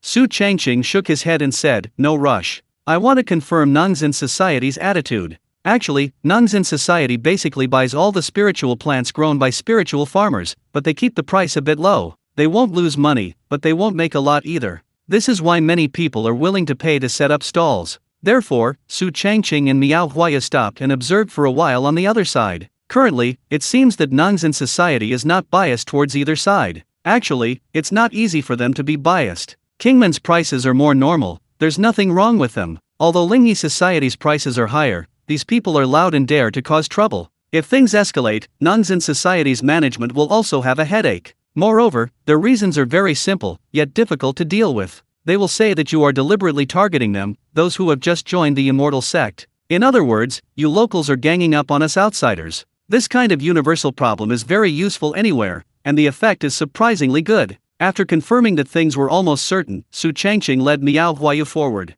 Envoy Su. Upon seeing Su Changqing, the surrounding people all bowed and greeted him. Even one of the managers of Nongzhen Society had to show respect. There's no way around it, the spirit cultivator ranks second only to the farmer, the grain master, and the steward in the entire spirit field. There are even recent rumors that Su Changqing might be appointed as the steward. If that's true, then he'll be even more difficult to deal with. At this moment, Ji Mingxian stepped forward first to greet him. "Fellow deist Su, long time no see." Su Changqing looked him up and down. "It seems your strength has improved these past few years." Ji Mingxian nodded slightly. "The Immortal Sect is indeed the Immortal Sect. The spiritual energy is much richer, allowing me to advance to the late foundation establishment stage in less than 5 years." Su Changqing said with a forced smile, "Congratulations." Ji Mingxian waved his hand, sincerely stating, "Back then, thanks to your and Qin Bailey's timely rescue, otherwise I wouldn't be alive now." Su Changqing's smile vanished, and he narrowed his eyes slightly. "Since you're grateful to the Immortal Sect, why cause trouble?" Ji Mingxian glanced at the people around him and said, "There's no other way, we all need to make a living. The more we sell, the more we earn."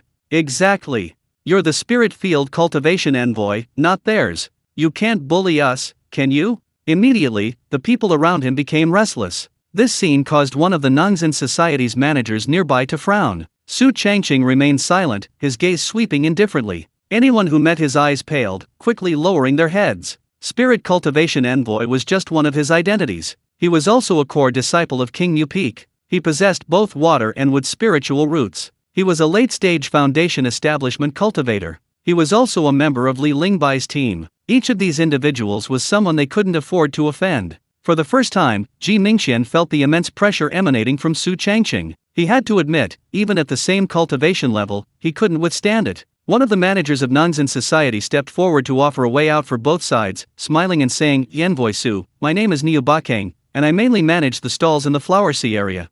Su Changqing glanced at him sideways. "Where is Lu Yuan Yuan?"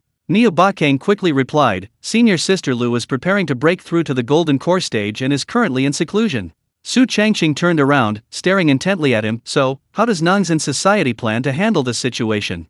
Upon hearing this, Niu Bakang glanced at the Qing Alliance members, then at the Linghe Society members, before offering an awkward smile. This requires careful consideration.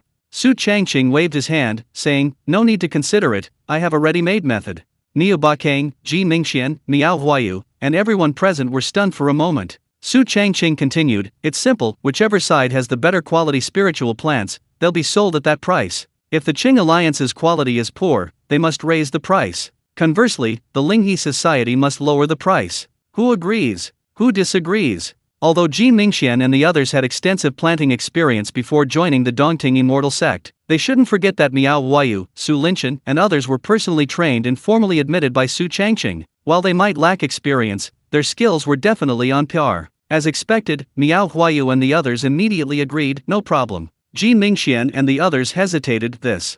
Su Changqing raised an eyebrow, you object. Ji Mingxian looked at Niu Bakang, who immediately raised his hand, I agree. Therefore, Ji Mingxian and the others dared not object and could only nod in agreement. Su Changqing waved his hand, and both sides' spiritual plants floated in the air, instantly attracting the attention of passersby, who all curiously examined them. With just this one move, Ji Mingxuan's expression changed, and his heart skipped a beat. Sure enough, Su Changqing said loudly the next second, if I intervene, everyone will feel it's unfair. It's better to let the surrounding people judge, that way, we can convince everyone. Niu Bakang thought to himself, this spirit envoy Su is polite to everyone on the surface, but in reality, his mind is more cunning than a fox.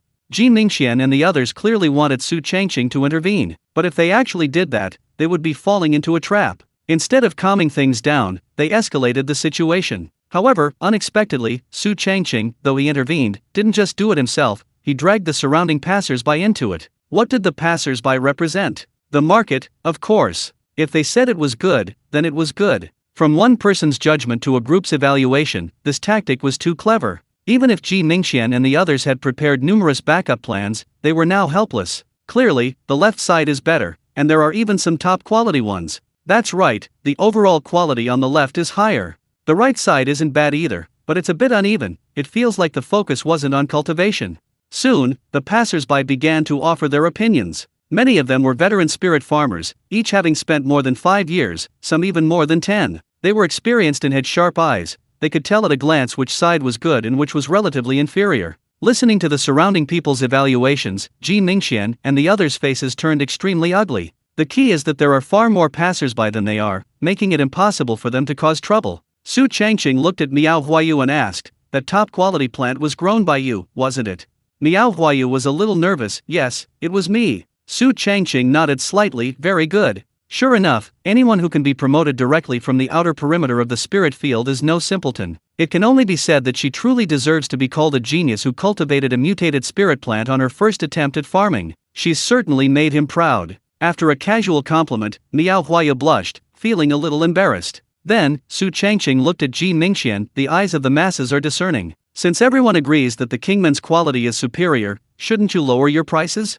Ji Mingxian opened his mouth, but after a long pause, he finally answered, yes. Su Changqing patted his shoulder. Since you've joined the Immortal sect, you should cherish this hard-won opportunity. Instead of focusing on competition, you should pay more attention to spiritual plants. Over the years, you haven't improved at all. In fact, you've regressed. If you're still like this when the Thousand Sects Dharma Assembly begins, won't you be disgracing our spiritual fields? Ji Mingxian lowered his head, lost in thought. As for the members of the Linghe Society, they were all speechless for a moment. Chapter 484 Ji Mingxuan's explanation. Su Changqing resolved the situation, preventing the conflict from escalating. With the help of the numerous onlookers, the Linghe Society and its members immediately calmed down. Now, they must sell the same spiritual plants and medicinal herbs at the same price as the Qing Alliance. Niu Bakang pointed to the Nongzhen Society's trading point envoy Su. You've come all this way, why don't you come in and sit for a while? Su Changqing sensed something was amiss and nodded, all right. Then, he instructed Miao Huayu and the others to rearrange their stalls. He followed Niu Bakang into the Nongzhen Society's trading point. Perhaps because the Flower Sea area was larger, the interior space was several times more spacious than in Red Maple Valley. Although the distance was greater, the number of people inside was not only not less, but even greater than before. As far as the eye could see, there were many cultivators buying spiritual plants, and also the day's selling prices for various spiritual plants. Su Changqing glanced at the spirit rice. The biggest change compared to a few years ago was the price. Even the first and second grade rice was cheaper. Even the highest quality rice required a smaller proportion of spirit stones, seemingly returning to a normal price. Isn't that Su Lingxi? We rarely see him at the trading point. Why did you come all this way today? Every spirit farmer in the spirit field knew Su Changqing. Therefore, when they saw him enter, they all hurriedly greeted him, while simultaneously filled with curiosity. Many speculated that there might have been some recent changes in the spirit field. Su Changqing didn't waste much time in the hall and quickly followed Niu Bakang upstairs. The Nongzhen Society's trading area is currently divided into 3 levels. The first level is for ordinary traders. The second level is for high-value VIPs. The third level is for internal members. Su Changqing is a high-value VIP, but because of his status as a spirit cultivation envoy, he went directly to the third-floor lounge. Niu Bakang, while personally pouring hot tea, complained, "Thank goodness you came, otherwise I would have been driven crazy by the Linghe Society."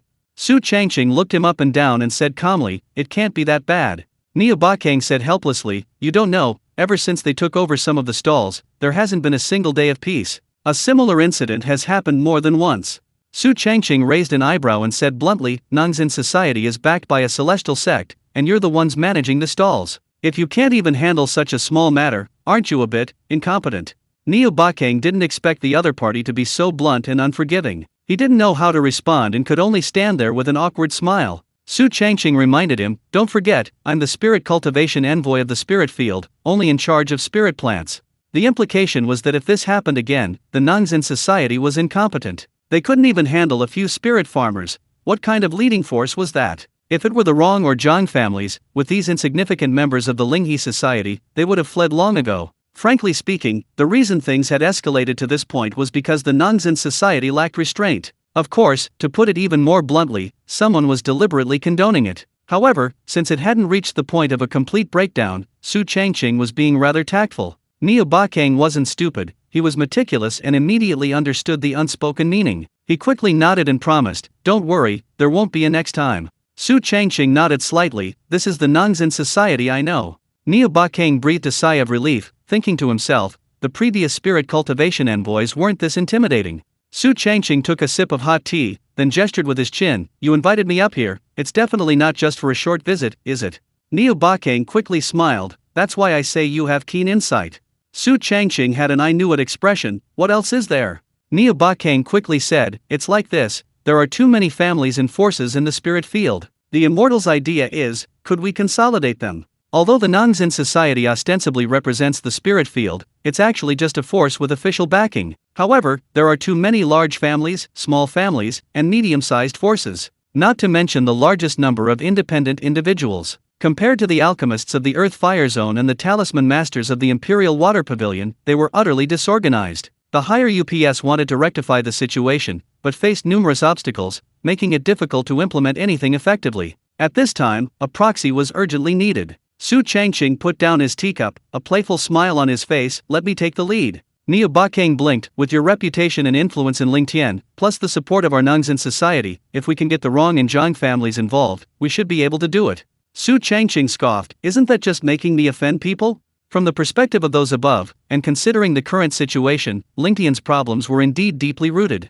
Although most resources flowed into Nongzhen Society, different families and forces had different sales channels. In short, it was a matter of, you sell yours, I sell mine. This resulted in the resources sold by Lingtian being extremely good and extremely bad. Niu Bakang said earnestly, "Don't worry, the higher UPS have promised that as long as you can handle it, even if it doesn't meet expectations, you'll still become one of the managers of Nongzhen Society. Moreover, you won't need to handle anything.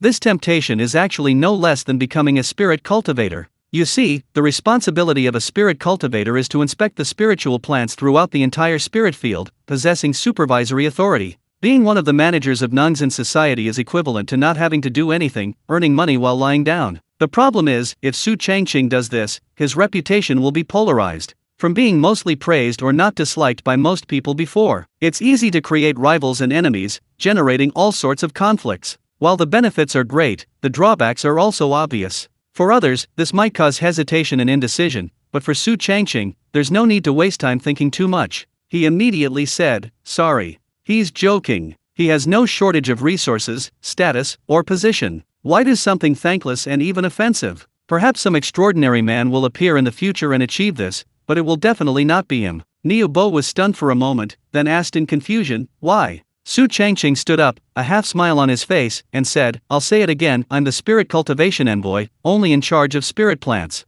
Then, he walked straight outside, too lazy to waste any more time here. If Lu Yuanyuan were here, they might have chatted a bit more, but right now, there was absolutely no interest. Watching the other person's departing figure, Niu Bakang frowned. Although I offended a bunch of ordinary spirit farmers, at least I got to know an immortal. Others would love to climb up the ranks, and this person actually dared to refuse. Su Changqing left the Nongzhen Society's trading point and found that everyone from the Linghe Society, led by Ji Mingqian, had already left. It seemed they weren't planning to sell any spirit plants or medicinal herbs, leaving a third of the stalls empty. This delighted Miao Huayu and the others, who immediately went to pay and apply for more stalls. Seeing this, Su Changqing didn't say much, only instructing the Qing Alliance members to be careful, before summoning Suyo Liuzhuang and flying towards the core of the spirit fields. The first thing Su Changqing did upon arrival was to relay everything Niu Bakang had said verbatim to Elder Hua. Elder Hua didn't react much, simply stating, this was tried many years ago, more than once, but never successfully.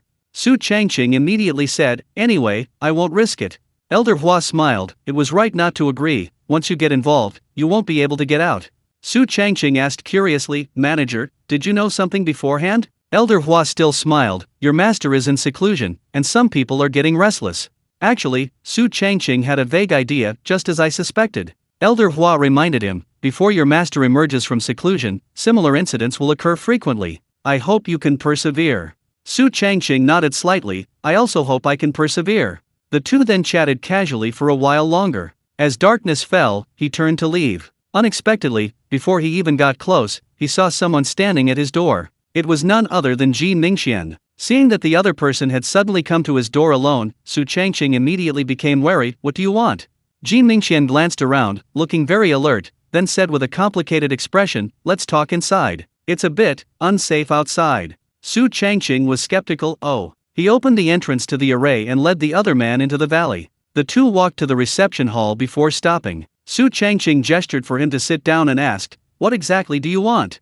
Ji Mingqian took a deep breath and said in a low voice, actually, it's not that I intentionally targeted you. Su Changqing pretended not to understand, what do you mean? Ji Mingqian continued, we had only recently joined the spirit field when a person claiming to be an elder of the Immortal Peak suddenly came to our door, and then, the incident occurred shortly after they joined the spirit field. Initially, Ji Mingqian and the others simply integrated naturally without much thought. However, later, an elder from the Linghe sect who had entered the Immortal Peak brought with him another person claiming to be an Immortal Peak elder, and they gathered all those who had been incorporated into the spirit fields. The Linghe gathering was established at that time, and many benefits were promised. For example, providing cultivation resources. For example, providing spiritual artifacts, talismans, and elixirs needed for breakthroughs. But Ji Mingqian and the others had only one request, to oust Su Changqing from his position as spirit cultivation envoy. This is why they've suddenly become so hostile. Su Changqing remained silent for a while after listening before speaking, so it started several years ago. Ji Mingqian smiled bitterly, you've been too low-key, never giving us a chance. We've tried many methods over the years, and this time it only had some effect. But we were still. Su Changqing pressed, do you know which immortal peak and which elder it is? Ji Mingqian shook his head, they were masked and wore black robes, you couldn't tell at all. Su Changqing guessed, it's most likely an elder from Qingnu Peak, maybe even the deputy peak master. Seeing that master he left and master went into seclusion again, they wanted to take this opportunity to cause trouble. Chapter 485 The Gold Miner. Su Changqing scoffed, why did you suddenly have a change of heart? Ji Mingqian paused, then frowned. Our conversation during the day made me realize I can't treat my savior like this. Su Changqing looked at him suspiciously. Oh. Ji Mingqian stood up, cupped his hands in a respectful gesture, and said, that's how it is. Whether you understand or not, just be careful. Then, without even drinking a cup of hot tea, he left. Watching his departing figure, Su Changqing curled his lip. Did he really think I was a fool? He didn't realize it before. He suddenly realized it after talking to me today. If he really had this kind of awareness, why didn't he do it sooner? Now there's only one possibility, when he used this incident to express his stance, he was just covering up something else. In that case, let's see what he's really up to. After confirming that the man had left, Su Changqing headed towards the bedroom on the second floor. Having just laid down on the soft Nanyu bed, he quickly entered his personal space. Here, there was no sun, moon, or stars, and little change was apparent. Only because of the 5-element spiritual root, the 4 seasons were gradually forming. Currently, it was still in its early stages, and perception was not very clear. Judging from subtle changes in temperature and humidity, it was springtime, just like outside. However, the soil inside the personal space lacked grass seeds, so there were no dense weeds. As far as the eye could see, there was only mutated spiritual rice. Su Linglong came running up, carrying a cup of wine. Daddy, try it. Su Changqing took it and examined it carefully, then asked warily, it looks alright. You didn't add anything, did you? Su Linglong's eyes darted away, her head lowered, avoiding eye contact. No, no. Seeing this reaction, Su Changqing's lips twitched several times. Children shouldn't lie, or you won't get your present this year. Su Linglong said coyly, I thought the dew on the spirit rice looked pretty, so I thought I could add a few drops to the wine. Just a few drops, really. Su Changqing breathed a sigh of relief. That's alright then. Because of past experience, or rather, a painful lesson, he didn't drink it all at once, but took a small sip. At first, it tasted sour and astringent, with a slightly cold feel. After melting in his mouth, it had a slightly numbing and spicy sensation. The aftertaste even had a hint of milkiness. The texture and flavor were too complex. Su Linglong blinked her eyes. Daddy, is it good? Su Changqing put down his wineglass, looked at her expectant eyes, and smiled, giving her a thumbs up. Yes, it's very good. Su Linglong clapped her hands excitedly. Really? Then Daddy will drink it all in one go. Suddenly, Su Changqing's smile turned bitter. Thank you, I'm not thirsty. Su Linglong was puzzled. If it's so good, why won't you drink it? Su Changqing grinned. Because it's so good, I can't bear to drink it all at once. Su Linglong waved her hand triumphantly. It's okay, there's another big bucket over there. Su Changqing was stunned for a moment, then burst out laughing. Ha ha ha ha. After putting Linglong to sleep, Su Changqing couldn't help but take a deep breath. Now it's truly a case of internal and external troubles. Not only do he have to be wary of treacherous people outside, but he also has to watch out for his little darling at home. Fortunately, it didn't bring too much pressure. Instead, it added a touch of fun to his otherwise mundane life. Afterward, Su Changqing retrieved the golden skeleton he had found in the mine. This skeleton was still quite useful at the moment. If he refined it into an avatar and sent it underground to mine every day, wouldn't there be a continuous supply of ore to transport back? Moreover, puppets are tireless, and with the foundation of a golden body, their talent and aptitude far surpass those of a normal earth elemental root. In fact, if conditions allowed, Su Changqing could refine many puppets. For example, he could refine a spirit plant puppet using spirit plants and send it to the rogue cultivator market to hunt monsters. Or he could keep it at home to cultivate the 7 acres of spirit fields outside. In short, the more puppets he had, the more areas he could understand and explore, and the richer the resources and information that would be returned. No matter how fierce the demonic winds raged outside, Su Changqing remained unmoved, steadily developing his scheme at his own pace. Refining the skeleton with his masterful puppetry skills was effortless. The only thing requiring attention was the physical body. If it were just a skeleton, there would be some issues. Fortunately, Su Changqing possessed another ability, the Mirage Dragon transformation from the 9 transformations of the Soaring Dragon. This ability allowed him to create objects that were both real and unreal, indistinguishable to anyone with a higher cultivation level. Therefore, Su Changqing moved swiftly, carrying the golden skeleton to a secluded corner, so as not to wake the resting Linglong. Thud! A towering golden skeleton stood before him. Judging by appearance, it was about 2 meters tall. The skeleton was large and incredibly heavy. Just standing there motionless had already created 2 dents in it. It was frightening to look at. Su Changqing circulated his cultivation technique, activating the golden core within his dantian, and then released his magical power.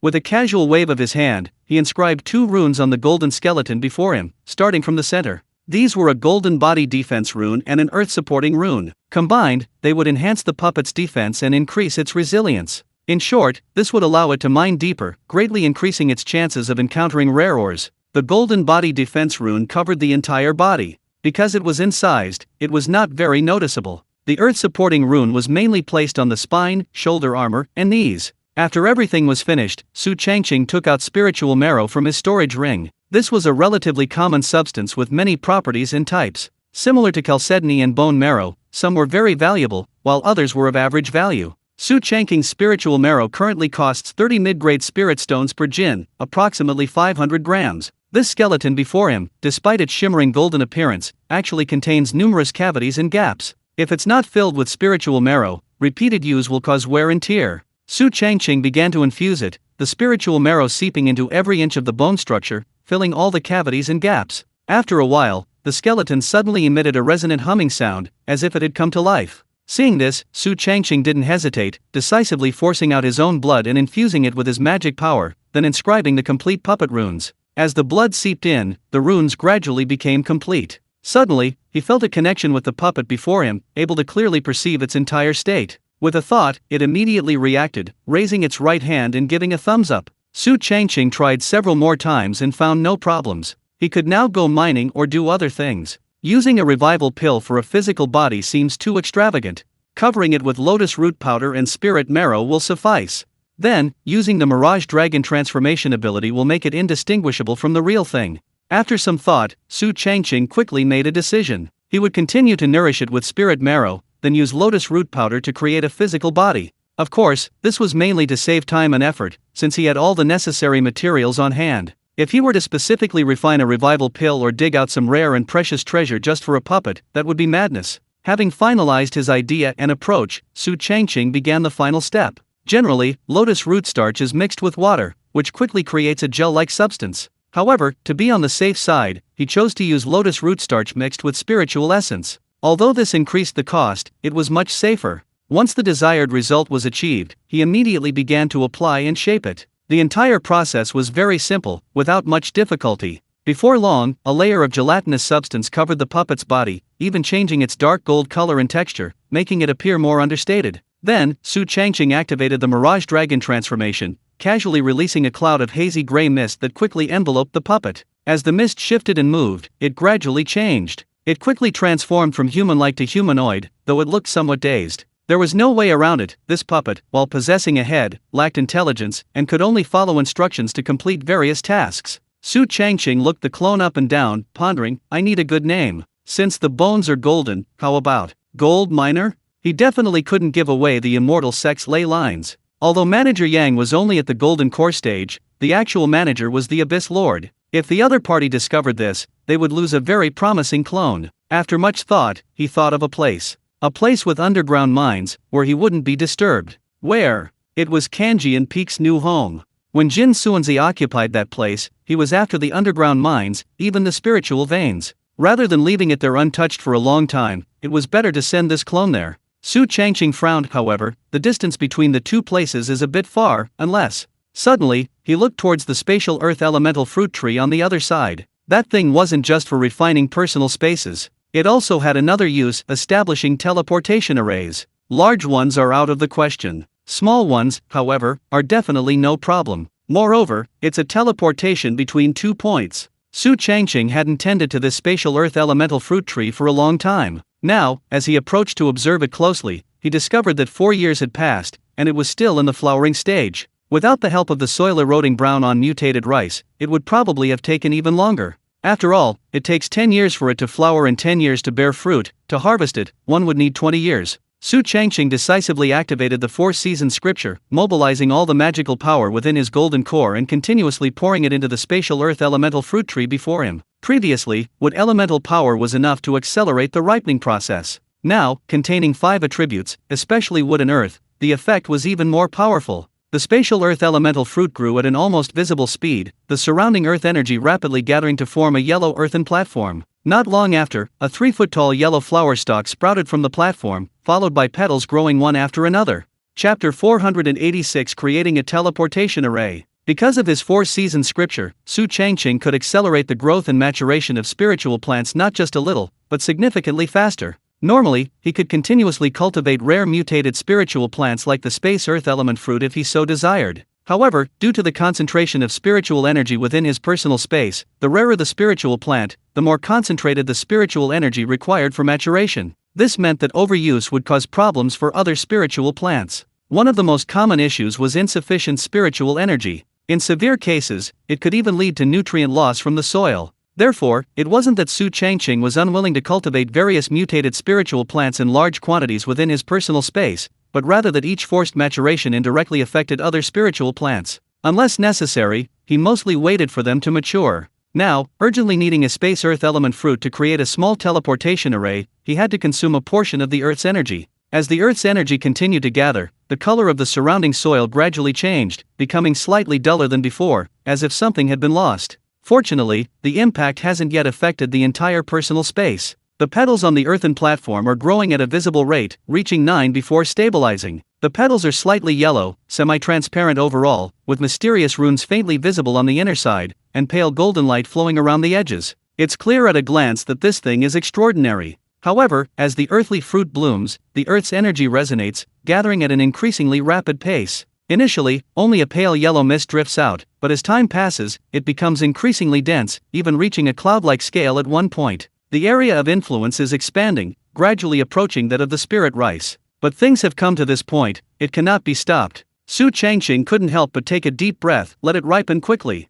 In fact, it consumes not only earth energy but also mana. If he were in the foundation establishment stage, he would need at least 2 or 3 rests, and might even need to take medicine. Fortunately, he was now at the golden core stage, and especially since the power of a heavenly grade golden core cultivator was even more abundant, it was enough to support the current consumption. Thus, as the 4 seasons scripture continued to circulate and its power was constantly depleted, 2 small fruits gradually sprouted from the 9 petals. Seeing this, Su Changqing was stunned, and said with considerable surprise, "Good heavens, I only intended to cultivate 1, but I didn't expect such an unexpected gain." The problem was, even 1 space earth fruit already consumed a lot of earth energy. 2 at once, the result was predictable. When he looked around, he saw that much of the soil had indeed changed. Both the color and texture were completely different from half an hour ago. It should be noted that because of his personal space and 5-element spiritual roots, Su Changqing had allowed the black soil to skip the spiritual soil stage and was about to become 5-colored soil. But now, in order to cultivate these 2 space earth fruits, spiritual energy and nutrients had been lost. It seemed that it would take several months to recover. Fortunately, it was worth it, since the teleportation array allowed him to travel freely between the 2 locations. In the following time, Su Changqing waited patiently. Perhaps due to the 2 spatial earth element fruits, they took longer to ripen. He waited and waited. He waited and waited. Finally, they ripened. The original earthen platform and petals began to shrink, and the 2 translucent spatial earth element fruits, in the instant they ripened, instantly transformed into 2 yellowish-brown crystals. Each one was nearly the size of an adult's palm, with golden light flowing within. Su Changqing didn't immediately pick them. After examining them, he turned and left. There was no rush to take them down, as the materials weren't yet complete. Teleportation arrays are divided into large and small arrays. They are also categorized by distance, short-distance teleportation, long-distance teleportation, and interdimensional teleportation. The Dongting Immortal sect is at least 10,000 miles from Kanjian Peak, which is considered a long distance. Considering that Su Changqing is currently alone, even with Xiao Linglong later, there's no need to create a large teleportation array, a small one is sufficient for now. The materials aren't complicated either, especially since he still possesses 2 of the core spatial earth element fruits. Next, he only needs to gather the earth spirit marrow, meteorite sand, earth element crystals, and the earthen platform formed from the earth's energy. The starting price for these 3 items is several hundred mid-grade spirit stones per pound or per piece. This is mainly because they are so scarce, hence the high price. Su Changqing grinned. "Luckily, I've earned hundreds of thousands of mid-grade spirit stones selling milk wine these past few years. It's more than enough to build a small teleportation array, let alone a large one."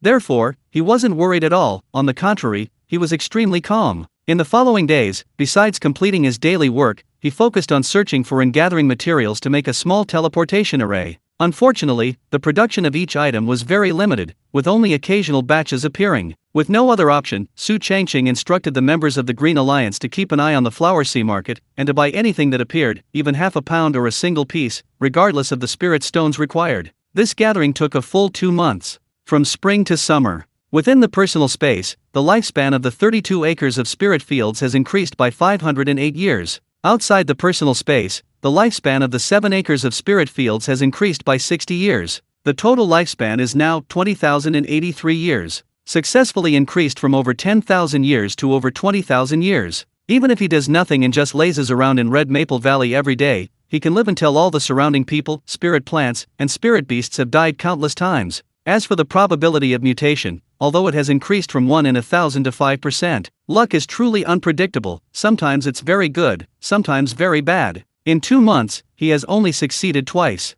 That day, Miao Huaya placed the materials into a small storage bag and personally delivered it to Su Changqing's door. "Senior brother, everything's here." Su Changqing took it, probed it with his divine sense, and saw that it was indeed the materials he needed, just enough to make a small teleportation array. He nodded in satisfaction. "Well done. Thank you for your hard work these past few days."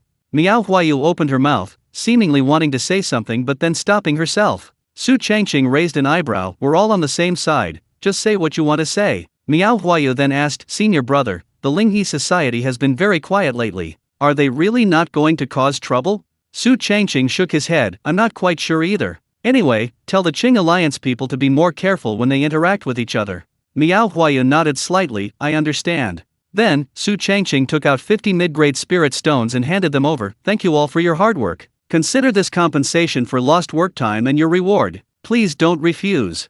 Miao Huayu quickly waved her hand, Senior brother, you've already said we're all family, why are you being so formal? We didn't help out for the spirit stones. Su Changqing said seriously, one thing at a time. I can't let you be free labor, especially not for 2 consecutive months. Miao Huayu was quite moved by this and had no choice but to accept the stones, okay. Then, he turned and left. Su Changqing, carrying the materials, walked excitedly towards the bedroom on the 2nd floor. Soon, he re-entered his personal space. As soon as he entered, Xiao Linglong waved from the other side, Daddy, have a drink. Su Changqing smiled, I have other things to do, wait a moment. Xiao Linglong nodded obediently, okay. At this moment, Su Changqing had already arrived in front of the earth element fruit tree in his space. First, he gathered the previously purchased materials and the new ones together. The sheer quantity was comparable to a small hill. Considering this was his first time making a teleportation array, he was worried that a mistake or improper construction would waste a lot of materials, so he bought extra. Anyway, it couldn't be wasted, they could still be used later. Then he began the first attempt. Even for a small teleportation array, which was the easiest to make, Su Changqing didn't dare to be careless. The first step was to heat the earth spirit marrow with high-temperature spiritual fire, letting it transition from a solid to a liquid state before gradually cooling it until it reached a solidified consistency. At this point, Su Changqing picked one of the spatial earth element fruits and soaked it in the earth spirit marrow for about 3 days. This was to activate the fruit and enhance its earth attribute resonance with the earth spirit marrow, thus preventing energy disturbances after it became the array's core. The earth element crystal was divided into 2 parts, one part was kept as a locator, and the other part was ground into powder for later use. Finally, there's the meteorite sand. After buying it, it needs to be washed at least 3 times with pure spiritual spring water, then placed under moonlight to dry. Coincidentally, this takes 3 nights. That means he has to wait 3 days and 3 nights. Anyway, he's already waited 2 months, so there's no rush. Then, Su Changqing got up and walked towards Xiao Linglong step by step. Having waited so long, she was already drowsy, and the wine glass in her hand almost fell to the ground several times. Each time she was about to drop it, she immediately woke up with a start and grabbed it tightly. Seeing this, Su Changqing was both amused and exasperated. Go to sleep if you're sleepy. Little Linglong yawned, no, I want to wait for Daddy. Su Changqing looked at the wine in her hand, noticing its unusually vibrant colors, and asked curiously, what sudden inspiration did you come up with this time? Little Linglong said proudly, this time I added 5 colored soil, various kinds of spirit rice ground into powder, and spirit rice wine and ice heart jade pot wine. Su Changqing's smile froze, and he asked with a forced smile, why don't you go to sleep first, and I'll savor it all by myself. Little Linglong shook her head, pouting, no, I want to see Daddy drink it all. Su Changqing said with a complicated expression, drinking it all might be a bit. Little Linglong didn't speak, only tilting her head to gaze at her father. The two looked at each other. I looked at you. Staring at each other, wide-eyed. After a long while, Little Linglong finally couldn't take it anymore, rubbing her sore eyes, alright, then you drink a sip and I'll go to sleep. Su Changqing finally took the wine cup, but his lips moved for a long time, unable to bring himself to drink. He couldn't help it, this time, the wine not only looked multicolored, but its aroma was also incredibly complex. Just a whiff felt like the top of his head was about to be lifted. Little Linglong urged, Daddy, why aren't you drinking? Su Changqing grinned awkwardly, our family is too poor. We can't bear to drink such good wine. Little Linglong pointed to the wine barrel beside her, it's okay, there's another big barrel here. Su Changqing was dumbfounded, Chapter 487, A Partial Success. On the 4th day, as Su Changqing was preparing to enter his personal space to create a small teleportation array, an acquaintance suddenly arrived. Old Zhao, what brings you here? I want someone to forge a spiritual artifact. What kind of spiritual artifact? A spirit protection pearl. Isn't that a spiritual artifact for protecting the soul? I've been feeling uneasy lately. Su Changqing hadn't seen old Zhao and old Hu for a while. Since the two became disciples, everyone had become busy. Old Zhao now looked pale and his eyes were dull. This was definitely not the state a foundation establishment cultivator should be in. Zhao Zia took a deep breath, forcing himself to focus, and then said, I'm preparing to break through to the Earthgrade Golden Core stage, and I urgently need some spiritual artifacts, talismans, and pills. You know many people, could you help me inquire about their prices? Su Changqing was surprised, breakthrough so quickly. Zhao Ziyao nodded vigorously. Since the dragon vein of the Kanglan Sea was severed, the cultivation speed of my water spiritual root has accelerated considerably. Moreover, after I became an apprentice, I obtained a lot of resources. I already reached the foundation establishment stage a year ago.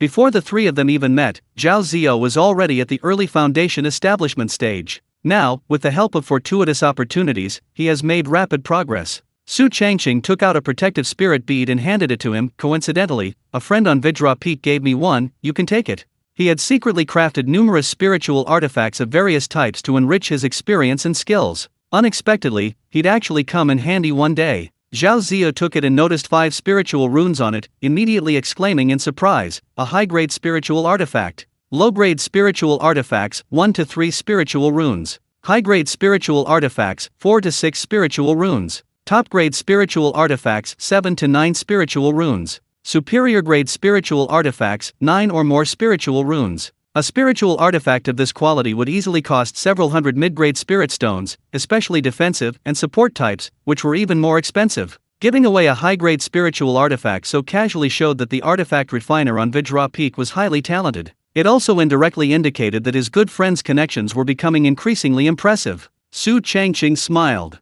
I don't need it anyway, you can take it. Zhao Ziyao hesitated for a moment, then asked, how many spirit stones?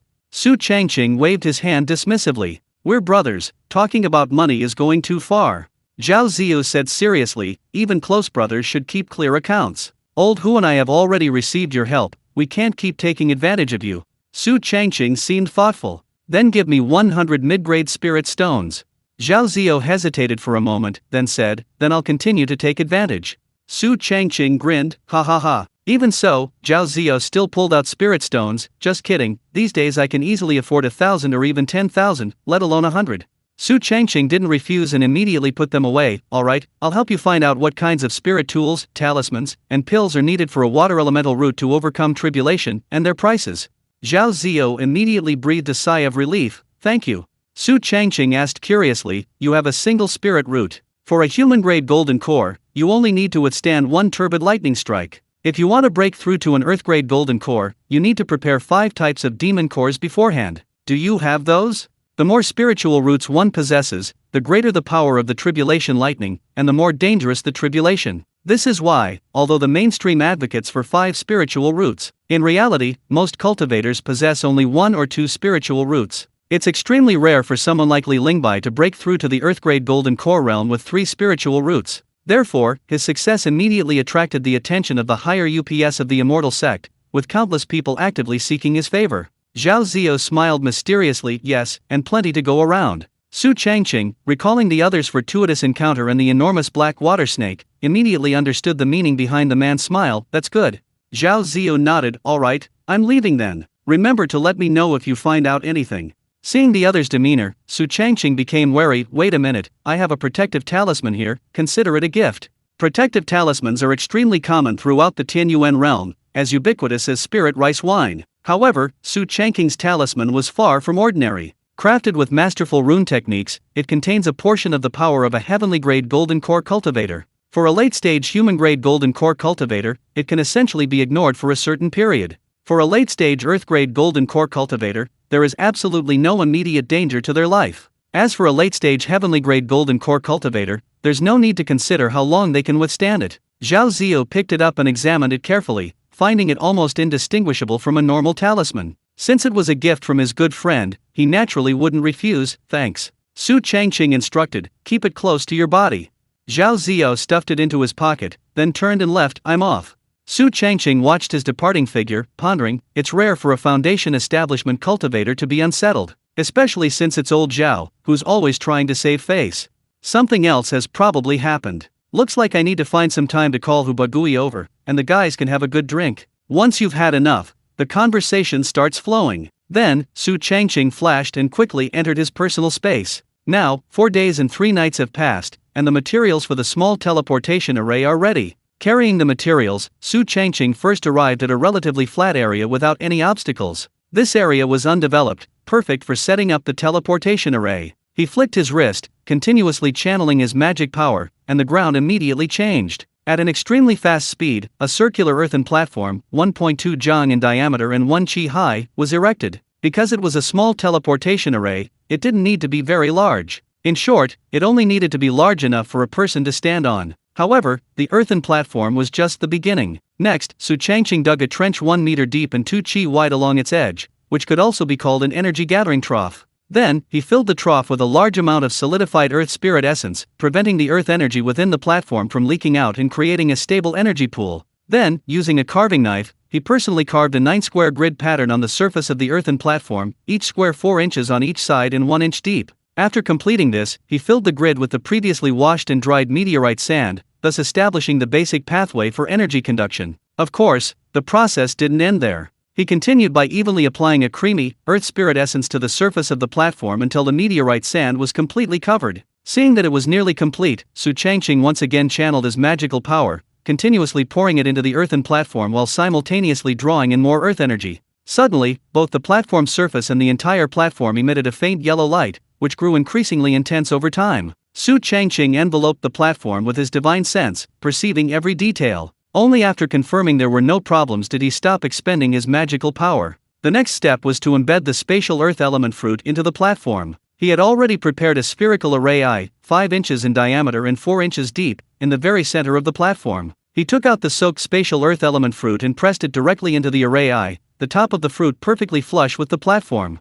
Then, he took out 12 pre-treated earth element crystals and arranged them in a circle according to the 12 earthly branches, with each crystal spaced 1 inch apart, forming a large circle. Next, he filled the array with the solidified earth spirit marrow, ensuring there were no gaps between the array and the earth element crystals, and then firmly pressed it down with his magical power. At this moment, the spatial earth element fruit, now the array's core, and the 12 earth element crystals simultaneously lit up, though the center remained continuously lit while the surrounding areas only flickered. This signified the initial completion of the small teleportation array. Su Changqing took a deep breath. The next step is crucial. Even with my rune skills reaching the master level, there's still a possibility of failure or error. Having an earthen platform and the array core isn't enough. The array formation must be inscribed. It's divided into outer and inner layers. The outer layer contains teleportation runes. The inner layer contains stabilization runes. The materials used are earth spirit marrow mixed with meteorite sand. Even the mana must maintain the earth attribute, no other attributes can be mixed in. The inner stabilization runes, centered on the array core, are inscribed with 8 trigrams. These are Qian, Kun, Zhen, Sun, Kan, Li, Zhen, and Dui. Each rune is 0.5 inches wide and 0.3 inches deep, with each end connected to an earth element crystal. This was done to guide the Earth's energy towards the array's core while suppressing energy fluctuations and confining them within a controllable range. According to the records, Su Changqing added a small amount of Earth elemental crystal powder when inscribing the Gen pattern. As for the outer teleportation runes, they were relatively simple. Or rather, relatively simple for Su Changqing. He painstakingly inscribed the 7-star pattern along the inner side of the Earth energy grooves at the edge of the platform.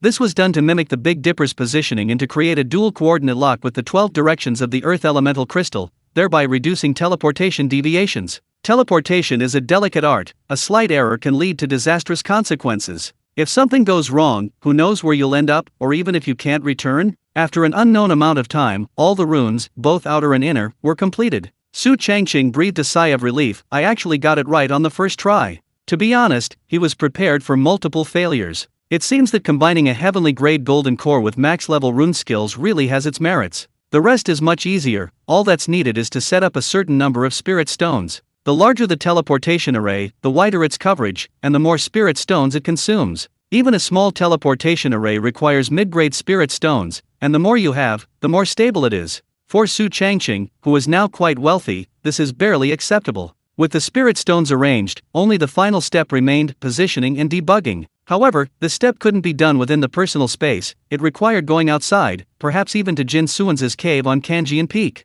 Since teleportation was necessary, the exact location had to be locked and confirmed, and then the positioning earth element crystal and spirit stones had to be placed in a spacious and safe area. Su Changqing, preoccupied with matters concerning the spirit fields, turned his gaze to the gold miner. It's your turn. Take the earth element crystal to your new home. Although it lacked spiritual power, its physical strength had already reached the peak of the foundation establishment stage. Even if it encountered various dangers along the way, the chances of anything going wrong were extremely low as long as its opponents weren't at the golden core stage. Snap! At this moment, the gold miner raised its right hand and gave a thumbs up. P.S. You may have noticed that my recent updates have decreased from 3 chapters to 2. Those who have followed me know that my sleep quality is terrible, and I'm always staying up late, resulting in poor condition. My eyes got tired as I wrote, and my temples even cramped. Therefore, I wanted to take a break in September. But don't worry, although there are fewer chapters, the word count hasn't decreased, it's still 6,000 words per day. Chapter 488, A Night Blooming Flower on the Road. Soon, the gold miner followed Lin into Dongqing City. Success or failure depended on the final outcome. Su Changqing could only wait patiently within the immortal sect. During this time, he specifically inquired about the various spiritual artifacts, talismans, and pills needed for old Zhao to break through to the Earth-grade golden core with a water spirit root. He discovered that the quantity and variety were enormous. The advantages of a single spirit root were now fully apparent. As everyone knew, the more spirit roots one had, the more turbid lightning one would receive. However, a single spirit root only had one. Of course, to break through to the Earth-grade golden core, one had to absorb the core parts of 5 different elemental demons, which was defying the heavens and would amplify the power of the turbid lightning. It was equivalent to a single spirit root bearing the lightning power of 2 spirit roots. Without thorough preparation, there was a high probability of failure, ultimately relegating one to the human-grade golden core. Look at the former prodigy, Xu Feng. Everyone thought he could break through to the Earth-grade golden core. But what was the result? Failure. He couldn't even withstand the blow, causing demonic energy to enter his body and giving rise to inner demons. This shows that even those with the highest talent, best aptitude, and most extraordinary comprehension can fail, therefore, caution is necessary. Old Zhao has already collected the core parts of the 5 elemental demons. Therefore, Su Changqing is more focused on spiritual artifacts, talismans, and elixirs. Currently, there are 5 mainstream spiritual artifacts best for water elemental tribulation. These are the Profound Water Spiritual Shield, the Azure Lotus Water Sleeve, the Gilded Heart Protecting Mirror, the Spirit Rhinoceros Jade Pendant, and the Thunder Pattern Lightning Avoiding Bead. These have all been tested and verified repeatedly, so they are definitely reliable. However, because they are mainstream tribulation crossing spiritual artifacts, they are extremely expensive. Normally, a spiritual artifact costs around several hundred spirit stones, with higher quality artifacts being more expensive. But these artifacts, regardless of quality, are all over 1,000. As for spirit talismans, a single one might not be expensive, but a set is ridiculously expensive. For example, the Water Spirit Root Tribulation Crossing Spirit Talisman set, promoted by the Imperial Water Pavilion, consists of a Water Curtain Defense Talisman, a Spirit Purification Talisman, a Body Immobilizing and Lightning Controlling Talisman, a Meridian Protection and UN Strengthening Talisman, and a Spirit Gathering and Chi Attracting Talisman. In total, there are over 50 talismans.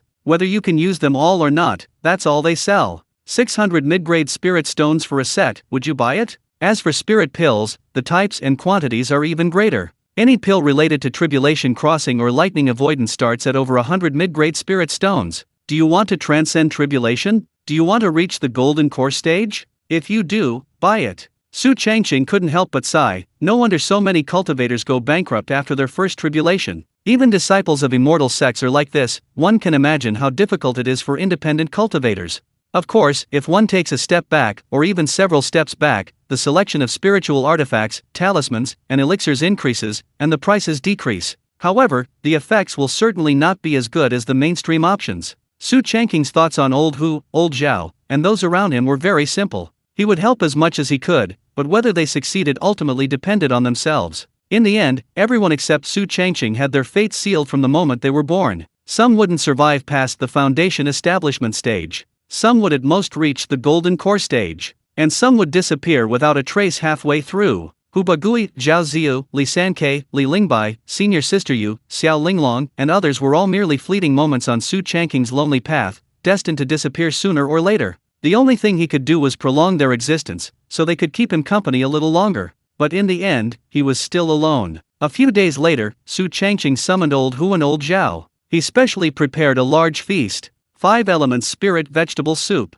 yin-yang soup, braised chicken with spirit mushrooms, steamed fish with spirit spring water, braised pork with fermented rice wine, and so on, totaling more than 10 kinds. The rice was still top-grade spirit rice, that remained unchanged. There were 2 kinds of wine, spirit rice wine and yellow rice wine. Hu Bagui rubbed his hands excitedly. Old Su, I've been craving this so much. Zhao Zia nodded slightly, agreeing, it's been a long time since the 3 of us got together. Su Changqing gestured for the 2 to sit down, then poured each of them a cup of spirit rice wine, smiling, that's what I was thinking too. I just had some free time, so I called you all over. Recently, my business in Spirit Beast Valley has been doing well. I bought even more land. I'm still the same as always, just fishing wherever I can find a spot. Speaking of which, you're considered core disciples now, yet you can't go to the Immortal Peak? Don't even mention it, our master is simply an oddball among oddballs. Ha ha ha. The three ate and drank together. After several rounds of drinks and several dishes, Su Changqing winked at Hubagui, then asked old Zhao, "You seem troubled lately, has something happened?" Hubagui followed up, "Yes, old Zhao, you seem downcast and unhappy." Seeing their concern, Zhao Ziyo had no choice but to tell the truth, "My father has passed away." Su Changqing and Hubagui exchanged a glance. "To be honest, we don't seem to know much about your background or origins." Zhao Ziya downed his drink in one gulp, saying with a half-smile, "I was born in Fengguo County of the Great Yu Dynasty. My courtesy name is Jing Xing. My great-grandfather was a Jinshi, a successful candidate in the highest imperial examinations, and rose to the position of compiler in the Manhwa Hall. My grandfather ran a private school, and many of his students became jurin, successful candidates in the provincial imperial examinations. My father served as an official in Fengguo County School. Although he didn't hold an official position, he was highly respected in local literary circles. Therefore, he was highly regarded by his family from a young age. He began his formal education at 4.5, learning characters like accumulating grains of millet and reciting texts as easily as eating. At 6, he could already recite the 1,000-character classic fluently. At 7, he was sent to his grandfather's Jingxing Academy. At 14, he took the preliminary imperial examination. At 20, he took the provincial examination. And then, he failed. Hubagui exclaimed in surprise, "So, old Zhao, you only started cultivating immortality after you turned 20? Zhao Ziya nodded slightly, then continued, "After failing, my father ordered me to continue, and to work even harder and more diligently. But I was really tired of the days of getting up at dawn to memorize, reading aloud at dawn, practicing calligraphy at dusk, listening to lectures at sullen hour, and reviewing at dusk." Su Changqing blinked. "You didn't run away, did you?" Zhao Ziyu chuckled, "That's right. I had a huge fight with my father and ran away in the middle of the night. I wandered around for a while, and finally joined the Dongting Immortal sect, becoming a water elemental cultivator." Hubagui asked curiously, "How many years has it been since you went back?"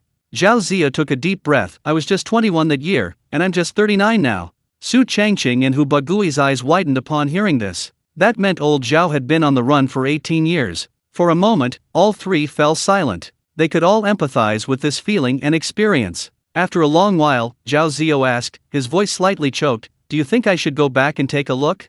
Hubagui opened his mouth.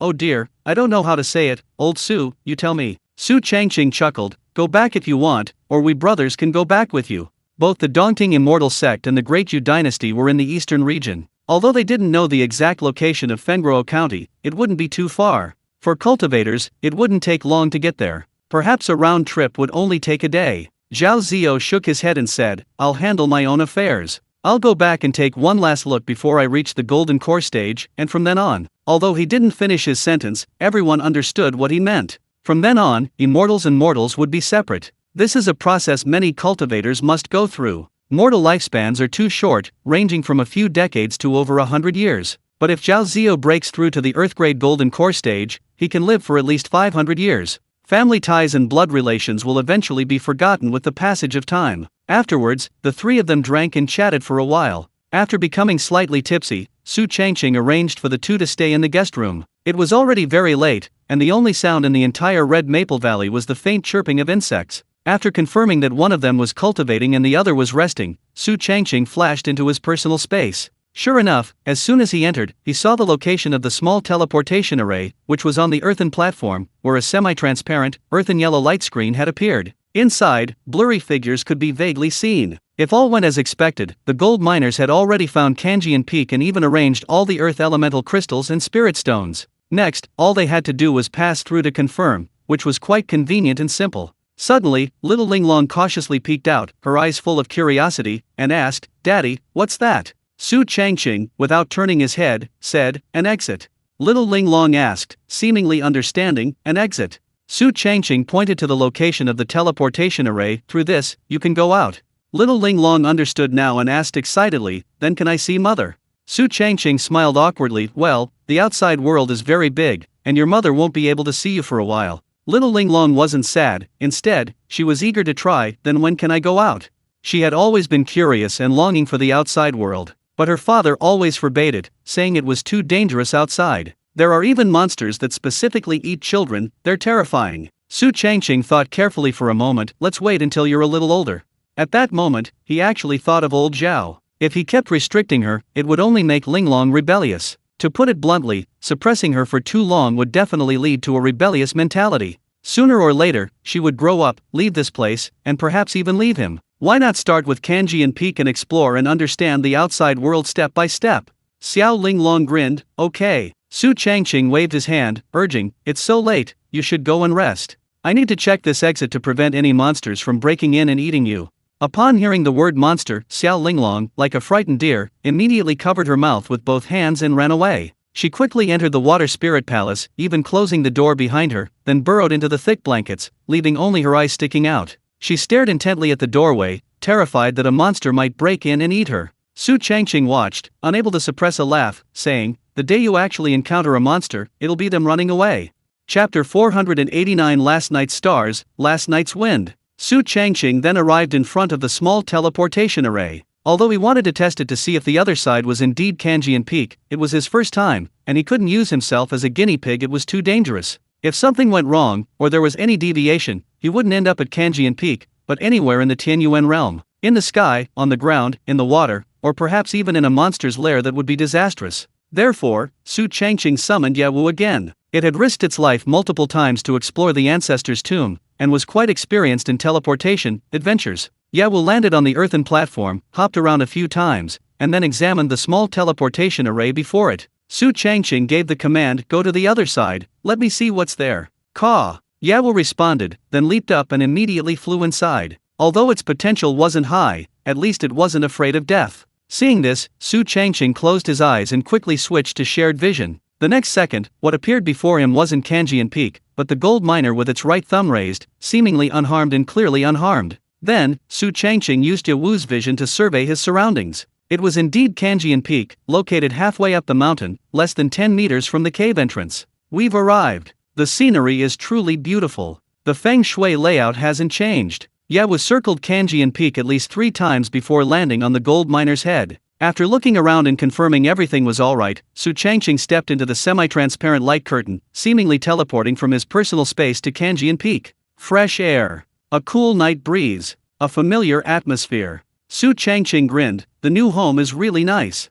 He then arrived at the entrance of the cave. The guardian tree was still wilted and listless. It seemed that Xiao Shangxiang's special constitution was indeed something special. Even after so much time, she hadn't recovered. Upon entering, the cave was exactly the same as when he left, except that the metal and earth energy had somewhat recovered. This meant that no one else had entered since. Su Changqing stroked his chin. What was that mysterious young man's name again? Li something. He had always suspected that this person had obtained the true inheritance of Jin Suanzi. The things in the cave seemed more like they had been prepared in advance for someone else, intended to distract them. Now that he hadn't returned, it meant this place was unimportant, or had been abandoned. Therefore, the real benefits were definitely with that young man named Li something. He just didn't know what the young man's situation was. Since joining the Imperial Water Pavilion, there had been no movement whatsoever. It seemed they were even more pathetic than he was. Afterwards, Su Changqing emerged from the cave and returned to the mountainside. Looking at the coordinates of the small teleportation array in front of him, he thought for a moment and decided it wasn't a good idea. He simply used his ability to manipulate the Earth's energy to teleport directly into the interior of the mountain.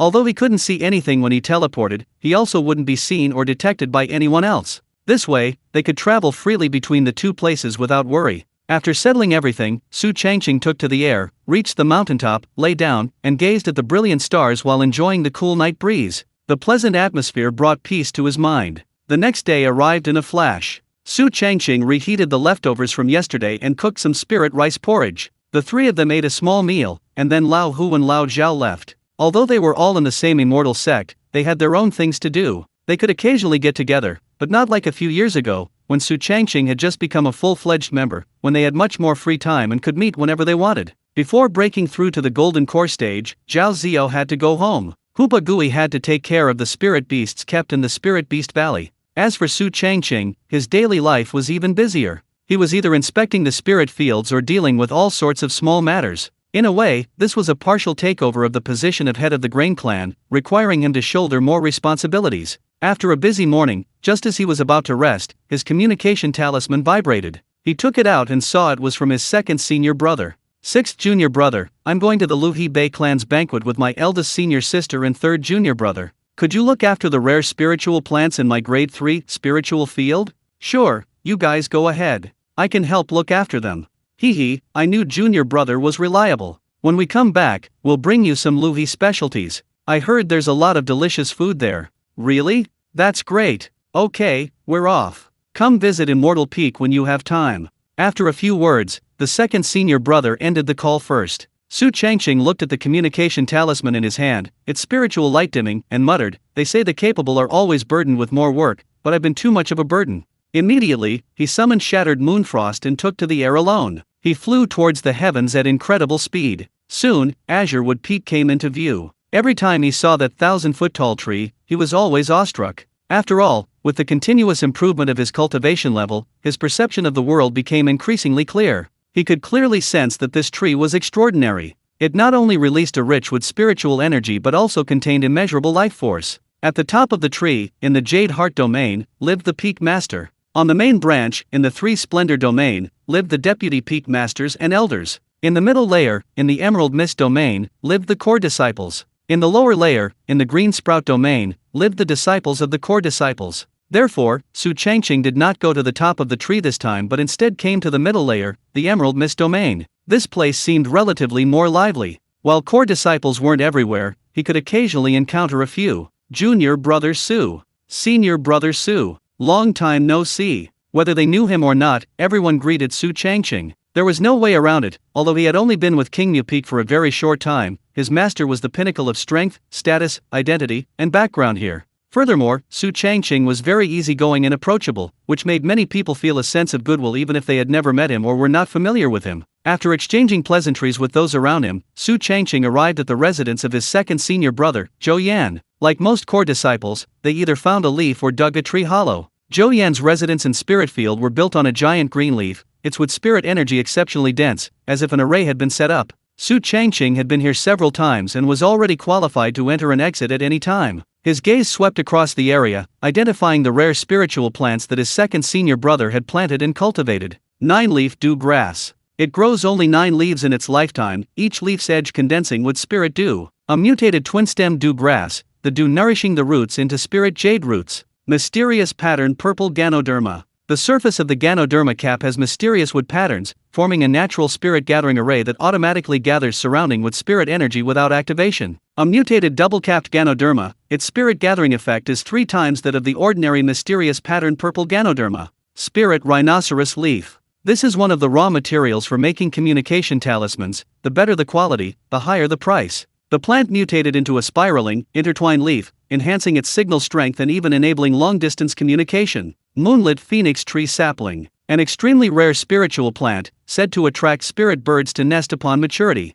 Cultivating it is incredibly difficult. The entire Dongting Immortal sect possesses fewer than 9 such plants. It mutated into a twin-stem symbiotic seedling, with 2 main stems growing from the roots, forming a moonlit energy pool in the soil, which can be used to enhance spiritual roots. Su Changqing exclaimed in amazement, 2nd senior brother's planting and cultivation techniques are no less than mine. He even managed to acquire such rare spiritual plants.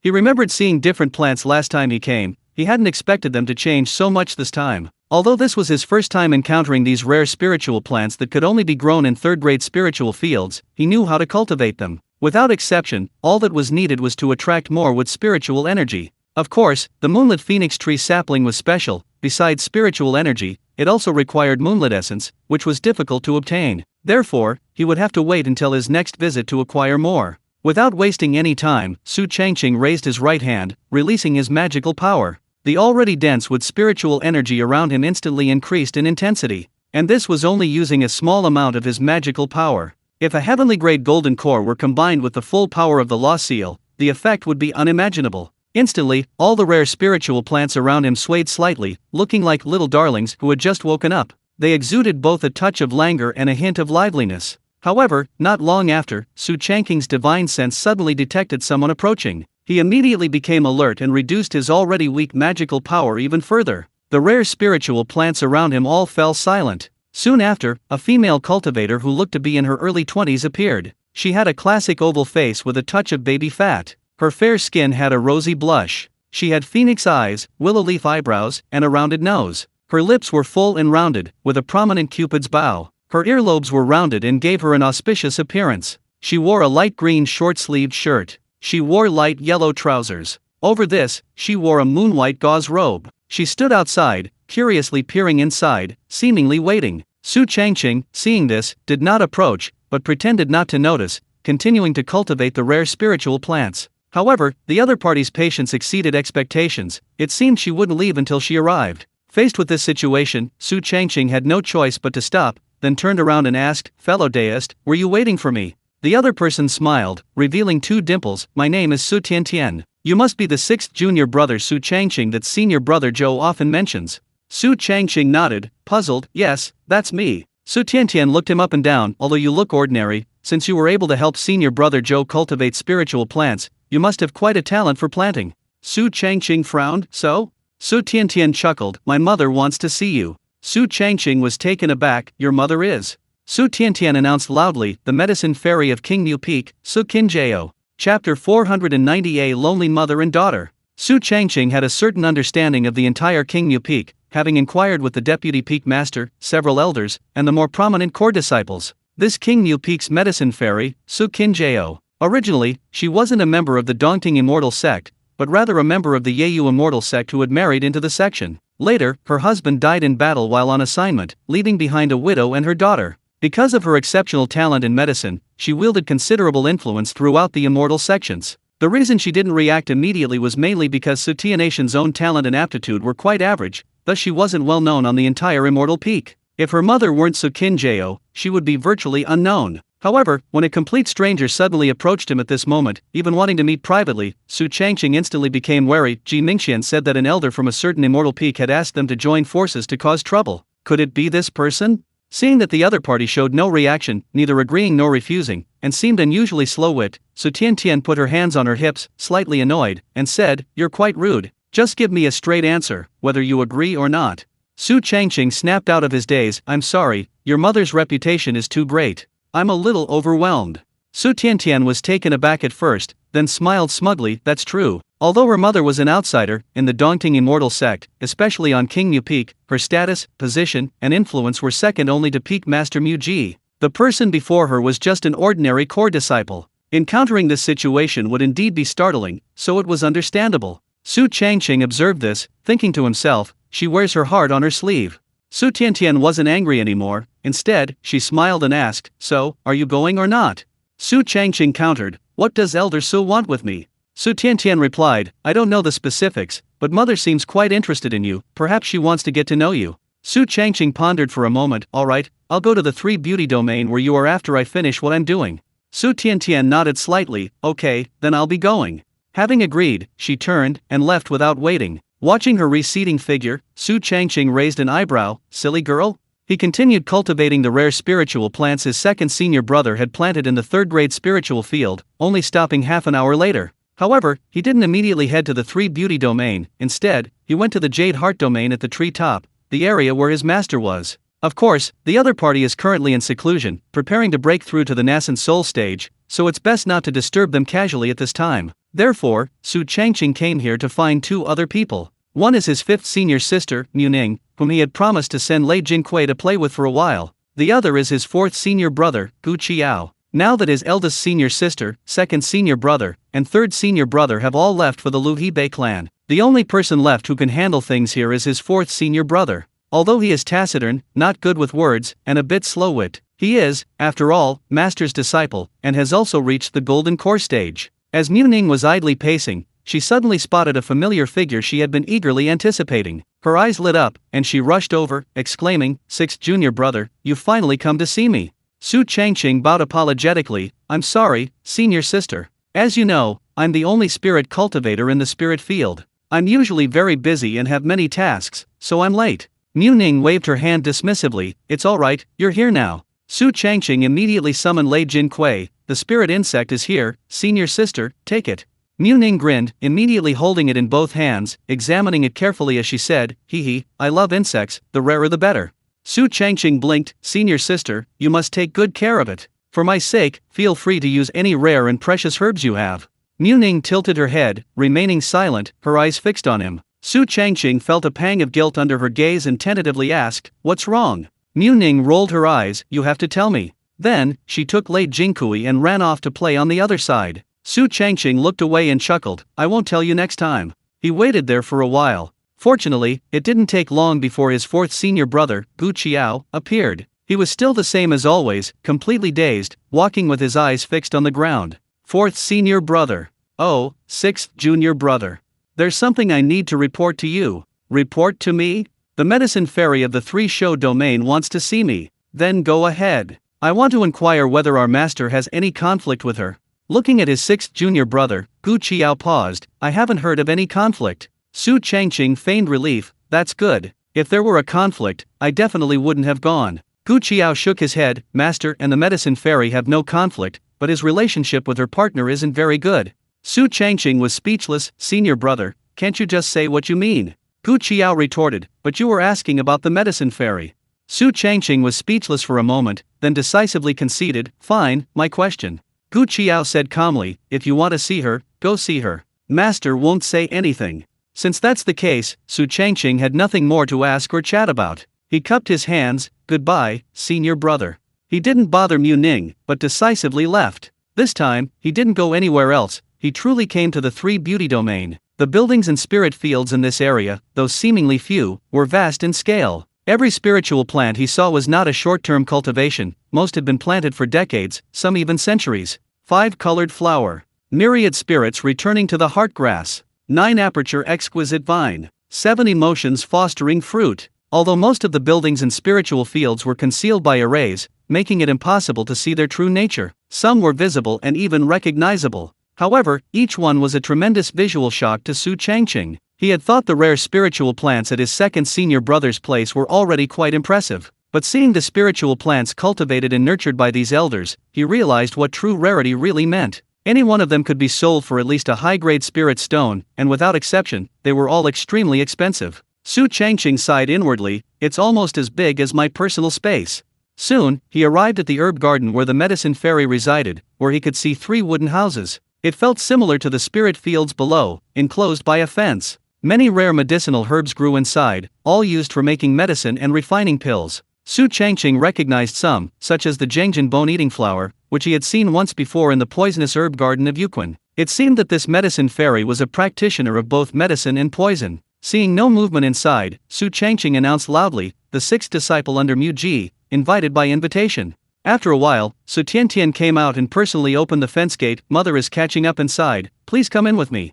Su Changqing nodded slightly, "All right." Immediately, he followed her inside step by step. However, once inside, he discovered that the feeling inside and outside was completely different. From the outside, it looked like just a medicinal herb garden. But upon entering, they discovered an extremely high concentration of spiritual energy, along with something else they couldn't quite place. Given Su Changqing some time to carefully probe with his divine sense, he was certain he could discover, and perhaps even identify, it. Unfortunately, this wasn't his home. He couldn't act recklessly. If the medicine fairy noticed, it would be difficult to explain. On her territory, it was best to behave himself. Soon, the two arrived at the largest wooden house in the center. However, upon entering, they unexpectedly saw a somewhat familiar face. Pale skin, exquisite features, a tiny cinnabar mole on the left side of her neck. Wearing a flowing, moon-white dress with wide sleeves, Su Changqing exclaimed in surprise, "Fairy Biyun?" Niu Biyun, however, didn't recognize him. "And you are?" Su Changqing chuckled. "I'm the one who sold you the flower calyx pavilion."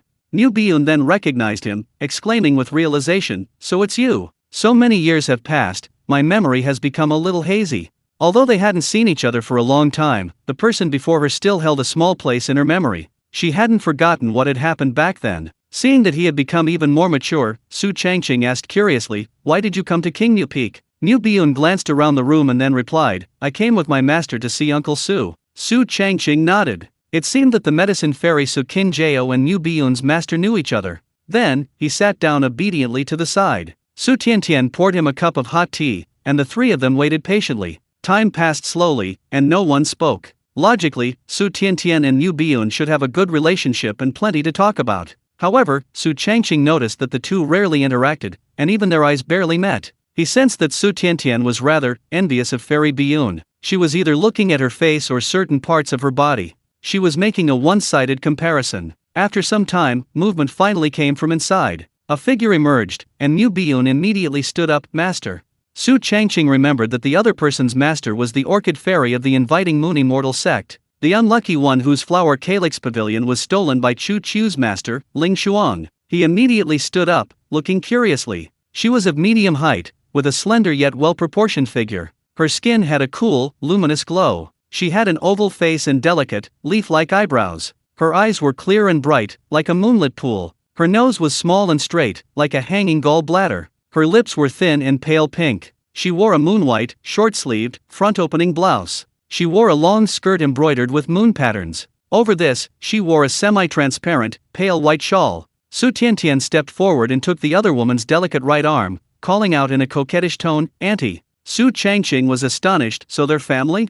So, the Orchid Fairy and the Medicine Fairy were sisters. No wonder they could chat for so long, making him wait so long. At that moment, a soft voice called from inside, "Su Changqing." Chapter 491 Call Me Mom? Su Changqing walked inside and finally saw the Medicine Fairy, Su Qinjiao. She and her daughter, Su Tiantian, were practically identical, looking remarkably alike. Both had oval faces, but at this age, the baby fat had disappeared, making her jawline more defined, possessing the firmness expected of a mature female cultivator. Her forehead was full and smooth, with bangs reaching her eyebrows, slightly obscuring their arches. Her skin was porcelain white, delicate as cream. She had phoenix eyes, but the corners were more upturned than her daughter's. Her eyes were clear and gentle. She had willow leaf eyebrows, with naturally drooping ends. Her nose was straight, with a small, delicate tip. Her lips were full, with a prominent cupid's bow, a clear, defined lip line, and a rich, rosy color. Her earlobes were round and thick, carrying the same auspicious appearance as her daughter's. Each ear had a small piercing, adorned with a pair of jade orchid leaf earrings. Because she was sitting, her height was not discernible. Her figure was neither too thin nor overly plump, just right. She wore a green, cross-collar long robe. She wore a white silk skirt. Overall, she wore a pale blue, semi-transparent shawl. Her long hair was styled in a low bun, secured with an orchid hairpin, and two dew-kissed flowers tucked behind her ear. This man was nearly 200 years old, but looked like he was in his 30s or 40s. After observing him, Su Changqing thought to himself, he's very well preserved. Su Qinjiao also scrutinized the man before her. Indeed, his appearance was ordinary. She immediately smiled and asked, "Are you the sixth disciple newly accepted by Peak Master Mu?" Su Changqing quickly bowed and said, "Disciple Su Changqing greets Elder Su." Su Qinjiao waved her hand, seemingly unconcerned with formalities, and began a casual conversation, asking and answering questions as if they were old friends. "How old are you this year?" 30. "What cultivation level?" "Late foundation establishment." "Do you have a deist partner?" "Not yet." "Then what do you think of my daughter?" Su Changqing was stunned. What do you mean?" Su Qinjiao slowly said, "You come from a respectable family and are hardworking. Rather than entrusting Tiantian to a complete stranger, wouldn't it be better for us at King Mu Peak to strengthen our family ties through marriage?" Su Changqing asked incredulously, "You want me to marry into your family?" Su Qinjiao nodded slightly. "That's right." Before coming, Su Changqing had many thoughts in his mind, but he never expected it to be like this, and he was speechless for a moment. If he was truly as he appeared on the surface, plain-looking, but incredibly hardworking, and possessing some talent in planting and nurturing, then marrying into the Su family wouldn't be a bad idea. After all, it would give him another elder as a backer. The truth was, he was like an iceberg floating on the sea. Others could only see the tip above the surface, the extent of which was completely unknown. Seeing his silence, Su Qinjiao assumed he was frightened and chuckled. "I know this is hard to believe for you, but feelings can be cultivated slowly. Besides, you've seen it yourself, my daughter is beautiful and has a good personality. Although her talent and comprehension in cultivation are a bit lacking, she's more than a match for you." Su Changqing wasn't stunned, nor was he overwhelmed by this sudden surprise. If he wasn't mistaken, Su Tiantian seemed to have feelings for his second senior brother, Zhou Yan. As for whether the two had officially become a couple, that remained unclear. However, he absolutely could not agree to marry into the family. Otherwise, it was very likely to displease his second senior brother, and even lead to a bigger conflict. Therefore, after much thought, Su Changqing refused with a dry laugh. "Elder Su, this disciple currently has no intention of getting married and having children."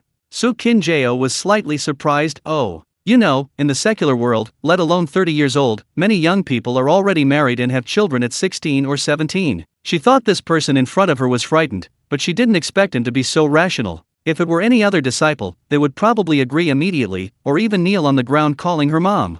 No wonder this person, despite being unremarkable, was chosen by Peak Master Mu Ji to become his sixth disciple. Su Changqing cupped his hands in greeting. Elder Su, if you have nothing else, I'll take my leave. There's still a lot to attend to in the spirit field. Su Qinjiao said thoughtfully, in that case, I won't insist. However, there is indeed another small matter that requires your help. Su Changqing's heart sank, but he smiled broadly. Not at all, please tell me what you need. Su Qinjiao raised her right hand, and a seed appeared in her palm. You seem to have a good talent for planting and cultivation. Try to help me keep it alive. The seed was deep purple, with faint, mysterious patterns on its surface. To be honest, just looking at it, you could tell it wasn't simple. It was clearly the seed of some rare spirit plant. Su Changqing hesitated for a moment but couldn't help asking, what kind of spirit plant seed is this?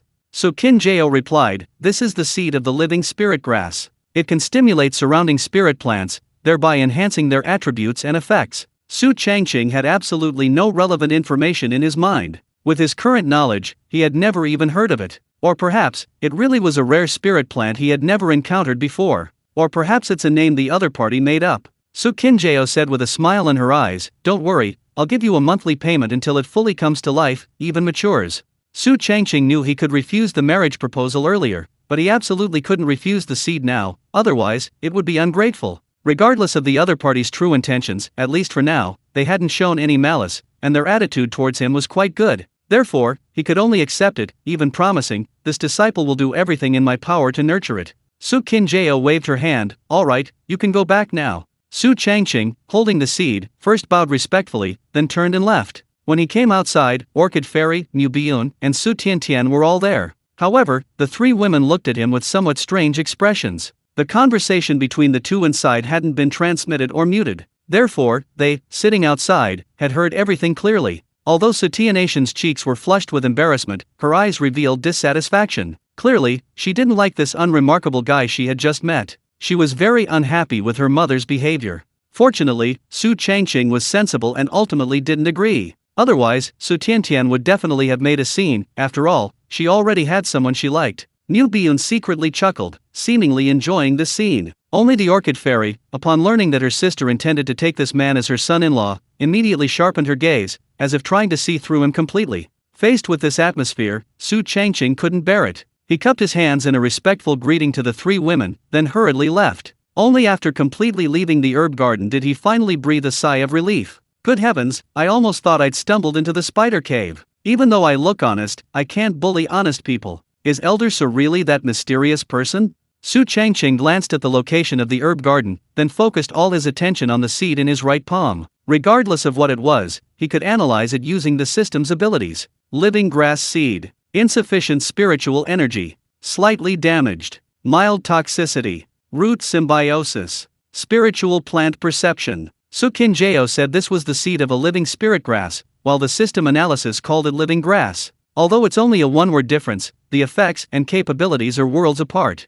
If the other party didn't slip up, there's only one possibility: they deliberately misspoke. Su Changqing scoffed inwardly, whatever. My truly core abilities are all in my personal space anyway, I don't care about those 7 acres of spirit fields outside. Since he'd promised, he had to plant them and take good care of them. Immediately, he quickly left this place, even leaving Qingmu Peak. A short while later, he arrived at his own Red Maple Valley. Summer had arrived, and the 7 acres of spirit fields were already planted, except for 1 acre used as a vegetable garden. Of the other 6 acres, the 2nd, 3rd, and 4th were all planted with top-grade spirit rice. The 5th acre was planted with golden-edged hemostatic ginseng, which is used to refine healing pills. Once the 1000 Sex Dharma assembly begins, this stuff will definitely have a market. The 6th acre was planted with awakening flower, one of the main ingredients for awakening pills. During a magical duel, one must be fully focused, which naturally requires the use of such elixirs and medicinal herbs. As for the 7th Mu, approximately 0.16 acres, chi-gathering grass was planted there, primarily for refining into chi-gathering pills to restore spiritual and magical power.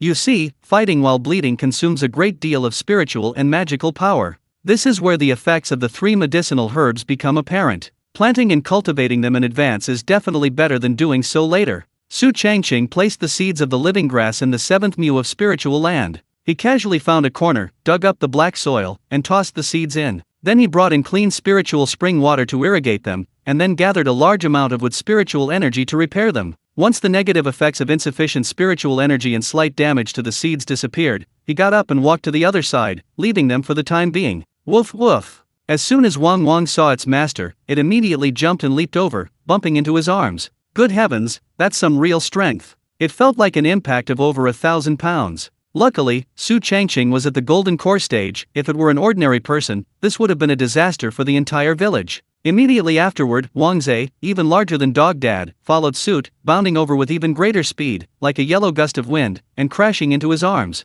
A loud thump rang out, directly pushing Wang Wang aside. Its impact was even more terrifying, at least several thousand pounds, and it also carried the weight of earth element. Su Changqing felt as if a small mountain peak had descended upon him. Looking down at his tattered clothes, he said irritably, "Can't you two take it easy?" The two dogs remained silent, transforming into ultimate sycophants, relentlessly licking his boots. Su Changqing was caught in a dilemma, unsure whether to be angry or not. Frustrated, he could only give the two dogs a good rub of their heads. After teasing them for a while, he headed to the kitchen to prepare today's food. For cultivators with wood elemental roots, besides absorbing the free-floating wood elemental energy in the world and the wood elemental energy gathered while farming, eating food containing spiritual energy was also a form of cultivation. Moreover, the higher the quality, the better the effect. Over the years, although Su Changqing was still in the early golden core stage, he had accumulated a certain level of spiritual energy by eating various rare and mutated spiritual plants. While not enough to break through his cultivation level, his accumulated strength was not to be underestimated. Chapter 492 Narcissus Peak 9/Golden Cleave, Level 1. Effect 1 condenses a foot-long golden blade with golden magic power, capable of severing spirit iron. Effect 2 Upon contact with a target, the golden blade releases a special fluctuation, temporarily reducing the defense of the spirit weapon by 10%. Consume 35 years of lifespan to upgrade 9/Golden Cleave to max level? Yes. The upgrade was successfully completed in just a few breaths. 9/Golden Cleave, Max Level. Effect 1 condenses a gang metal blade with golden magic power, the blade edge automatically generating serrated patterns. Effect 2 condenses two half-foot wide golden blades, accompanied by high-frequency vibrations. Effect 3 compresses golden magic power into needle-like golden rays, possessing penetrating and explosive properties. Effect 4 condenses three 10-foot-long golden blades, absorbing surrounding metal debris to form an outer armor around the blade. Effect 5 retains serrated tearing, shock-absorbing defense, and needle-like penetration, splitting into 5 tracking golden blades.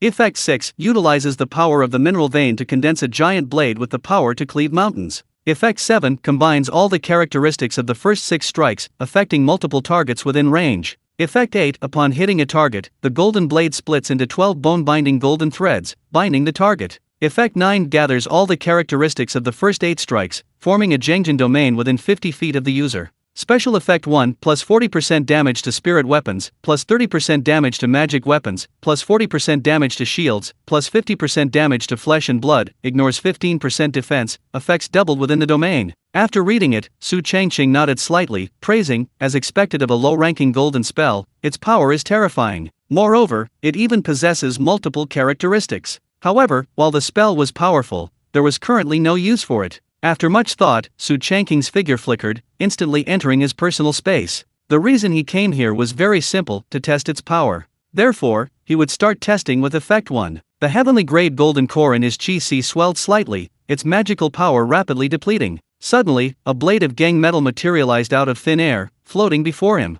Moreover, it was exactly as the system had given him, there were indeed serrated edges on the blade's edge. Su Changqing consumed another sliver of magical power, and quickly, the earth's energy beside him rapidly merged with it, finally forming a 10-foot-high, 10-foot-thick earthen wall. Logically, such thickness should provide considerable defense. However, it couldn't withstand the serrated golden blade. It sliced through him as smoothly as a knife through tofu, instantly cutting him in two without any obstruction. Ultimately, the power of golden cores of different qualities varies. The same spells and techniques can vary greatly between different golden core cultivators. The terrifying aspect of a heavenly grade golden core is its ability to crush earthly grade and human grade golden cores. For example, Su Changqing's heavenly grade golden core grants him a deeper and more precise perception of the laws of heaven and earth, allowing him to unleash even more terrifying power with the aid of the mystic seal. Every spell, when cast, carries the power of its own laws. For example, metal that's the sharpness of gang metal. Based on the original, its power and penetrating effect will be even greater. Following this, Su Changqing began testing high-frequency vibrations, needle-like golden rays, until he reached the gang metal domain, where he discovered he had still underestimated its power. Once the domain is deployed, it automatically generates golden blades and golden light whenever mana is consumed, containing almost all characteristics such as serrated patterns, vibrations, and penetration. These are not independent but rather cumulative. What appears to be a single attack inflicts a variety of damage. However, this domain consumes a tremendous amount of mana. Even with the Xian seal, it can only sustain itself for about half an hour at most. Once this is exceeded, it enters a state of overdraft and automatically stops. At that point, there is virtually no mana left to consume. However, facing such terrifying damage, nothing should be able to last half an hour. It seems like it would die instantly. After the test, Su Changqing looked towards the Water Spirit Palace and saw Xiao Linglong open the door, revealing a pair of eyes, secretly watching. Unsurprisingly, she was probably disturbed by the commotion earlier. Upon being discovered, Xiao Linglong immediately shrank back, hiding herself under the covers. Su Changqing appeared at the entrance of the Water Spirit Palace as if teleported, peering inside with a half-smile, only to see a sphere. He immediately asked with a grin, "Why aren't you asleep yet?" Little Linglong's voice came from under the covers, a little muffled, "Because I'm afraid some monster will come and eat Linglong, so Linglong doesn't dare to sleep." Su Changqing blinked, "Indeed, I was just fighting a monster." Little Linglong poked her head out, asking with concern, "Is Daddy injured?" Su Changqing immediately clutched his chest, feigning pain, "Oh dear, Daddy is indeed injured. I need someone to massage my shoulder to make me feel better." Upon hearing this, little Linglong immediately struggled out from under the thick covers, then ran barefoot. "Daddy, I'm here." Su Changqing immediately revealed a smug smile, "My Linglong is so filial." 1 month later, Zhao Ziyu, having returned from his hometown, prepared to undergo the tribulation to reach the Golden Core stage. Spiritual artifacts, talismans, elixirs, almost everything needed was prepared. Normal in his usual frugal, even stingy, nature, he was finally being generous. If it were a human-grade Golden Core cultivator, perhaps such a concern wouldn't be necessary. But this time, Zhao Ziyu was attempting to break through to the Earth-grade Golden Core, so it had to be taken seriously. Although a single spiritual root only needs to withstand 1 bolt of turbid lightning, because he absorbed the core parts of 5 different elemental demons, it was defying the heavens. In terms of power, it was almost equivalent to a double bolt of turbid lightning. If he couldn't withstand it, it wouldn't be a simple failure, he might even perish. The location for withstanding the turbid lightning was also crucial. With a water spiritual root, a place with abundant water was essential. Firstly, the rich water spiritual energy would accelerate recovery. Secondly, the water-based laws would be clearer. Ordinary cultivators, especially independent cultivators, generally sought out large rivers and lakes when out in the world. Disciples of the Immortal sect have more choices. For example, the Imperial Water Pavilion not only has Blackwater but also Suanyu, which can share the burden in critical moments. However, Zhao Ziyu is no longer an ordinary formal disciple, he has taken a master, making him, in a sense, a core disciple, albeit with a lower status. After all, his master has never resided on the Immortal Peak but stays in the Spirit Beast Valley. This time, however, this unreliable master finally acted reliably. He took Zhao Ziyu, who wanted to break through to the Earth-grade Golden Core stage, along with Su Changqing and Hu Bagui, who were watching, and prepared to head to Water Immortal Peak, one of the 7 Immortal Peaks. So far, Su Changqing had been to Vidra Peak, Greenwood Peak, Iron Blood Peak, and Thick Earth Peak. He had always been curious about the other 3 Immortal Peaks but had never approached them. The main reasons were that they weren't on the way and he wasn't qualified. But this time, with Zhao Ziyu and Hu Bagui's master, Su Linyuan, present, they could finally take a look and see what was going on. However, the 4 of them flew for quite a while but still couldn't see any sign of the Immortal Peak. "Master, where is the Immortal Peak? Haven't we arrived yet? Did we fly the wrong way?" Because Su Linyuan had been fishing near the Spirit Beast Valley, Zhao Ziyu and Hu Bagui had never entered the Immortal Peak before. Therefore, like Su Changqing, this was their first time there, and they were completely unfamiliar with it. Although they had done some research and gathered some information beforehand, they still didn't really understand the situation. Su Linyuan stopped and pointed ahead, "We've arrived." However, the 3 looked around blankly, "Where?" Just then, Su Linyuan smiled smugly and pointed. With a flash of light, the space, the air, and even the entire area in front of Su Changqing and the others rippled. Initially very faint, it grew stronger over time, eventually forming a shimmering lake. Seeing this, even Su Changqing, a man who had seen his share of storms, was momentarily stunned. However, as a Golden Core cultivator, he realized that the water was abnormal, or rather, something was wrong. Su Linyuan observed the 3's reactions and then asked, "What did you see?" Hu Bagui spoke first, "Water. I saw a lake." Zhao Ziyu nodded in agreement, "Me too." Su Changqing remained silent, only nodding slightly. Su Linyuan shook his head, saying, "This is just what Shui Xian Peak wants you to see. In reality, what I saw was a mirror." Upon hearing this, Hu Bagui and Zhao Ziyu were stunned. Su Changqing, however, seemed thoughtful. Suddenly, the shimmering lake surface before them calmed down. Then it transformed into an enormous mirror, seemingly encompassing heaven and earth. Su Linyuan explained, Narcissus Peak is a fragment of the ancient water elemental artifact, the Kanglan Mirror. It was split into 7 pieces, and this is the largest. After the first sect leader found it, he refined it into Narcissus Peak, exclusively for our water elemental cultivators. Su Changqing was puzzled. Immortal Master Su, why are the immortal peaks of our sect either the natal artifacts of some powerful being or fragments of some kind of artifact? Su Linyuan explained, during the ancient war between immortals and demons, many powerful beings perished, even forcing changes to the rules and laws of the entire Tianyuan Realm. Although not described in detail, it was clear from these few words that the Tianyuan Realm in ancient times was likely even more glorious than it is now. Powerful beings and strong individuals emerged in abundance. However, currently, only the 3 major immortal sects possess top-tier combat power. Su Changqing and the other 2 exchanged glances, all seeing a hint of shock in each other's eyes. Su Linyuan glanced at Zhao Ziyu and said with considerable confidence, although the Imperial Water Pavilion has the Black Tortoise and the Tang Serpent, the Water Immortal Peak is no less impressive. The water spiritual energy here is abundant, the laws of water are clearer, and with the aid of the illusion array, it will definitely help you break through to the Earthgrade Golden Core. Zhao Ziyu quickly bowed and said, Thank you, Master. Su Linyuan waved his hand, let's go in. As the 4 approached, the mirror surface rippled slightly again. Then, the world suddenly reversed, as if a spatial displacement had occurred. Su Changqing reacted the fastest, recovering immediately. Looking around, his eyes widened in disbelief. He felt as if he had entered a world from a landscape painting. Everything here was composed of water, with flowing light and shadow, breathtakingly beautiful. On the outer perimeter, 9 water veins resembled 9 water dragons encircling the area. They sometimes flowed quietly. Sometimes they surged and roared violently. The surrounding mountains and land are all formed of water, yet they are indistinguishable from real land, perfectly suitable for farming and cultivation. Looking around, one sees clear watercourses and concentrated, living water everywhere. Chapter 493 Yin Water generates Yang Technique. At the center of Narcissus Peak, a silvery white waterfall cascades down from a great height, resembling an inverted Milky Way. The drop is nearly 3,000 feet, yet it doesn't splash. Part of it forms a curtain, part of it gathers into pools. The pools form a lake, without a ripple, like a giant glass mirror. Light and shadow intertwine in the lake, seemingly reflecting different scenes, creating a mysterious and enigmatic atmosphere. 9 encircling water veins represent different types of water, or rather, different properties. These include living water, cold water, boiling water, weak water, heavy water, bone-corroding water, dreamlike water, clear water, and reverse-flowing water. At their confluence floats an island. On the island, one in front of the other, are 2 buildings. In the center is a palace, constructed from a mixture of millennia-old black ice and water, topped with a teardrop-shaped dome. The flowing water patterns on the walls seem to move as if alive, and the palace doors are 2 enormous water curtains. One is named Kanglan Palace. On the other side, built behind the curtain of the waterfall, is a suspended pavilion, slowly moving through the mist. Gauze curtains hang around it, occasionally tinkling softly. This is named Yinhan Pavilion.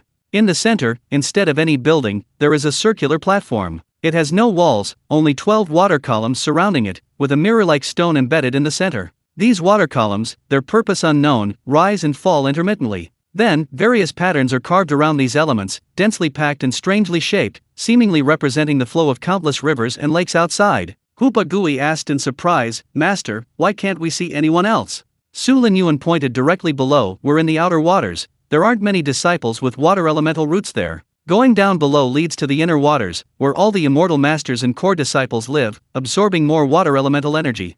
Su Changqing asked curiously, then which side is old Zhao taking the brunt of the lightning? Su Linyuan shrugged. That side would disturb their normal lives, so we'll stay here. Because of the illusion array, it won't affect those in the inner waters, they might not even notice anything happening. Su Changqing felt this illusion array was extraordinary. Generally, only disciples with earth elemental roots can become array masters. But currently, it seems Water Immortal Peak possesses a unique illusion array system. He just didn't know the specific effects, functions, or abilities. Su Linyuan looked at Zhao Ziyu and said, don't rush. Let's use the illusion array to temporarily simulate the situation of encountering the turbid lightning, so you can be mentally prepared. Zhao Ziyu nodded slightly, yes, Master. Su Changqing was taken aback. It can be simulated. Su Linyuan waved his hand. It can't be completely simulated, but we can show you the most likely scenario in the closest possible way. The reason Li Lingbai chose the Imperial Water Pavilion was because he had simulated it there, so he knew which place was best. Su Changqing pondered. In that case, Greenwood Peak contains a rich life force, so there's a high probability of not dying during tribulation there. Thick Earth Peak has a rich earth energy, which greatly increases defense. And so on. The 7 immortal peaks each have different effects during tribulation. No wonder so many core disciples don't undergo tribulation outside. Even now, he'd only ever seen one Li Lingbai. It seemed that Immortal Peak was the best choice. Only after figuring this out did he realize why Senior Sister Yu was so eager to enter Immortal Peak. It was essentially a guarantee of success if she broke through there. Not only would it increase the probability of a breakthrough, but it could even save her life in crucial moments. Clearly, this was the key reason why everyone flocked to it. Chu Chu had left for a while before, and when he reappeared, he was already a golden core cultivator of the earth rank. At the time, Su Changqing was very curious about what kind of place the other party had chosen. Now it seemed that he had clearly broken through an immortal peak. No wonder Senior Sister and Senior Brother always wanted me to go up the mountain. So there was a secret they couldn't tell you. At the time, I only thought it was enthusiasm, but now I understand their good intentions.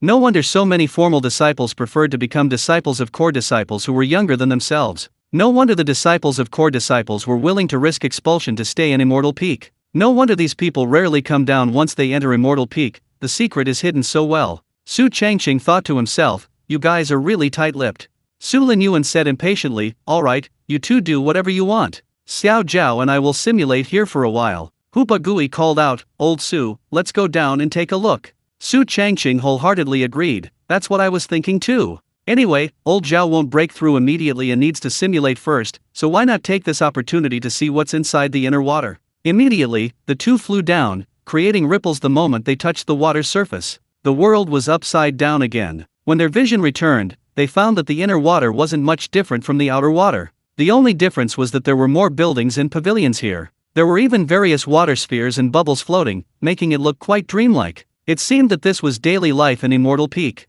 Su Changqing and Hoopa Gui were brought in by Su Linyuan, so no one paid them any attention, and no one even bothered to inquire about their situation. Here, the water spirit fruit tree was no longer rare. In fact, it was quite common. It grew in many places, but few people picked its fruit. It was unclear whether it was because it was unnecessary, or because these people didn't care. Hoopa Gui looked around and couldn't help but ask, Old Su, what do you think about me developing a water spiritual root and moving to Water Immortal Peak? Su Changqing shook his head, you're already fire melting metal, even with water, fire and water still don't mix. Besides, the more spiritual roots you have, the more turbid lightning you'll encounter when breaking through to the golden core stage. If you don't want to die, it's best not to do that. Hoopa Gui finally understood and said with slight regret, what a pity, I really like the atmosphere here, especially living in the water. Su Changqing teased, you're so heavy, aren't you afraid of drowning? Hoopa Gui pouted, do you think I'm stupid? With a water spiritual root, who's afraid of water? Next, the two began exploring along the ground formed by the water. Everything here was related to water, spiritual artifacts, magic tools, talismans, even spiritual pills. Suddenly, Su Changqing saw a water sphere selling cultivation techniques ahead and quickly went over. Hoopa Gui was puzzled, aren't cultivation techniques monopolized by the immortal sects? How can someone be selling them? Su Changqing chuckled, that's precisely why I'm so curious. Soon, the two entered the water bubble. Inside, it appeared to be a core disciple's residence combined with a stall. There weren't many items, mostly water-related materials. However, what interested Su Changqing most was the cultivation technique being sold. It was very ancient in style. While others used jade pendants or jade slips, this was actually a book, with 5 characters on the cover, Yin water generates yang technique. The more abundant the yin water, the stronger the fire. Using water to control fire, and fire to strengthen water. Using yin water as a furnace to refine the fuel of yang fire. Su Changqing asked curiously, fellow deist, is this a cultivation technique from the immortal sect? The stall owner, a refined-looking man, replied, it is indeed a cultivation technique from the immortal sect. The person who created it is none other than our water immortal peak master, the yin-yang venerable Li Wudeo. Su Changqing might not know the secrets of the 7 immortal peaks, but he knew the people within them, especially who was powerful. This yin-yang venerable Li Wudeo was currently at the peak of the nascent soul stage. It was rumored that he was only one step away from becoming a refining void heavenly venerable. Once he crossed that threshold, he was expected to become the new sect master of the Dongting immortal sect. Therefore, everyone was very much looking forward to him, but they didn't know how long it would take for him to cross that threshold. Hoopa Gui asked, puzzled, is it really okay to sell it like this? The stall owner smiled slightly, it's originally meant to be free for us to learn, especially for those with dual water and fire spiritual roots. As long as they can learn it, they can become the peak master's personal disciple. However, this one is different, it's the original version. The others are all rubbings. Hiss. Hubagui gasped after hearing this. Su Changqing pondered for a moment and asked, "Can I buy it?" The stall owner looked him up and down, then asked, "Do you have water or fire spiritual roots?" Su Changqing smiled, "I have a water spiritual root." The stall owner, only interested in selling, said nonchalantly, "A water spiritual root is fine too." Su Changqing pressed, "How many spirit stones will it cost?" The stall owner waved his hand, "I don't use spirit stones here. I only deal in various water-related natural treasures, spiritual artifacts, and elixirs."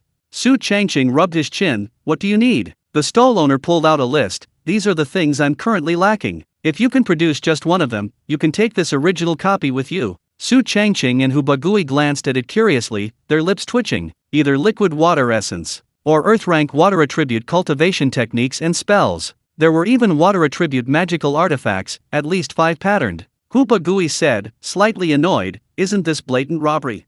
The stall owner remained calm and composed, saying, "This is the original."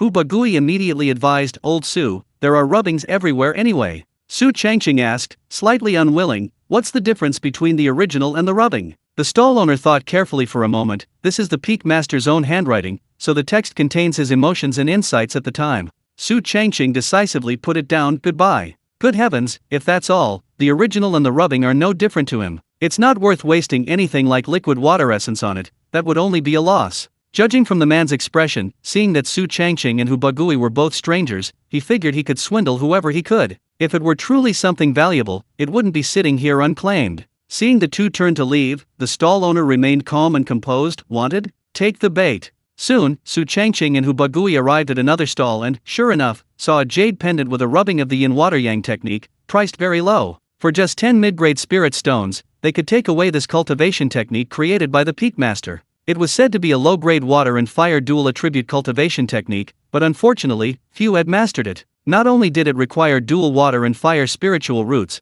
but it also demanded extremely high comprehension. Yet many people couldn't resist it upon seeing it. Even if they couldn't cultivate it, they could at least collect it. The people of Water Immortal Peak had capitalized on this, using this item as a gimmick to lure outsiders into being scammed. Chapter 494 Old Zhao's Golden Elixir. When breaking through from the Foundation Establishment stage to the Golden Core stage, a turbid lightning bolt descends based on the number of spiritual roots. A single spiritual root, meaning only one type of spiritual root, results in only one turbid lightning bolt. If one aims for a human-grade golden core, rather than an earth-grade golden core, it's easy to withstand. However, if one is unwilling to settle for mediocrity and desires to break through to an earth-grade golden core to gain supernatural powers, then one must fuse the core parts of 5 different elemental demons. The higher the cultivation level, the better, thereby tempering the internal organs and gaining the opportunity to comprehend the laws of heaven and earth. The 5 elements: metal, wood, water, fire, earth. The 5 internal organs: lungs, liver, kidneys, heart, spleen. A water spiritual root corresponds to the kidneys. Zhao Ziyao said that a single spiritual root normally results in only one turbid lightning bolt. Anyone with a modicum of ability should have no problem withstanding it. Moreover, now, with a golden core stage master behind him, and being located on Water Immortal Peak, one of the 7 great immortal peaks, he has even purchased various water attribute spiritual artifacts, talismans, and elixirs, possessing the perfect combination of timing, location, and support. Even so, he dared not be careless, fearing the worst. Therefore, he used the special abilities of the Narcissus Peak Illusion Array to create a highly realistic simulation. The moment Zhao Ziyao sat cross-legged, ripples spread across the surrounding water, and water columns in the center of the island suddenly shot up one after another at high speed. As if something had been triggered, the world around them abruptly changed. The sky darkened abruptly, and a yellow cloud, 50 feet in diameter, inexplicably descended. The moment the tribulation cloud appeared, it immediately triggered the laws of heaven and earth. Then, centered on Zhao Ziyu, yellow mud fell from the tribulation cloud, instantly turning the clean water murky and filling the air with a strong earthy smell. The flow rate dropped by 70%, as if it had become a muddy swamp. Although it was only a simulation, he still felt himself enveloped by dense earth energy, unable even to project his spiritual sense, as if trapped in a cocoon of mud. The oppressive atmosphere was unbearable, making it hard to breathe. It's so realistic. Is this an illusion array? Could this be the scene I'm about to face? Just as Zhao Ziyao was marveling at this, a crack appeared in the yellow tribulation clouds, as if opening the entrance to some monster's lair. Indistinctly, countless rolling dragons writhed in the mud. As the earthy smell intensified, the atmosphere grew increasingly oppressive. Then, with a deafening roar, a yellow lightning pillar, 10 feet in diameter, crashed down. However, because it was turbid lightning simulating a low-grade golden core cultivator, the outer layer of the lightning pillar changed visibly, actually generating dry earth and dust. It crashed down with terrifying force, like a mountain collapsing and a tsunami crashing down. Feeling such terrifying power, Zhao Ziyu's expression changed drastically. If the fake one is like this, what would the real one be like? Therefore, he instinctively felt a sense of fear. The Mirage Dragon, which had been lying in slumber, sensed the aura of the turbid thunder and immediately awoke, grinning maliciously. I have waited many years, and finally I can possess you. Insignificant human, let me carry on your legacy.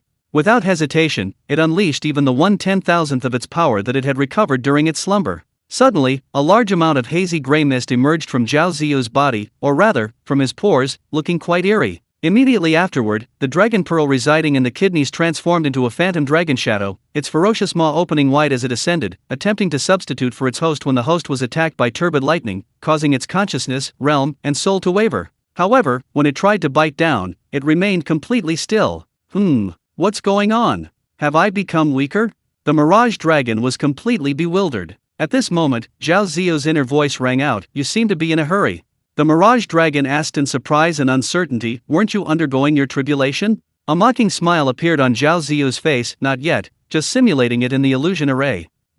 How is this possible? The Mirage Dragon couldn't believe it and immediately transformed into a dragon-shaped phantom, emerging from its human form. It saw tribulation clouds gathering in the sky, and could clearly feel the terrifying power brewing within. But just now, turbid lightning had clearly struck, yet it hadn't caused any substantial damage, indicating that it was indeed fake. The illusion array was so realistic that it fooled even this expert in illusions. Now, the Mirage Dragon was quite embarrassed. "I was just joking, did you believe me?" Zhao Ziyu said with a playful expression, "Actually, from the first day I met you, I was wary and didn't fully trust you." Seeing that he had laid his cards on the table, the Mirage Dragon simply stopped pretending and said fiercely, "So what? Now I parasitize your body, firmly controlling your kidneys. Without my permission, you cannot sense the power of the water attribute laws, and you'll never be able to break through to the golden core stage. You'll be forever a foundation establishment stage waste, Zhao Ziyu's eyes dimmed, "So I have no choice."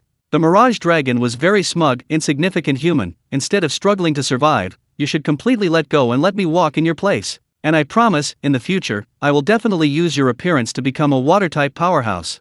Boom! At this moment, a rumbling sound came from the sky. Immediately afterward, countless bolts of yellow mud began to fall. Amidst the churning clouds, a bolt of earthy yellow lightning suddenly crashed down. It was accompanied by dry earth and dust, appearing immensely powerful and terrifying. The Mirage Dragon assumed it was an illusion simulated by a magic array, so it paid it no heed, not even glancing at it. It remained locked in a standoff with Zhao Ziyu, waiting to see who would give in first. As the lightning drew closer, Zhao Ziyu, whose eyes had been dim, suddenly gleamed with cunning. He instantly activated all the spiritual artifacts and talismans on his body. Streams of spiritual light surged from his body, transforming into various defensive techniques. Seeing this, the Mirage Dragon was first stunned, then realized something and exclaimed in horror, "Holy crap, this time it's real." The terrifying lightning struck it first. At its peak, this would have been nothing. But now, his physical body was gone, and the Dragon Pearl was even parasitizing someone else's body, so the power he had regained was only 1/10,000th of what it had been. In an instant, the illusory dragon shadow was shattered by the turbid lightning, leaving only a remnant soul.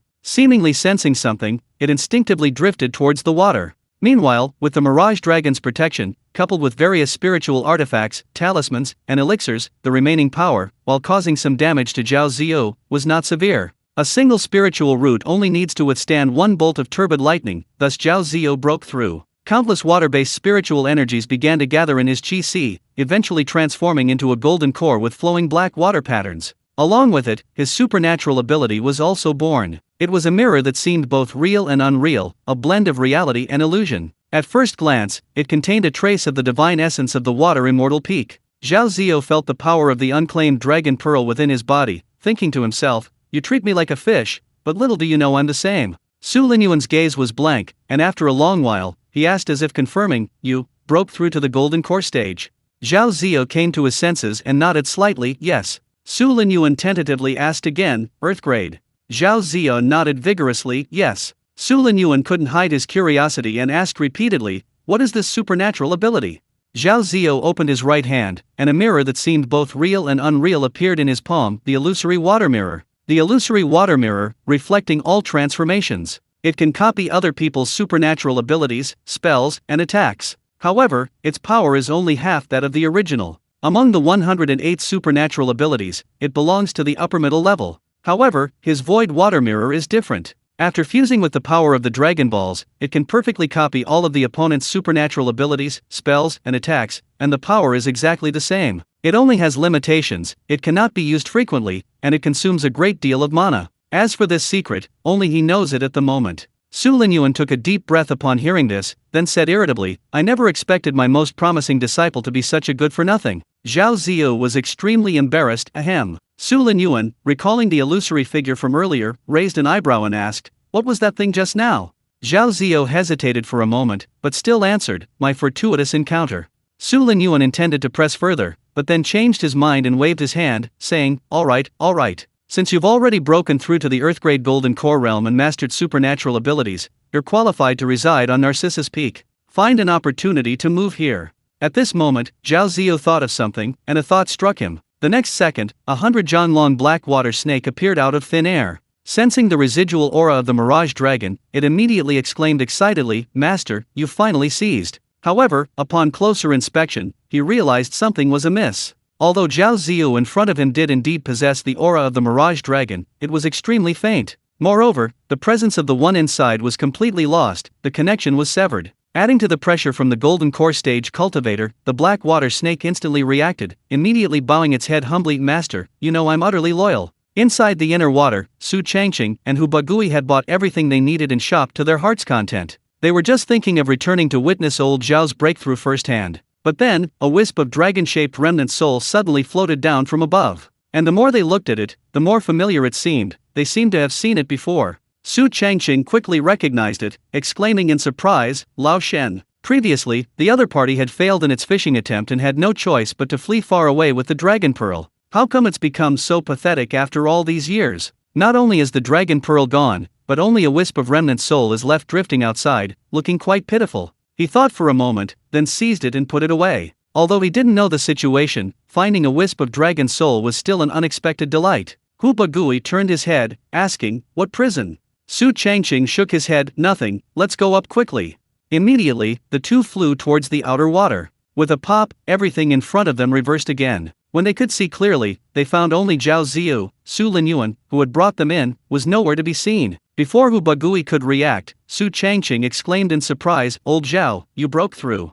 Zhao Ziyu paused for a moment, then nodded, yes, I just broke through. Hu Bagui was dumbfounded, so fast. Zhao Ziyu spread his hands and smiled, I didn't expect it to be so fast either. He had prepared various methods to guard against the Mirage Dragon. Unexpectedly, during the illusionary array simulation, the opponent was exposed first. Seeing this, Zhao Ziyu simply used the plan to break through on the spot, and the result was obvious. Hu Bagui glanced at Old Su, then at Old Zhao, and said helplessly, in a few more years, Old Su will also reach the Golden Core stage, while my progress is slow. He was only at the mid-foundation establishment stage, at least 10 or 20 years away from the Golden Core stage. Unlike Su Changqing beside him, who was already at the late foundation establishment stage and would break through in 10 years at most. As for Zhao Ziyu, who had returned to them, he had not only become a core disciple but had also broken through to the Earthgrade Golden Core stage. This scene felt like a return to when the three of them first met. Chapter 495 Love is All Good. Inside the Red Maple Valley, within his personal space,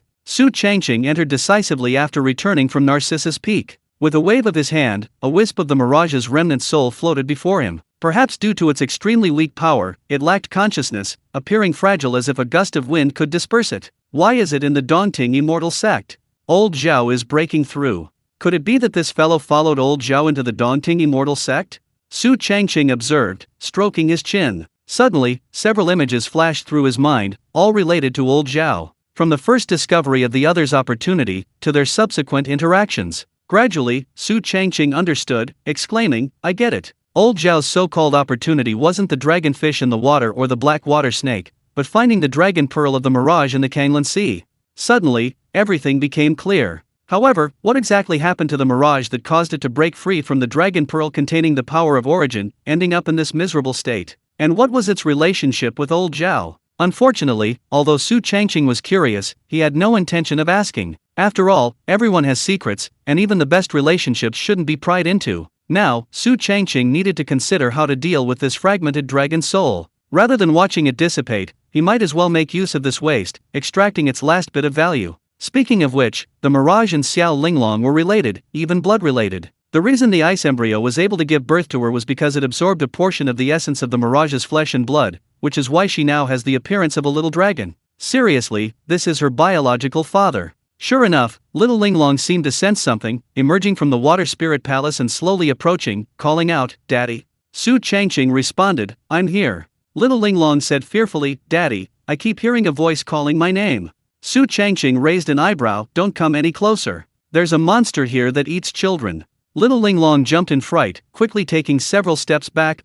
Su Changqing thought to himself, "It seems the Mirage ultimately targeted me mainly because of little Linglong. Although you are indeed related by blood, I am the one who raised her with painstaking care of her. Since this guy has malicious intentions, he can't give him any chance." Therefore, with a wave of his hand, the heavenly grade golden core in his chi-si began to rotate. As his magical power was continuously consumed, the Xian seal connected with the power of the laws of heaven and earth. The surrounding five-colored soil released a large amount of earth energy, finally transforming into a giant hand that suppressed the last wisp of the Mirage's broken dragon soul, pressing it into the ground on the spot. Su Changqing chuckled, "It just so happens that my personal space lacks spiritual veins. Why not bury you in the ground? Perhaps a spiritual vein, or even a dragon vein, will be born." Previously, the consumption of a large amount of earth energy had caused the five-colored soil to stagnate for a period of time. However, with the absorption of this wisp of dragon soul, as if it had connected with something, it actually changed at a speed visible to the naked eye. Starting from the spiritual field, five colors expanded rapidly, eventually covering the entire Dongting space. For a moment, five lights swirled, like a dream. Suddenly, this small world began to tremble, as if something underground had awakened, causing the spiritual energy concentration to increase several times over. Seeing this, Su Changqing activated the five elements technique and attempted to cultivate. To his surprise, his cultivation speed increased significantly. Now, the spiritual plants emitted a fragrant aroma, the soil was warm and moist, and the water shimmered with spiritual light. It seemed as if everything here had been imbued with spirituality.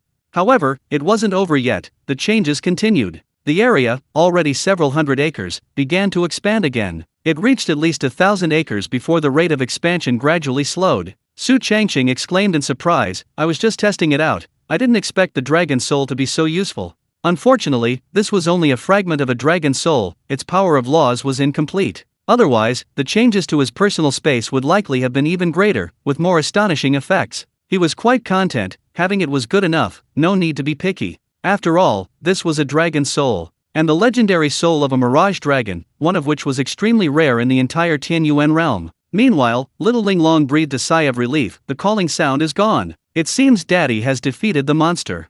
As for the changes around her, she could naturally see them, but she was too young to understand them at all. She only felt that the air was fresher. The space was larger. There were more places to play. That was all. Su Changqing buried the mirage, then walked towards Xiao Linglong, asking with concern, "How are you feeling?" Xiao Linglong grinned, "I can't hear that annoying sound anymore." Su Changqing patted her little head, "That's good." Xiao Linglong asked curiously, "Daddy defeated the monster again?" Su Changqing nodded slightly, "Yes, you protected my Linglong once more." Xiao Linglong immediately gave him a thumbs up, "Daddy's amazing." Su Changqing smiled, thinking to himself, "Mirage, oh Mirage, just stay buried peacefully in the soil." In a way, wasn't this a form of companionship? In the days that followed, everything returned to normal. Su Changqing handled various matters during the day, while also tending to the seed of the medicine fairy Su Qinjiao. At night, he either studied the newly acquired yin water yang technique or spent time with Xiao Linglong in his personal space. Busy yet fulfilling. 10 days after Chu Chu, Pei Mo, and Ruo Kunshuang left, the three returned. However, their condition didn't seem good. Especially Chu Chu and Pei Mo, both of them were injured. Su Changqing poured each of them a cup of millet wine and asked curiously, "You were just gathering rare and precious herbs, why did you end up like this?" You see, Pei Mo and Ruo Kunshuang were only at the foundation establishment stage. But Chu Chu was a golden core cultivator of the earth rank and possessed supernatural abilities. Logically, he shouldn't be in such a sorry state. Chu Chu took a big gulp of millet wine, feeling a surge of relief, "Don't even mention it. Not only did we not find anything, but we were attacked by a group of beast-taming creatures." Su Changqing glanced at Pei Mo and Ruo Kunshuang, and seeing them nod, he was immediately surprised. Beast-taming? The so-called beast-taming involves signing a contract with a spirit beast, with both growing together. Many sects, even the daunting immortal sect, have places similar to spirit beast valleys. Although these cultivators themselves lack strength, if their spirit beasts are well trained, they can still unleash terrifying destructive power. Pei Mo put down his wine cup, frowning. I see the shadow of people from the central region in these people.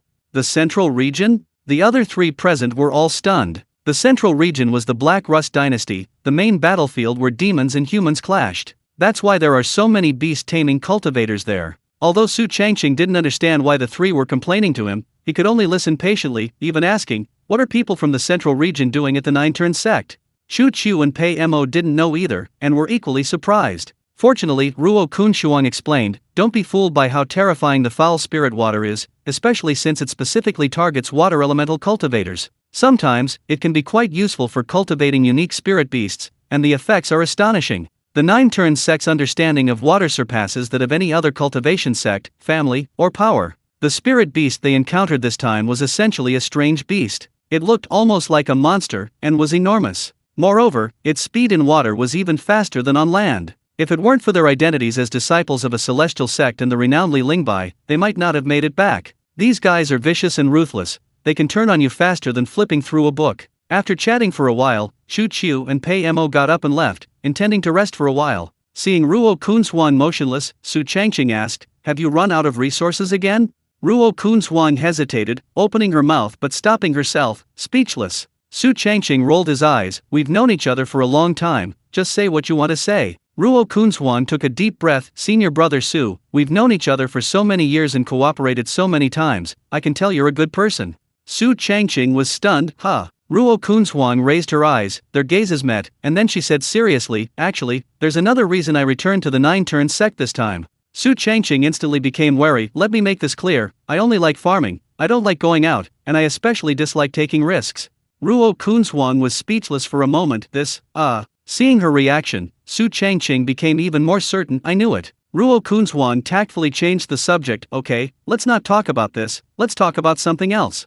Su Changqing breathed a sigh of relief, even nodding, anything else is fine. Ruo Kunshuang's cheeks suddenly flushed, senior brother Su, why haven't you found a deist partner yet? Su Changqing seriously considered it, it's not that I don't want to, but I can't find a suitable one right now. It was hard to find one when he was single, and now with Xiao Linglong, it's even harder. Anyway, if he were to find a partner, the other person must accept and acknowledge Xiao Linglong, that's the bottom line. After all, they'll be released sooner or later, and eventually they'll have to live together. Ruo Kunshuang covered her burning cheeks and asked in a voice barely audible then, senior brother Su, what do you think of me? This completely baffled Su Changqing. He knew his own appearance well enough to know, so he asked curiously, what exactly do you see in me? Ruo Kunshuang counted on her fingers, rattling off a list as if she knew them all, you're steady, hardworking, kind-hearted, witty, and a great cook. Su Changqing was incredulous, do I really have so many good qualities? He had always considered himself a very pragmatic person, never doing anything without personal gain. He never expected that others would see him as so positive. Ruo Kunshuang mustered her courage, staring intently at him with her moist eyes, and then asked again, so, what do you think of me?